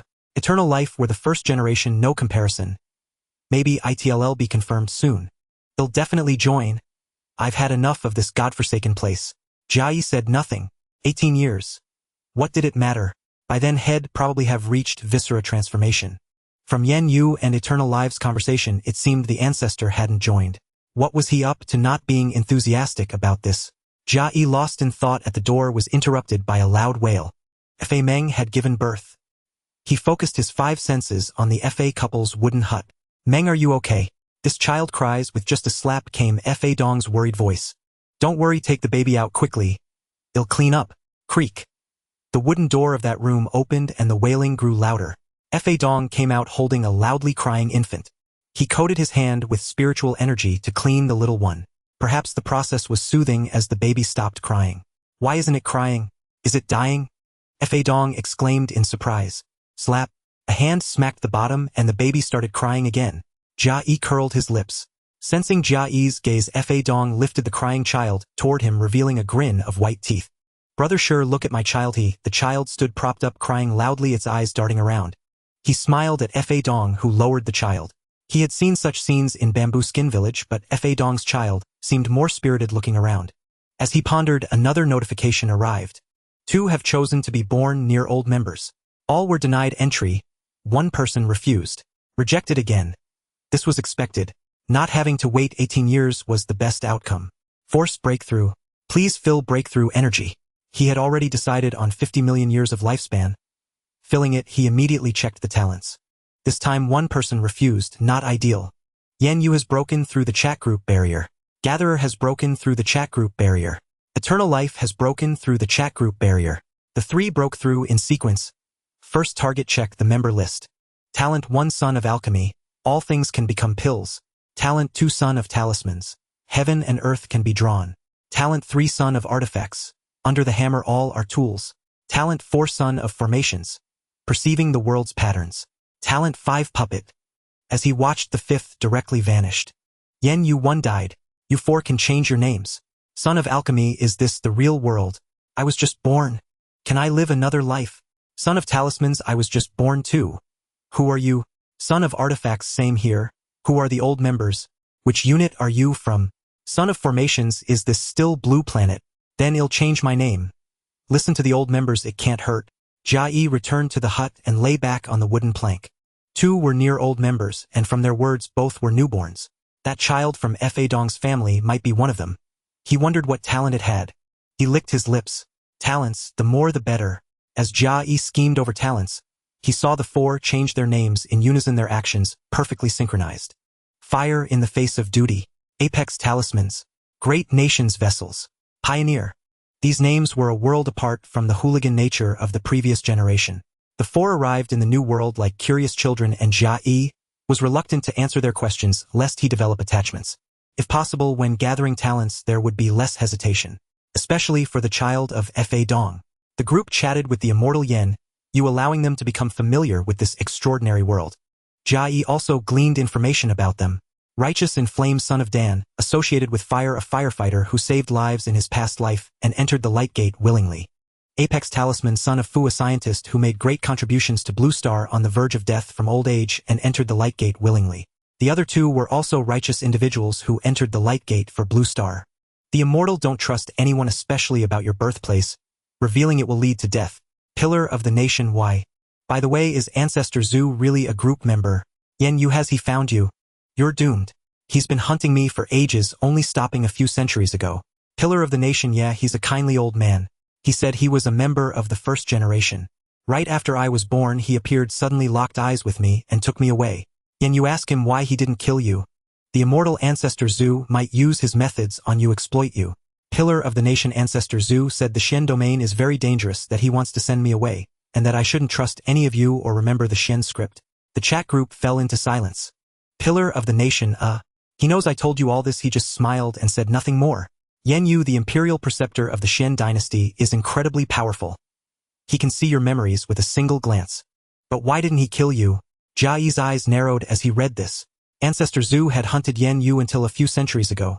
Now, he didn't kill group members, especially righteous ones. He also said the Shen domain would descend into chaos to avoid using the Shen script. Is his madness genuine?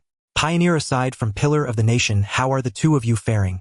My current father beats me all the time. It's unbearable. Righteous inflames him in a big family. In this life, I'm going to enjoy luxury.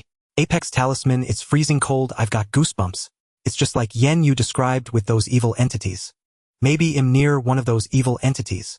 My parents in this life are still wearing animal hides. It was basically confirmed that the pioneer was the child of Fa Dong and Fa Meng. Righteous in Flames, the Gatherer, also joined this group. Why isn't he talking? Yen Yu, he's probably thinking about how to scheme against you. By staying silent, he's collecting information on you. Apex Talisman, no way, we don't reveal key information. We can all chat amicably and make a name for ourselves together. Pioneer, let's all contribute to Blue Star and change this world. Pioneers, fearless of sacrifice. It was confirmed that the third generation members were all good-natured people, not death row inmates. If they wanted to contribute, let them. A world with more good people was better. He set aside his greed for the talents of the Duig and typed a line into the chat group. Gatherer, you have memories of your past lives. Kindness can get people killed. Caution will let you live longer. If you want to contribute, you have to stay alive. Living comfortably was also a form of greed. Having the talent to gather was enough. He would let the rest take its course. Forcing things could lead to disaster. Who knew if that young FA couple had any hidden aces? He convinced himself again, lay down on the wooden plank and closed his eyes to rest. Tomorrow he still had to gather the 80% pure earth essence. He stepped out, glanced toward Fa Dong's house, and decided to give up on that talent. Still he felt a twinge of displeasure. Slap!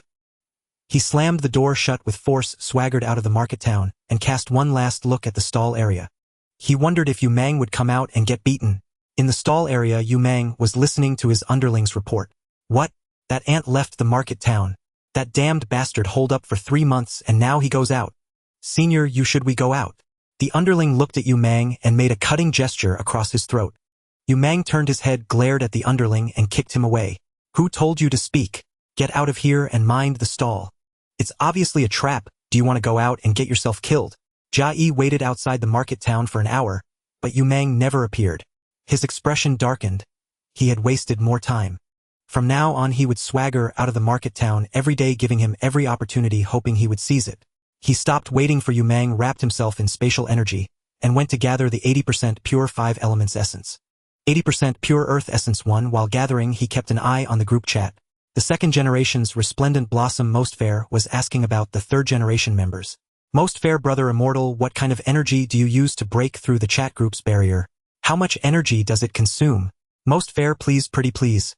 Jia Yi thought of Most Fair's attire, wearing bandages in new and trendy ways. A fashion icon. If she begged the immortal in person, there might be hope. Too bad the immortal had never seen her. He wondered why he didn't reply to her. Most Fair sister Yen Yu. Yen Yu, get lost. Death row inmate. Most Fair bitch. The second group didn't approach Ancestor Zhu or the Gatherer. Jia Yi just wanted to lie low and grow strong. He had no use for people like them, especially those with no moral compass. He didn't want to get involved and wouldn't communicate with them. Whether he himself had morals or not, having moral people around him, kind people, would make life comfortable and pleasant. Besides, having witnessed the methods of Resplendent Blossom most fair, he was even less inclined to give them any courtesy. They didn't ask Ancestor Zhu, probably because he hadn't done anything good and had hunted them. The third group was much more harmonious. Even Yen Yu started introducing common knowledge to the four newcomers. Yen Yu, in this world, the strong rule. Don't expose your talents. Apex Talisman, Miss Yen Yu, my birth isn't good. I'm living among primitives. Can you send me some supplies? Daily necessities and a cultivation technique. The third chat group fell into silence. Pillar of the nation, shameless bastard, asking a young lady for things like that. Pioneer, a man must stand on his own, don't you understand? The two elders tried to smooth things over, but Yen Yu quickly sent a new message. Yen Yu, I can give them to you as long as you're not afraid. Hey race, my talent information, first generation member, third talent, saintly mother. By helping others you gain life essence, grain essence, and meat essence, allowing for infinite longevity and satiety. Depending on the value of the gift given, you can plant a control mark to control the recipient's body, soul, and everything else. The immortal, how vile. What kind of saintly mother talent is that? You're nothing but a kidnapper cut from the same cloth as that trash from the second generation. Jia Yi stopped gathering the earth essence. Yen Yu had revealed her current talent. Compared to before, there was now an added clause about controlling the body, soul, and everything through gifts. Yen Yong City was nearby. Could she be lying low here too? To be absolutely safe, he needed to gather a control mark. The options for gathering talent: filling in control marks. Control mark for gathering flower puppet mark 1. Control mark for gathering no target. It's a withered flower, not a banquet fish. That damn withered flower, truly deserving of being a crime lord. Meanwhile, in a certain part of Zipei Prefecture in the Flower Tower, a woman with red flower tattoos on her face suddenly opened her eyes and kicked the man beside her into a mist of blood. Xiaomei, don't delay, set off, immediately leave Zipei Prefecture. With a whoosh, a gust of wind blew and the bandaged girl appeared. Sister Canhua, what's wrong? My mark was violently removed, I've lost contact. Could it be that Azu is chasing us? With that kind of strength, we can't afford to provoke them. We must leave immediately and find the big sister leader. Aren't you looking for your soul shedding anymore? The bandaged girl's tone was worried. It's no longer important. Since the mark has been intermittent, we should decisively leave. Jia Yi, unaware of Canhua's reaction, moved towards the protected spirit skin, injecting some spatial energy. This was the last means of survival when he was ambushed to death. Next time I see Canhua, I will burn the body outside the spatial energy. After gathering the mark, he looked towards the third chat group, wanting to know if the banquet fish would give. Cutting-edge talisman, little girl, I believe in you. If you can contribute to the blue star, you control it. I want the grain essence, meat essence, and cultivation methods you mentioned. Fire in the name of righteousness. When I grow up and come into contact with cultivation resources, I will leave a portion for you. Pioneer, I don't know if my family is rich or not. It looks not very good based on the surrounding environment. Jia Yi squinted at the pioneer's words, wondering if they would reveal the location. If they did, it would be his death sentence. National heavy weapon. Before Azu left yesterday, he left 4 pieces of wood and instructed me to deliver 1 to each of you 3 within a day. I pondered all night, unsure whether to trust him. What if, as the immortal said, you all end up dead? National heavy weapon. Thank you for the generosity, Miss Banquet Fish. 1 million grain essence and a cultivation method. I am very grateful. Give me one of those Azu woods. Fire in the name of righteousness. I want wood too. Pioneer, give me 1, isn't it within a day? I want it. After seeing the pioneer's message, Jia Yi wrapped his body in spatial energy and rushed straight to the bazaar. The clueless things want everything. Also, what did Azu mean when he told National Heavy Weapon not to use mysterious script? He has a talent for stealing life. Why did National Heavy Weapon call Azu an old man? Clearly that madman is up to no good. Fire in the name of righteousness. Oh, I just got it, and it was snatched away by an old man. What else is there to say? The 4 great curse artifacts. National Heavy Weapon. I took out grain essence from thin air and was treated as a god. A good days are ahead. Pioneer, my mom picked it up, took a look, and threw it aside. I can't reach it. Jia Yi rushed into the couple's house from the FA family and immediately spotted that piece of wood. Controlling his body with spatial energy, he sank into the ground, circling around that piece of wood. On the round log, the thickness of a thumb ahead, was carved. The stick was less than a palm long, inscribed with a character for change. Curse change with grade 6 damaged is a magical artifact, not a large killing weapon. He'll go home and carve a new one, then treat it to look old. Exchange between the two, contact with the skin touched by cursed change will result in immediate destruction. Crouching in the pioneer's house, he gathered immediately. Gather random items. Curse change technique 1. Gather random items. A ball of spiritual energy, 1 damaged residual, would 1 the curse change would disappeared. He glanced at the pioneer who was stretching his legs and quickly left. Gathering earth essence was urgent. That ball of spiritual energy was even more unresponsive. While gathering random items he often found it, and like the spiritual energy from the outside world, it was impossible to absorb.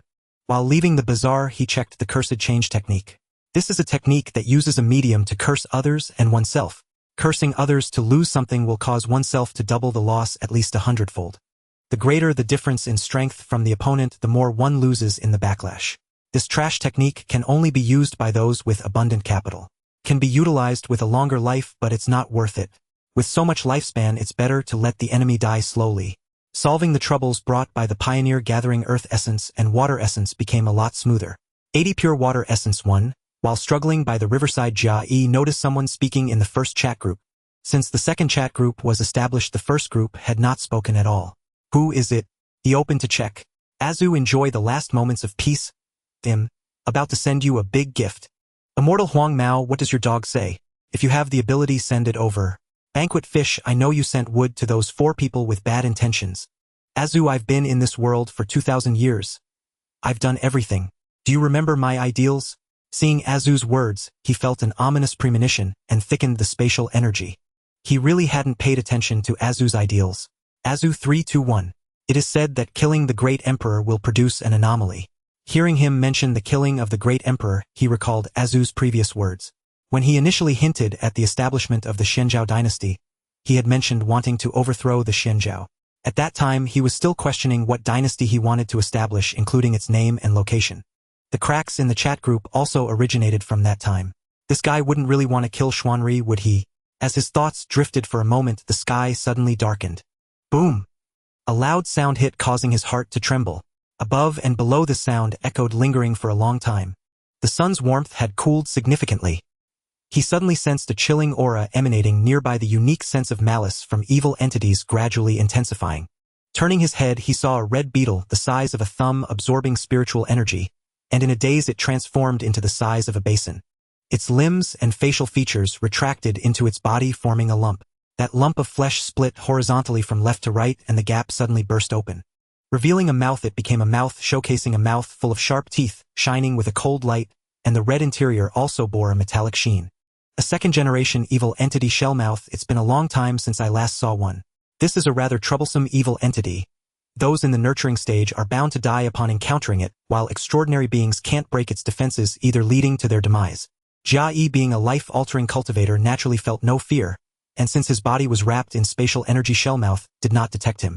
Just when he thought the distortion of Shellmouth had come to an end, a denser spiritual energy gathered around and converged into Shellmouth's body. Shellmouth shrank, transforming into a red beetle, the size of a fingernail. Lying on the grass, the chilling aura vanished. Has Shellmouth advanced? Why would the chilling aura hide? Jia Yi's eyes widened. His 2,000 years of experience with evil entities shattered quietly. Since I've encountered it, let's test its strength. An evil entity without a chilling aura is unheard of. Jia Yi withdrew the spatial energy from his body, leaving only a trace to protect a single piece of spiritual hide.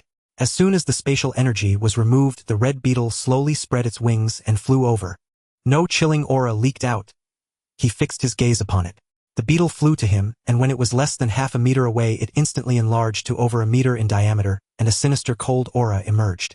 As it grew larger, he found himself standing right inside its mouth. It snapped down and his upper body vanished, turning to ash. Hastily, he controlled his lower body to retreat, converting spiritual energy into spiritual hide to regenerate his upper torso.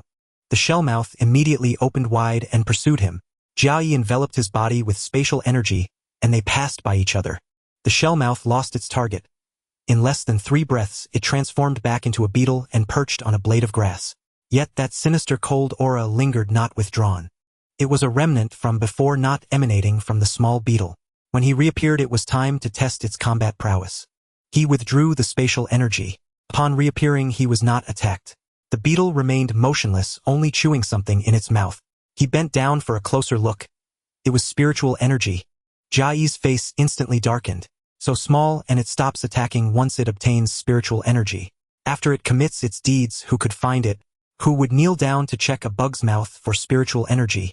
A piece of spiritual hide flew from his body, slicing toward the beetle. A scraping sound, sparks flew.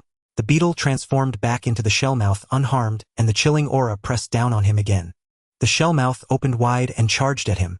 Jia Yi transformed his body into spiritual hide, which then morphed into a blade and charged at the shellmouth. The continuous scraping sounds echoed endlessly, intermingled with the clacking of the shellmouth, snapping its jaws shut. This foul creature would surely exhaust any ordinary fate changer it encountered. He visualized an object to strengthen his body. The spiritual hide surged forth again, its speed even increasing. A series of swishing sounds rang out as the spiritual hide cut into the shellmouth's body. After a few breaths, the scattered pieces of spiritual hide gathered, reforming into Jia Yi. He heightened his senses, looked around, and saw no one. In the air, only the chilling aura remained lingering long. Gathered supernatural items, carapace second order, two fangs second order 30.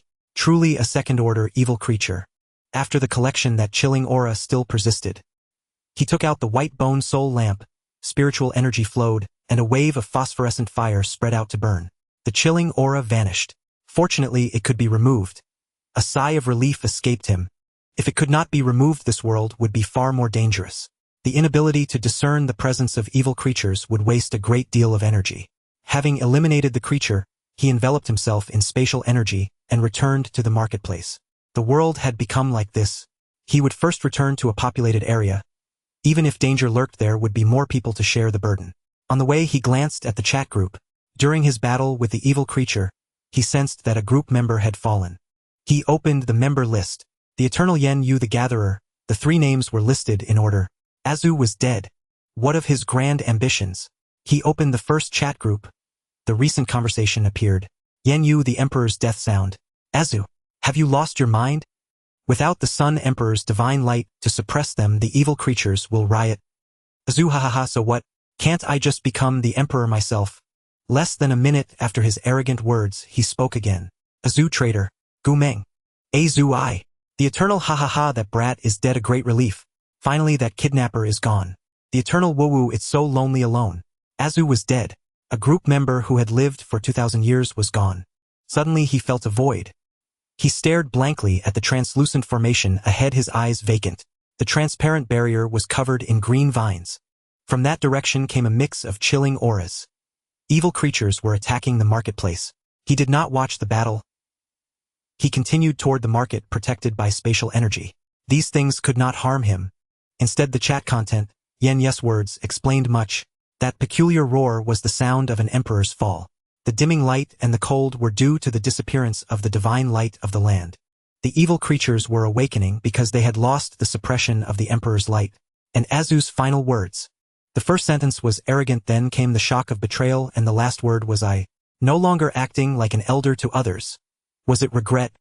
He had left no hidden measures for the items he gave to the third-generation group members. Azu being betrayed was only natural. He was the state preceptor after all. It was only to be expected that someone would have their eyes on him. But that name Gu Meng reminded Jia Yi of his foster father's name Zhu Meng. He also served as an official in the Xian dynasty. The names differed by only one character.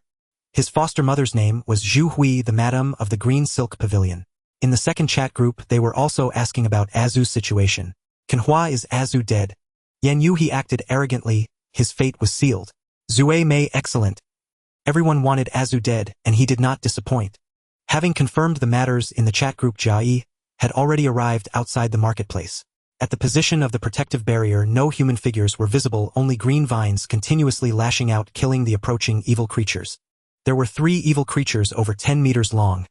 At least those were the ones he could see. It shouldn't take long to clear them. The entrance to the marketplace was already sealed, and scattered around the entrance were severed limbs and broken bodies. Entering the marketplace, he only saw people near the protective barrier. When he reached the stall area, they were gathered there, each one bizarre. Sharp teeth, wide mouths, large ears, some entwined with plant roots. These were all transcendent cultivators. Why are the evil creatures rioting?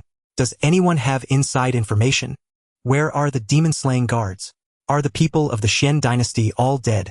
Will those evil creatures break in? Where have the Fate Changer seniors gone? Everyone was worried, asking each other. They gathered together for a sense of security.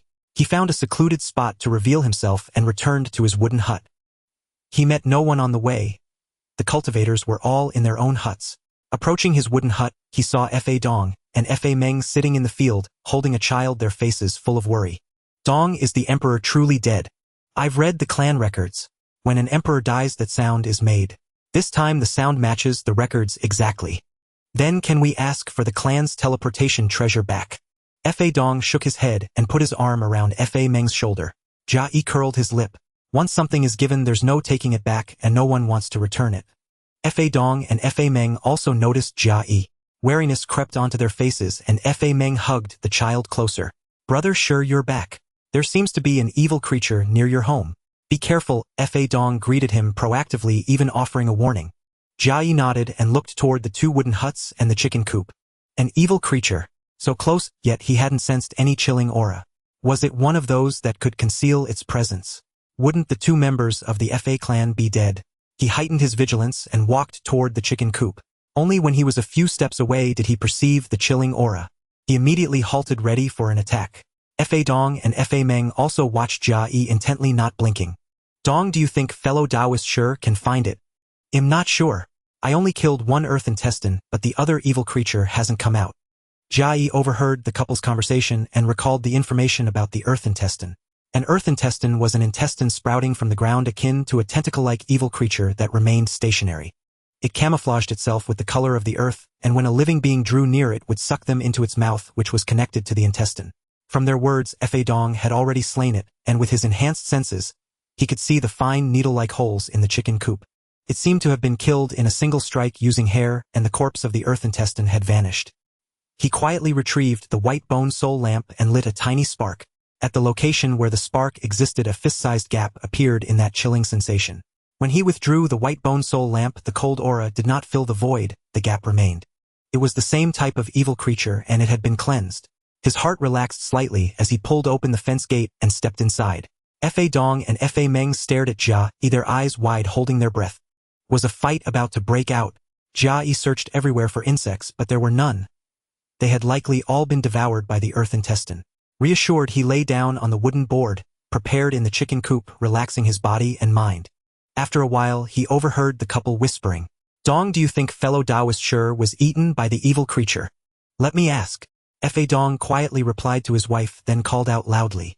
Fellow Taoist sure, how are the evil creatures? These two, instead of asking about his well-being, were worried about the evil creatures. Let them fret then. The aura of the evil creatures is quite strong. They'll keep watch over them. You two go back inside. Fa Dong and Fa Meng exchanged glances. Dong, fellow Taoist sure might seem a bit foolish, but he has a good nature and is a fine neighbor. Well, keep an eye out tonight as well. Jia Yi closed his eyes to rest his consciousness, diving into the third chat group. Having earned the concern of Fa Dong and Fa Meng, he had achieved his goal. If they were worried about the evil creatures, then let them worry. Yan Yu, the evil creatures have changed. There are many of them, and after killing them, the chilling aura doesn't dissipate. Fire walking to justice, ancestor, why must you suffer so? Great nation vessel, that young man is good. I've been protected by the people he sent. He even set up some kind of slave mark for me so I can control those people. Should I let them go? They're pitiful. Yan Yu, if you free those slaves, they'll extract your soul and refine it. Pioneer, son of vessel, don't be foolish. This isn't Blue Star. I have a question, how soon can a newborn speak? I feel like my parents and the neighbors are a bit dim. Yan Yu, in powerful clans, they can speak and walk on the very day they're born. You'd better follow your parents' wishes. If they find out you remember your past life, you'll suffer for it. Apex talisman, everyone, I think I'm kind of dead. It's so cold. Yan Yu, what do you need? The third group vibrated. This was a notification of someone's death. Jia Yi opened the member list and Apex talisman had vanished. No matter how gifted, no matter how special, if one's strength is weak, one must lie low. Sometimes even lying low isn't enough to avoid being caught in the crossfire. It was a long while before someone spoke in the third group. Eternal One, that Emperor Xuanri is dead. How fares the Xian domain? Yan Yu, the fighting continues. I don't know who's fighting whom. The sun set and rose again before Yan Yu spoke once more. Yan Yu, Gu Meng has won. He obtained outside reinforcements and is executing his competitors. The chat group trembled again, twice in succession. Jia Yi casually opened the notification. In the second group, Canhua and Zueme, their names had moved to the bottom, marked as deceased. He suddenly thought of that petal inscribed with the characters Canhua Zueme, paying respects to the honored one.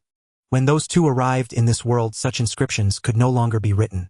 How they managed to inscribe them without distortion was a mystery, and this phenomenon hinted at immense power behind it. They were subordinates of Zhu Xiaoxiao. When Zhu Xiaoxiao saw Zhu Shi's bones, she wanted to kill her. Their opposition to Gu Meng was perfectly logical. Yan Yu had just said Gu Meng won, and the two from the second group died. Would Gu Meng declare himself emperor? What portents would follow? Could he suppress those evil creatures? A month passed, and the evil creatures outside the protective barrier of the market were finally cleansed. Through the transparent shield, one could still see evil creatures wandering in the distance. Why hadn't Gu Meng declared himself emperor yet? All cultivators be silent and heed the emperor's command. The voice, majestic and forceful, spread throughout the entire market. It was the market master Yan Zhuming. The emperor's command. And what of the emperor's portents? Emperor Xuanri has met with calamity. Now Gu Meng succeeds him, establishing a new dynasty, the Gu dynasty. Unwilling to see the path of cultivation severed for all fellow practitioners, the evil creatures are left as gifts for you. Zhu Jiu, the son of Xuanzi, shall be the 9th prince of the Gu dynasty. Additionally, a wanted is issued for the seductive enchantress. Kill on sight. That was it. The Gu dynasty was established. No emperor's portents. Xuanri caused all evils to retreat and blessed his subjects. Without the strength to suppress the evil creatures, he called them gifts. Zhu Jiu. I must have misheard. The wanted enchantress. Was that Zhu Xiaoxiao?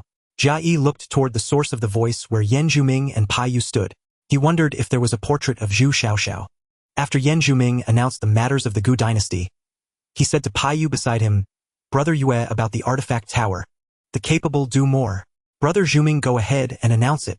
The Gu dynasty has just been established, and the Pai clan has responded actively by launching a special promotion for advancing to life change. Anyone who swears an oath of allegiance will immediately receive a suitable transcendent item. Those interested, please inquire at the artifact tower. For your own survival, consider it carefully. After saying this, Yan Zhuming cupped his hands to Pai Yu and left alone. Pai Yu watched Yan Zhuming leave, snorting coldly. Sneaking in personal agendas. Jia Yi heard the Pai clan's recruitment and thought of Zhu Pai village and those transcendent beings who had left and never returned. He also caught the murmurs of other cultivators. The Pai clan is a major clan. I'm going to try my luck at the artifact tower. Exactly. The market master told us to think it over, but with evil creatures all around, everyone wants to increase their chances of survival. Let's go right away. You go ahead. The master said to consider it, so I'll take my time. Tisk opportunities like this are rare. If you're late, there might be no spots left. Watching the few nearby arguing, there were still some wise people. How could things from a major clan be so easily obtained? With so many evil creatures, was there any worry about finding a suitable transcendent item? Gu Meng's words weren't wrong. He had given everyone a chance, but the danger was no less. In the Xian dynasty there stood a towering white bone palace. Several figures were in the hall. A man clad in bone armor spoke. Fa Hui, as an expert of the Fa clan, you should understand that the teleportation array cannot be returned to you. Gu Meng might agree, but the other major clans won't. The only woman in the hall spoke softly. I understand. We are friends. I came to help this time out of friendship. Since there's no hope, I'll return to manage the Green Silk Tower. Since we are friends, let me be in the open and you in the shadows. Together we can rule this continent. Gu Meng couldn't help his friend, and regardless of her mockery, he only wanted to secure his position. What was the Fa clan's teleportation array compared to the throne? It wasn't that he refused to give it back, but the other major clans would never relinquish control. Fa Hu's gaze swept across the grand hall of white bone. Does anyone wish to depart with me? The Qing Sea Tower will assist your father covertly. But know this, should you follow me, you shall never become princes. Gu Meng, observing the scene, spoke. You are all children of exceptional talent, adopted and raised by Gu Meng and Fa Hui. Remain in the Bone Dynasty, and you shall enjoy the privileges accorded to princes. I have no biological sons. Thus you are my true heirs. After a brief pause, two men stepped forward from among those assembled. Zhu Qi and Zhu Ba have long served as hall masters of the Qing Sea Tower and pledged their silent service. After another moment's silence, a third man emerged. Zhu Si pledges himself to unseen deeds. With that, he bowed his head and took his place behind Fa Hui. When no further figures stepped forth, Fa Hui said at last, Then we shall meet again in days to come. The Qing Sea Tower will keep watch over Zhu Sen Zhujiu and that demoness. Having spoken, she extended her hair into the void, and the four vanished instantly. Within the void, Zhu Qi turned toward Fa Hui, puzzled. Madam Tower Master Zhu, Xiao bears deep enmity toward the Bone Clan Her pursuit for the imperial throne has placed her under imperial warrant. This we all know. Zhu Jiu still lives. Yet I saw no trace of him during my last visit. And if Zhu Jiu is sought, why not also Zhu San? Fa Hui did not turn, replying coolly, Zhu Si. You who have chosen to accompany us, speak now. Zhu Si remained bowed, his voice low and hoarse. It is believed Zhu Jiu slew Zhu Shi, whose past life shared profound ties with the sovereign emperor. This time I thank you, Madam Tower Master, for granting me the chance to depart. Zhu Qi wore a look of bewilderment. Why express gratitude for leaving? What did it truly mean? Then go your way unbound. Yes. Zhu Si withdrew deliberately from the void and vanished alone. Fa Hui glanced sidelong at Zhu Qi and shook her head. Gu Meng bears only the title of sovereign emperor, lacking its power. Had the Grand Preceptor not rebelled, we might yet wait decades more. Without true authority to command loyalty, chaos shall soon unravel this world. Alas, the jade slip inscribed with the defilement transformation technique failed to withstand Zhu Xiao's assault. Had it held, we would never have emerged. Upon our return, the Qing Sea Tower shall seal its gates, awaiting the dawn of the next sovereign emperor's golden age. Zhu Qi accepts the order. Meanwhile, in the Yanzhou market, Jia Yi, already nearing the perimeter barrier, halted, then turned back, unable to ignore Gu Meng's urgent summons seeking his son. If Gu Meng and Zhu Meng merely share similar names, one might dismiss coincidence. But Zhu Jiu, explicitly named in the search edict, even a fool could not overlook it. Should he truly be found, how has Ming Bian survived so long? Thereafter he shall become nothing but a breeding vessel, every harvest stripped from his body claimed by others. Better to live freely for 2,000 years like ancestora than endure such degradation. Returning home, he destroyed the soil-tilling device without delay. Forged from the bamboo-skin art, even its residual influence upon foreign bodies is perceptible. Who knows what else may recognize it, and thereby track down Zhu Jiu. Having disposed of the tilling device, Jia Yi turned his gaze toward the artifact pavilion, his expression thoughtful, as cheers rose from within. Let us go hear the news. Perhaps it concerns me directly.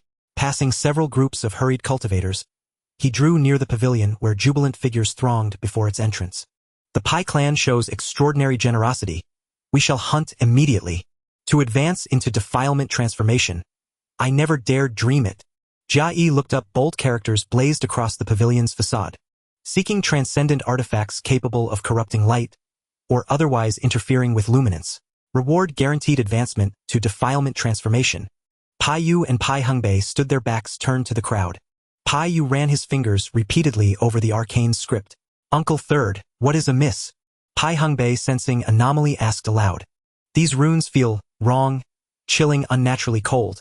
The unmistakable aura of a malign entity. Hearing this, Pai Hongbei stepped forward, touched the script, and recoiled instantly, his face paling. What is happening? Yuan, fetch Yan Zhu Ming at once. Pai Yu nodded approvingly. Well said. One mind is limited, two minds conceive greater wisdom. Jia Yi cast a glance toward distant Yu in heightened senses, attuning to the script upon the pavilion. Indeed, a faint chill seeped forth, raising the hairs on his arms involuntarily. This sensation arises only before an irresistible malign force. Retreat. Immediately. Ancestor, that wretch forbade use of arcane script. This reeks of his doing. Pai Yu had already noticed Jia Yi. Seeing him refrain from approaching or offering greetings, he shook his head. Unremarkable. What? Pai Hongbei replied, puzzled. A person of no consequence. Less than a teacup's time later, Jia Yi spotted Yan Zhu Ming, racing toward the pavilion at Mingbian's speed, accompanied by Yu Yin. How considerate. To accommodate a handmaiden's feelings and travel together. Meanwhile, those beneath the pavilion began noticing oddities. So refreshingly cool. Delightful. Naturally, it's the artifact pavilion. Who else commands this domain? But it wasn't like this before. Off to slay malign entities then. Some dismissed the chill outright, others seized the moment to flatter. A few grew suspicious, and withdrew from the pavilion's vicinity, heading instead toward the hunt for malign entities. Before the most cautious had fled 100 meters, the characters upon the pavilion blazed black, casting the surrounding space into absolute shadow. The black radiance coalesced into a colossal one-eyed wolf, over 5 meters tall. Its single orb dominated half its skull, a crimson ring encircled its pupil, while the rest, flesh fur, was pitch black. An icy miasma spread. Most transcendent beings collapsed instantly, bowels and bladder surrendering to terror. Others spun and fled. Pai Yu detected the anomaly earlier. He tore off his upper garment, which spiraled upward, lifting Pai Hongbei clear of the devastation. At that instant, the black one-eyed wolf surveyed the scene. It roared and expelled a torrent of black flame. Those transcendent and Ming Bian cultivators still present were instantly incinerated into charred husks. Cunning beast! From afar came Yan Zhu-Ming's furious cry. A thick emerald vine lashed out like a whip, piercing the air toward the beast. This was his attack. Pai Yu wasted no time. Seizing his own hair, he yanked and peeled his entire skin away. Beneath, his body gleamed like polished wax. His shed skin solidified into a gleaming frost-edged longsword, soaring skyward to slash at the wolf's belly. Though the beast evaded the vine's rapid thrust, its abdomen bore a deep gash, oozing black ichor. Roar! Enraged, it launched itself skyward, only for Pai Yu to cling like stubborn glue, his discarded robe already flying back, swelling midair to smother the wolf's form.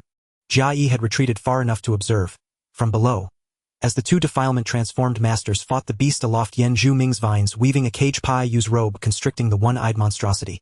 Yet the beast's black eye fired beams of darkness, piercing the robe's severing vines. Still under relentless assault, it was cleaved in two by Pai Yu's sword, its halves crashing lifelessly to earth. Though slain, the beast's chilling aura lingered, saturating the market. Brother Zhu-Ming. This was a rare malign entity. Its black eye holds unique value for the Pai clan. Your share shall be converted into contribution points. Agreed. As Pai Yu spoke, he landed and set about flaying the corpse, excising the eye, extracting transcendent materials. Yan Zhu-Ming hovered in the air, surveying his surroundings, his brow furrowed as he stared at the blackened ground. Brother, you can take care of himself, but how do we eliminate this malevolent aura? If this aura remains in the market, any new malevolent entities that appear may go unnoticed, leading to unwarranted casualties. Moreover, this mysterious script might no longer be writable in the future. Pai Yue, without lifting his head, replied, "The news from the clan should be arriving soon." Hearing their conversation, Jia Yi became more convinced that Yan Zhu-Ming was the reincarnation of Zhu Ming. Zhu Ming was someone who genuinely considered others, and so was Yan Zhu-Ming. They were identical in this regard. After encountering so many selfish individuals, seeing Zhu Ming felt somewhat disconcerting. With the battle outcome decided and the show concluded, it was time to strive for his own transformation. He turned towards the market's exit, passing through the stall area, without concealing his presence. Yu Mang, not exiting the market, continued to provide him opportunities to gather information. Shi Jiu had left the market. Once Jia Yi departed the stall area, Yu Mang received a report from his subordinate. An ant like him is not worth our concern. In due time we will strike.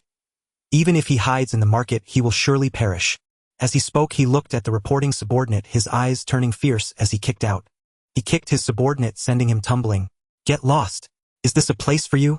After passing through the stall area, Jia Yi swaggered out of the market, avoiding others, as he enveloped his body in spatial energy, and quickly distanced himself. The earth spirits around the market had all been harvested once.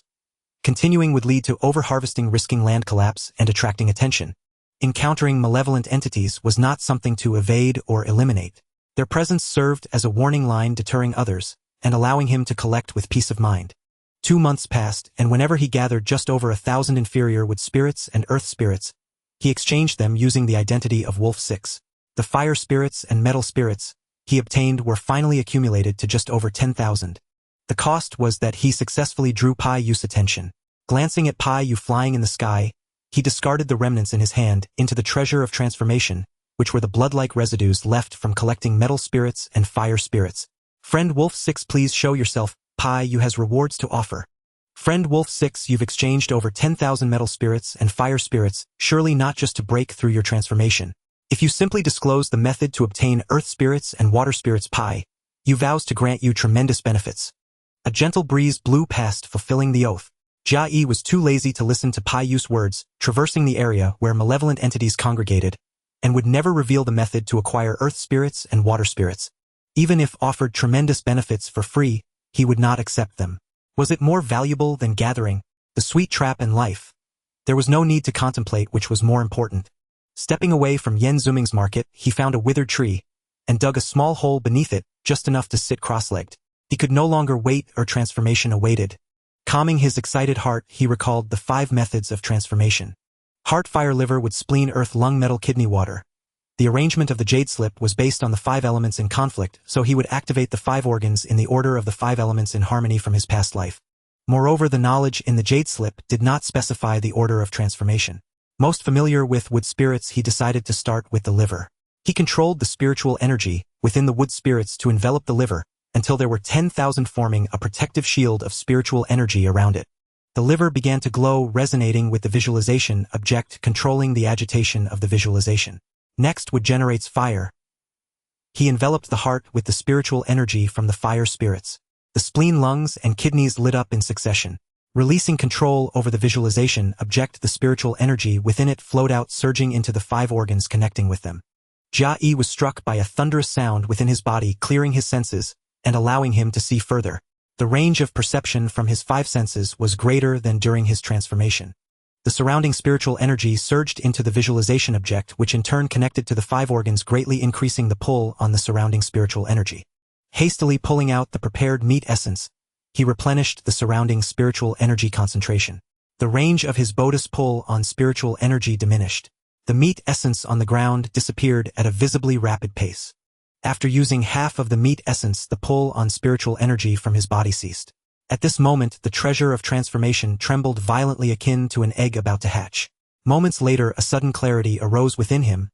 The treasure of transformation had advanced, seemingly acquiring a special function. Just as he was about to experiment, a peculiar feeling surged over him, allowing him to move through the air. Controlling his body, he slowly ascended, a smile appearing on Jia Yi's face.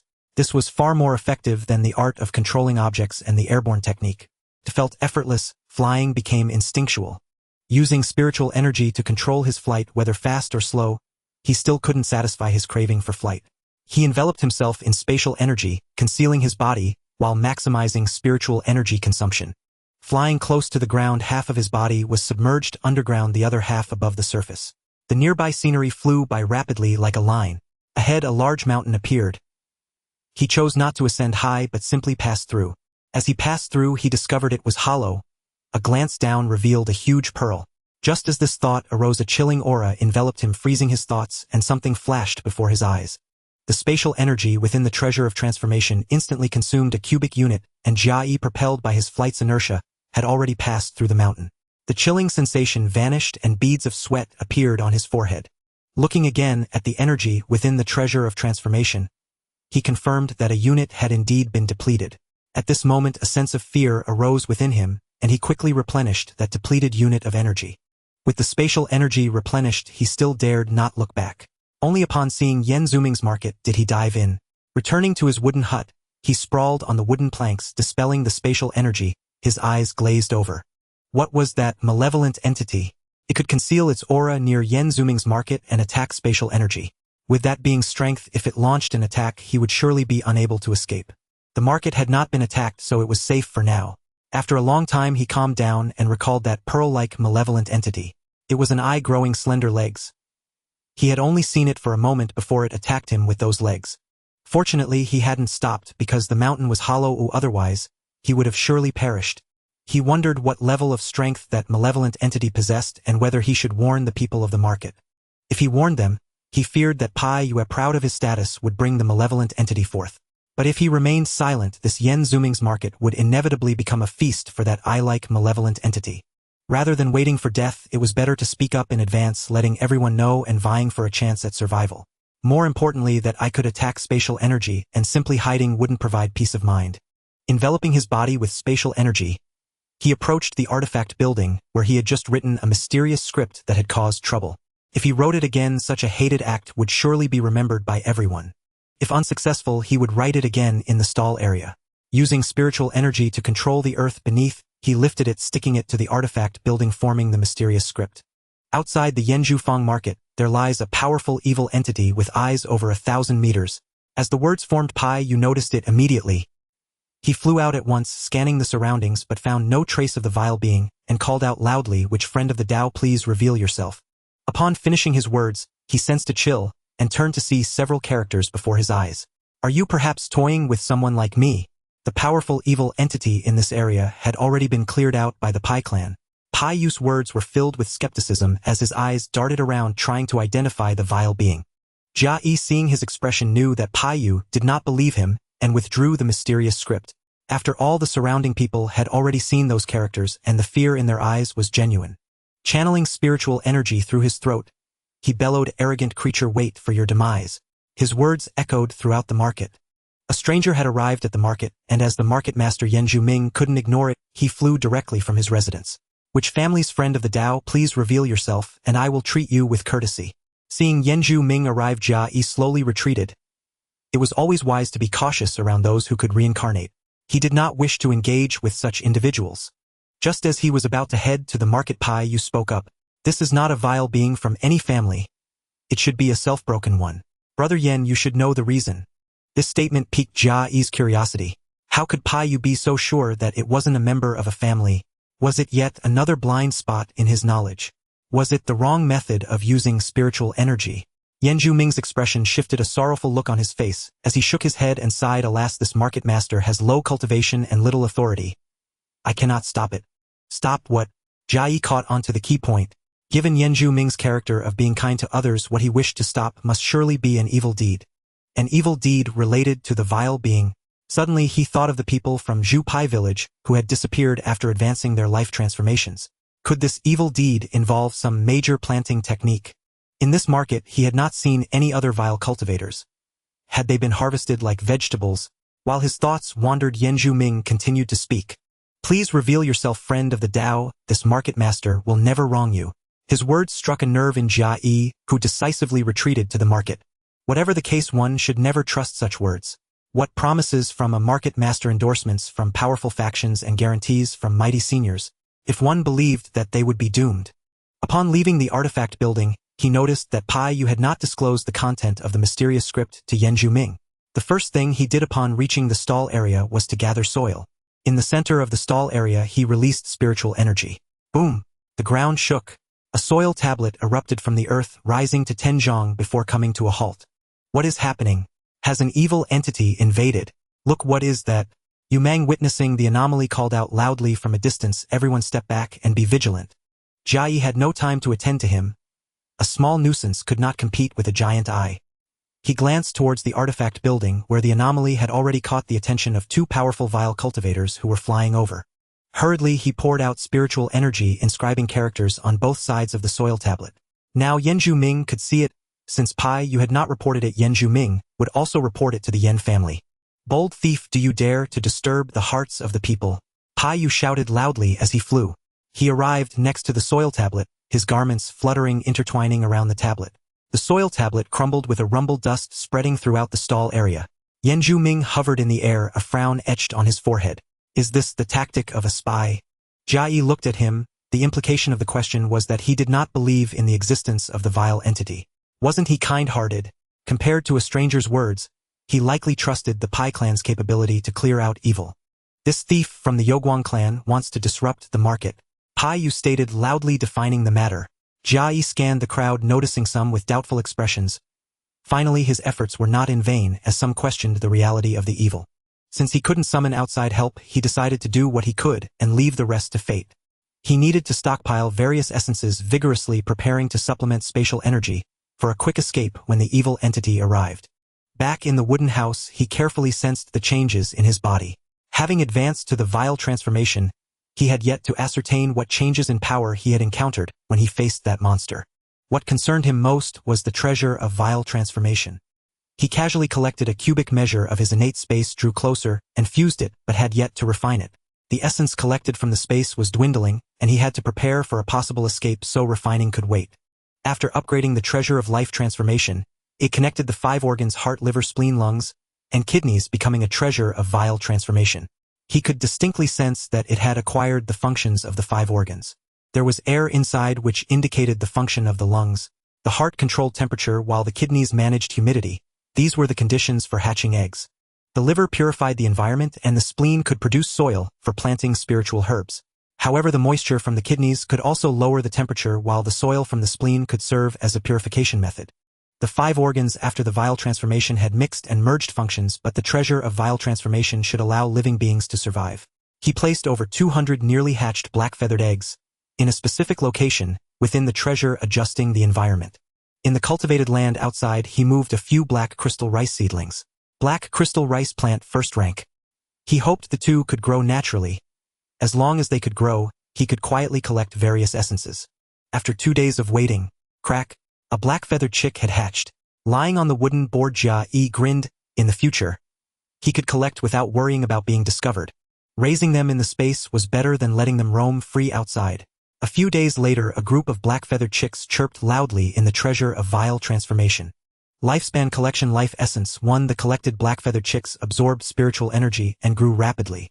Jia Yi carefully sensed and examined where the black-feathered chicks were consuming spiritual energy. It wasn't from the space, and he sighed in relief. It wasn't from the outside either, as there was no spiritual energy flow around him, so he didn't have to worry about exposure. The black-feathered chicks soon matured. Lifespan Collection Meat Essence Collection Life Essence 1. Meat Essence Residue 7. The meat essence residue, 100 meat essence residues, could be molded into a single complete piece of meat essence. Before leaving Zhu Pai village, he had only collected meat essence particles and wood essence dust.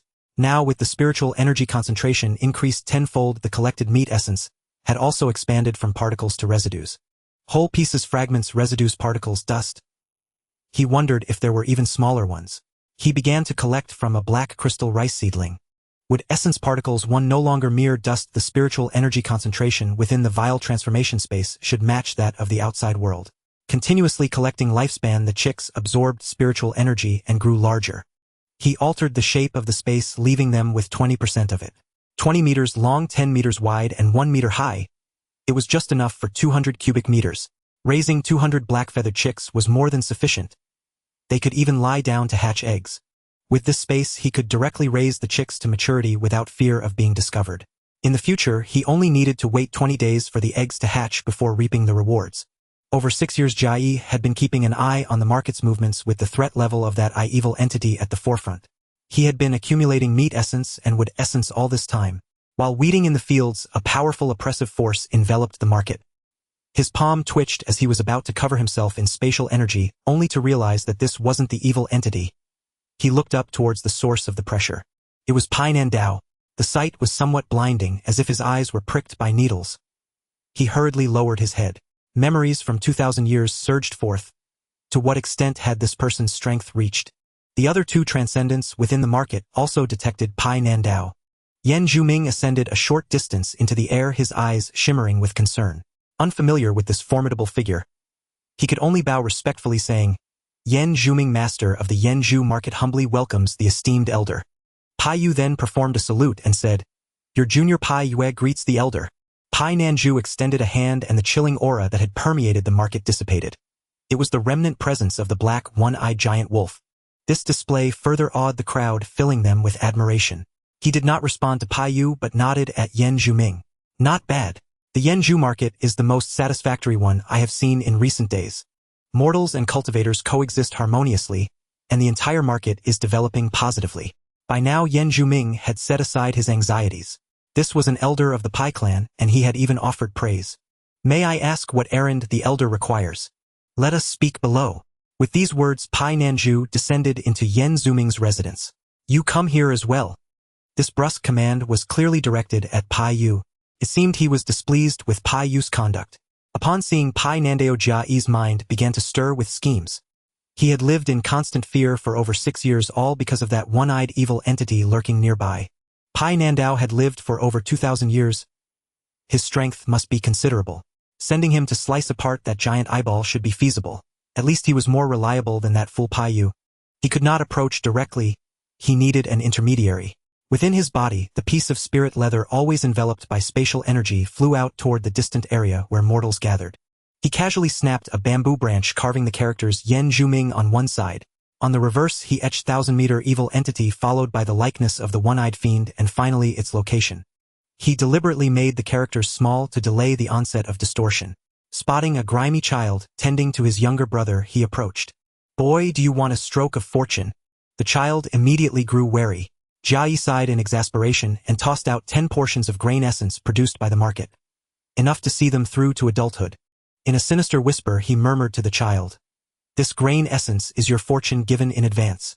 Deliver this bamboo token to the market master's residence. Fail to deliver it, and you can imagine the consequences. A token appeared on the ground. Seeing it, the child spoke up. I am a mortal. I cannot get through. Jia Yi considered for a moment, then decided to tell him Pai Nandao's name. Whispering the name was also risky. If the man heard it, he would be caught red-handed. He condensed spiritual energy into a thread, bringing it close to the child's ear. Shout out Pai Nandao and no one will stop you. After whispering, the child immediately opened his mouth to demonstrate. Pai Nandao, like this?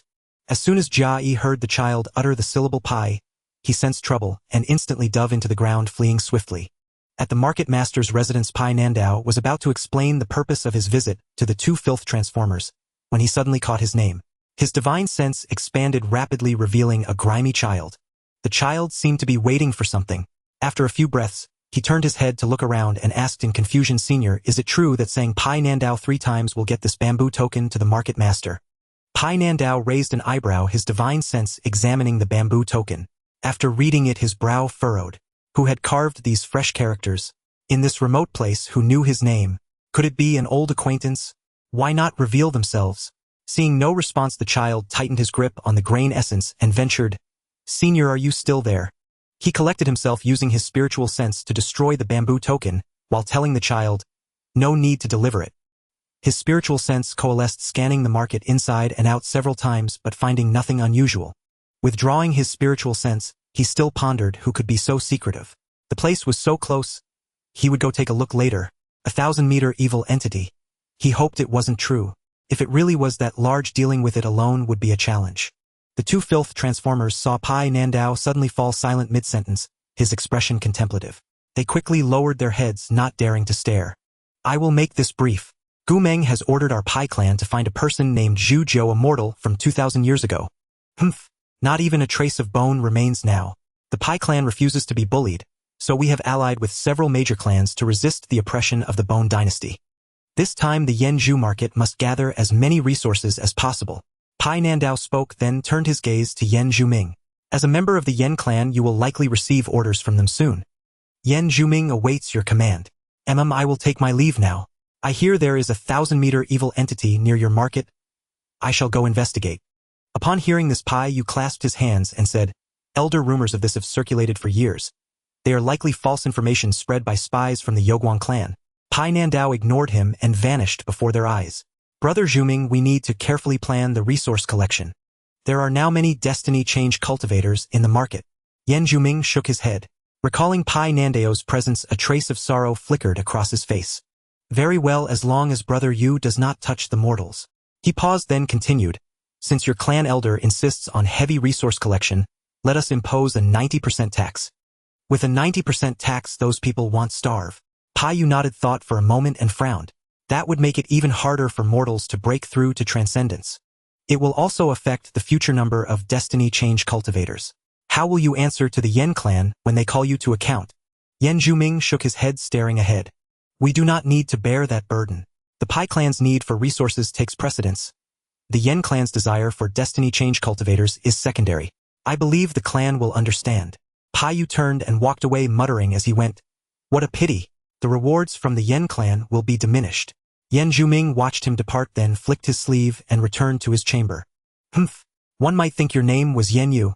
As long as commoners don't break through to transcendence, where will you find your recruits? It's just that the mortals will have to suffer. Suffering is still better than losing their lives. Startled by the child's shout, Jia Yi fled the market through the earth. After waiting for the time it takes an incense stick to burn, he found his body left behind in the market unharmed. Just as he was about to return, he sensed a thunderous roar behind him. Turning his gaze, he saw it came from the direction of the giant-eyed evil entity. A colossal eyeball floated in the air with streaks of elongated blade light slicing toward it. But the strikes never reached the eye. Something intercepted the saber light. He guessed it was the thin legs growing on the eyeball that served as a defense, though it was too far to see clearly. Each slash of the blade produced a booming sound. People in the market also turned to look. Yan Zhuming and Pai Yu both flew to the market's edge, gazing into the distance. Pai Yu's face turned pale as he stared fixedly in that direction, exclaiming, It's real. Yan Zhuming also watched the battlefield, murmuring, it seems a formidable expert is hidden within the market, one who can detect such an evil entity. This is no mere filth transformer. Jia Yi controlled his body within the market and returned to his room to rest. The piece of spirit leather wrapped in spatial energy soared high to survey the battlefield, seeking an opportunity to scavenge. Ascending high into the sky, Jia Yi closed his eyes. Years ago he had been discovered by the giant eye simply because he glanced at it. Amplifying his 5 senses, he perceived the distant battle, the roaring sounds growing louder. He could still hear the two beings conversing. Human disturbing my breakthrough, you die. A sixth-rank aberrant has awakened a faint spark of intelligence. Today I shall not let you live. The two fought for less than the time it takes an incense stick to burn. Jia Yi heard the sounds of combat drawing nearer. Opening his eyes, he stole a glance. The afterimage of Pai Nandao's blade glowed red, and the battlefield was shifting closer to the market. No sooner had a sense of foreboding arisen than an extreme bone-chilling cold enveloped him. His thoughts froze for several breaths. Keeping his eyes shut, he frantically retreated to the other side of the market. Amidst the sounds of explosive bursts, Jia Yi did not open his eyes to look. Everyone fall back. Do not look at that aberrant. Yan Zhuming shouted the command. Retreating to the far end of the market, Jia Yi risked another glance. The market's barrier is shattered. All the surrounding vines are snapped and blackened. Near the aberrant's position, the ground was splattered with pools of blood from explosions with footprints trampled through them. Several fate changers lay on the ground there, eye sockets burning their bodies, constantly reconstructing white strands of hair, sprouting one after another. Was this the consequence of looking at the aberrant? He spotted Yan Zhuming and Pai Yue standing on the ground with their backs to the battlefield, their eyeballs still emitting black smoke. They held their own eyeballs in their hands, cleansing them with spiritual energy, producing a continuous sizzling sound. Human, your clansmen will die. I, Pai Nandao, have made it my mission to slay aberrants. His words were fervent and impassioned, as if he were about to unleash a powerful ultimate technique. Jia Yi retreated another distance, watching from the corner of his eye. Black smoking holes marred Pai Nandao's body alongside numerous fresh crimson wounds, two distinct types of injuries. He had halted, a faint white light emanating from his form. The aberrant would not waste this opportunity. A slender leg pierced him, leaving a gaping hole. Ripples spread in its eyes, and a smoking black cavity appeared on his body. An invisible attack. In less than a breath, Pai Nandao had become a humanoid creature of alternating black and red, almost translucent. Jia Yi had thought he was about to unleash his ultimate move, but it turned out he was dying, and those were his final words. Jia Yi looked towards the wooden house of the Fa couple, where their son, the pioneer Fa Dongming, resided. It would be too wasteful for such talent to die at the hands of an aberrant. Let me be the one to preserve his gift, to make the best use of it. Just as he was about to charge at Fa Dongming, a blinding light erupted from afar, dwarfing even the sun. Suppressing his spiritual skin, he forced himself to look despite the discomfort. Pai Nandao had vanished, or a dazzling blade light was receding into the distance, and half an eyeball was falling downwards. A sixth-rank aberrant. He must harvest it. Pouring maximum spiritual energy into his spiritual skin, he shot forward at tremendous speed. Flying to the center of the market, the chilling aura struck his spiritual skin. Jia Yi froze. The aberrant wasn't dead. Then a thought struck him. He discreetly produced the white bone soul lamp and conjured a tiny wisp of phosphorescent flame. Within the chilling aura, a fist-sized area was absent. It was dead. Having confirmed the aberrant's death, he immediately accelerated forward. Because at that moment Pai Yu and Yan Zhuming had both entered the range of the chilling aura. They too halted, but lacked the means to dispel the aura left by the one-eyed black wolf, let alone determine the fate of the eye aberrant. Pai Yu looked at Yan Zhuming. Brother Zhuming, shall we go? Yan Zhuming gazed into the distance, then took flight on the spot, replying, of course we must go. Regardless of the outcome, can we change the conclusion? Pai Yu gritted his teeth and also took flight. The two flew slowly, wary of potential ambushes. Controlling his spiritual skin, Jia Yi could no longer sense his physical body within the market. Before they had even covered a tenth of the distance, a series of whooshing sounds reached their ears. Accompanying the sounds were countless metal fragments, all flying towards the market. In a few breaths, the metal fragments passed through their trajectory towards the market, blocking Yan Zhuming and Pai Yu once more. Seizing this opportunity, Jia Yi widened the gap between himself and the two. Approaching the location where the giant eye had fallen, he could no longer see the two figures. To ensure safety, he inscribed a transcendent item into the feeble field. Maintaining a distance of 10 meters, he could harvest without direct contact. Flying beside the giant eyeball, he found only half of it remained. But the 1,000-meter behemoth had spilled its gray fluids everywhere, forming several streams that spread in all directions. Harvesting transcendent item, induction membrane, peak 6th rank, 1 harvesting transcendent item, spiritual burning pupil, early 7th rank, 1 whoosh. The giant eye collapsed, its gray fluids gushing out once more. Harvesting transcendent item, no target, that was it. Only 2 items. What a waste, it couldn't produce more. Pity about Pai Nandao, who had made it his mission to slay aberrants. Never mind, I've gained my spoils. Time to flee before some powerful expert arrives to claim the leftovers. Wrapping his spiritual skin in spatial energy, he bolted straight towards the market. Passing by Yan Zhuming and Pai Yue, he saw the wounds on their bodies from sharp blades. Those metal fragments had clearly done them harm. The sight of those injuries was truly satisfying. Returning to the market, he found it in utter chaos. Only then did Jia Yi realize the energy barrier was gone. "Boy, hand over the other fragment. I already gave it to you." A stubborn voice rang out. Following the sound, he saw the grimy little brat who called himself Zhu Nandao, who had nearly gotten him into trouble. He shielded his younger brother, behind him a red handprint from a slap stark on his cheek. Before him stood a transcendent realm cultivator with enormous feet nearly a meter in diameter. Round enough to walk on water, perhaps. "Boy, since you want hand it over, then die." The transcendent cultivator gathered his spiritual energy. Seeing this, Jia Yi hardened his spiritual skin and flew straight at him. As he touched the transcendent's neck, he withdrew the spatial energy. Passing through the transcendent's neck, he quickly recovered himself with the energy. A thin line of blood appeared, and the transcendent cultivator's movements ceased. The dirty child stepped back, pressing against his brother, eyes shut. After several breaths, a wind blew past the transcendent's body, and his head fell, landing on the child's head. The child opened his eyes to see the headless man still standing, his large feet keeping him stable even in death. After a moment's hesitation, he wiped the blood spatters from his face. He swiftly snatched the pouch from the transcendent's waist, grabbed the metal fragment from his hand, and pulled his brother along as he ran. "Hurry home." Seeing the child's quick wit, Jia Yi flew towards his own wooden house. He had used the child but saved his life in return. A fair exchange. With Pai Nandao dead, he cared even less about fairness. Glancing at the people still scrambling for metal fragments nearby, everyone had gained something. All had profited. Speeding back to his wooden house just before entering, he saw the FA couple battling several transcendent cultivators. Between them, they protected a cocoon wrapped in hair. Likely their child.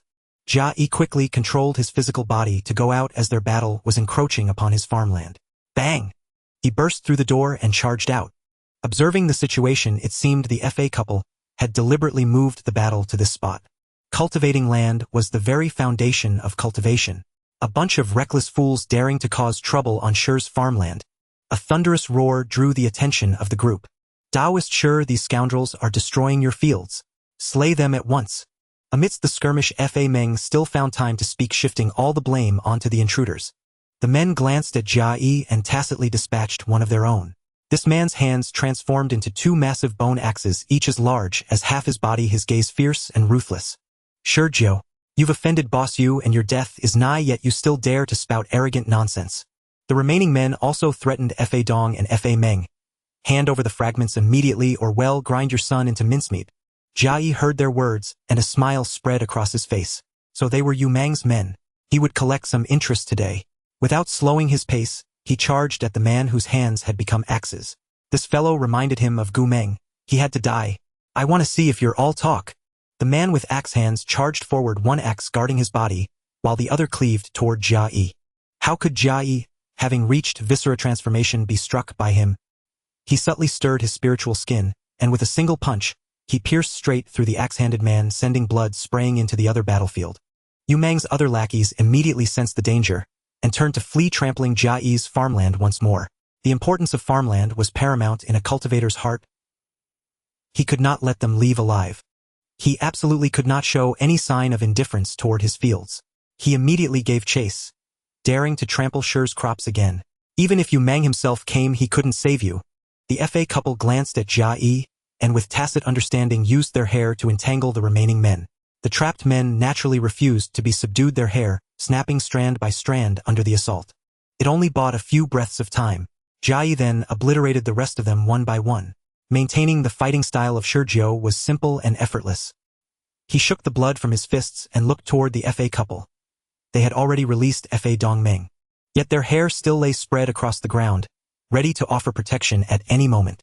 Seeing Jia Yi's unfriendly expression, Fa Dong quickly spoke. "Daoist Shi, we have implicated you today. Whatever the loss in harvest, we will compensate you double." Jia Yi, however, was pondering whether he could use this as a pretext to obtain the talents of the Signet's child. He looked at the names in the third group: Fire Martyr, Great Nation Pillar, Pioneer.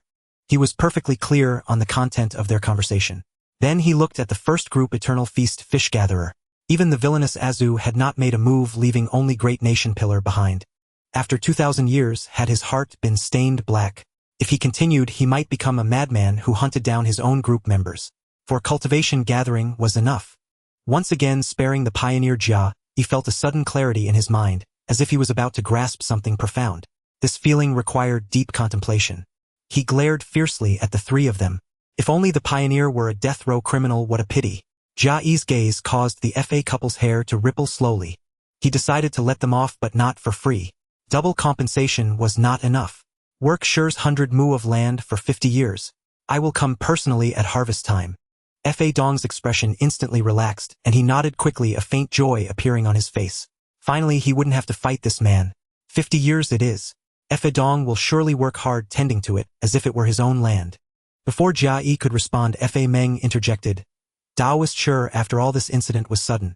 50 years won't do. How about 100 years? Jia Yi frowned upon hearing this. Daring to bargain, he would add another 10. No, hearing her out, he realized she was actively increasing the offer.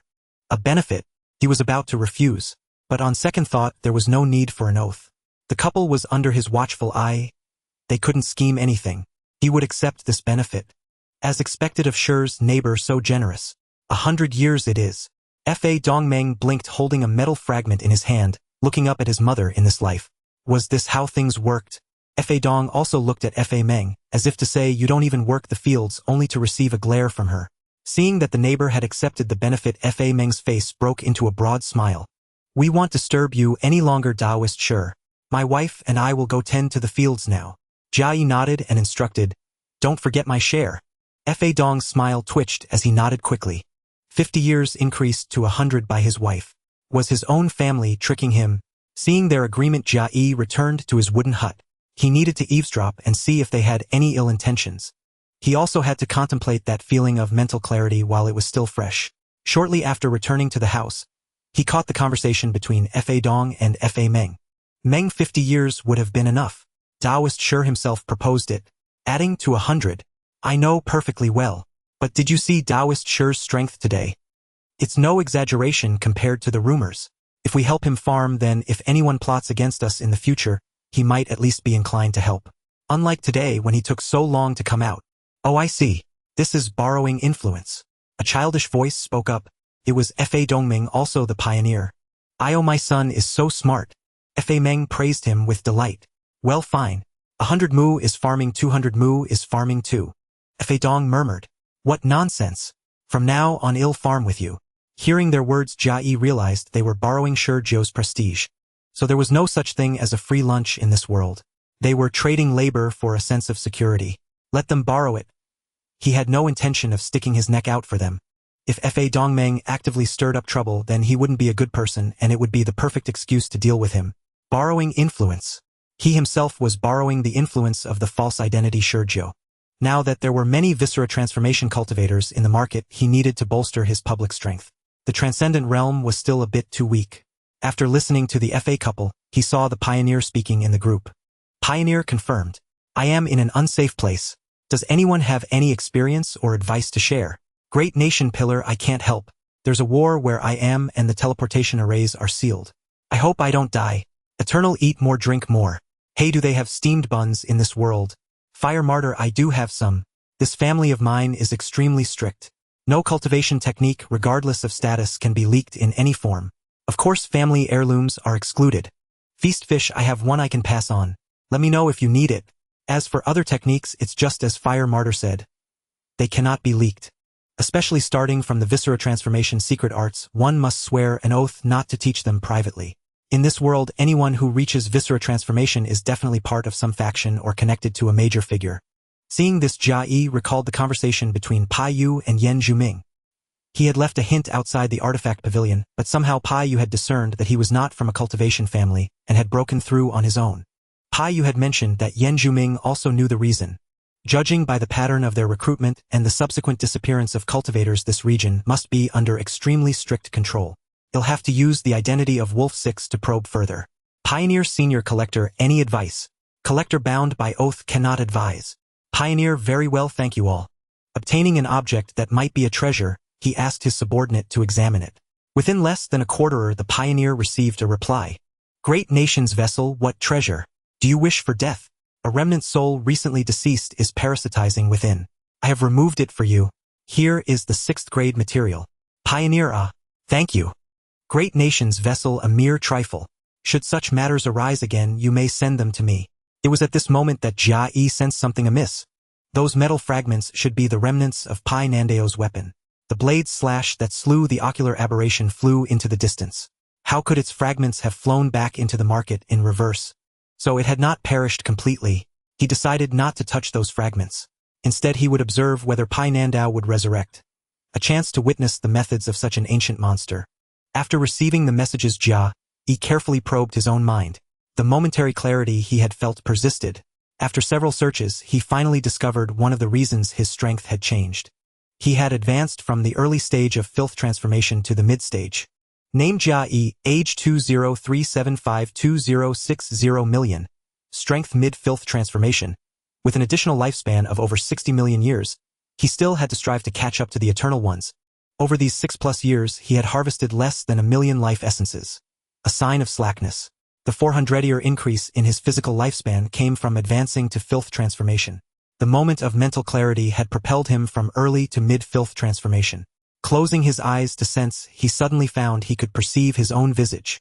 Jia Yi's eyes snapped open. He could even see his facial expressions. Was entering mid-filth transformation meant to birth a divine sense? Yet this divine sense was too short and weak, barely reaching his neck. It was far too feeble to manipulate objects. It could not even move a strand of hair. Too weak to be used lest it be destroyed. He needed to find a way to nurture it. Enveloping the divine sense with spatial energy brought him considerable reassurance. Seizing this opportunity, Jia Yi began to infuse spiritual energy into his 5 viscera. This knowledge gleaned from the third group dictated that only by filling the viscera with spiritual energy could filth transformation be perfected. He channeled all 100,000 earth essences he had gathered over 6 years into his spleen. Filling the spleen with earthly energy was correct.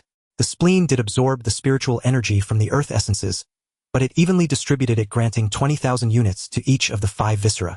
After filling each viscus, they remained virtually unchanged. Jia Yi's face darkened instantly. To reach a mere 10%, he would need tens of millions of units. It would take over 6,000 years to fill them. This can't be right. Is there something missing? Without true foundational reserves, who could ever fill them? He needed to drastically increase his acquisition of flesh essences. Earth essences alone could not quickly perfect the filth transformation. Therefore, he must prioritize perfecting the treasure of filth transformation and breed more black feather chickens. He still had over 100,000 water essences and more than 40,000 flesh essences collected by the black feather chickens. He would reserve the flesh essences for converting into spatial energy, a lifeline should he encounter another ocular aberration. Rising, he left the dwelling under the watchful eyes of the married couple. He went out to collect for his natal space and expand the treasure of filth transformation. Not far from the farmland, he detected a surge of energy. A transparent barrier enveloped the market with vines slithering across its surface before settling at its base. Yan Zhuming and Pai Yu had returned. The sounds of battle in his ears abruptly ceased. After gathering, he would inquire about filth transformation. Walking through the market, he could smell a thick stench of blood. Arriving at the stall area, he saw Yu Mang up ahead, half embracing a woman of transcendent strength. "Brother Yu, the market master, is back. Does that mean you can take it easy again?" The woman spoke while tracing delicate circles on Yu Mang's shoulder with her slender fingers. From the side, he could see a fluffy tail behind her swaying gently. Others visualized aberrations, but this woman, did she visualize a fox? Don't be impatient, my beauty. With such a major incident, the market master might summon everyone. As Jia Yi approached, the woman noticed him first, tilting her head to cast a glance that was both coy and disdainful. Then you must come quickly, brother Yu. There are intruders here." Yu Mang turned his head, saw it was an acquaintance, and raised an eyebrow. "So it's you, the reckless fool who dares to ruin my fun." He looked as if he was about to strike. Jia Yi shot him a contemptuous glare. If this cur didn't follow him today, he would use the identity of Wolf 6 to kill him.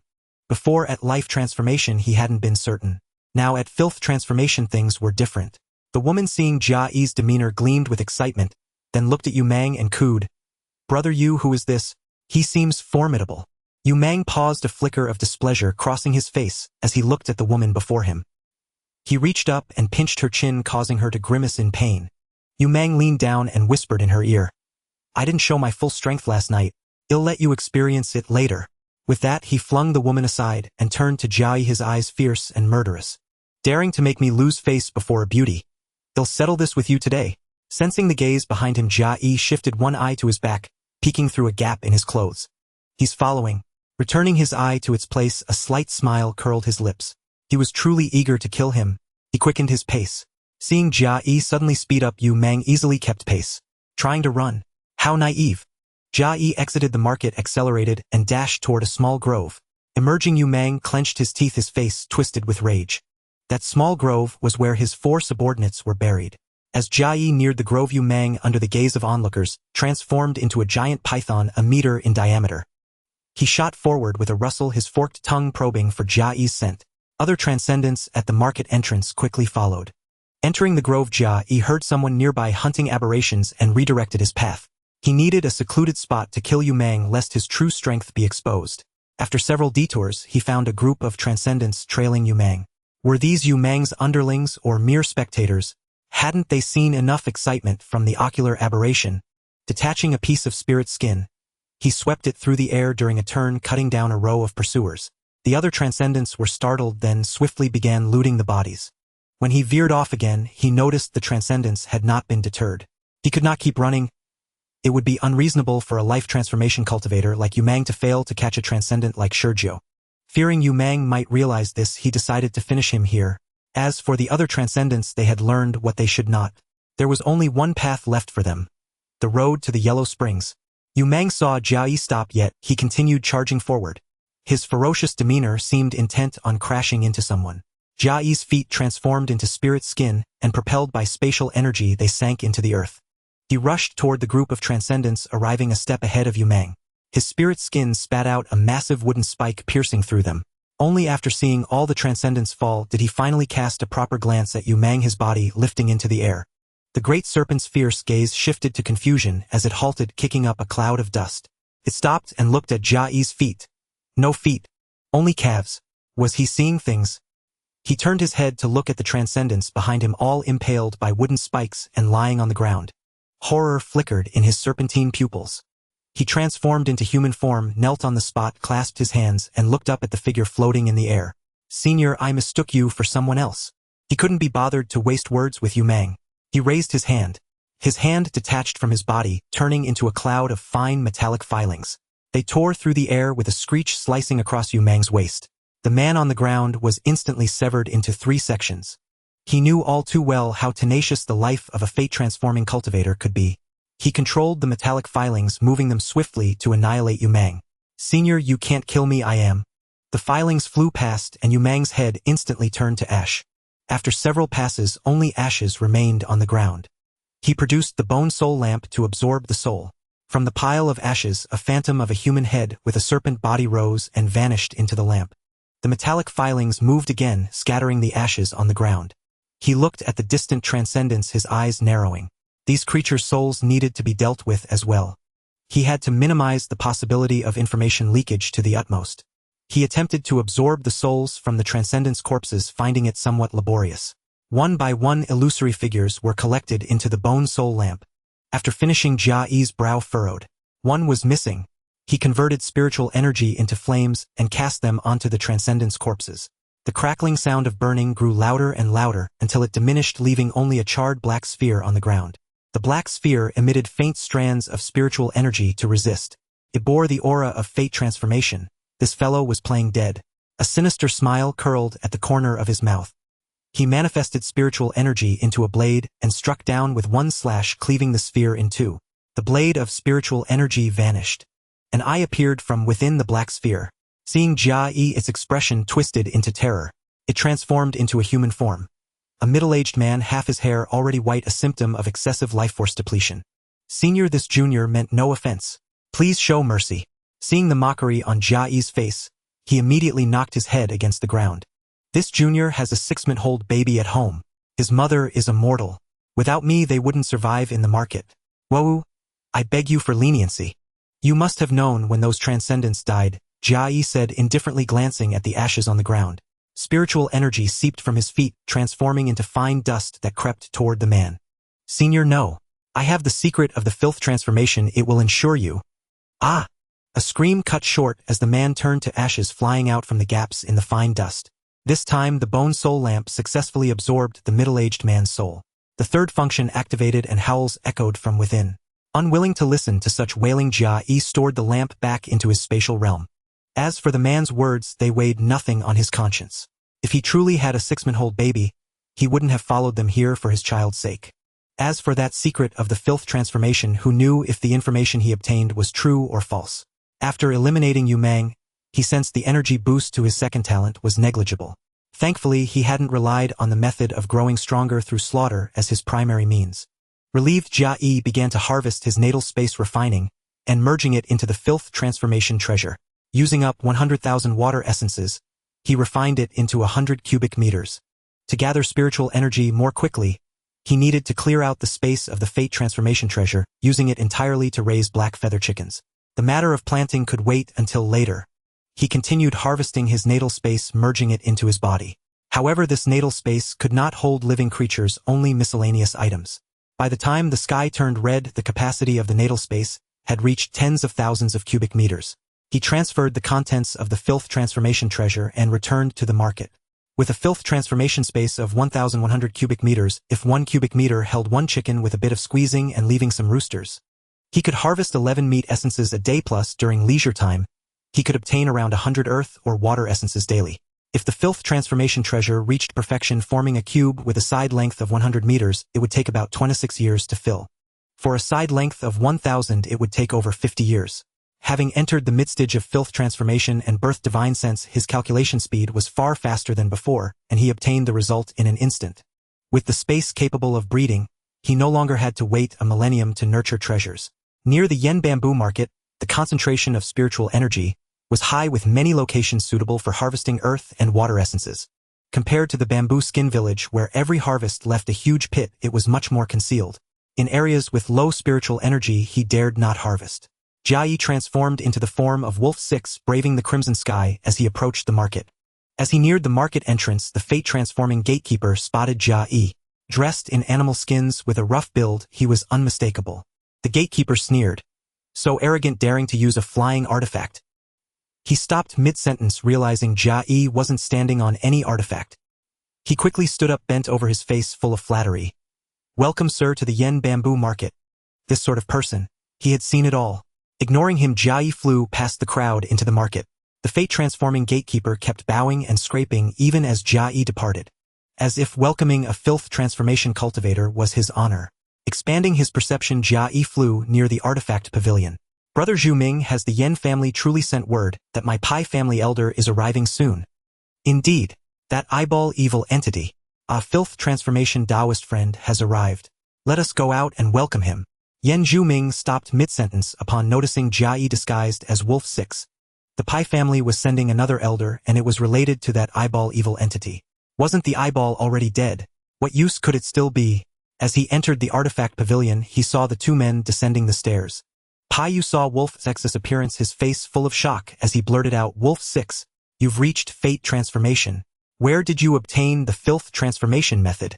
Yen Zhuming frowned slightly at that moment, whether due to the unfamiliar filth transformation cultivator or Pai Yu's question was unclear. I comprehended it myself, Jia Yi said calmly. Upon hearing those 4 words, Yen Zhuming's brow furrowed even deeper, his lips moving soundlessly. Pai Yue, on the other hand, wore an expression of sudden realization. Oh, is that so? Then, his face beaming with smiles, he continued, Brother Wolf 6 must have come for the subsequent techniques. That is one reason, Jia Yi replied. Pai Yu looked at Yen Zhuming. Brother Zhuming, I won't keep you. The artifact pavilion has an honored guest to attend to. Yen Zhuming paused for a few breaths, gave Jia Yi a deep look, and left with a flick of his sleeve. As he passed Jia Yi, a faint wisp of spiritual energy from his foot tapped Jia Yi's heel twice. Truly Zhuming style, always thinking of others. His goal for this trip had not been achieved. How could he leave without even trying? Yen Zhuming reached the entrance of the artifact pavilion and let out a soft sigh. Upon seeing Yen Zhuming leave, Pai Yu immediately gathered his spiritual energy into a thread and eagerly transmitted a message to Jia Yi. Brother Wolf 6, do you need the method of visceral transformation? Jia Yi secretly took note. Was visceral transformation the consequence of filthy transformation? Glancing at Pai Yu, he disdainfully replied, Can you really go against your oath for me? His voice was relatively loud. It was clear that Yen Zhuming's footsteps had paused for a moment. Pai Yu cast a glance at the door and continued transmitting, Brother Wolf 6 is a knowledgeable person. Such things are quite valuable. Are you willing to trade? Jia Yi stared into Pai Yu's eyes for a few breaths, finding nothing amiss. However, since filthy transformation could alter bodily structure, it was difficult to discern anything from the face of someone who was on guard. Moreover, throughout history people have been deceitful to fulfill their desires, and cultivators are even less trustworthy. But did Pai Yu truly possess the method of visceral transformation? This matter struck a chord with him. Pai Yu, seeing Jia Yi deliberating, felt a surge of joy. It seemed that this Wolf 6 truly had a source of 5-element essence. He needed to keep him occupied and bring the clan elders to handle him. Casually he continued transmitting, "Brother Wolf 6, as you advance in filthy transformation you must be unaware of the taboos of this realm. Why don't we sit down and discuss for a few days? If suitable I can reveal a thing or two about visceral transformation." Jia Yi felt something was off upon hearing this. Pai Yu was originally scheming for his 5-element essence, and before entering the artifact building, he had heard that the elder of the Pai clan was coming. Staying any longer would mean seeking death. The Baijid evil object could consume spatial energy, and the other elders of the Pai clan might not be any different. After asking a few more questions, he prepared to leave immediately. Perhaps he could lure and kill Pai Yu to see if he truly had the method of visceral transformation. Filthy transformation taboos. Wolf 6 used gold and fire essence to break through to filthy transformation. Brother Yue, you belong to a prominent family. Help me check for any inconsistencies. As Jia Yi spoke, he spread his hands and 2 spheres of spiritual energy appeared. One radiated high temperature while the other transformed into metal shards. Pai Yu immediately guarded his chest with one hand, swallowing hard as he saw Jia Yi make no other moves. 2 types. It seems that Brother Wolf SAX's 5-element essence is quite abundant. What do you mean by that? Please enlighten me. Generally those undergoing filthy transformation only change one organ unless they are direct descendants of prominent families. Because during filthy transformation the more organs transform, the more spiritual energy is needed to fill them. Brother Wolf 6 should be aware that my Pai clan is at war with the Yoguang clan, and to conserve spiritual energy we have cancelled the quota for filthy transformation of 2 attributes in the clan. As Pai Yu spoke, he looked at Jia Yi, his eyes shifting as if he thought of something. I suspect that whoever made you change 2 organs has a grudge against you. You must be cautious. Upon hearing of a grudge, Jia Yi's expression changed instantly. It made sense. No wonder Yan Zhuming and Pai Yu only had 1 attribute each. Yan Zhuming possessed wood attribute while Pai Yu had gold attribute. It was all due to resources. Filling 10,000 earth essences would result in negligible spiritual energy for the increase in the organs. Who, in this world, could easily produce 10,000 essences? His method of filthy transformation was sent back by Zhu Qi. Among the 5 people left in the village, Zhu Xiaoxiao and Gu Meng had a grudge, and Gu Meng wanted to cripple Zhu Xiaoxiao. With such great consumption, how could one break through without energy? Moreover, the filthy transformation with 5 attributes was a scheme by his adoptive father, whose thoughts were malevolent. He was willing to let other adopted sons perish. Truly, he was someone capable of holding that position. Zhu Qi was the master of the Qingxi building, so the adoptive mother controlling the Qingxi building wasn't a good person either. Seeing the change in Jia Yi's expression, Pai Yu felt a surge of joy. It seemed someone was indeed plotting against him. If he pointed this out, he could surely gain Jia Yi's trust and keep him occupied. Brother Wolf 6, please come upstairs. Let me explain to you the other taboos of filthy transformation in detail. Jia Yi's thoughts were interrupted by Pai Yu. Looking at the smiling Pai Yu, he clasped his fists and said, "Thank you for your guidance, Brother Yu. I must return to deal with the traitor who betrayed me." With that, he immediately took off from the building. Wolf 6 had to leave this place. Hey, wait. Once you miss this village, you won't find this shop again. I want help you solve your problems next time. Pai Yu reached out trying to grab Jia Yi but missed. Seeing him fly away from the artifact building, his expression darkened. Damn it, he actually escaped. It's a pity that he had 2 attributes. He probably wouldn't be able to defeat him. Otherwise, he would personally follow him. Fire counters gold, that fool has been set up. Jia Yi flew above the market and wrote in the feeble section tracking mark. Collecting tracking mark, no target. Didn't he leave a tracking mark? Impossible, right? Perhaps the collection direction was wrong and Pai Yu's power couldn't allow for a tracking mark. In the feeble section he wrote tracking object. Collecting tracking object. Pai Yu's skin flakes. Jia Yi grimaced immediately, throwing the skin flakes out of the collection space. Pai Yu was truly a disgusting thing. Collecting scent, a mixed scent mass, this reveals nothing. Exiting the market, he concealed his form and returned. He couldn't use the appearance of Shizhou, that would be inappropriate. Yu Mang was just killed and the other extraordinary beings were also dead. He must return by tomorrow at the earliest. Consuming spatial energy, he decided to stay in the market for one night. It was safer in a crowded place. Who knows what evil things one might encounter overnight in the wild. Concealing his form, he returned to the market and saw Pai Yu. Hovering above the skin flakes, his expression was grim. The tracking had failed. Ignoring him, Jia Yi transformed into Pai Yu's appearance and went to the market lord's residence. Yan Zhuming used spiritual energy to touch his feet. He could probably ask some questions. Avoiding a few servants, he looked at someone inside handling trivial matters. Jia Yi thought that he was the reincarnation of Zhu Ming, hesitating whether to ask him. What if he was a powerful old monster? If he truly was a powerful old monster, he would surely be discovered, right? But there was no fluctuation in spatial energy. Regardless, this time he would still take the risk. Since he was here, he might as well ask. Concealing himself behind a stone, he revealed his form, condensing spiritual energy into a line and sending a muffled voice into the room where Yan Zhuming was. I am Wolf 6. May I ask if you could guide me on the cultivation methods after visceral transformation? Originally intending to address him as senior, he changed to Dao friend. To call him senior would be equivalent to revealing that Wolf 6 knew the secret of Zhu Ming's reincarnation. The person inside froze. Jia Yi felt joyful. Had he not noticed him? Or was he pretending? The door opened and Jia Yi entered calmly. Upon seeing Pai Yu's face, Yan Zhuming only slightly frowned. Even though Brother Wolf 6 can change his appearance, it's still best to stay away from this area. Where to? Yan Zhuming was startled, looking up as more wrinkles formed on his forehead. He shook his head and sighed. This? Alas, it's a pity that Brother Wolf 6 was not born into a prominent family, otherwise with your talent you would surely become a powerful being. Please speak plainly. Jia Yi clasped his fists. Yan Zhuming paused for a moment, seemingly organizing his words. As far as I know, no family in this world would allow lone powerful beings to exist. No matter how exceptional your talent, you would be hunted down. The eventual outcome would either be to swear allegiance to a family or to die. Then I can join the Pai clan or the Yen clan. Wouldn't that make me a family member? Why does the market lord lament? Jia Yi questioned.